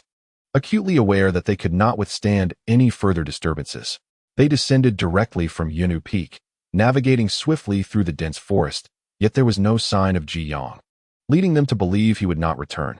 With both the ghost blade and Ji Ying grievously wounded, the atmosphere was heavy with tension as they hurried down the mountain. Everyone was preoccupied with the trek, their spirits fraught and unwilling to engage in conversation. Only Professor Liao, in a fit of neurotic self-reproach, lamented his strictness towards Liao Tingting, which had instilled in her a profound lack of confidence, ultimately leading to her tragic demise. He expressed regret, wishing he had acted differently. Later, Professor Liao confided in Pang Wei that Liao Tingting had longed to seek him out upon learning of his arrival in Wushan, but it was he who had thwarted her intentions, compelling her to lead the team up the mountain to avoid a meeting. Had she pursued her desire to find Pang Wei, perhaps the outcome would have been drastically different, and her fate would not have ended so tragically. Chapter 73. The descent was marked by a palpable heaviness in their hearts. The two mightiest warriors lay in a state of unconsciousness, while the sharpshooters bore injuries of their own. Exhausted, they took turns carrying the wounded, knowing that any encounter with a predator could spell disaster. Chen was particularly cautious in selecting their path, fearful of crossing paths with large beasts, and he sternly admonished old Shan Shu to lead them obediently, promising rewards for his cooperation after their descent. Throughout the journey, Professor Liao incessantly muttered to himself, lamenting the challenges of raising Liao Tingting and expressing his shame at the thought of facing her brother after her death. His mind was clearly wandering. Yet their descent proceeded remarkably smoothly. After enduring a series of beatings, old Shan Shu seemed to have undergone a transformation, becoming unexpectedly docile. Though he bore the bruises of a pig, his guiding skills remained intact, as he diligently sought shortcuts, fresh water, and kindled fires to prepare meals, all while wearing a congenial smile, fearful of inciting further ire. After 2 arduous days and nights of trekking, they finally reached safety at the mountainside, catching a glimpse of the research base's tents, shrouded in the mist ahead. Weary from carrying the injured, they were utterly exhausted. Upon sighting the research base, a collective sigh of relief escaped them, rendering them unable to take another step. According to their agreement, Yi Qiu should be waiting there to receive them. Chen fired a signal flare into the sky and then collapsed onto the grass beside his companions. Not long after, Yi Qiu's main force arrived. Upon seeing Chen and the others safe, Yi Qiu was overwhelmed with joy. The medical team had long been prepared for emergencies, ready to rescue the injured researchers at a moment's notice. However, the number of casualties was unexpectedly high. In addition to the unconscious researchers, the deployed gunmen were also gravely injured, their wounds exacerbated by the arduous journey, fresh blood ceaselessly flowing from their lacerations. The medical team swiftly commenced their urgent task of staunching the bleeding and bandaging wounds, with particular focus on the severely injured Gui Dao and Jiying.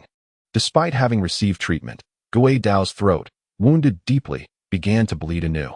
While the medical team diligently worked to stabilize the injured, it was Chen who bore the brunt of the exhaustion, his magical energy entirely depleted, his body in a state of extreme fatigue, desperately needing rest to recuperate. He had pushed himself to lead the team down the mountain, but now his mind teetered on the brink of unconsciousness, his body unable to endure any longer. After descending with the medical team, he soon succumbed to a profound slumber, which lasted for over 60 hours. Upon awakening, he found himself in the largest local hospital, where many were receiving treatment. Yi Qiu had remained by their side, informing Chen that most of the gunmen had only superficial injuries and were not in critical condition, although their skin had sustained severe abrasions that would require time to heal completely. During his hospital stay, Bao Ping had dispatched personnel to escort Gui Dao and Jiying away. Gui Dao's injuries were not life-threatening. The local doctors had managed to address his vascular issues, yet his spirit appeared severely affected, rendering him mute and despondent. Jiying's condition, however, was dire. Experts at the hospital stated that the severity of her fractures was appalling. Far worse than being run over by a vehicle, her thigh was irreparable, and with current medical technology, it was deemed that her leg was effectively ruined. Moreover, Professor Liao had also suffered significant emotional distress. The medical institution had specialists for psychological guidance who attempted to facilitate a simple emotional release for her, yet she seemed unable to emerge from the shadows of her despair. Subsequently, arranged by Bao Ping, she departed with the medical team, likely needing a considerable amount of time to gradually accept the tragic reality of Liao Tingting's death. Similarly, Pang Wei's spirits were exceedingly low. He was a person who preferred to vocalize joy while concealing sorrow within, often retreating into solitude when he struggled to cope. Therefore, Chen chose not to rush back to the city but instead stayed with Pang Wei and Wushan for a while, allowing both to heal. Uncle Laoshan had, by some miracle, survived. Chen did not impose any difficulties upon him, permitting a safe return home. It was said that upon his arrival, his family beheld him covered in bruises, swollen like a pig's head, and inquired what had transpired. He merely shook his head, claiming he had encountered wild beasts in the mountains and suffered misfortune, omitting any mention of the harrowing events he had witnessed. Those who master the art of restraint often enjoy longevity. It seems he is well aware of this truth. During his sojourn in Wushan, Chen received several calls from Bao Ping, inquiring about the circumstances observed on the mountain, as well as the specifics regarding the dragon in Failong Valley. When the subject of Jiyang arose, Bao Ping fell into a prolonged silence, ultimately uttering a mere acknowledgement before refraining from further mention. The days spent in Wushan were remarkably tranquil. Liao Tingting's funeral and the subsequent mourning period were handled with great pomp by Pang Wei, who even engaged several funeral masters to erect a mound and a stone tablet at the edge of Failong Valley in her honor. Pang Wei frequented the mountain nearly every day, occasionally burning joss paper for Liao Tingting outside the valley, or sitting by her grave to converse with her. Later, Pang Wei confided in Chen expressing his deep remorse for Liao Tingting. He had assumed that such a beautiful girl had grown accustomed to social interactions and would not take things too seriously. To his astonishment, he discovered her heart to be so pure, so innocent, that it evoked a profound sense of compassion within him. Before he could cherish her, she had vanished. He realized how effortlessly one could inflict pain upon others, and that life, in its fragility, should be treasured while we still have the chance to do so. In the final days in Wushan, Chen received several calls from Ding Ning, whose emotions were electrified. He first informed Chen that his mother had inexplicably received a promotion, and that her work was flourishing, resulting in an overwhelming sense of happiness within their family. Subsequently, Ding Ning called again, his excitement barely contained. He revealed that fortune had truly smiled upon them, as his mother had inadvertently purchased a lottery ticket, only to discover that they had won the grand prize of 30 million. Overnight, they had transformed into millionaires, and the shadows of their past had been dispelled, radically altering their destiny. Upon hearing Ding Ning's exuberance over the phone, Chen realized they must return. Chapter 74. Sudden wealth. With the mission concluded, the affairs of the Bao family remained in a state of bustling activity. Chen and Peng Wei chose not to burden old Jin Do, opting instead to fly back to the city. Their time in Wushan had proven remarkably restorative. Peng Wei's mood had notably improved, as hints of a smile began to return, dispelling the gloom that had once enveloped him. He had learned to conceal his sorrow deep within, no longer expressing it outwardly. Before their return, Ding Ning had called to inform them of the family's recent acquisition of a new car, declaring that he and his mother would be picking them up in it. Eager for Chen to witness their rejuvenated selves. On their journey back, Peng Wei expressed great envy over Ding Ning's family's rapid ascent, repeatedly suggesting that they should treat everyone to a celebratory meal. He attributed this miraculous turn of fortune to Chen lucky stone, believing that perhaps he too should seek out a talisman to reverse his own misfortunes. Yet, throughout the journey, Chen maintained a demeanor of indifference, refraining from mentioning the lucky stone at all. In a tranquil silence, they smoothly returned to the city by plane. Upon their arrival at the airport, the comforting sensation of returning to their hometown enveloped them. Perhaps it was the weight of their myriad experiences over the years that instilled in them a profound sense of security each time they returned. As they entered the security checkpoint, they soon spotted Ding Ning and his mother waiting for them just outside, their figures unmistakable from a distance. During the preceding period, Ding Ning had frequented the Fate Hall and had grown quite familiar with Chen and the others. His mother had also developed a warm rapport with them. Although she remained unaware of the matters concerning the spirit stones, she seemed to sense that Ding Ning's transformation was intertwined with Chen and his companions. Consequently, she treated Chen and Peng Wei with great affection, almost as if they were family. When Ding Ning and his mother caught sight of Chen and Peng Wei emerging, they waved enthusiastically from afar. Ding Ning, resembling an exuberant little mountain cat, could hardly contain his excitement. His mother, still under 40, wore premature wrinkles on her forehead, and her cheeks were slightly sunken, hinting at a life of hardships. Yet, she exuded an air of grace that was undeniably warm and inviting. Clad in her modest, old dress, she stood in stark contrast to Ding Ning, who now radiated vibrancy. Adorned from head to toe in the Jordan brand, complete with a stylish headband, embodying the spirit of a young athlete. Upon seeing Chen and Peng Wei, Ding Ning bounced with joy, exclaiming, "Xiao Gu, Peng Wei Gu, come quickly to see my family's new car." He seized Chen hand and, like a child, joyfully tugged them outside the airport. Once they exited, their eyes were drawn to a striking crimson sports car parked prominently on the thoroughfare, its vivid hue gleaming in the sunlight. "What do you think? Isn't it beautiful? A sporty model, chosen by me," Ding Ning exclaimed excitedly. "Wow, you little rascal. You've truly struck it rich overnight," Peng Wei remarked, taken aback by Ding Ning's extravagant display. He was equally infected by Ding Ning's unrestrained joy, admiring the car's blood-red exterior. Giving Ding Ning a thumbs up, he continued, "What a splendid car. Your mother is indeed generous with her spending. Just imagine driving this beauty around. Young ladies will surely flock to you. Looks like we'll be basking in your glory from now on." As Peng Wei marveled at the car, he gently caressed its pristine red paint, casting a knowing glance at Chen and lowering his voice to say, "Xiao, just look at how fortuitous your lucky spirit stone has proven to be. It has brought such good fortune. It's more effective than any elixir of immortality. I implored you not to squander all the good fortune elsewhere, but to consider my plight as well. Look at the difficulties I currently face. I insist upon your return. You must lend me that lucky stone for 2 days. Do not speak carelessly," Chen admonished, casting a stern glance at Ding Ning's mother, signaling for Pang Wei to lower his voice.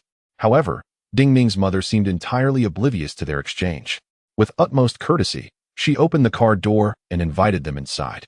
As Ding Ning was not yet eligible for a driving permit, he took a seat in the front passenger side. Throughout the journey, Ding Ning's mother drove with steadfast focus, while Ding Ning, seated beside her, radiated excitement, his cheeks flushed with enthusiasm. His lips, like an uncontainable stream, recounted the recent events with fervor. Just days prior, the head of logistics at Ding Ning's school had fallen gravely ill and opted for early retirement, thus vacating a position equivalent to that of a vice principal. During a routine report to the city regarding personnel appointments, a serendipitous moment arose when a leader who had once assisted them recalled Ding Ning's family and inquired about their well-being. Their principal seized the opportunity to extol Ding Ning's mother, praising her diligence and competence, highlighting how she had brought clarity to the financial management within the school and maintained excellent relationships with her colleagues, showcasing remarkable administrative skills. The leader, impressed by Ding Ning's mother, remarked on the importance of promoting individuals from grassroots positions to better connect with the populace. However, to their astonishment, this remark led to widespread assumptions that Ding Ning's family had ties to the leadership. Consequently, the principal and other school officials resolved to promote Ding Ning's mother, thus securing her the logistics head's position. In a remarkable turn of fate, this accountant, who had never attended university, found herself elevated to the role of vice principal overnight. Elated by this unexpected fortune, Ding Ning's mother took him out for a celebratory dinner after work, serendipitously passing by a lottery center. Historically, their family had never engaged in lottery purchases, but in their urgent need for change, and with no convenience store in sight, Ding Ning whimsically suggested they buy a lottery ticket. To their astonishment, that mere 10 yuan ticket turned out to be a jackpot winner. The following day, upon the announcement of the results, they discovered that the first prize had been accumulating for quite some time, and his mother's ticket was the first substantial win in the province, totaling 32 million yuan, which, after taxes, left them with over 30 million. Their family had become fabulously wealthy overnight. Ding Ning's exhilaration transcended mere excitement. Throughout the journey, he could not restrain his chatter. He expressed a desire to abandon his studies to travel the world for 2 years before pursuing his education abroad, and he proclaimed his intention to treat his mother, who had endured much hardship, to a grand tour of the globe, ensuring she relished life to the fullest. While Ding Ning was lost in dreams of grandeur, Pang Wei could only gaze on with envy, as the two of them fervently discussed how to allocate their newfound fortune. Laughter and joy filled the car. Yet Chen remained silent, his gaze fixed upon Ding Ning's mother, who was driving them forward. Her face, slightly lined with wrinkles, radiated warmth and delight, her eyes sparkling with an exuberance that seemed to evoke a sense of rejuvenation. Chapter 75. Ephemeral Dreams. As Ding Ning and his mother drove onward, the conversation between Ding Ning and Pang Wei flowed incessantly, brimming with grand aspirations. Chen quietly observed them, noting how remarkably smooth the journey was. They encountered not a single red light, the path ahead illuminated with a continuous green. Upon entering the city, instead of returning to their usual haunt, Ding Ning and his mother chose to take Chen and Pang Wei to the most luxurious seafood restaurant in town, where they indulged in lobster sashimi. This establishment operated on a membership basis, boasting lavish interiors and premium seafood, with prices that were once far beyond Ding Ning's family's means. At the table, Ding Ning and Pang Wei were already engrossed in their joyful imaginings. Pang Wei had always admired Ding Ning, captivated by his unwavering hope for the future despite any hardships, and his childlike simplicity of thought. Pang Wei even suggested forming a professional gaming team, with Ding Ning as the owner and himself as the manager, rallying a cadre of the most flamboyant players. They envisioned a life surrounded by accolades and admirers, spending their days in leisure, relying on dividends from their ventures as they aged, without the burdens of university or perilous endeavors. Ding Ning's mother, though not fully grasping their plans, smiled contentedly, her face glowing with pride as she watched her son revel in excitement. Chen, noticing their fervent discussion, opted not to interrupt, instead engaging in a brief conversation with Ding Ning's mother. "Auntie, has work been going smoothly for you lately? I heard you received a promotion." Chen inquired with a gentle smile. "Oh, indeed. We have truly encountered benevolent souls. It feels like a dream," Ding Ning's mother replied, her eyes shimmering with gratitude. How could someone like me, who never attended university, become a vice principal? I am still in disbelief. You all are our benefactors, especially that kind-hearted former leader. He is genuinely remarkable, always assisting us without expecting thanks, truly devoted to serving the community. Reaching this point feels surreal. I do not seek much.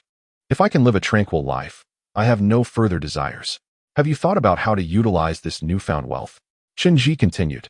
Oh dear, I have never encountered such a sum before. Ding Ning's mother chuckled, waving her hand dismissively. Just a fraction of this amount would suffice for my needs. I truly have no plans. I was already content with my previous life. As long as Ding Ning is happy, he can spend it as he wishes. She responded, her face still aglow with happiness as she gazed at her son. You are truly an exemplary mother, Chen remarked with a smile. Just then, a waiter approached and informed everyone that they were the establishment's 10,000th guests, thus receiving a special gift from the owner.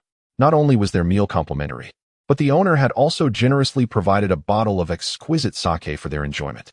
This unexpected delight further elevated everyone's spirits, with Fat Wei incessantly banging on the table, urging Ding Ning to part with some funds to procure a flashy sports car, promising to accompany Ding Ning on exhilarating drives thereafter. Ding Ning's mother readily agreed, inquiring earnestly about Fat Wei's preferred model. Noticing Chen glaring at him from the side, Fat Wei chose to refrain from further discussion on the matter.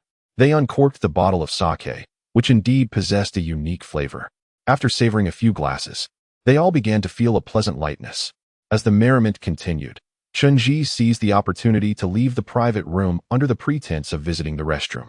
He made his way to the front desk, requested a sheet of plain paper, and, after pricking his finger, inscribed a series of mystical symbols upon it. This was a fragment of an incantation designed to alter one's destiny, possessing the ability to stabilize and confine human energy, shielding it from external influences. Upon completing his inscription, Chen meticulously folded the paper in a specific manner, then ignited it with a lighter, reducing it to powder. When he returned to the gathering, laughter and chatter filled the air, and no one noticed his silent actions. He discreetly sprinkled the powder into Ding Ning's mother's cup, then poured in the sake and presented it to her. Watching her drink it down in one go, he smiled and inquired, Auntie, you mentioned earlier that you feel content with your current peaceful life. Even if this wealth were to vanish, you would not feel disheartened, correct? Of course not. Ding Ning's mother replied emphatically. We are already fortunate enough. Greed is a sin. As long as my son is healthy and grows up safely, I desire nothing more. Even if all this money were to disappear, I would have no complaints. Slightly intoxicated, she gazed lovingly at Ding Ning, her eyes filled with hope. As they departed the restaurant, night had fully descended. Being a minor, Ding Ning had indulged excessively in alcohol and was now adrift, unable to discern direction, while Fat Wei was similarly inebriated. Since none could drive, Ding Ning and his mother called for a chauffeur, while Chen and Fat Wei hailed a taxi home. Recently, Fat Wei had been harboring suppressed emotions, but this occasion provided a timely release, lifting his spirits considerably. Fortunately, his tolerance for alcohol was commendable, otherwise, he would likely have succumbed to unconsciousness. Uncertain if it was due to travel fatigue, they slept soundly until the following midday, with Chen being roused by a phone call from Ding Ning. The latter, devoid of yesterday's exuberance, sounded as if he might break into tears over the phone. He informed Chen that an utterly absurd incident had transpired in the realm of lotteries, one that had befallen their family. It turned out that a number had been incorrectly reported on their lottery ticket, resulting in the entire jackpot being forfeited. This was indeed a blunder on the part of the lottery organizers, ludicrous yet undeniably true. The enormous sum of money is now impossible to be disbursed to them, and the luxurious vehicles they purchased must be returned. However, the costs associated with wear and tear, along with some minor expenses, will be considered compensation and need not be repaid. Overnight, their family went from being millionaires to their former selves, shattering their dreams of wealth. Ding Ning's spirit suffered a profound blow. He wished to set fire to the heavens in his despair. Fortunately, his mother remained remarkably composed and accepted everything with equanimity. Fat Wei was equally disgusted by the turn of events, joining Ding Ning in vehemently cursing the lottery center, accusing them of underhanded dealings and suggesting they pursue legal action, leaving the organizers too intimidated to answer their calls. In private, Fat Wei confided in Chen proposing that they lend the lucky charm to Ding Ning for a while longer, hoping to manifest that fortune. Yet, Chen dismissed his suggestion. After a brief period of venting, the matter seemed to fade away. However, tranquility was short-lived, as Ding Ning's phone rang again, heralding a new development. The vice principal of Ding Ning's school had miraculously recovered and returned to his former position, thereby nullifying the vacancy and thwarting Ding Ning's mother's anticipated promotion. This relentless series of setbacks nearly drove Ding Ning to madness. Just days earlier, he had reveled in the haze of being a second-generation aristocrat, only to be abruptly thrust back to reality. Such relentless upheaval could drive anyone to the brink of despair. For days, Ding Ning lost interest in gaming, spending his time in a state of lamentation with Chen and Fat Wei, bemoaning the twists of his fate, devoid of love, wealth, or prospects. He felt a profound psychological wound. He feared that if this continued, he might resort to drastic measures. He longed for the return of his fortune. Chen understood that Ding Ning was still preoccupied with the notion of the lucky charm, but felt too embarrassed to voice it. Fat Wei empathized deeply with Ding Ning's plight and had privately suggested to Chen that they could once again offer the lucky charm to him, merely as a means to dispel bad luck. They could reclaim the winnings once they hit the jackpot, deposit the funds in the bank, and then retrieve the charm. However, Chen firmly instructed Fat Wei never to mention the charm again, to prevent any avarice from stirring within Ding Ning. Thus, the matter gradually faded into the background. Ding Ning resumed his ordinary life, his childlike simplicity allowing him to move on. Before long, life returned to its previous state. During this time, Chen reached out to Baoping several times, intending to discuss matters regarding the clandestine division, but Baoping had been occupied and had only just returned. Consequently, Chen notified Lang Tu to come and escort him back to the organization. The organization's vehicle was always swift, and upon Chen call, a sleek black car awaited him at his doorstep. After a seemingly endless journey through obscured paths, Chen arrived once more at the Wang city of Shiqi. However, this time he did not head directly to the royal court. Instead, he requested the lantern boy to take him to the Jiang family's library. After employing 2 formidable incantations in the Valley of the Flying Dragon in Wushan, Chen found his magical essence thoroughly depleted. Although his physical strength had been restored, he felt a lingering emptiness within. The pool of restorative water within the Jiang family library possessed the power to rejuvenate his magical energy, and he needed to immerse himself in it. Navigating through the rear mountains of the Wangqing and Shiqi, Chen entered the isolated realm of radiance, the Jiang family library. The atmosphere remained tranquil and immaculate, yet the absence of the once-present young attendant rendered the space somewhat desolate. The waters of the restorative pool rippled with a cerulean glow, and as Chen submerged himself, he sensed his magical energy rapidly revitalizing. The currents within the pool swirled chaotically, gathering strength and infusing it into his being. Reclining in the water with his eyes closed, he reflected on the aftermath of wielding such grand spells. His energy and magical essence swiftly drained, leaving his body utterly exhausted, akin to being siphoned dry. This significant drawback of spell casting became evident. If one could not vanquish their adversary in a single stroke, the repercussions were unfathomable. During his recent mission in Wushan, despite meticulous planning, Chen adversary, Yamo, had not appeared in his true form. The severing of merely an arm was all he had achieved with the god-slaying spell. This powerful incantation, once deemed the mightiest of ancient scripts attributed to Jiangxia, had yet to be truly tested. Chen pondered the true extent of its power, uncertain whether striking Yamo with the god-slaying spell could indeed result in his demise. Intriguingly, while perusing the remnants of Jiangxia's handwritten notes, Chen discerned a vague logic hidden within the text. The god-slaying spell was not originally Jiangxia's. It was a gift from another. The ancient documentation within the Jiang family library was predominantly inscribed in divine script, often fragmented and incomplete, with Jiangxia's own writings being exceedingly rare. It seemed that 5 millennia ago, the esteemed Jiang Shang was not one to indulge in self-description. Yet, when all his writings were collated, they revealed a glimpse into his character and the truths he sought to conceal. Jiangxia had deliberately obscured a significant fact. The mightiest god-slaying spell was not indigenous, and it was incapable of slaying true deities, especially the ancient ones. Chen had come to possess a certain understanding of these divine beings. He recognized that within their realm, hierarchy and status were distinctly delineated. The goddess of the Fokuran in the Changbai Mountains had once remarked on the enigma of the ancient deities, noting that even she had never encountered them, illustrating the humble standing of ordinary deities in the presence of the ancient gods. In the handwritten notes of Jiangxia, there is a recurring mention, both intentionally and unintentionally, of a term known as the three ancient deities. The descriptions of these three deities convey an air of nobility that is beyond reproach. However, Chen currently possesses no precise understanding of who or what these three ancient deities truly are.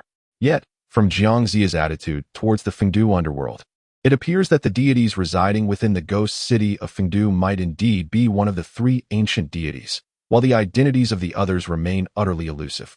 Nevertheless, Jiangxia seems to hold these three ancient deities in profound respect, perhaps even to the point of trepidation. In his era, some underlying reasons seemingly instilled in him a deep-seated fear of these ancient figures. After indulging in a refreshing bath within the waters, Chen felt his body completely rejuvenated, with a surging energy coursing through him, invigorating the flow of qi within. Since he had inputted a portion of the materials from the library into the Lijiao virtual system, Chen had seldom visited the library. Seizing this opportunity, he decided to peruse the remaining books in hopes of discovering any intriguing information to further input into the Lijiao system. While he was engaged in channeling qi and inputting data, a familiar aura entered his consciousness, signaling that someone awaited him outside. Jiying. Since Jiying had sustained severe injuries in Wushan, there had been no news of her.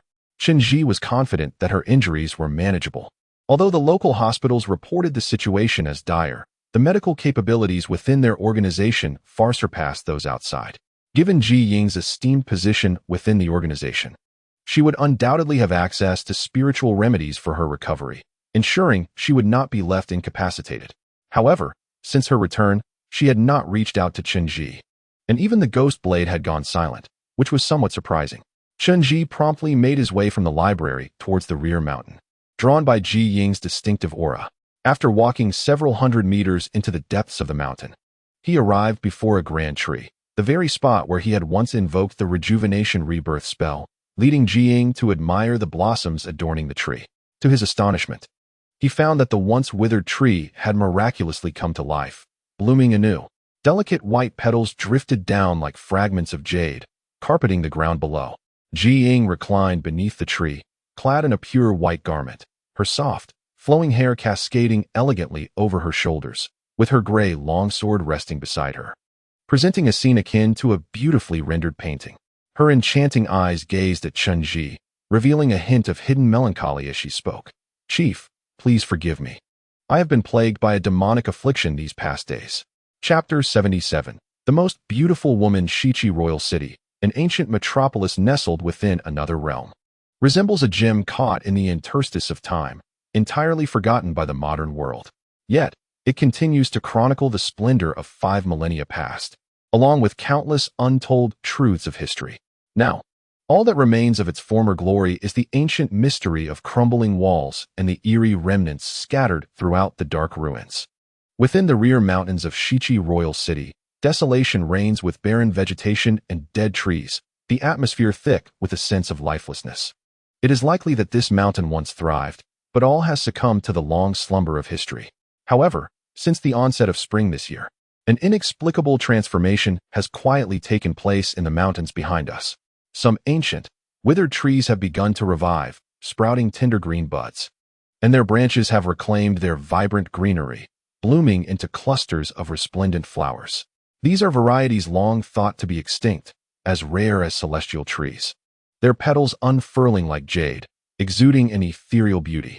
When a gentle breeze stirs, the petals dance gracefully, and being amidst this sea of pristine blossoms evokes an almost surreal sense of beauty. Within this realm of floral splendor stands Jiying, clad in a gown of purest white, radiating an even more enchanting aura. Her hair, long and soft, glistens faintly, billowing like clouds in the sky. Her exquisite visage, breathtaking and unadorned, captivates the heart amidst the chaotic white floral expanse. Chen stands transfixed, unable to tear his gaze from Jiying, entranced by her ethereal beauty, feeling as though he is lost in a dream. At times, he wonders if a woman of such stunning grace ought to dwell among mortals. Even when compared to the legendary Bai Qian, Jiying is no less remarkable. Elder, I have long been troubled by my inner demons. Can you assist me? Jiying's obsidian eyes gazed tenderly at Chenji, her voice as gentle as the breeze. Inner demons? Chenji muses, his eyes fixed on her. Every soul encounters such turmoil, none can escape it. Yet, this does not imply that we are bound by these shadows. If you seek my aid, reveal to me the nature of your inner turmoil. Will you keep my secret? Jiying, gripping her long blade, approaches Chenji with soft, delicate steps, resembling a whisper of wind drawing near. Indeed, if you trust me, share your secret, and let us see if I can offer my assistance, Chenji replies, gazing into her beautiful eyes. At that moment, Jiying leans closer to him, her body brushing against his as she softly confides, I can no longer suppress my desires. They have lingered in my heart for far too long. I find myself watching from these mountains, day after day, gazing at the resplendent Jiang clan library that stands tall before me. I know what I wish to do. As she speaks, her body inches closer, her chest pressing against his. Chenji can hear the rapid beat of her heart. Jiying leans near his ear, whispering with the utmost subtlety. I wish to breach its confines, to enter the library that is reserved solely for the clan leaders of your Jiang family, to behold the legendary tomes and discover if they truly exist. A jolt of realization strikes Chenji, dispelling the momentary infatuation. He instinctively steps back, his first reaction to assess the long blade in Jiying's grasp, then to peer into her eyes. There is no malice within them. Rather, she smiles gently, her radiant smile akin to the dawn's first light. What is the matter? Are you afraid? Jiying, the warrior. Do you grasp the weight of your words? Chenji reprimanded sternly, closely observing Jiying's demeanor. Today, Jiying exhibited signs of abnormality, even bordering on a state of distraction. Her calmness while uttering such heretical statements was unsettling, particularly for someone as rational as Jiying. As a red belt warrior, you should be acutely aware of the organization's rules. Based on your recent utterances, I could strip you of your clan status or even execute you. Chenji cast a cold glance at Jiying, perplexed by her intentions. It was common knowledge that two actions were most taboo within the organization: rebellion and the attempt to enter the Jiang clan's library. At times, the latter was deemed even more grievous. The clan's laws were rigidly enforced, and the library, constructed by Jiang Zia himself, was surrounded by potent enchantments, sacred and inviolable. No one besides the clan leader was permitted entry, not even the heirs of the Jiang clan. Should an outsider attempt to breach this sanctum, the clan leader was bound to resist with their life. For as long as the library stood, they would protect it with their existence. Thus, to propose entering the library was akin to plotting the assassination of the clan leader. There was no other interpretation. A warrior harboring such aspirations would have no future.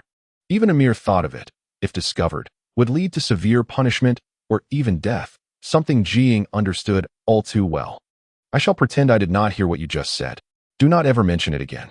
You may leave, Chenji admonished fiercely, turning to depart. At that moment, he felt the air beside him shift. Upon glancing back, he found Jiying had moved with lightning speed to stand before him.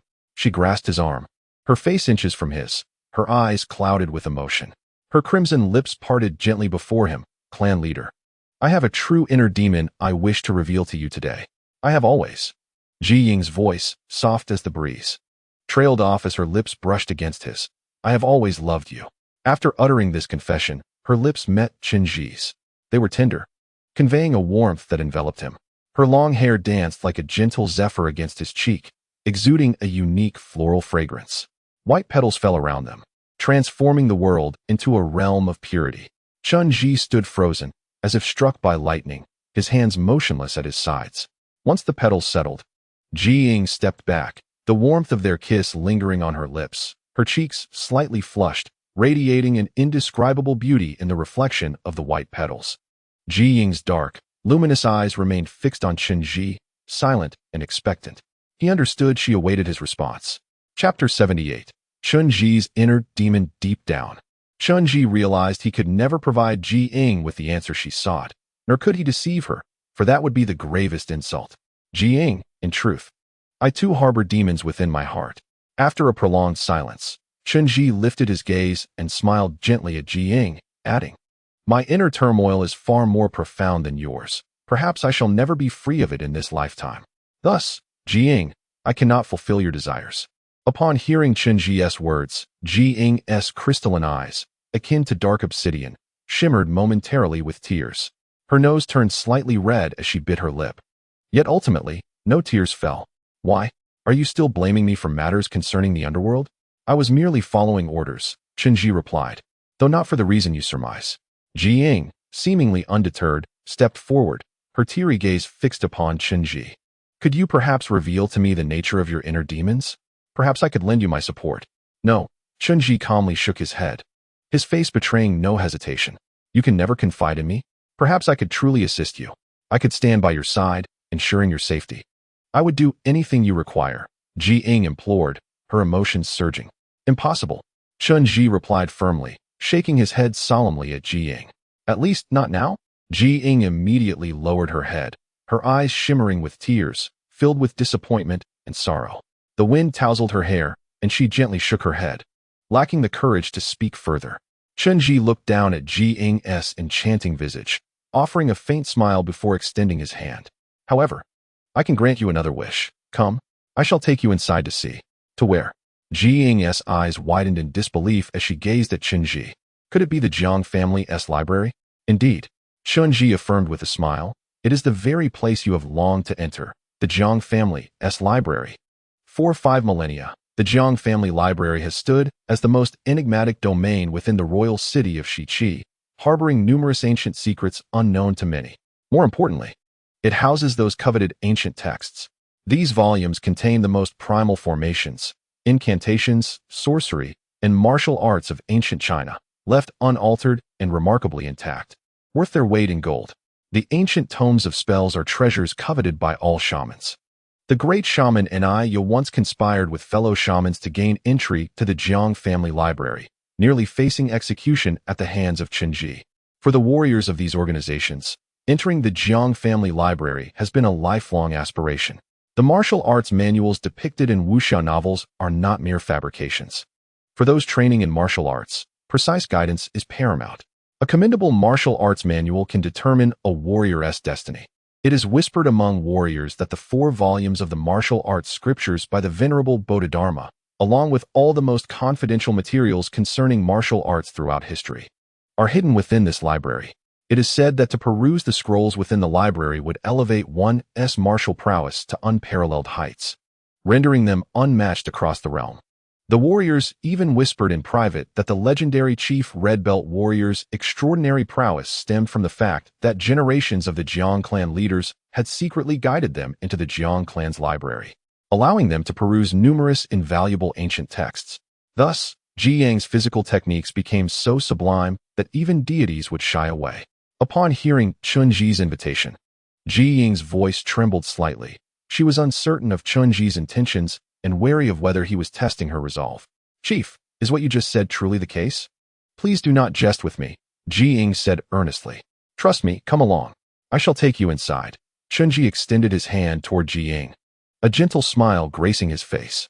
Ji Ying contemplated taking his hand, but hesitated, retracting her outstretched fingers.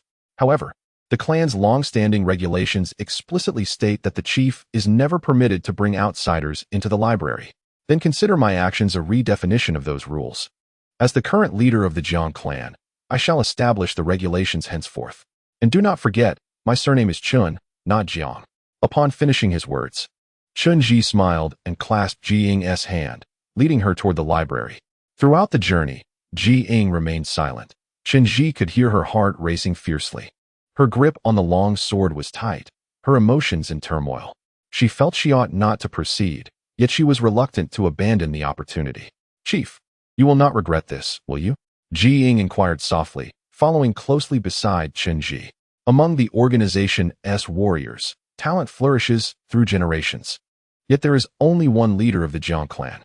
Are you truly willing to disrupt the long-standing customs for someone like me? Someone like you may not appear again for millennia, Chen Ji replied tenderly, resolutely holding Ji Ying's hand as they continued forward. Moreover, this ancient rule has long been overdue for dismantling. Once you enter today, share all that you witness with everyone. As they traversed the mountainside, Ji Ying's emotions surged. When they reached the mountainous slope, the library, constructed of white jade, emerged from the darkness, its brilliance awe-inspiring and sacred. Chen grasped Ji Ying's hand and stepped into the luminous mist. The moment Ji Ying crossed the threshold, the powerful formation outside the library sensed the intrusion, and the ground began to tremble softly. Fear gripped Ji Ying. Her hand, slick with sweat, clutched Chen Ji's while her other hand tightly gripped her long sword. Panic flashing in her eyes as she regarded the vast, white expanse, akin to a child stealthily entering an adult's chamber. Due to the pressure of Chen Ji's aura, the library's formation did not repel Ji Ying, but rather gradually accepted her presence. As they reached the very center of the radiance, the grand white jade doors of the library swung open, welcoming them inside. Upon witnessing the dazzling entrance of the white jade gates, Ji Ying was overwhelmed with excitement, her words failing to convey her exhilaration. Chen Ji led her through the grand entrance and pushed open the inner door of the library. With a creak, a dazzling burst of white light illuminated the vast sea of books that lay before them. Chapter 79. The Secret of the Jiang Family Library. The architecture of this library was exquisitely intricate, resembling an ancient treasure trove. It was structured over 3 levels, with a grand hall in the center that reached up to the ceiling above, which was crafted from pale blue glass tiles that cast a gentle azure glow upon the water basin below. This basin, perfectly circular, occupied the very heart of the hall, encircled by walls of white jade. The water within shimmered with ethereal light, teeming with spheres of energy that sparkled brilliantly beneath the surface. Surrounding the library were countless shelves, each meticulously carved from ancient wood, timber that was impervious to decay, repelling pests and exuding a faint, pleasant aroma, now long extinct. These shelves were arranged in a masterful layout, allowing for an unobstructed view while ensuring that one could navigate without becoming lost. Each shelf was enchanted with binding spells, securing the position of every book. Thus, the ancient texts could automatically return to their rightful places. However, aside from the patriarch of the Jiang family, no one could extract these tomes. Any attempt to forcibly remove them would result in instant incineration.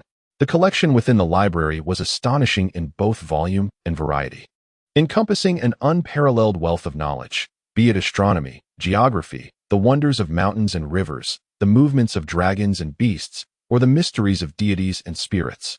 Even the clandestine secrets of royal families throughout dynasties were meticulously chronicled here, safeguarded as the most confidential of treasures. Ji Ying was captivated by the ethereal atmosphere of the library. As she wandered among the rows of ancient bookshelves, she excitedly caressed the scrolls, some of which were inscribed with bone characters and preserved in crystal boxes. The origins of these bones were shrouded in mystery, as the ethereal light gently emanated. The ancient script continuously transformed, radiating a resplendent glow. These volumes were invaluable, encapsulating the most brilliant past of Huaxia. Ji Ying marveled, recalling her father's tales of the most precious treasure within the city of Shiqi, which was none other than the Jiang family library. Gradually, she ventured deeper into the shelves, her emotions surging as she beheld the myriad of ancient texts. Chen Ji followed closely behind, accompanying her as she perused the volumes. At last, they discovered the section dedicated to body techniques, filled with numerous ancient texts on the cultivation of physical arts. All materials concerning body techniques and mental disciplines were original handwritten manuscripts, including some purportedly penned by legendary martial saints, an extraordinary treasure indeed. To facilitate Ji Ying's reading, Chen Ji waved his hand, summoning his incantation void system into the air. When the shimmering flowchart materialized before Ji Ying, everything became as clear as a computer screen. All information regarding body techniques was systematically organized within, allowing her to query with a mere touch and read the original texts guided by the interface, mirroring the convenience of a modern touchscreen. Truly a marvel. When the opportunity to peruse the martial arts texts arose, Ji Ying was overwhelmed with excitement, her emotions rendering her nearly speechless. As she eagerly flipped through the ancient tomes, her entire body trembled with anticipation. Chen Ji casually found a seat nearby, observing her with a gentle smile as she delved into the shelves of books. Ji Ying stood there for an extended period, seemingly oblivious to the passage of time, her thoughts entirely consumed by the ancient manuscripts, fervently hoping to discover the secrets that would elevate her to unprecedented heights. After what felt like an eternity, Ji Ying finally stepped away from the towering bookshelves and approached Chen Ji, though the exhilaration that had previously graced her countenance had dissipated. "Have you found what you sought?" Chen Ji inquired with a smile. No, Ji Ying replied, a hint of disappointment evident as she shook her head. She then placed her long sword on the table and settled beside Chen Ji. The original texts here are indeed invaluable. I even glimpsed the writings of the sages. However, contrary to legend, I found nothing new regarding martial arts. All the information here is familiar to me, knowledge I have accumulated throughout my life. I did not uncover the legendary techniques said to bestow rapid advancement. Precisely, Chen Ji remarked, his gaze warm as he looked at Ji Ying. There are no shortcuts to extraordinary progress in this world. True cultivation requires persistent effort over time, regardless of the discipline. If the library indeed housed secrets capable of propelling warriors forward at an astonishing pace, why would the esteemed leaders of the Jiang clan refrain from sharing them? The Jiang clan's library primarily contains written records, for certain spells and historical truths must remain concealed. Yet, the techniques of martial arts were imparted to the warriors millennia ago. You have all been learning them since childhood, and each individual's proficiency hinges solely on their own diligence. The allure of legendary texts may be captivating, but as we reside in the realm of reality, we must not place our faith in such ephemeral tales. So it is true, my father did not deceive me. Ji Ying sighed softly. In my youth, I also implored my father to allow me access to the library, and he conveyed this very message. Yet, I was always skeptical, preferring to believe in those legends. It is astonishing how absurd the tales circulating among warriors truly are. At this point, Ji Ying touched her longsword, a look of melancholy crossing her face. Indeed, when I ascended to the rank of the Red Belt Warrior, it coincided with the last failed mission of the organization to excavate the Divine Tomb, resulting in significant losses and numerous vacant positions among the Red Belt Warriors. That night, both my and Ji Ling's wristbands turned crimson, leaving us both astonished. Over the years, many have deemed Ji Ling and me unworthy of our positions, believing we were merely fortunate to be elevated due to the lack of qualified personnel. Thus, I have relentlessly sought to prove my worth. Yet it seems I truly do not deserve the red belt. Why do you harbor such thoughts? Chen Ji turned to Ji Ying, his brow furrowing. Is it because of Ji Yang?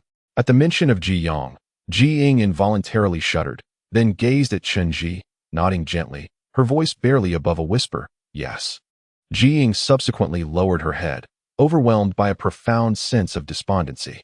When Ji Ling and I had just ascended to the red belt, the warrior Ji Yang had repeatedly urged me to intensify my training, asserting that both Ji Ling and I were still far from embodying the essence of true red belt warriors.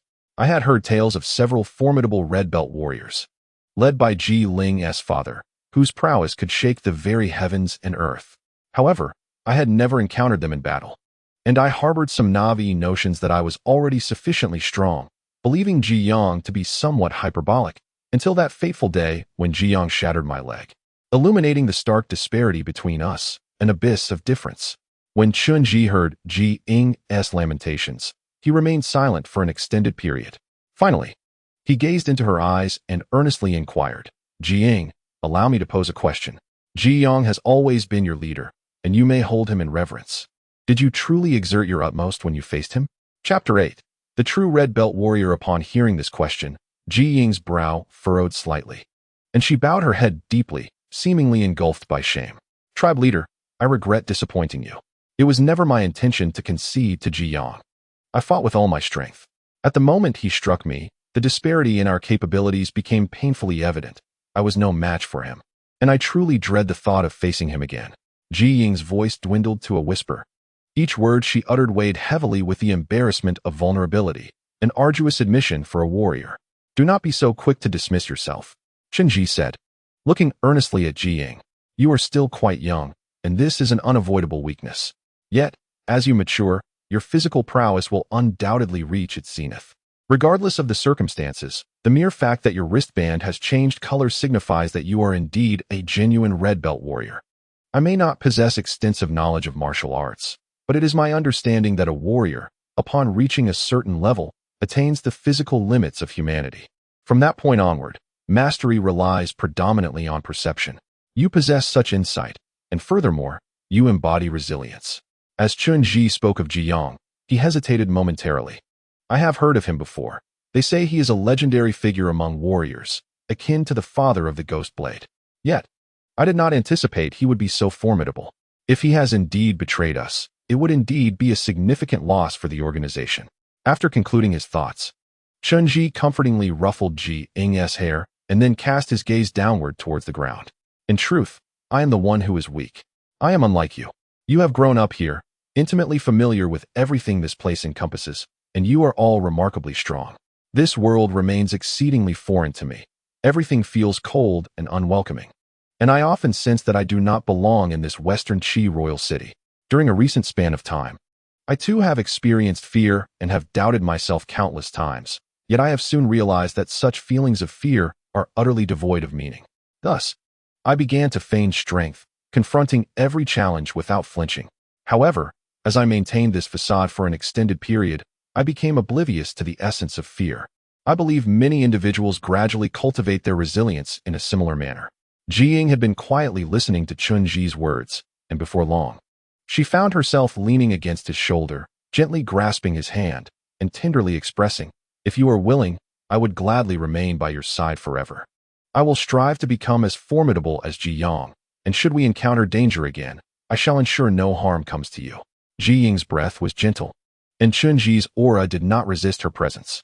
Yet, for reasons unknown, his mind wandered back to the realm of Fengdu, where he beheld the twinkling of tear-like stars amidst the darkness.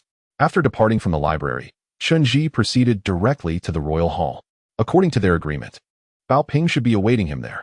The royal hall felt particularly desolate this time. During his previous visit, the red-banded warriors had surrounded the area, safeguarding the new leader Bao Ping.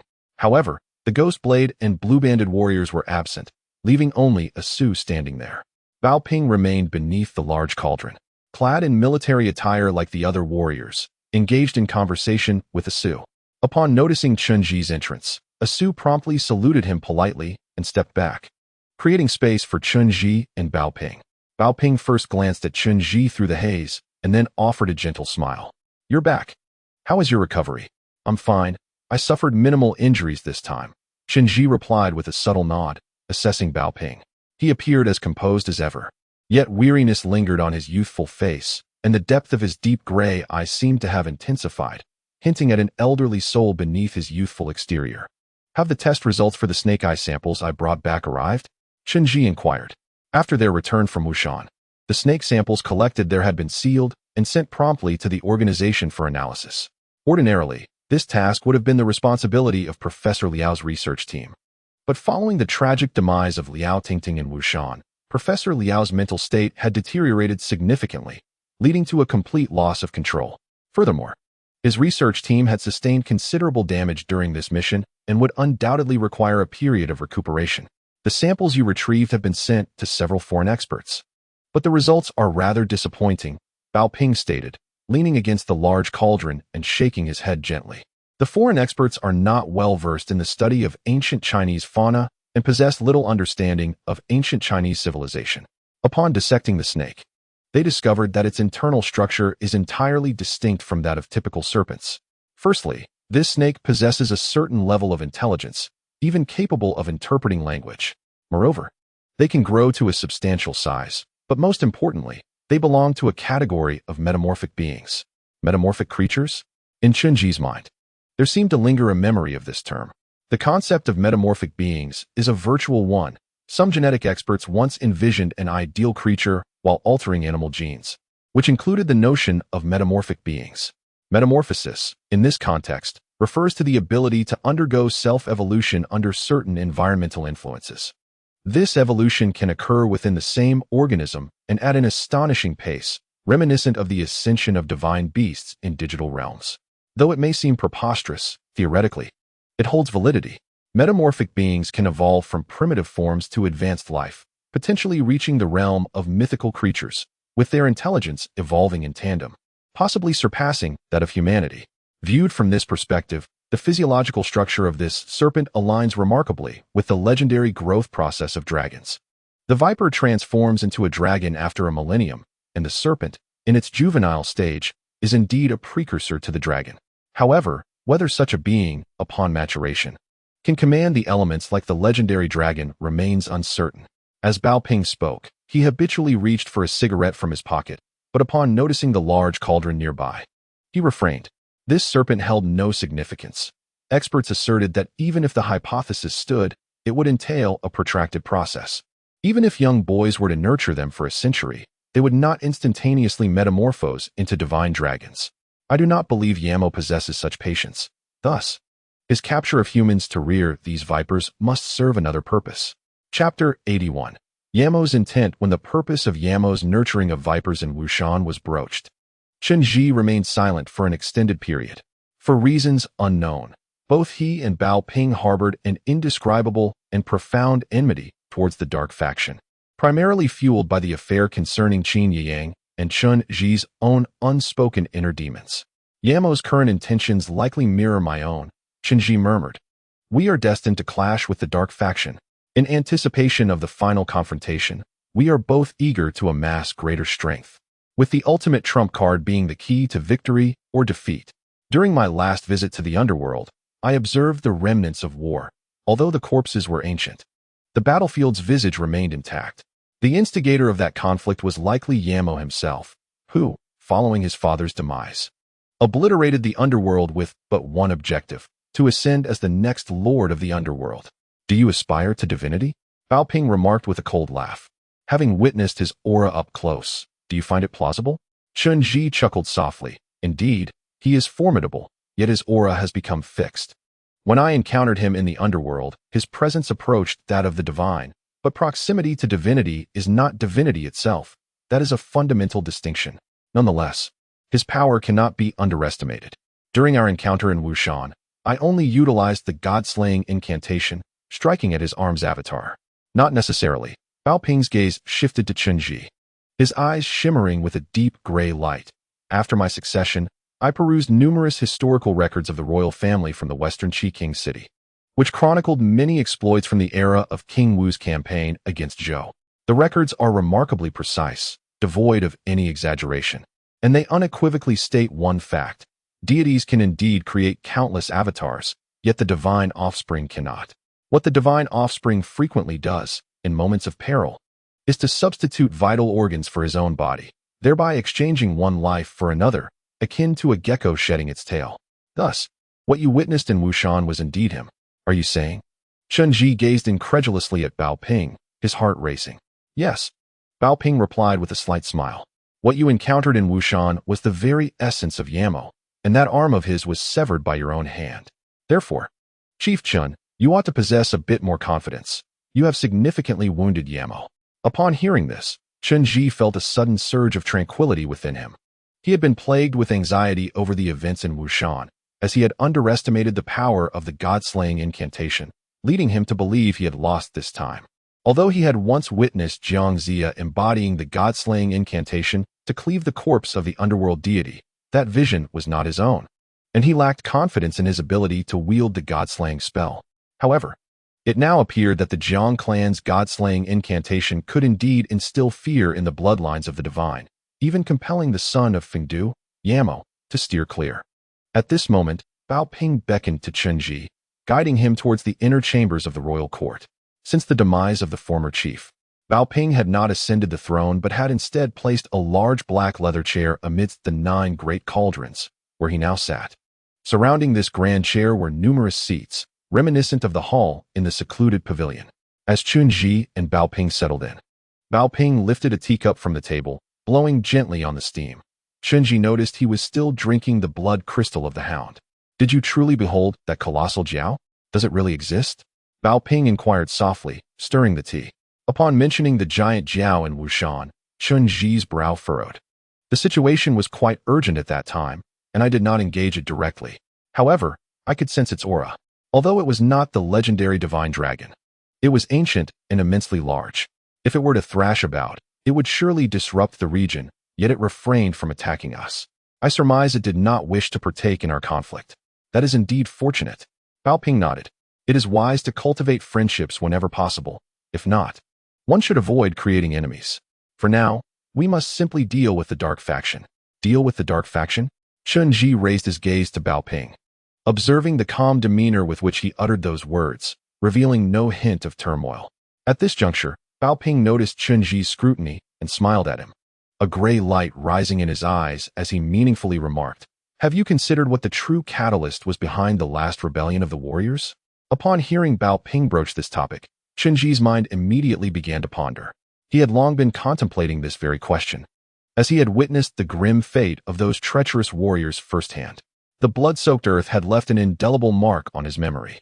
According to their own accounts, they claimed it was due to their hopelessness in ascending to the rank of red belt warriors that led to their discontent. That cannot be right. Bao Ping gently shook his head, stating that the promotion system was merely one of the factors and had persisted for millennia. Prior to this, the samurai had never experienced a collective betrayal. After speaking, he set down his teacup and leaned back in his chair. I understand these warriors. For them, honor and dignity outweigh life itself. They cannot be swayed by mere monetary temptations. So, what could compel them to forsake their principles and tread the path of treachery? This catalyst not only undermines the samurai's resolve, but also drives them to act recklessly. It is, therefore, no ordinary inducement. Are you suggesting that there may be a traitor within the walls of Shiqi King City? Chen Ji furrowed his brow as he gazed at Bao Ping. He continued, my great shaman once informed me that during that period, there were palpable fluctuations in the sentiments within the organization, though the shaman could not discern the cause. However, as far as I know, the only thing that can cause such unrest, yet remain unseen, is, yes, the only force that can stir the hearts of men is the human heart itself. Bao Ping regarded Chen Ji with a faint smile. I cannot ascertain the origin of this specter. Perhaps it has infiltrated from the outside or has been lurking among us all along. If we fail to identify this catalyst, it will remain a malignant tumor, hidden deep within our ranks, ready to emerge when we least expect it, leading to potential collective betrayal among the samurai. The warriors are rare gems. Cultivating one requires decades of dedication. The previous incident has already severely weakened our organization, and should such a thing recur, it would spell doom for us. Understood. Chen Ji nodded silently, then raised an eyebrow as he turned his gaze towards Bao Ping. How do you intend to handle the matter concerning Jiyang? Chapter 82. The diminished spirit of the ghost blade. Chen Ji raised an eyebrow, looking ahead at Bao Ping. What are your plans regarding Jiyang? Upon hearing Chen Ji's inquiry, Bao Ping lowered his eyes, appearing somewhat weary. Since he has chosen another path, let him walk it alone to the end. Are we merely to let him go? I recall that according to the organization's ironclad rules, Jiyang has already been placed on the eternal pursuit list.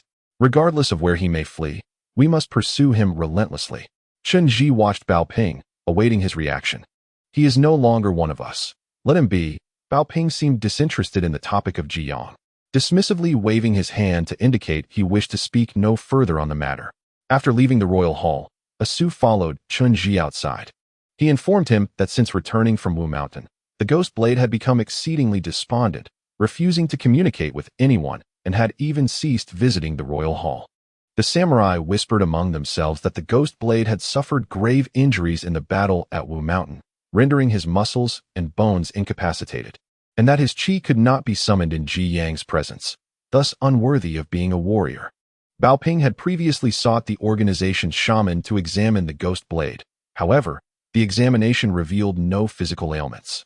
Instead, the ghost blade had succumbed to a state of emotional withdrawal, rejecting guidance from anyone and showing no interest in anything at all.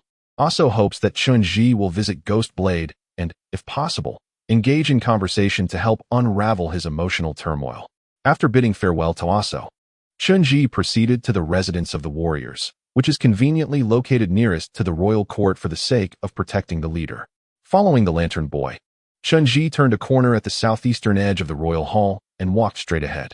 This corridor was wide and straight, illuminated by commanding lights, with a flat surface that would allow a group of warriors to sprint towards the royal hall at remarkable speed. Ahead lay the warriors' quarters, where they led a simple life, spending their time outside of meals and sleep in the grand training arena dedicated to honing their martial skills. As they turned a corner past the warriors' residence, they entered a vast hall. Upon arriving here, the lantern boy halted, opening the door and standing guard beside it while Chen Ji entered alone. This expansive training ground was divided into numerous sections, and Chen Ji was surprised to see an array of modern training equipment. He observed several humanoid dummies for short punch training, rebound boards for speed drills, and high-end treadmills displaying precise data on each punch's weight, speed, and direction. In the combat area, there were enormous boxing bags, Some warriors were engaged in physical training, and at the far end of the arena, there lay a soft mat area designated for boxing. Ghostblade sat there, seemingly having just finished a workout, his bare torso glistening with sweat. A towel draped around his neck as he sat with his head bowed. Tinge approached, aware that Ghostblade, with his keen alertness, must have sensed his presence the moment he stepped into the training arena. Yet, Ghostblade remained with his head down, neither greeting him nor raising his gaze. Upon seeing the clan leader enter, the other warriors came forward to pay their respects before donning their outer garments and departing. Within the walls of the Western Qi royal city, a rigid social hierarchy prevailed. The clan leader held a status second only to the chief, and the warriors showed great deference to Tinge. It was considered impolite for them to throw punches in the presence of the clan leader, prompting their quick exit. Once the warriors had departed, the vast training ground was left with only Tinge and Ghostblade.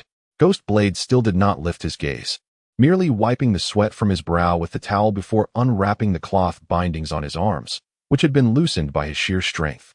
"Care for a smoke?" Tinge inquired, sitting beside Ghostblade and offering him a cigarette. Smoking was prohibited within the confines of the Western Qi royal city, a trivial rule set forth by the Ji clan elders to preserve the sanctity of the royal lineage. However, Tinge had never conformed to such restrictions. To his surprise, Ghostblade accepted the cigarette, igniting it with the flame Tinge provided and leaning back on the mat, exhaling clouds of smoke. "Is it because of Jiyang?" Tinge asked, sitting beside Ghostblade. Yet, Ghostblade did not respond, continuing to smoke silently, his eyes vacant as they stared ahead, seemingly oblivious to Tinge's words. At this moment, Tinge continued, stating that since his entry into the organization, he had heard many tales regarding his master, Jiyang, most of which revolved around his legendary achievements. It was said that in his youth, he forged a brotherhood in life and death with the former leader, together creating numerous miracles. Gui Dao listened silently to Tinge's words, remaining unresponsive.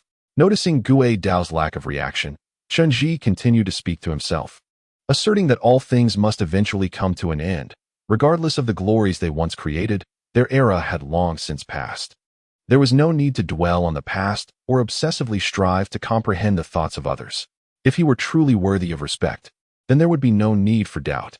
"I have never doubted him," Gui Dao suddenly interjected, his voice cutting through the silence. "From the moment he clashed with the new leader to the time he departed from the Wancheng of Shiqi, I have never suspected him of betraying the organization. I believed it was perhaps merely an unspoken understanding." Upon hearing this, Tinge's eyes flickered momentarily. He lowered his voice to a whisper, saying, "If you genuinely believe so, then there is even less reason for you to be conflicted. You may still think of your master as an undercover agent, am I correct?" Gui Dao abruptly lifted his head, his gaze cold and indifferent as it met Tinge's. Tinge noticed the darkness beneath Gui Dao's eyes, a sign of long sleepless nights. "I once thought the same, that my master was an undercover agent sent to the dark department by the new leader, which is why they publicly clashed. It was all a facade to deceive. However, after the incident at Wushan, that notion has become impossible," Gui Dao stated, wiping the sweat from his brow before lowering his head once more. The warriors of the organization had been passed down for thousands of years, with numerous internal regulations in place. Some were royal edicts, while others were established by the warriors themselves. Given that all warriors possessed physical prowess, conflicts between them could lead to unimaginable consequences, resulting in unnecessary casualties. Thus, for millennia, an unwritten rule had existed among the warriors of Shiqi Wancheng. Conflicts between warriors were strictly prohibited, even in jest or during casual sparring. This was especially true among the Red Belt warriors, where combat was absolutely forbidden. Any attack on a comrade, regardless of the reason, would lead to immediate revocation of their warrior status. Even if the leader chose not to punish them, the other warriors would look down upon them with scorn. This rule had remained unchanged for thousands of years, and those who recklessly violated it paid a lifelong price, including many renowned great warriors. Hence, this internal ironclad rule could not be overturned, even by the leader. Ji Ying was a red belt great warrior, and from the moment my master injured her, it became clear to everyone that he could never return. My master valued his honor above life itself, yet the new leader was so harsh, stripping him of his dignity, leaving him with no way out. He truly has betrayed us. After Gui Dao finished speaking, he extinguished his cigarette, draped a towel around his neck, and rose to his feet. My father had already sacrificed himself for the organization, and my esteemed mentor had been stripped of his honor, yet I found myself powerless to act. As a warrior, I felt utterly meaningless. Chapter 83. The new tenant. Following these words, Guidao entered the training area and struck a large punching bag with great force. The bag, enormous and intimidating, was filled with dense materials. Even the strongest of boxers would struggle to move it, yet under Guidao's fists, it danced about like a balloon. Clad in military trousers made of pure cotton and bare-chested, sweat drenched his hair, cascading down his neck and accentuating the scars upon his body. He relentlessly pounded the bag, no longer glancing back at Chenji. Take a moment to reflect. We are all waiting for your return, Chenji quietly murmured before turning away. He understood that at this moment, words held no weight. Guidao was inherently a man of few words, and it was best to allow him solitude to come to terms with his thoughts. After leaving the western Qi royal city, Chenji made his way directly to the Fate Hall. The sun shone brightly outside, dispelling the gloom within the heart and allowing one to momentarily forget their troubles. As if the world was inherently bright and the dark events and shadowy corners were but a fleeting nightmare, unreal and insubstantial. Upon returning to the Fate Hall, Chenji found that Fat Wei was already awake, having opened the doors. To his surprise, several customers had entered, perusing stone bracelets at the counter. Fat Wei, bubbling with enthusiasm, engaged them in light-hearted banter and ultimately succeeded in selling 2 bracelets. In the days that followed, they led a leisurely life within the Fate Hall, where time washed away all sorrow and the haunting memories of the past gradually faded. Since his dreams of wealth had crumbled, Ding Ning had made the Fate Hall his refuge, spending his days there with Fat Wei and Chenji, indulging in food and drink, and lamenting the sudden loss of his fortune. However, business at the Fate Hall prospered day by day, growing to the point where it could be described as a veritable gold mine. An influx of customers filled the establishment, and as profits surged, Fat Wei began to stock high-quality crystal stones and arrange for professional branding and packaging. This strategy not only enhanced the reputation of their products, but also significantly increased their profits. Soon, the name of the Fate Hall spread far and wide, and the efficacy of its bracelets became renowned throughout the streets. Although Chenji always insisted that no genuine spiritual stones were embedded within those bracelets, perhaps due to the aura of the spiritual environment or merely the power of suggestion, the crystal bracelets sparkled with an extraordinary allure. Whether promoting health or academic success, they displayed remarkable efficacy, particularly the pink quartz bracelets believed to enhance romantic fortunes, which became exceedingly popular among young women. Beyond this, Chenji also welcomes a select group of distinguished clients, individuals who genuinely seek to alter the course of their fates. These individuals hold unique identities and possess ample justification for seeking Chenji's assistance. When meeting these clients, Chenji typically escorts them to a concealed chamber on the second floor, where the discussions remain shrouded in secrecy. However, Fat Wei is privy to the fact that Chenji frequently lends these individuals spirit stones, and on occasion, even gifts them with powdered spirit stones, albeit at a considerable cost. This world is vast, teeming with individuals bearing various special demands, many of whom wield power and wealth, making them potential trading partners for Chenji. It is precisely this group of individuals, closely interconnected, that facilitates the swift dissemination of information. Consequently, many elite members have begun to whisper in private about a young man in the northeastern city who possesses the extraordinary ability to defy destiny, capable of transforming human fates overnight, albeit at a significant price. News of this soon spread. The world, though expansive, is also quite small. Before long, Chenji's name became well known among the upper echelons. During this period, a steady stream of people sought his aid, though apart from a few of particular significance, Chenji found ways to decline their requests. On one notable day, an old acquaintance, Lao Jindo, called to inform him that Ning Bin, the son-in-law of the Tang family's head in Jilin, was traveling to the northeast. Interestingly, this time he was not seeking the assistance of Master Bao, but rather wished to consult Chenji at the Fate Hall. When asked about Ning Bin's purpose for his visit, Lao Jindo could not help but chuckle. It turned out that Ning Bin was typically a low-profile individual. Yet his business in Jilin had been thriving, particularly after establishing an independent online shopping platform. His success had been meteoric, leading to the expansion of his enterprise into traditional healthcare, as the existing family model could no longer suffice. Ning Bin aspired to elevate the Tang family's business to an international level and standardize it, aiming for financing and eventual listing as the Tang Group. However, the Tang family had always been entrenched in family-owned enterprises. Despite rapid growth, stability remained elusive.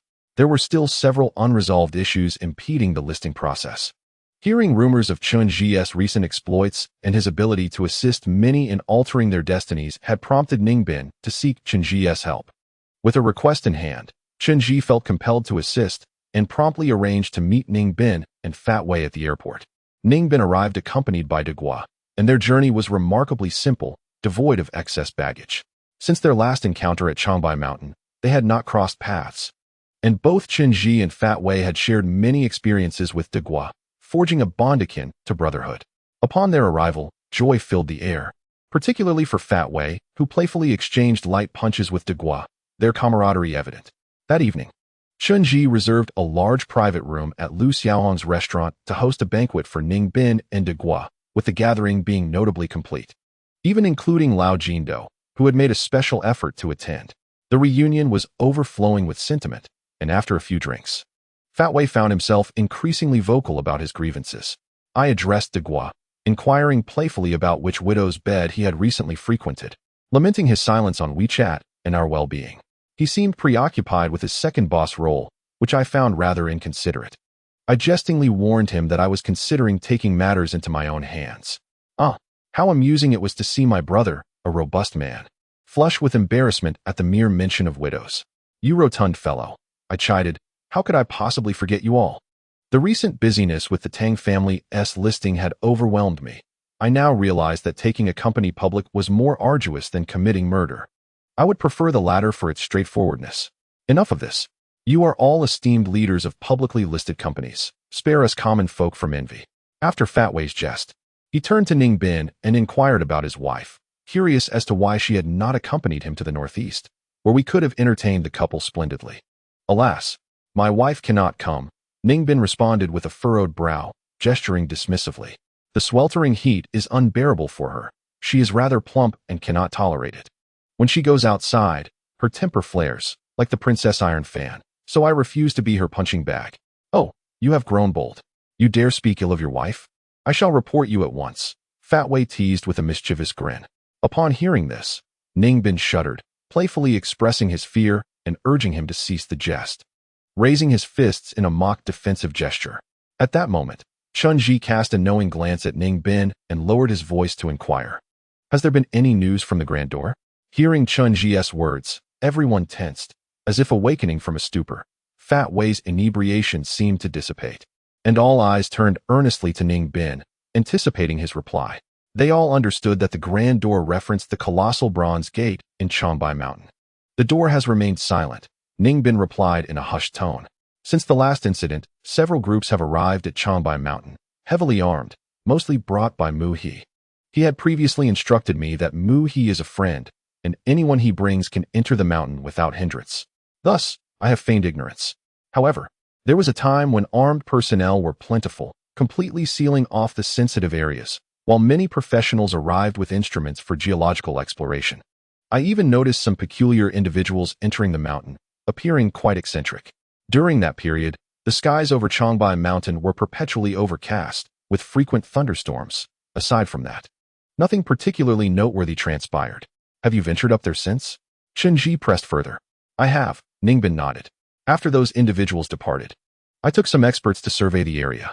They reported that there had been significant subsidence underground, with the depths filled too extensively, rendering any exit impossible, completely sealed off.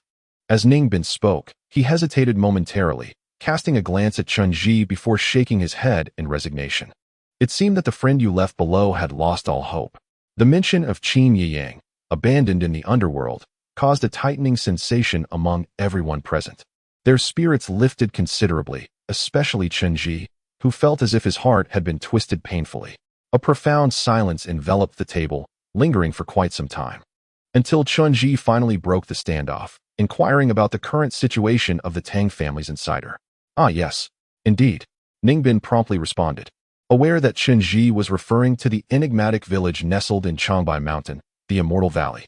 They are doing quite well, rest assured. He smiled reassuringly at Tinge. Since the last commotion in Changbai Mountain attracted attention from above, there have been several investigations and searches conducted, yet nothing has leaked about the Immortal Valley. It remains entirely confidential. Recently, the village chief, Lan Lan, visited the Tang family under the cover of night to update me on the village's current circumstances. Following the great calamity that befell the Immortal Valley, few survived, yet many children remain. These are the hopes of a new generation. What the entire Immortal Valley desperately needs now is to restore its vitality and recuperate. I instructed De Gua to send them ample supplies, including modern energy resources. Even though they have not engaged in farming during this period, their livelihood is not in jeopardy, and I will continue to provide for them without fail. This connection is a legacy from our ancestors, and these immortals have aided the Tang family for centuries. Now that they are in distress, I shall exert every effort to care for them. With a sense of joy, Ning Bin continued. When Lan Lan departed, he asked me to convey his regards to you. He is profoundly grateful and wants you to know that whenever you require his assistance, he will be at your service without delay. Indeed, I will need his help. After some time, I shall pay him a visit. Tinge nodded quietly in acknowledgement. As the gathering dispersed, Lao Jindo initially intended for everyone to stay at the retreat pavilion, postponing matters until the morrow. However, Ning Bin was preoccupied and eager to discuss the public listing with Tinge. Thus, Tinge summoned Ning Bin to his secret chamber that very night. There, he provided Ning Bin with 12 primary spirit stones, each possessing unique qualities. Some were soft blue water-type stones for facilitating relationships, others were earth-type stones for stable development, and a few were designated for the accumulation of wealth. Their last expedition in the underworld yielded bountiful rewards, in addition to several significant rare spiritual stones. Tinge also acquired a considerable quantity of smaller spiritual stones and fragments.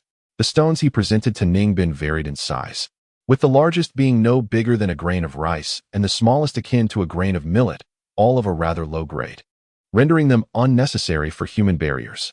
Tinge meticulously arranged these 12 junior spiritual stones in a particular pattern, discreetly embedding them within a picture frame for Ning Bin to place in an inconspicuous corner of his office. He cautioned Ning Bin about the immense value of these stones, asserting that even a mountain of gold pales in comparison to their worth. Many would go to great lengths for these spiritual stones, so Ning Bin must exercise utmost care in their preservation and maintain secrecy to avoid attracting unwanted attention. Ning Bin, treating them as treasures, cautiously placed the framed stones in a box, expressing immense gratitude to Tinge and promising to return them once the Tang family was back on track. Tinge insisted they were a gift, meant to aid in stabilizing the Tang family's development. A stable Tang family would also mean a stable Xianren Valley, providing a reliable ally for Baoping in the northeast. Ning Bin, extremely busy, did not linger in the northeast after acquiring the stones. He hurried back with De Gua, inciting Fat Wei's ire as he stomped and cursed them for their lack of reliability. A month later, Ning Bin called with joyous news. These tiny junior spiritual stones had exhibited remarkable efficacy. The government had recently introduced new policies to bolster traditional culture and economy in the northeast, which included Ning Bin's mountain delicacies industry. Consequently, all processes became remarkably smooth, with departments granting approvals effortlessly. This was followed by asset evaluations and quality inspections, leading to the official listing of the Tang Group. To everyone's astonishment, shortly after going public, the stock surged, reaching several price limits, making it the latest hot stock. The Tang Group became a sensation internationally, with all its sectors experiencing rapid growth, marking the family's true entry into the global market as a major commercial conglomerate. As Ning Bin prospered, Fat Wei, enviously salivating, incessantly pestered Tinge for some spiritual stones, hoping to achieve wealth from the comfort of his home or even alter his fate to become the president of the United States. Tinge, unable to endure his incessant requests, eventually ceased any explanations. One day, upon returning from handling some affairs, Tinge found Ding Ning alone in the hall. Her lips pursed in displeasure as she attended to guests. The business at Su Ming Hall was thriving, with a constant stream of customers, and Ding Ning often found herself pressed into service as a free laborer. "Where has Fat Wei gone?" Tinge inquired of Ding Ning. "I am uncertain. He deceived me and then ran off," Ding Ning said, his face etched with reluctance. "He mentioned he was going to the airport to pick someone up." Someone who will reside here from now on. I have no knowledge of who this person is. Allow me to clarify a matter. A few days ago, I outlined the conditions for additional updates and rewards. My intention was never to solicit donations from you. As you may recall from your understanding of the Peacock, I do not operate on such a commercial level. I am not a live streamer. Even regarding the potential earnings from my writing, I have never lamented or demanded anything from you, as that is simply not my nature. I prefer not to elaborate, and I have a job, so there is no need for you to worry about me. However, I frequently receive generous donations from readers inquiring about the conditions for additional updates, only to be met with disappointment. Hence, I feel it necessary to clarify this matter, as it pertains to finances and principles. Otherwise, it could become quite troublesome. Your ability to access the original work constitutes the greatest support for me, and I hold no extravagant expectations. Moreover, I understand that your previous donations were not meant to compel me to provide more updates, but rather to support me, for which I am profoundly grateful. I hope this does not diminish your fondness for me. Yesterday, I felt particularly irritable, my throat swollen. I have been quite fragile lately. If you no longer appreciate me, I would be left with nothing. I love you all, with utmost respect, from the Peacock. Chapter 85. The arrival of the handsome man. He said he was going to the airport to pick someone up, someone who will live here from now on. I do not know who this person is. After Ding Ning finished speaking, he ignored Chen and continued to provide change to customers. He was still vexed about his large sum of money disappearing, incessantly murmuring complaints, often hinting at issues surrounding the spirit stones. Chen understood his thoughts, but chose neither to engage nor acknowledge him. The business that afternoon was rather slow, and as evening approached, the clientele dwindled to almost none. Fat Wei mentioned he would go to pick someone up, yet he did not return for a considerable time. After a period of mundane interaction between Chen and Ding Ning in the lobby, Fat Wei eventually returned, accompanied by another individual, a young man. From the features of this newcomer, Chen perceived a resemblance to Fat Wei's late cousin, Hao Ning. This is my cousin, Hao Ingjun. He is a big star from Beijing. Fat Wei enthusiastically introduced him, then signaled to his cousin, "Go ahead and greet everyone. This is Chen as close to me as a real brother. You may call him Xiao Go. And this is Ding Ning, whom we employ as a child worker." "Who says I am a child worker?" Ding Ning retorted angrily, leaping from behind the counter, baring his teeth in defiance at Fat Wei. "You tricked me into coming here this afternoon to cover for you, and now you label me as a child worker." "Hello, I am Chen Chen interjected, pulling Ding Ning aside before greeting the newly arrived young man. Although this young man, named Hao Ingjun, bore some resemblance to Hao Ning, his appearance belonged to an entirely different echelon. He stood tall, approximately 185 meters, with a well-proportioned physique that evoked the image of a model. At first glance, he appeared no older than 20, with a fair complexion, dark eyebrows, rosy lips, and pearly white teeth, an embodiment of the contemporary youthful ideal. His hair was stylishly tousled, adorned with trendy bangs, and a single earring dangled from one ear. Dressed impeccably, he exuded a refined elegance, standing in stark contrast to Fat Wei, resembling a prince beside a toad. "Hey, Orange, my cousin will be staying here from now on," Fat Wei exclaimed, caught off guard by his cousin's sudden arrival. He hadn't had the chance to inform Chen "You should prepare a room for him." Fat Wei appeared somewhat sheepish, exchanging a knowing glance with Chen before cheerfully assisting Hao Ingjun with his luggage upstairs. Chen embracing the unexpected presence of Fat Wei's cousin, responded with enthusiasm. He promptly called Lu Xiaohong to arrange a welcoming feast for Hao Ingjun that evening and asked Ding Ning to help tidy up the room. Ding Ning, a lively character, was instantly delighted by the arrival of a newcomer, especially one so handsome and only slightly older than himself. Upon Chen request, he eagerly dashed upstairs to assist Hao Ingjun.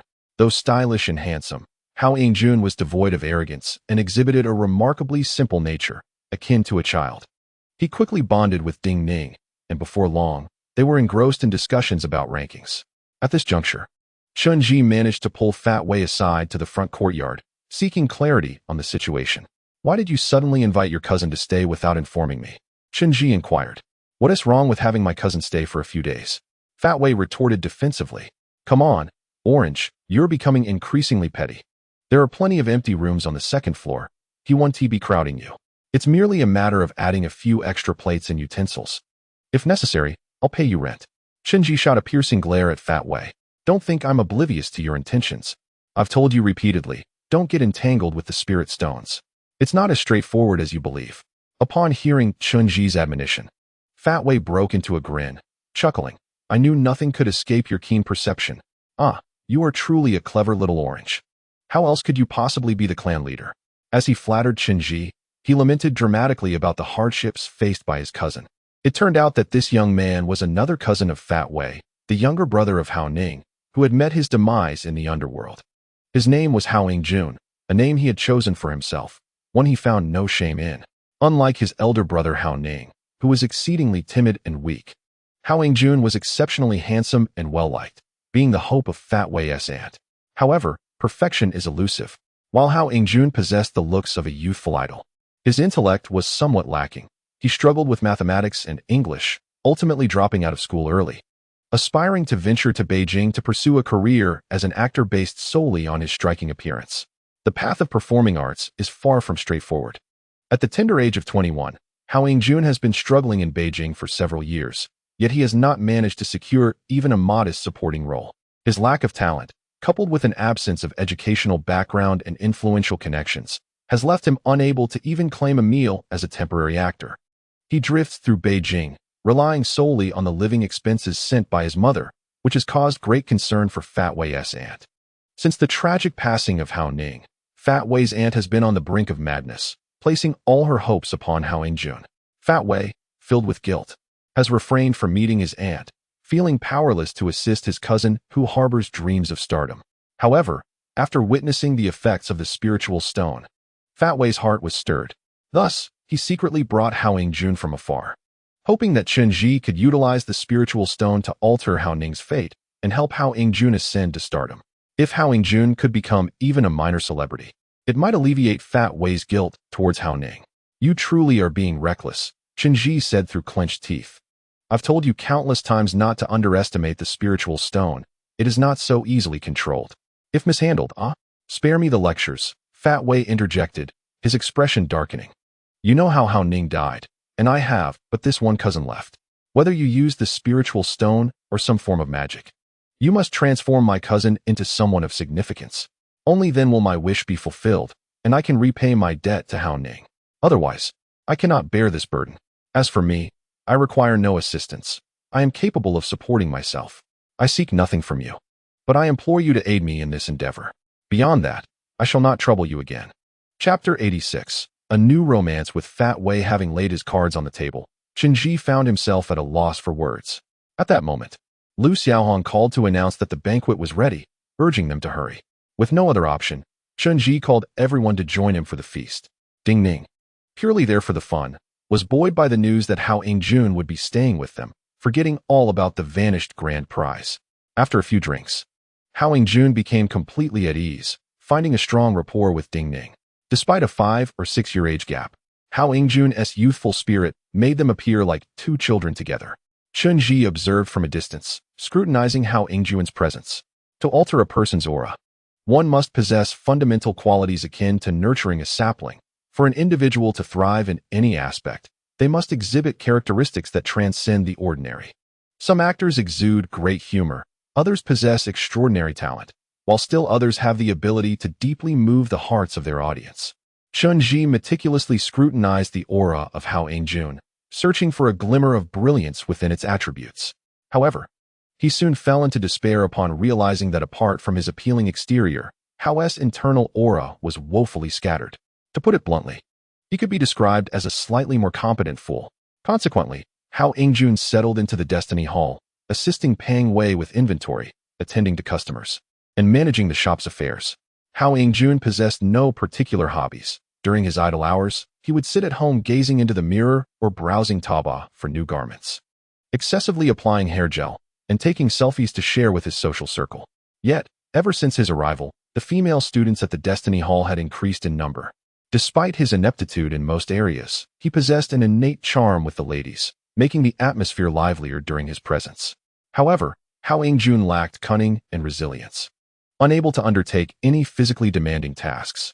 When Chen Ji occasionally asked him to assist in collecting payments, he would even miscount the money, giving back 150 when he was supposed to return 100. Reluctantly, the others relegated him to menial tasks. Pang Wei, on the other hand, was quite pleased with his cousin, admiring him from various angles and constantly urging Chen to help Hao Yingjun improve his fate, insisting that such talent should not go to waste. Chen felt embarrassed to directly inform Pang Wei that his cousin was, in fact, somewhat simple-minded. Instead, he fumbled for a response, suggesting that one's aura required gradual adjustment, warning against haste, lest it lead to failure. Days passed in this manner, and everyone gradually became accustomed to Hao Yingjun's presence. They operated the Destiny Hall by day, formed teams in the afternoon, and spent evenings at Lu Xiaohan's establishment indulging in drinks, leading a carefree life. Hao Yingjun relished his leisurely existence there, especially since Ding Ning took a particular liking to him. Perhaps it was a case of like attracting like, as both belonged to a demographic whose psychological maturity lagged behind their physical age. One day, Ding Ning arrived at the Destiny Hall after school, collapsing onto the sofa in silence. He had long shed any semblance of a diligent student. The mere thought of studying felt like a death sentence to him, and he harbored no interest in university entrance exams, preferring instead to socialize with Pang Wei and the others, engaging in basketball or video games, devoid of any aspirations. However, today Ding Ning seemed notably different. His lips were pursed in a high pout, deliberately adopting a sighing demeanor to draw attention. Yet a flicker of excitement danced in his eyes, as if he had something to disclose but feared revealing it. He lay on the couch, fiddling with his phone, hesitating for what felt like an eternity without uttering a word. Eventually, Pang Wei lost patience with his antics, approached him, and delivered a firm slap to the back of his head, snatching Ding Ning's phone away. "What is wrong with you? Are you experiencing a youthful infatuation? Stop fidgeting and tell me what is going on." Unexpectedly, Ding Ning's expression shifted dramatically when his phone was seized, and he lunged at Pang Wei in a frenzied attempt to reclaim it, but to no avail. "No, what is this situation?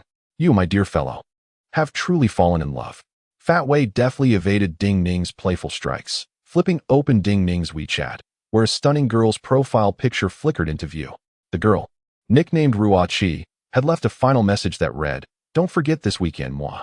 "Oh my, you have indeed embarked on an early romance." Fat Wei exclaimed loudly in the hall, causing Ding Ning's face to flush crimson. Hao Yingjun, ever intrigued by such matters, hurried over to snatch the phone, examining the girl's profile from various angles before solemnly declaring to Ding Ning, "As a connoisseur of selfies, I can assure you, this is undoubtedly an untouched photograph. This beauty is worth pursuing." "What nonsense are you spouting?" Ding Ning protested, his cheeks aflame. Unlike the boys of his age, he possessed a youthful mentality and had never truly experienced love, making him exceedingly bashful when such matters arose. "Please, stop teasing. I'm already quite flustered. I still don't know if I should go tonight."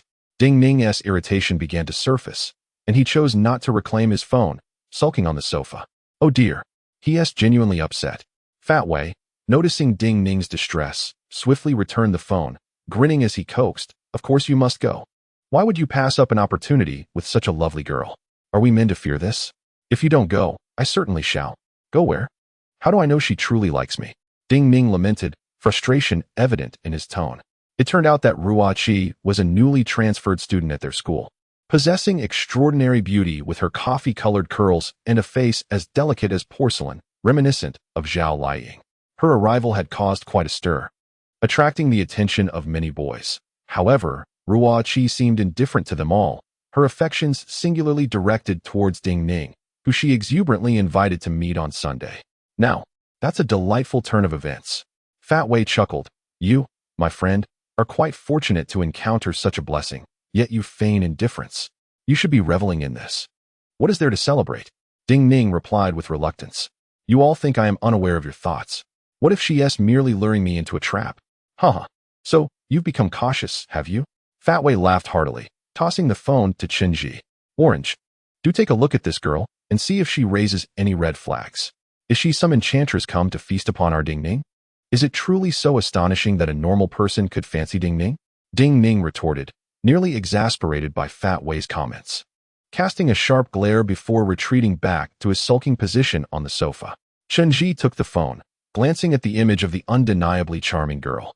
Yet, a photograph is but a two-dimensional representation, incapable of revealing any true aura, which only manifests at a distance of approximately 5 meters. One can discern an individual's character and daily behaviors from the contours of their photographs and the traces left in WeChat.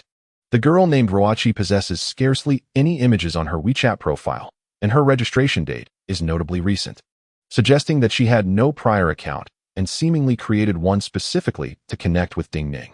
For today's youth, WeChat has become an indispensable communication tool, making it rather astonishing that a high school girl has only just registered. Moreover, this girl possesses an extraordinary beauty, adorable and sweet, perfectly aligning with the aesthetic preferences of high school boys. She resembles the popular actress Zhao Liying, as if she were meticulously crafted. It raises further suspicions that such a charming girl would take the initiative in pursuing someone. Ding Ning, you should accept the invitation tonight. Don't worry, we will accompany you. Chen urged, nudging the sulking Ding Ning on the sofa, returning his phone. I'm not going. Ding Ning immediately shook his head vigorously, resembling a bobblehead, still fuming as he lay on the sofa. I've come to understand that there are no good things that come knocking at your door. As you all mentioned, how could such a beautiful girl inexplicably take a liking to me? She's probably just like Lan Lan, a siren in disguise, here to feast upon me. From now on, if a girl asks me out, I'll simply claim I'm busy. I refuse to be your bait. Who said she's necessarily here to take advantage of you? I never claimed she had ulterior motives. Chen replied with a smile. Whether she has any issues can't be determined from a photo. You must meet her in person to ascertain. Go ahead. I will follow closely and observe the situation. I'm not going. Ding Ning pouted like a child, turning his head away. I've lost all interest in dating girls. Every date ends up being a disaster. They either transform into monstrous birds or ghosts. I'm traumatized. Find someone else to serve as bait. You fool. Pang Wei turned back and playfully smacked Ding Ning's head, causing him to stumble and tumble off the sofa. Who else would you date if not girls? Do you truly wish to pursue something else? Just go. Why all the fuss? Don't you know your brother Xi has grand ambitions? You can't catch a wolf without risking the lamb.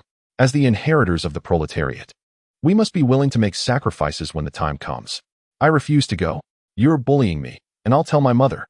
Ding Ning, stung by Pang Wei's playful strike, flushed with anger and dashed out, covering his head. This kid is truly asking for a beating. Pang Wei was about to chase after him when he was stopped by Hao Yingjun. Brother, it's all right. If Ding Ning doesn't want to go, I can. Hao Yingjun flicked his bangs and earnestly regarded Pang Wei. I am confident that with my looks, I shall surely win the girl's heart. Get lost. Why are you always everywhere? Ascending the stairs, Fat Wei forcefully pushed Hao Yingjun aside, then turned his gaze towards Chen. Orange. There is clearly something amiss with this girl named Ruoqi. Since she could approach Ding Ning on her own, I surmise she is unaware of our existence. Moreover, judging by her demeanor, she likely possesses some extraordinary abilities. Chen replied softly, his expression grave. If she possesses the capabilities we require, we must certainly bring her under our wing. During the weekend, under Chen earnest tutelage and the compulsion of Fat Wei's fist, Ding Ning reluctantly agreed to a date. In truth, despite his verbal reluctance, he still harbored romantic fantasies in his heart. Previous experiences had been far from pleasant, instilling a sense of fear towards women for a time. However, Ding Ning's memory was as fleeting as that of a goldfish. The pain of past memories faded quickly, and he had almost forgotten it all. When the enchanting young girl suddenly embraced him, Ding Ning couldn't help but entertain a glimmer of hope, believing that fate would not be so cruel. Surely, there existed a girl in this world who genuinely liked him, rather than seeking to exploit him. That evening, Ding Ning donned his favorite Jordan tracksuit, adorned his head with a scarf, and looked remarkably dapper, even borrowing a spritz of Hao Yingjun's cologne. Based on past experiences, Chen and Fat Wei dared not let him out of their sight. After a brief discussion, they drove Ding Ning to the date.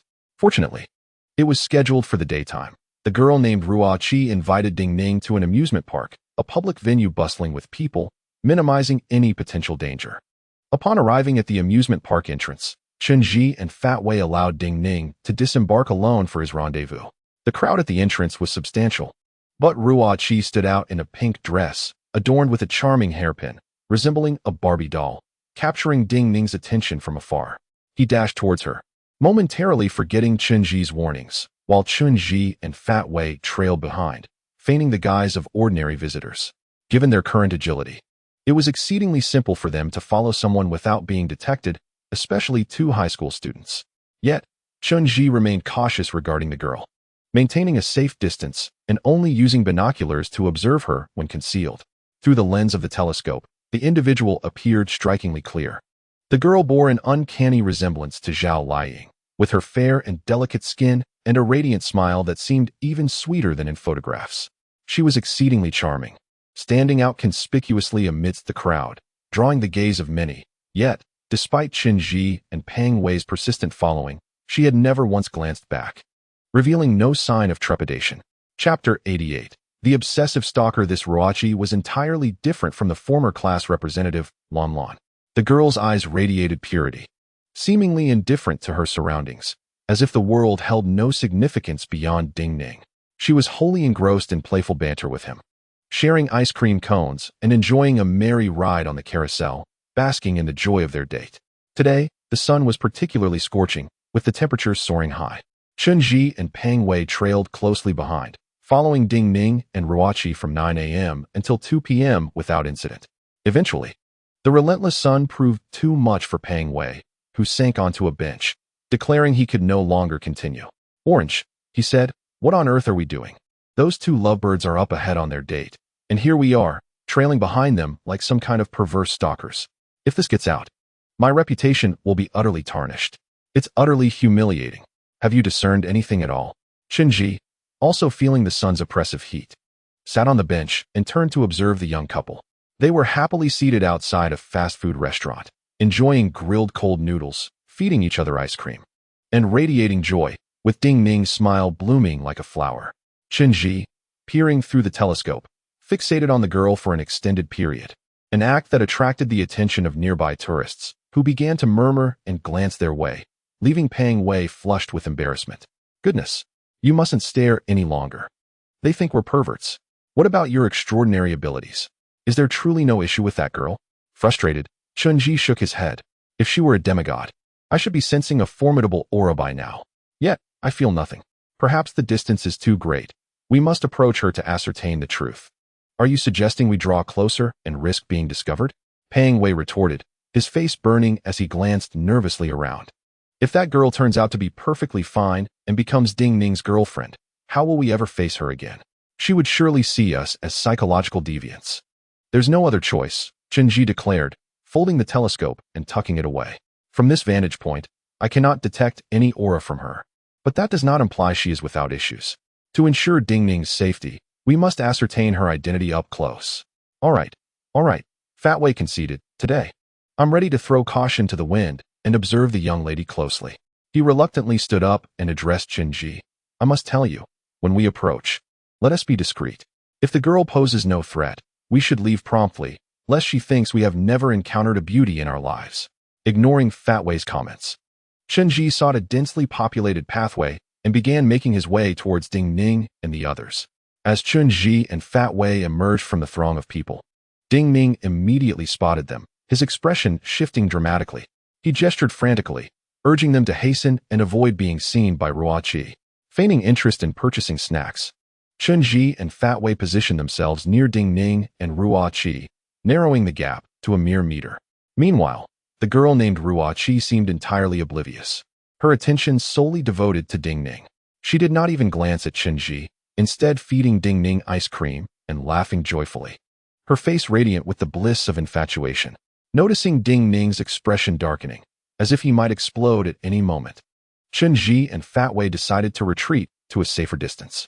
At that moment, several security personnel approached, having received complaints from visitors about the unusual behavior of Chen Ji and Fat Wei, who had been peering at people with binoculars. Their actions had successfully garnered attention, and now the security was on their trail. Without hesitation, Chen Ji and Fat Wei promptly exited the amusement park, hastening to their vehicle. Once they had distanced themselves, the security personnel ceased their pursuit. "What on earth did you see? Is that girl human or some kind of creature?" Fat Wei, drenched in sweat, anxiously activated the car's air conditioning as the security moved away. "She is definitely human based on her appearance," Chen Ji replied softly, glancing back toward the amusement park. "But curiously, she exudes no aura whatsoever. What does it mean to lack an aura? Could she possibly be a ghost?" Fat Wei retorted, fanning himself with the cool air. "Not at all," Chen Ji shook his head. "A person's aura can vary in strength. Some individuals possess an inherent dominance that even beasts shy away from, while others are so faint they are nearly imperceptible. However, As one ages and gains experience, their aura typically intensifies, and they emanate a stronger presence. Infants, for instance, have an almost non-existent aura. This girl seems to have lived through no significant experiences akin to an infant. Her aura is entirely absent, indicating her mind is devoid of complexity. A blank slate. In other words, her soul is remarkably pure. Indeed, in this day and age, encountering a genuinely innocent girl is truly a rarity. The girl appeared somewhat naive, lacking in discernment. Otherwise, how could she be enamored with Ding Ning? After Fat Wei finished speaking, he shifted the car into gear and started the engine. As the air conditioning began to cool the interior, the oppressive heat finally dissipated. At that moment, Fat Wei cast a glance back at Chen. Regardless of whether the girl was indeed foolish, she was undoubtedly a human being, right? Indeed, Chen affirmed. The aura of a demigod typically exceeds that of a human by several magnitudes. It is impossible for her to possess such qualities. She must be human. Then that settles it. Fat Wei replied with a sense of relief. Since she is not a demigod, we need not concern ourselves with their affairs. Let the young couple savor their sweetness in peace while we, as single dogs, hasten our return and avoid trailing behind them for dog food. I'm nearly dying from the heat. With that, Fat Wei revved the engine and drove homeward, while Chen continued to gaze back at the amusement park, silently pondering whether such pure-hearted humans truly existed in this world. Chapter 89. The clear-eyed girl that evening, Ding Ning, without even stopping to eat at home, hurried to Fate Hall to find them. She appeared exceedingly joyful, as if she had fallen into a jar of honey. Exuberantly recounting the day's events and expressing how pure Ruoqi was, certainly not a villain. She felt that this girl named Ruoqi was nothing less than an angel bestowed upon her by the heavens. Ruoqi, merely 15 years of age, had moved from another place, having lost her parents at a young age, and was now living with her adoptive parents. Her thoughts were remarkably innocent, akin to a pool of water so clear that one could see to the bottom, untouched by any external corruption. She simply loved to smile, having neither friends nor hobbies, but purely relishing the time spent with Ding Ning. This aligned perfectly with Chunji's previous predictions. Some individuals possess an inherently weak aura. If this girl's mind was exceedingly simple, it would be plausible that she could remain oblivious to the aura. Observing Ding Ning's genuine concern for Ruoqi, Chen suggested they invite her to Fate Hall the following day for a gathering. Initially, everyone presumed that, having just met, Ruoqi would decline the invitation to another location. However, to their surprise, she accepted with enthusiasm, displaying no reservations whatsoever. The next day, after school, Ruoqi arrived at Fate Hall alongside Ding Ning. Upon her entrance into the main hall, her innocent and radiant smile illuminated the entire space. Chen and Fat Wei warmly welcomed her, closely observing her and engaging in conversation, scrutinizing every nuance of her expressions. They soon realized that Ruoqi was astonishingly simple to an indescribable degree. Though she was exceedingly polite, she seemed entirely unaware of social intricacies, that innocence was not something that could be feigned. Moreover, she was unpretentious, maintaining her cheerful demeanor, her smile devoid of any ulterior motives, reminiscent of a small child. As for Ruoqi, Chen found himself at a loss for judgment. At first glance, she appeared fraught with flaws, yet upon deeper examination, there were no substantial issues. Most importantly, Ding Ning was utterly enamored with her. Thus, Ruoqi and Ding Ning genuinely embarked on a romantic relationship. In contemporary society, it is quite commonplace for high school students to engage in love affairs. Moreover, Ruoqi is undeniably the belle of the school, and having secured such a girlfriend, Ding Ning garnered considerable attention within the institution. Fortunately, despite Ruoqi's emotional intelligence being rather low, Ding Ning's was not significantly higher, rendering them a rather compatible pair. Recently savoring the sweet fruits of love, Ding Ning was in bliss, and the two were inseparable, spending their days enwrapped in affection within the Fate Hall, much to the chagrin of Fat Wei, who was inundated with their displays of affection. During this period, Chen conducted a thorough investigation into the girl named Ruoqi, even going so far as to analyze a strand of hair she had inadvertently left behind in the Fate Hall. It is well known that humanity is governed by two chains, which dictate their belonging and characteristics. The semi-deities share a striking resemblance to humans, yet their chains exhibit distinct mutations, characterized by intricate structures. With some subtle details imperceptible even under a microscope, attributes far beyond human comparison. Furthermore, it has been discovered within the remains of Bai Qian that the divine chains consist of 3, marking a stark contrast to humanity. According to the analysis of Ruoqi's hair, she is indeed a genuine human, with an exceptionally normal structure. However, the elemental content within her skin flakes is remarkably pure, suggesting minimal contact with the external world, much like a newborn. Chen also had her background investigated, revealing that Ruoqi's lineage is notably pristine. Her parents perished in a car accident, leaving her without any relatives in the world, residing alone with her adoptive parents, devoid of friends or social connections. Further details would require additional time to uncover, but it is evident that this girl is utterly untainted, with no traces to be found. As Fatway remarked, since Ruoqi is not a semi-deity, she falls outside Chunji's jurisdiction. Even if there were suspicions, it would be inappropriate to interfere excessively in Ding Ning's personal life, especially considering Ding Ning's firm resistance to any such interference at this time. Gradually, they became accustomed to Ruoqi's presence. She is genuinely charming, devoid of any ulterior motives, and exceedingly obedient, assisting Ding Ning daily in the Fate Hall.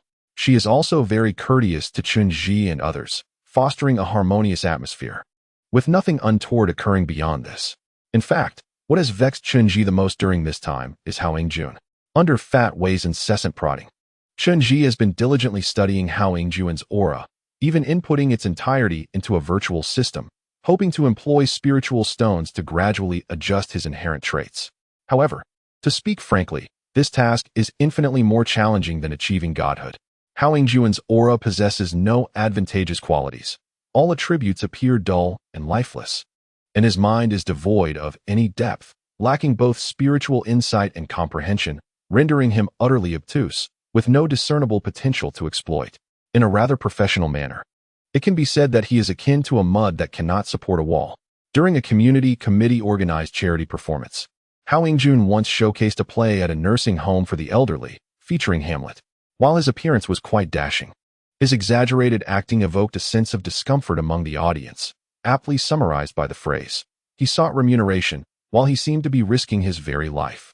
Thus, days slipped by, and during this time, Bao Ping and Chunji had met several times.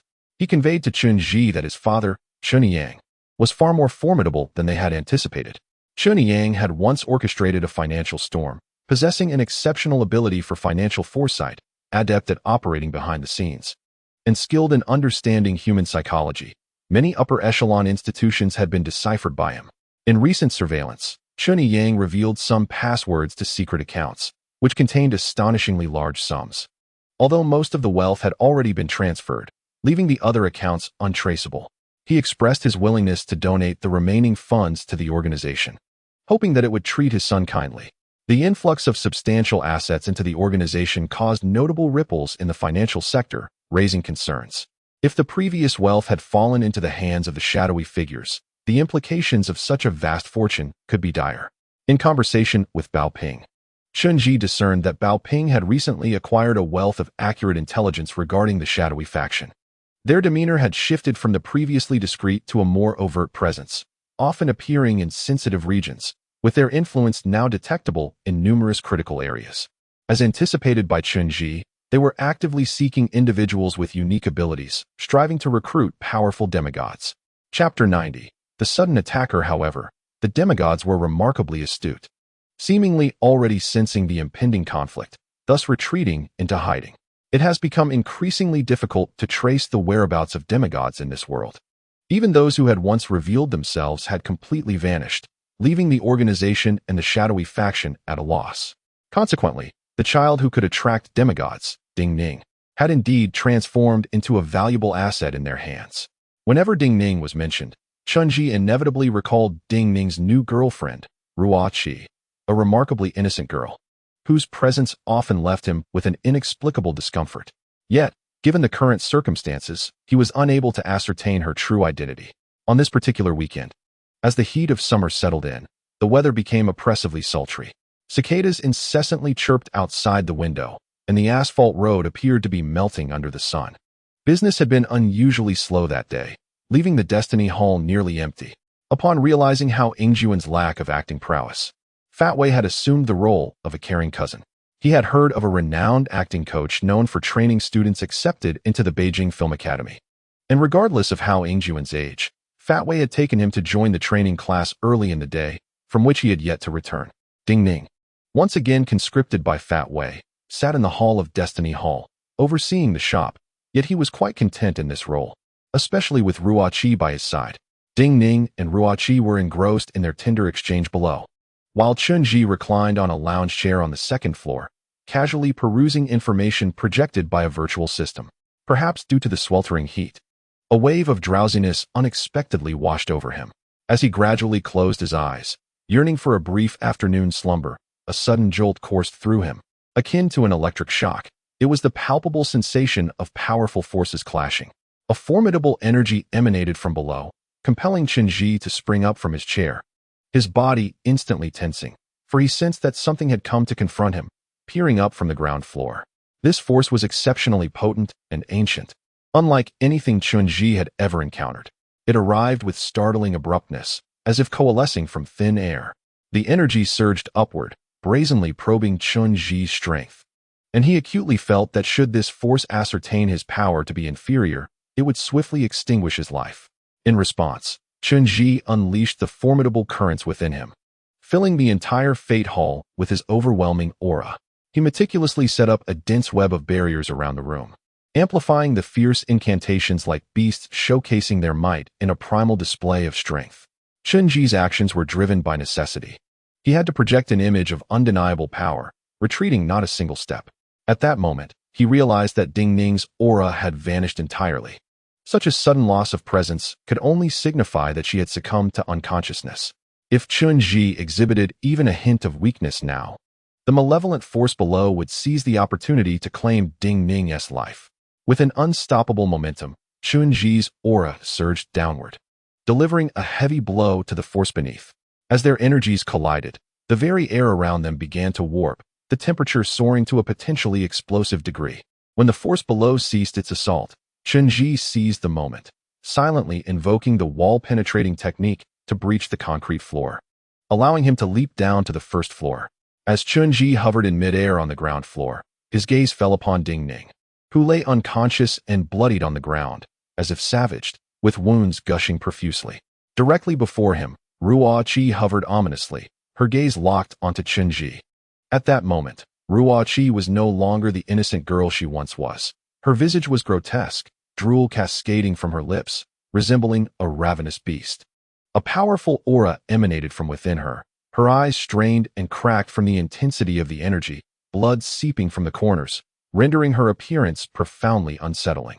At this moment, Ruoqi's eyes manifested a rare ancient hue of greenish-gray, a color described in a manuscript Chunji once encountered in a library in ancient times.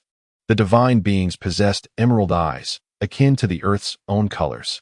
Ruoqi's form hovered within a void of blackness, her internal energy so immense that her skeletal structure twisted into an unreasonable curvature, leaving behind the original Ruoqi, as if she had been possessed by a malevolent spirit.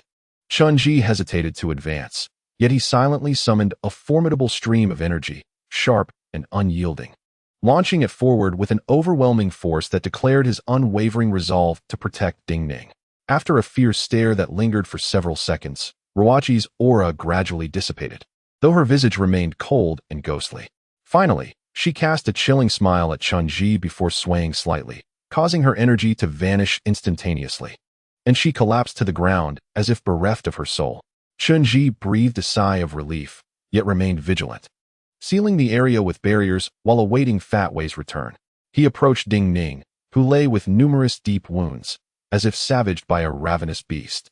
Blood gushed from various veins, and Chunji quickly applied medicine and bandages to staunch the bleeding, though Ding Ning had already succumbed to unconsciousness, albeit still breathing.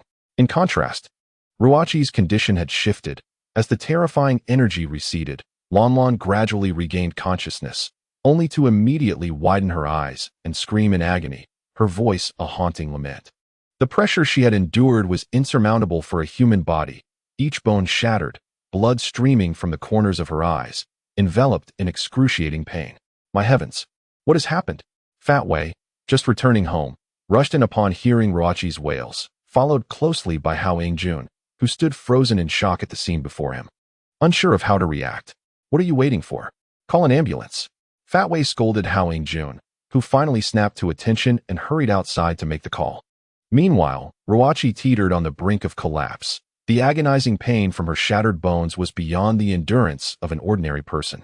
With blood-streaked hands, she grasped Chen Ji, her voice trembling with panic. Xiao Ji, please save me. It hurts so much. Fat Wei quickly knelt beside Ruachi, offering loud reassurances. Ruachi, don't worry. The ambulance is on its way. Just hold on. No need. Chen Ji murmured softly, and with a gentle flick of his hand, he conjured a dense net of turbulent air. The sharp currents sliced through Ruachi's body in an instant, transforming her into a grotesque mass of dismembered flesh. Chapter 91. No room for recklessness. The events unfolded with alarming swiftness. The once vibrant Ruachi was reduced to a pool of gore in mere moments. Chen Ji's fierce, concentrated air currents shattered her corporeal form, leaving her body grotesquely fragmented, a sight so ghastly it sent chills coursing through one's veins. Pang Wei stood frozen in shock, his eyes widening as he stared at Chen Ji, veins protruding with agitation. What have you done, Chen Ji? Have you taken to murder so casually? How will you explain this to Ding Ning? I acted for Ding Ning's sake, Chen Ji replied hastily, his gaze steady. This woman undoubtedly poses a threat. She cannot remain near Ding Ning. I have investigated her biological parents and adoptive guardians, and the information is alarmingly consistent, crafted with intent, far too immaculate. While I lack concrete evidence at this moment, I am certain she has ulterior motives regarding Ding Ning. If she remains alive, he will eventually be in peril, and I cannot take that risk. After conveying the gravity of the situation to Pang Wei, Chen Ji described the overwhelming aura that had just transpired. Are you suggesting that Ruachi is a demigod? Pang Wei questioned, struggling to reconcile the sight of the sanguine remains before him. Did you not assert that you had examined her, confirming her as a standard human? I cannot say for certain, Chen Ji replied swiftly. Her body is undoubtedly human, yet it possesses an unsettling freshness, akin to that of a newborn. This is profoundly abnormal. The force I sensed was tethered to her, ancient in essence, not divine, but remarkably potent, imbued with a primal quality that eludes my understanding. I find myself merely perplexed. As he spoke, Chen Ji glanced at the unconscious Ding Ning nearby, his brow furrowing in contemplation. This entity sought Ding Ning, presumably to consume him. However, given the elaborate effort expended, it must have intended to circumvent us and abduct Ding Ning without confrontation. So why the sudden assault? I cannot shake the feeling that something transpired recently, prompting this creature to act with such urgency, even at the risk of challenging me. What could it be? Perhaps it is simply starved. Pang Wei lamented. These demigods are relentless, disregarding their lives in pursuit of sustenance. They are truly beastly in nature. Such a pity for this girl. After expressing his sympathy for the gruesome remnants on the ground, Pang Wei suggested, let us refrain from further discussion and focus on disposing of this dismembered body. This sight is far too horrifying. When the ambulance arrives, we will be labeled as murderers. I have always found the concept of a dismemberment case depicted on television repugnant. Yet here I stand, embroiled in this gruesome reality. After Fat Wei spoke, he stood up and walked into the room, retrieving an oversized woven bag, the very one used during their last mission. Crafted from coarse plastic fibers, it was remarkably sturdy. Chen Ji joined forces with Fat Wei to gather the scattered flesh from the ground, placing it into the bag. The process was utterly disgusting. Fat Wei wore a grim expression, remaining silent. Chen Ji understood that although Fat Wei was a tomb raider, he held a deep respect for life, particularly for the living, and would not act recklessly. However, given the current circumstances, they could not afford to be overly merciful. They packed the dismembered remains into the large bag and moved it to the storage shed in the backyard, temporarily setting it aside to deal with later when night fell. Before long, an ambulance arrived with its siren blaring.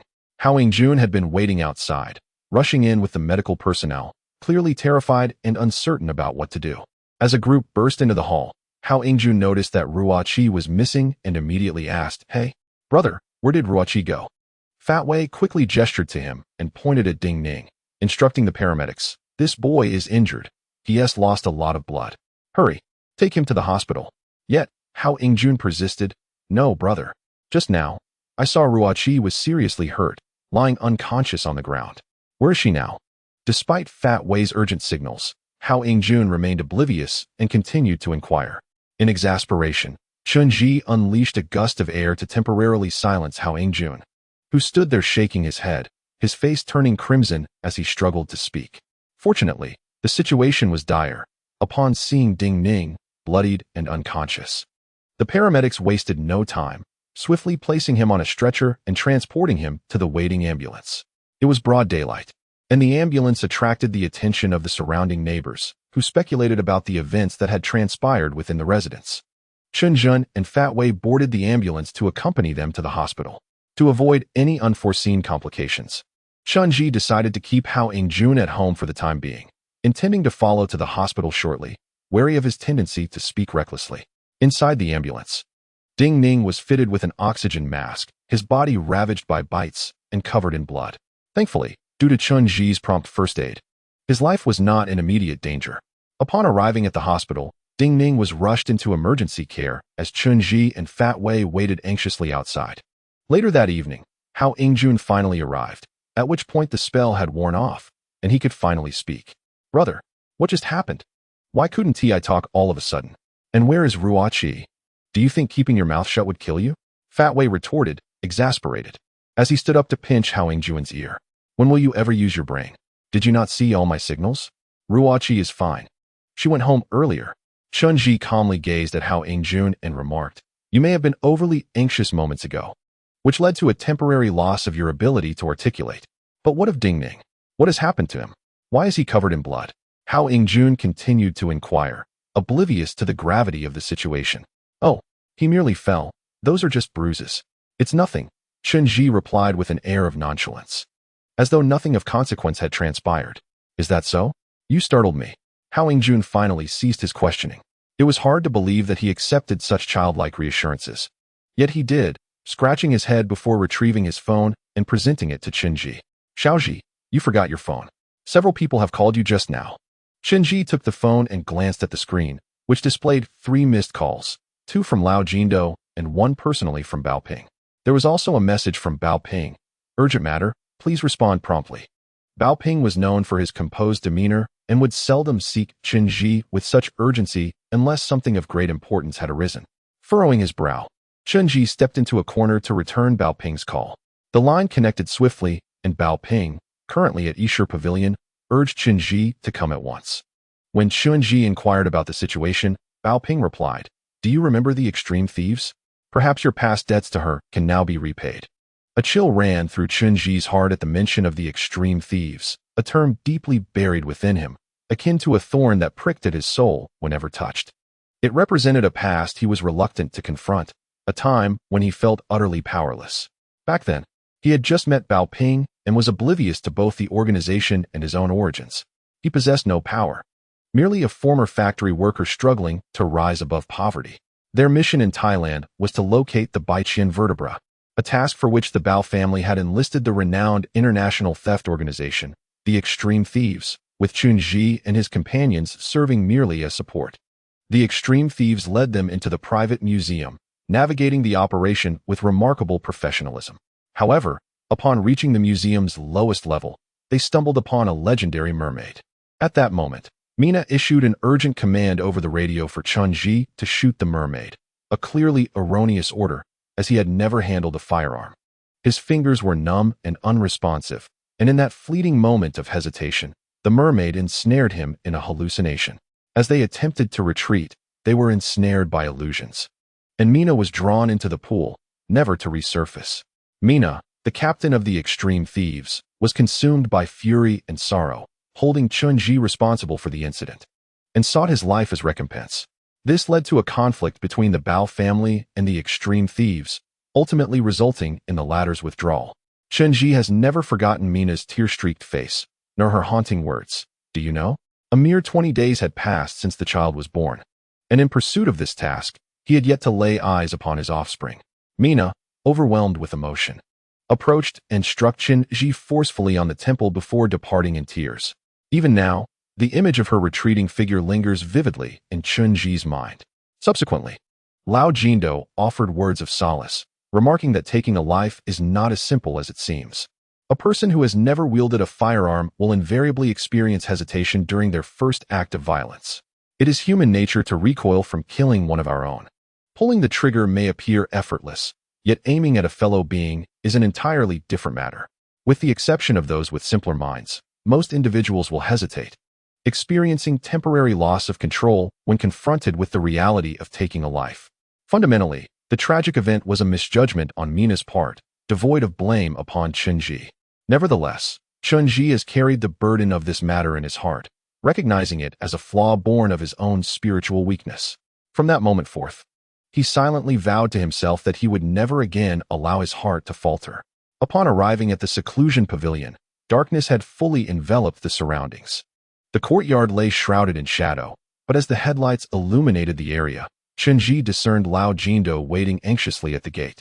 His demeanor fraught with urgency as he peered ahead, seemingly in a state of distress. Upon spotting Chen-Ji's vehicle, Lao Jindo waved him forward, guiding him into the courtyard without uttering a word. He led Chen-Ji up to the second floor, traversing the corridor until they entered the study, where Baoping awaited him. All the warriors tasked with protecting Baoping remained on the first floor, leaving only the warrior also by Baoping's side. To Chen-Ji's surprise, Mina, the very leader of the extreme thieves who had once sought his demise, was present, standing before Baoping and seemingly engaged in conversation. Mina retained her striking beauty. With her golden hair and alluring figure, dressed in a simple white shirt that accentuated her long legs clad in jeans. However, she appeared somewhat disheveled, covered in dust. Her eyes were swollen and streaked with tears, having seemingly pleaded with Baoping moments before. Upon noticing Chen-Ji, she fell silent, casting a frosty glance in his direction. Clearly displeased, turning back to Baoping, she exclaimed, "Mr. Bao, why summon this man? If it were not for his actions, we would not have been cornered into such a predicament. The relationship between the Bao family and the extreme thieves has always been amicable. My father once aided you. Is this waste of a man your solution to our plight?" "Mina, mind your words," Baoping replied, his brow slightly furrowing as he spoke coldly, causing the atmosphere to thicken with tension. His warning sent a shiver through Mina. She took a step back, falling silent. At that moment, Baoping flicked ash from the ashtray and turned his gaze upon Mina, his expression devoid of emotion. There is a Chinese saying, "A scholar should be treated with respect after 3 days apart." It is a lesson you would do well to heed. Furthermore, I must make it unequivocally clear that Chen-Ji's current standing is beyond the reach of your influence. Were I in your position, I would never dare to offend him, for he now possesses the power to determine your fate. Upon hearing Baoping's words, Mina clenched her teeth tightly, yet she refrained from retorting, casting a disdainful and furious glance at Chen-Ji, as if she wished to devour him whole. At that moment, Jindo hurried over to mediate, urging everyone not to be angered, reminding them that they were all friends gathered in this place. The extreme thieves have encountered a predicament, and are we not here to devise a solution together? Given the urgency of the situation, we must unite with sincerity. The extreme thieves and the Bao family have always been allies. The former's late leader had once aided us, and now, in their time of need, we shall surely lend our unwavering support. Rest assured. After Jindo finished speaking, he smiled at Mina, guiding her to a seat further away from Chen-Ji, and whispered to her, "Miss Mina, temper your ire. We must consider the greater good. As Lord Bao mentioned earlier, Chen-Ji has transformed considerably, and we must not revisit past grievances." After Jindo spoke, he gently shook his head at Mina, his expression sincere. "Could you share with me what transpired?" Chen-Ji did not react to Mina's unreasonable behavior, but instead took a seat, accepting the cigarette Baoping offered him. "Allow me to elucidate the sequence of events," Jindo said as he noticed Chen-Ji settled comfortably. He promptly closed the door and found a place to sit, recounting the recent troubles faced by the extreme thieves. It turned out that some time ago, they had encountered a calamitous disaster in Egypt. Since the unfortunate demise in Thailand, Mina and Chen-Ji had been at odds, and the extreme thieves had not collaborated with the Bao family since, rarely even visiting Asia. Following the death of their former leader, Mina inherited her father's position, redirecting their operations to Europe and Africa. Over the past 2 years, they had focused solely on highly profitable ventures, frequently traversing to ancient civilizations like Egypt and Babylon to steal treasures unattainable by mere wealth for affluent Europeans, having shared a bond akin to siblings in life. Upon his death, Mina took it upon herself to care for his wife and child, who were left alone and destitute. To support them, Mina brought them to live in Egypt alongside the extreme thieves. The widow was merely an ordinary homemaker, lacking the means to earn a living, and Mina thus assumed the responsibility of caring for them. The child, now 2 years old, had just learned to walk and was yet to speak. Mina had become the child's godmother, treating him as her own with great affection. However, the calamity that befell the extreme thieves originated from this very child. One fateful night, while Mina and her team were out on a mission, a group invaded their residence, incapacitating the child's mother and abducting the child. Abducting the child? Did you offend someone? Chen furrowed his brow slightly. He had a modest understanding of Egypt's situation, a nation that had endured numerous wars, grappling with severe ethnic issues and fervent religious beliefs. Many ethnic individuals harbored a profound disdain for foreign treasure seekers, perhaps incited by the dealings of unscrupulous looters that bruised their pride, potentially prompting malicious retaliation.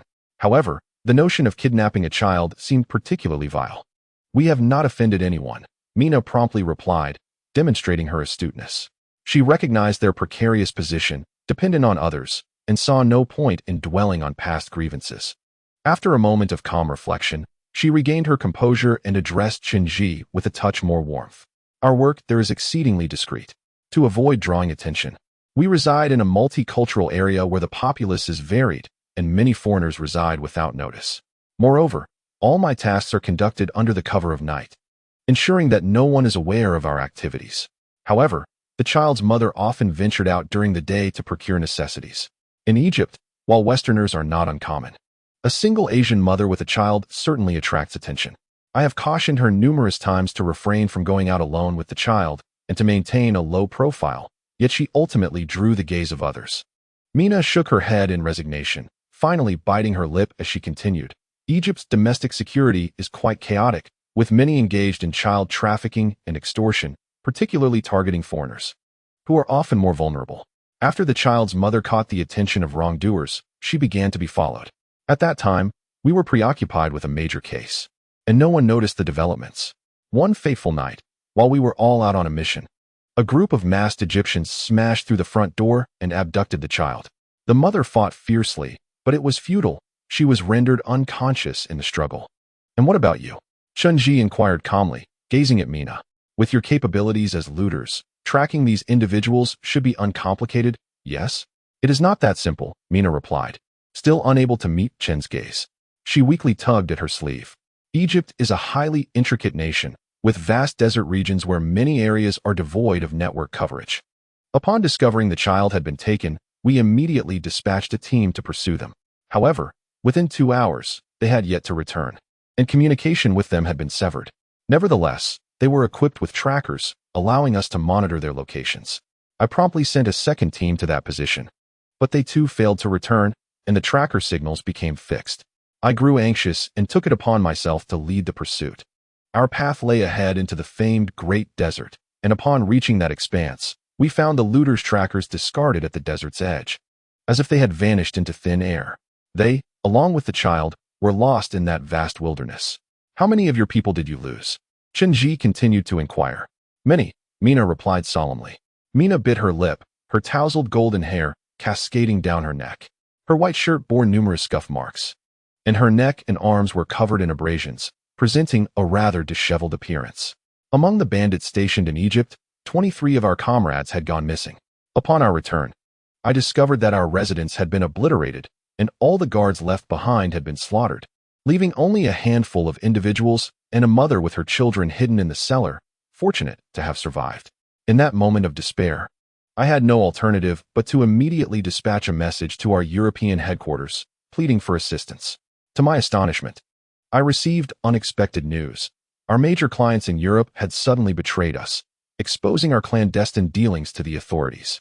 All our covert bases worldwide had been sealed off by Interpol, and the bandits remaining in Europe were now fugitives, with everyone on the run, leading to the complete disbandment of our organization. I found myself without refuge, and I dared not make a move with the few remaining comrades. I instructed them all to conceal themselves in the cellar. Over the years, we had stolen unparalleled treasures across the globe, incurring the wrath of numerous powerful figures, and I could no longer trust anyone. Yet, My father had once confided in me that the Bao family in Asia owed him a favor 10 years prior. Should a life-threatening crisis arise, I was to seek assistance from Bao Ping in Asia, who would undoubtedly not refuse my plea. As Mina recounted this, she turned to glance at Bao Ping, her eyes brimming with a pleading expression, seemingly awaiting a definitive response. Indeed, Bao Ping replied, his gaze lowered, slightly nodding as he tapped the ash from his cigarette into the ashtray. I do owe your father a favor, and I shall repay it. But I only owe him one. Mina, now tell me, what is your request? I wish to bring the child back, Mina said urgently. That child is indeed my own. He is dead, and I cannot allow his offspring to meet a fate shrouded in obscurity. After uttering this, Mina arched her brows, casting a furious glance at Chen before turning back to Bao Ping.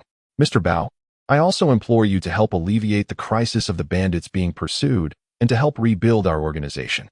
Mina, do you not comprehend?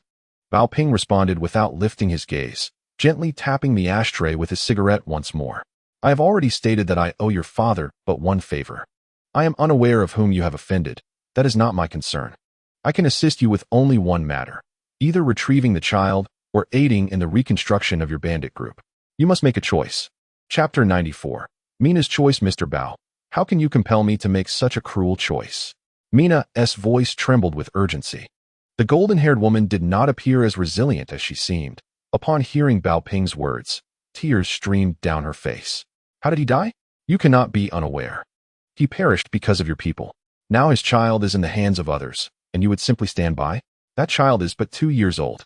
If he falls into the hands of Egyptian traffickers, the implications are unimaginable. Make your choice. Bao Ping appeared disinterested in hearing her further. Lightly flicking the ash from his cigarette into the ashtray, his voice tinged with irritation. Mr. Bao, please refrain from uttering such callous words, Mina sobbed. The Extreme Thieves team was founded by my father, and they are my brothers and sisters. If I abandon them, once captured, they will languish in prison for life. If the Extreme Thieves disband, what face do I have left to present to my father? Mina's tears cascaded down her cheeks as she spoke. Her delicate Western features pale and her eyes swollen, rendering them even larger and more appealing.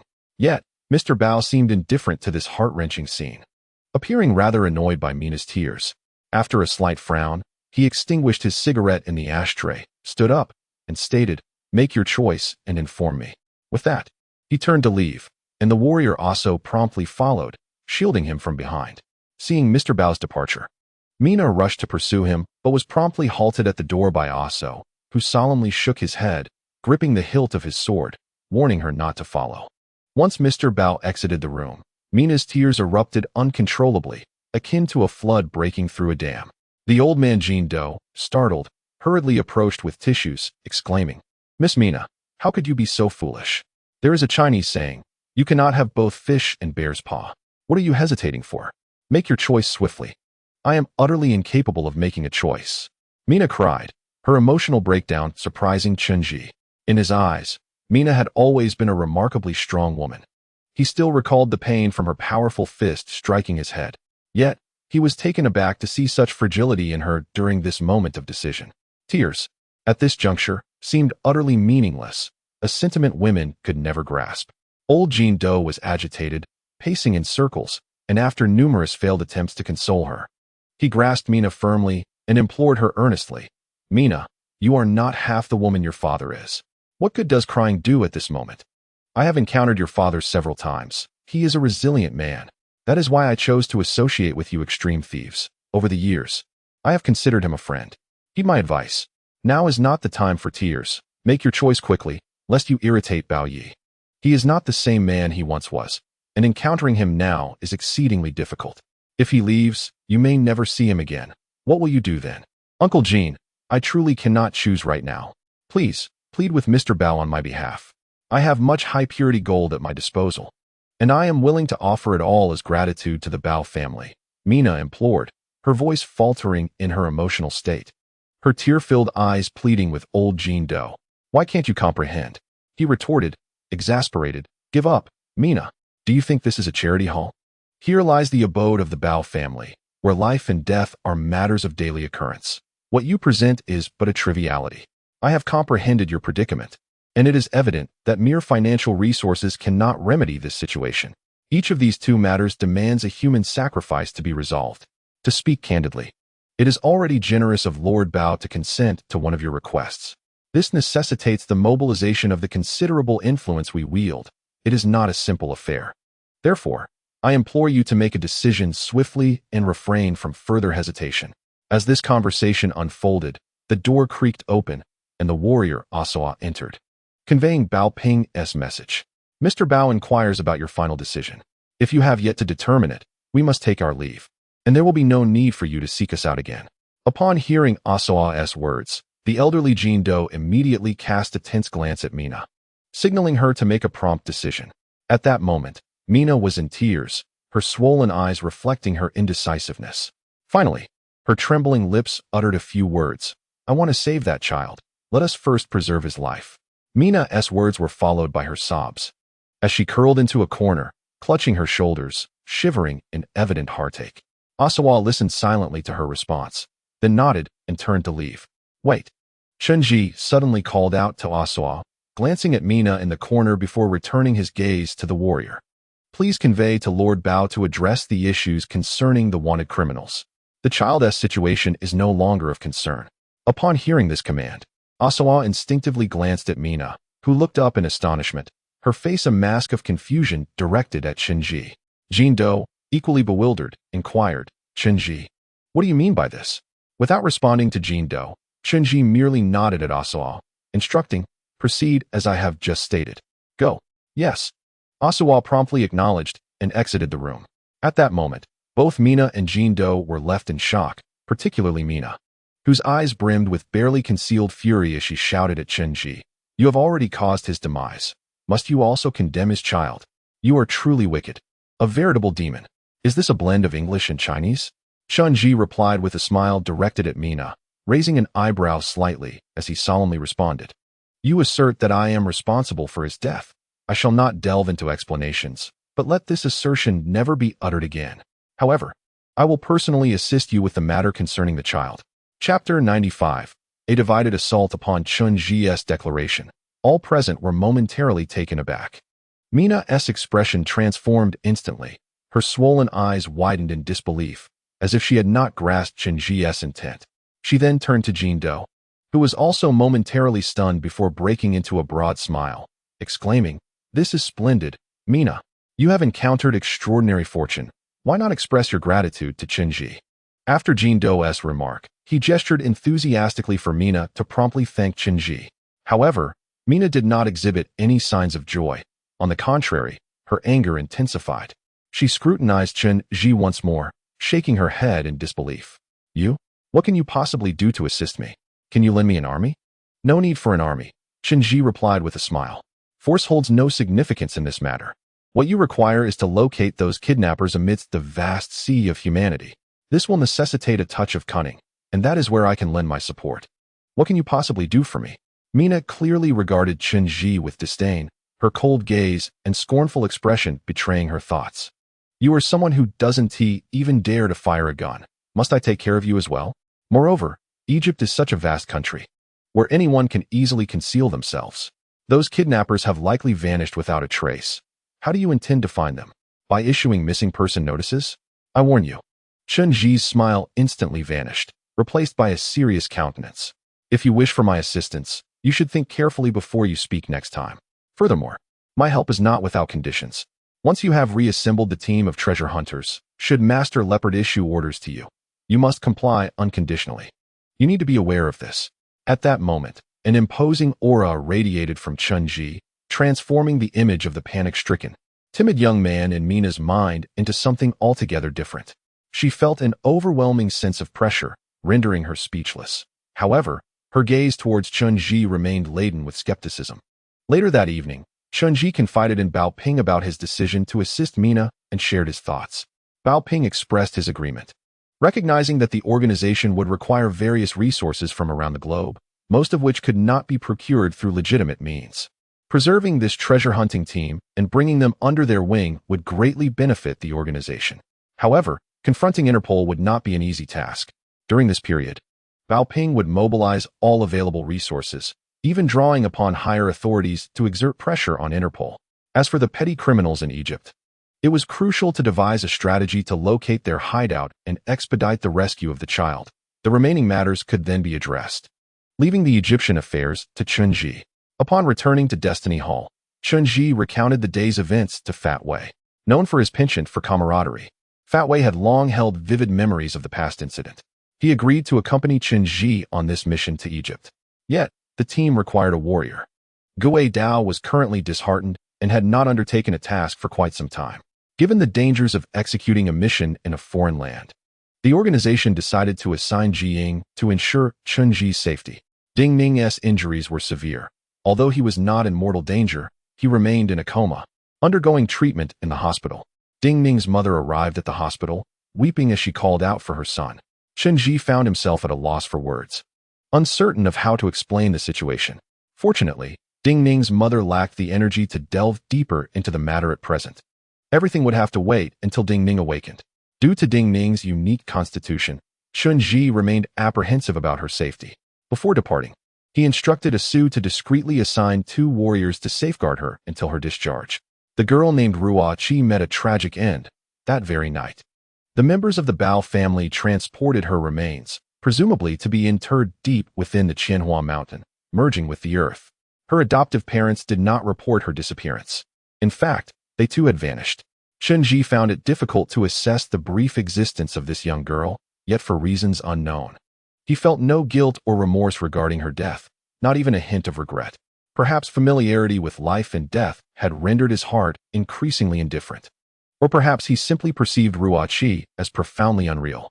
As Bao Ping remarked, the international criminal police are indeed formidable adversaries. In the ensuing days, the advance team of the Bao family traveled to Europe, where all intelligence regarding the extreme thieves was relayed back. It turned out that these thieves had stirred considerable trouble. The affluent European who had hired them was, in fact, a friend of their enemies. This wealthy individual posed as a buyer to infiltrate their ranks, aiming to uncover all the strongholds of the extreme thieves and gradually ensnare them. During this period, the Bao family deployed substantial resources to manage this significant predicament, and through relentless effort, they finally gained some leads. In the words of Lord Bao, all grievances can be resolved. Issues that cannot be settled with money may be addressed through kindness, and those that kindness cannot resolve may be dealt with by force. There are no everlasting enmities among individuals. Everything ultimately revolves around relationships. Bao Ping, an expert in untangling complex issues, could transform the most challenging situations into extraordinary outcomes. It is likely that the old leader recognized this quality in him, which led to his ascension as the chief. During this time, the Bao family concentrated all their efforts in Europe, aided significantly by Mu He, who facilitated various connections. They compensated the European magnate generously while simultaneously issuing subtle threats to his family. Subsequently, they began to obfuscate the international criminal police's gaze, fabricating illusions to absolve the extreme thieves. This seemingly straightforward process was, in reality, exceedingly arduous, entangled in a web of intricate relationships, requiring extensive networking and the hiring of several hundred elite lawyers.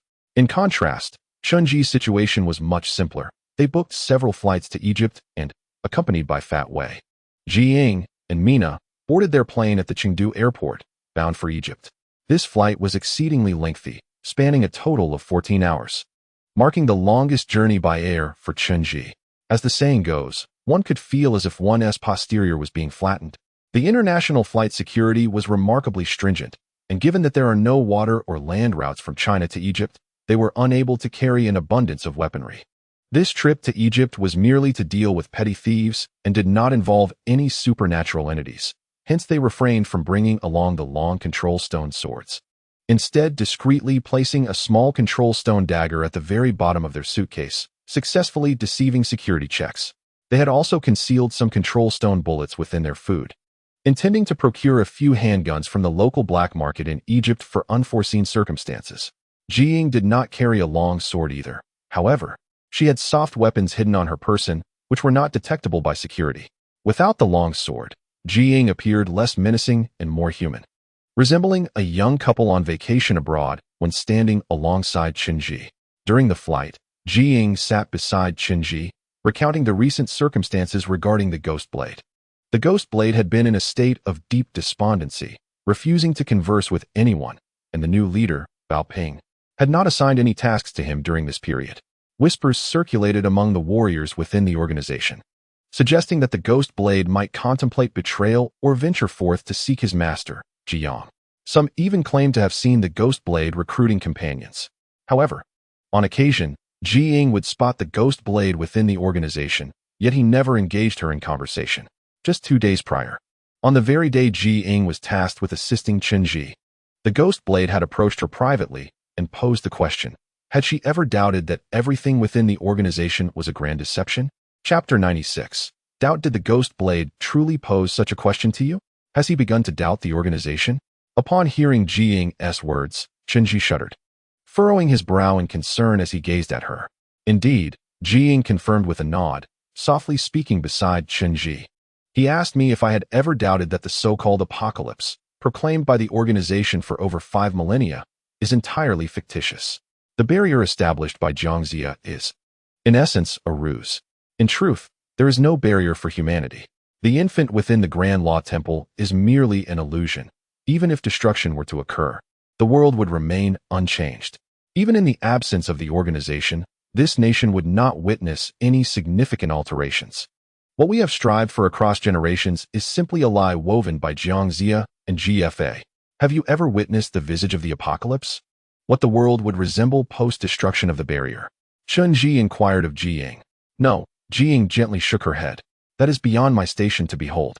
However, I once listened to my father describe it. It is a world worse than hell itself, where humanity wails in agony, living a fate worse than death. That is the inevitable conclusion following the destruction of the barrier. My father conveyed to me that as long as a single member of the Ji family survives, we must prevent that day from ever arriving. Do you believe your father's words? Chen Ji's eyes locked onto Ji Ying's, filled with an indescribable emotion. If you have never seen the imagery of the apocalypse, how can you ascertain its authenticity? Even upon witnessing that image, it bears no significance, Ji Ying calmly responded. Illusions can be fabricated, images may be false. I shall not risk my life for an uncertain vision. What I truly believe in are my father and the principles and convictions of our ancestors in the Ji lineage. I have faith in them. They would never deceive this world. You are absolutely correct, Chen Ji nodded silently. Anything could be a fabrication. Even the most beautiful things may harbor malevolence within. The things our eyes perceive are not always trustworthy, and this is a lesson I must learn from you. As Chen spoke, he suddenly turned, gazing deeply into Ji Ying's eyes. Before the collective betrayal of the warriors, which red-banded warriors remained in the Wang city of the West Qi, did you sense any ominous signs? Are you questioning me? Ji Ying's eyes, as dark as obsidian, flashed towards Chen Ji. All the red-banded warriors who stayed in the Wang city during that time have either perished or been exiled, leaving only Ji Ling and me. Ji Ling was injured then. You wouldn't doubt him. Your inquiry casts suspicion upon me, does it not? Are you a traitor? Chen Ji's gaze fell upon Ji Ying's exquisite face. Your hearing is remarkably acute. Hundreds of warriors conspired to betray us during that time, and you were entirely unaware? Moreover, given that they sought numerous accomplices, why did they not approach you? Is it because you are the leader's daughter? What do you think, clan leader? Ji Ying's beautiful eyes met Chen Ji's unwaveringly. If one day, someone were to tell you that I have always been a traitor hidden within the organization, a spy for the dark faction, would you believe it? If irrefutable evidence were laid before you, would you trust me? Ji Ying's questions rendered Chen Ji silent. He met her gaze, observing the subtle strength etched upon her lovely, gentle face, while memories of a private conversation with Bao Ping before their arrival in Egypt echoed in his mind. Prior to the invasion by the dark faction, someone had secretly opened the gates of the organization, allowing the dark warriors to attack the Wang city of the West Qi. That mechanism could only be accessed by red-banded warriors. Therefore, beware of the surviving red-banded warriors. Among them lies a traitor. Upon this realization, Chen Ji quickly closed his eyes, leaning wearily against the back of his chair, shaking his head. Ji Ying, cease questioning whether I trust you. Human nature is inherently unreliable. The very concept of trust is absurd. Yet, I trust you. After voicing this, Ji Ying gently rested her head on Chen Ji's shoulder. Clan leader, you may find it hard to believe, but no matter where you lead me, be it to the ends of the earth or even to hell, I shall forever trust you. A rather awkward cough broke the moment. It was Mina from the back seat, deliberately clearing her throat. A twinge of acidity crossed her face as she glanced at Chen and Jiang before exclaiming, "The sweet moments have come to an end. Prepare to disembark." Upon hearing Mina's words, Chen immediately turned to gaze out the window. Indeed, through the misty clouds, a vast and exotic landscape unfolded before his eyes. This was a country resplendent with vibrant colors, where the densely packed buildings grew larger and more emotive. After a rapid descent, they finally arrived in the ancient civilization of the world, Egypt. "Dear passengers, we have arrived at Cairo Airport. We wish you a pleasant journey," announced the voice in Chinese, which was soon replaced by Arabic and English. The passengers, stretching and yawning, rose to their feet, chaotically retrieving their luggage in preparation to disembark. As their feet touched the ground of Cairo Airport, a profound sense of having returned to solid ground enveloped them. Chen felt as if he had soared through the skies for too long, his body weary and disjointed. Stepping onto the ground brought him a sense of security. However, upon exiting the chilled confines of the aircraft, a wave of heat that could melt the very soul rushed over him. Every pore in Chen body instantly opened. As the stifling air surrounded them, sweat trickling down his neck. This was the quintessential humid climate of Africa, perpetually akin to a sauna. And here lay the jewel of Africa, Egypt. Following Mina, they proceeded into the airport with a sense of discretion, as Mina was still under pursuit, attempting to keep herself hidden behind the group to avoid the cameras. Cairo Airport, a global international hub, stands as the busiest airport in Egypt. Located in the northeastern part of the country, spanning approximately 37 square kilometers. Its interior boasts a modern aesthetic, adorned with decorations reflecting Egyptian customs, with pyramids and sphinxes visible throughout. The airport bustled with a diverse array of foreigners, individuals of various hair colors and skin tones flowing through the terminal, embodying the essence of a cosmopolitan metropolis. Yet, once they stepped outside, the true visage of Egypt revealed itself. The sky was shrouded in a gray haze, dust swirling about.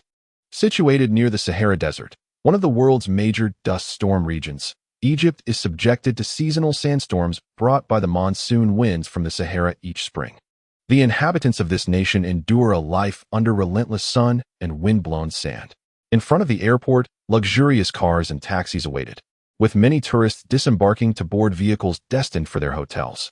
However, Mina led the group down a side path, away from the throngs, towards a narrow alleyway teeming with Egypt's distinctive private black electric vehicles. The drivers called out loudly, beckoning customers. Chapter 97. Entering Egypt. Egypt's diverse economy ranks among the forefront in the Middle East, especially with a well-developed tourism sector.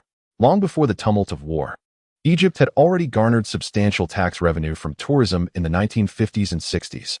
Despite the ongoing conflicts, the Golden Sands, the Nile River, the pyramids, and the Sphinx, remnants of ancient Egypt, continued to cast a spell, captivating the gaze of people from across the globe and igniting the fervor of archaeology enthusiasts.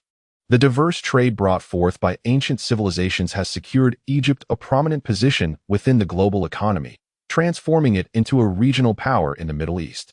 Despite Egypt's significant influence across Africa and the Middle East, the living standards of its citizens remain disheartening. A substantial portion of the population grapples with poverty, particularly in the wake of the tumultuous events that began in early 2011, which have severely impacted the national economy. Many Egyptians continue to struggle at or below the poverty line. Moreover, Egypt faces a high birth rate that is escalating at an alarming pace, a common issue throughout Africa.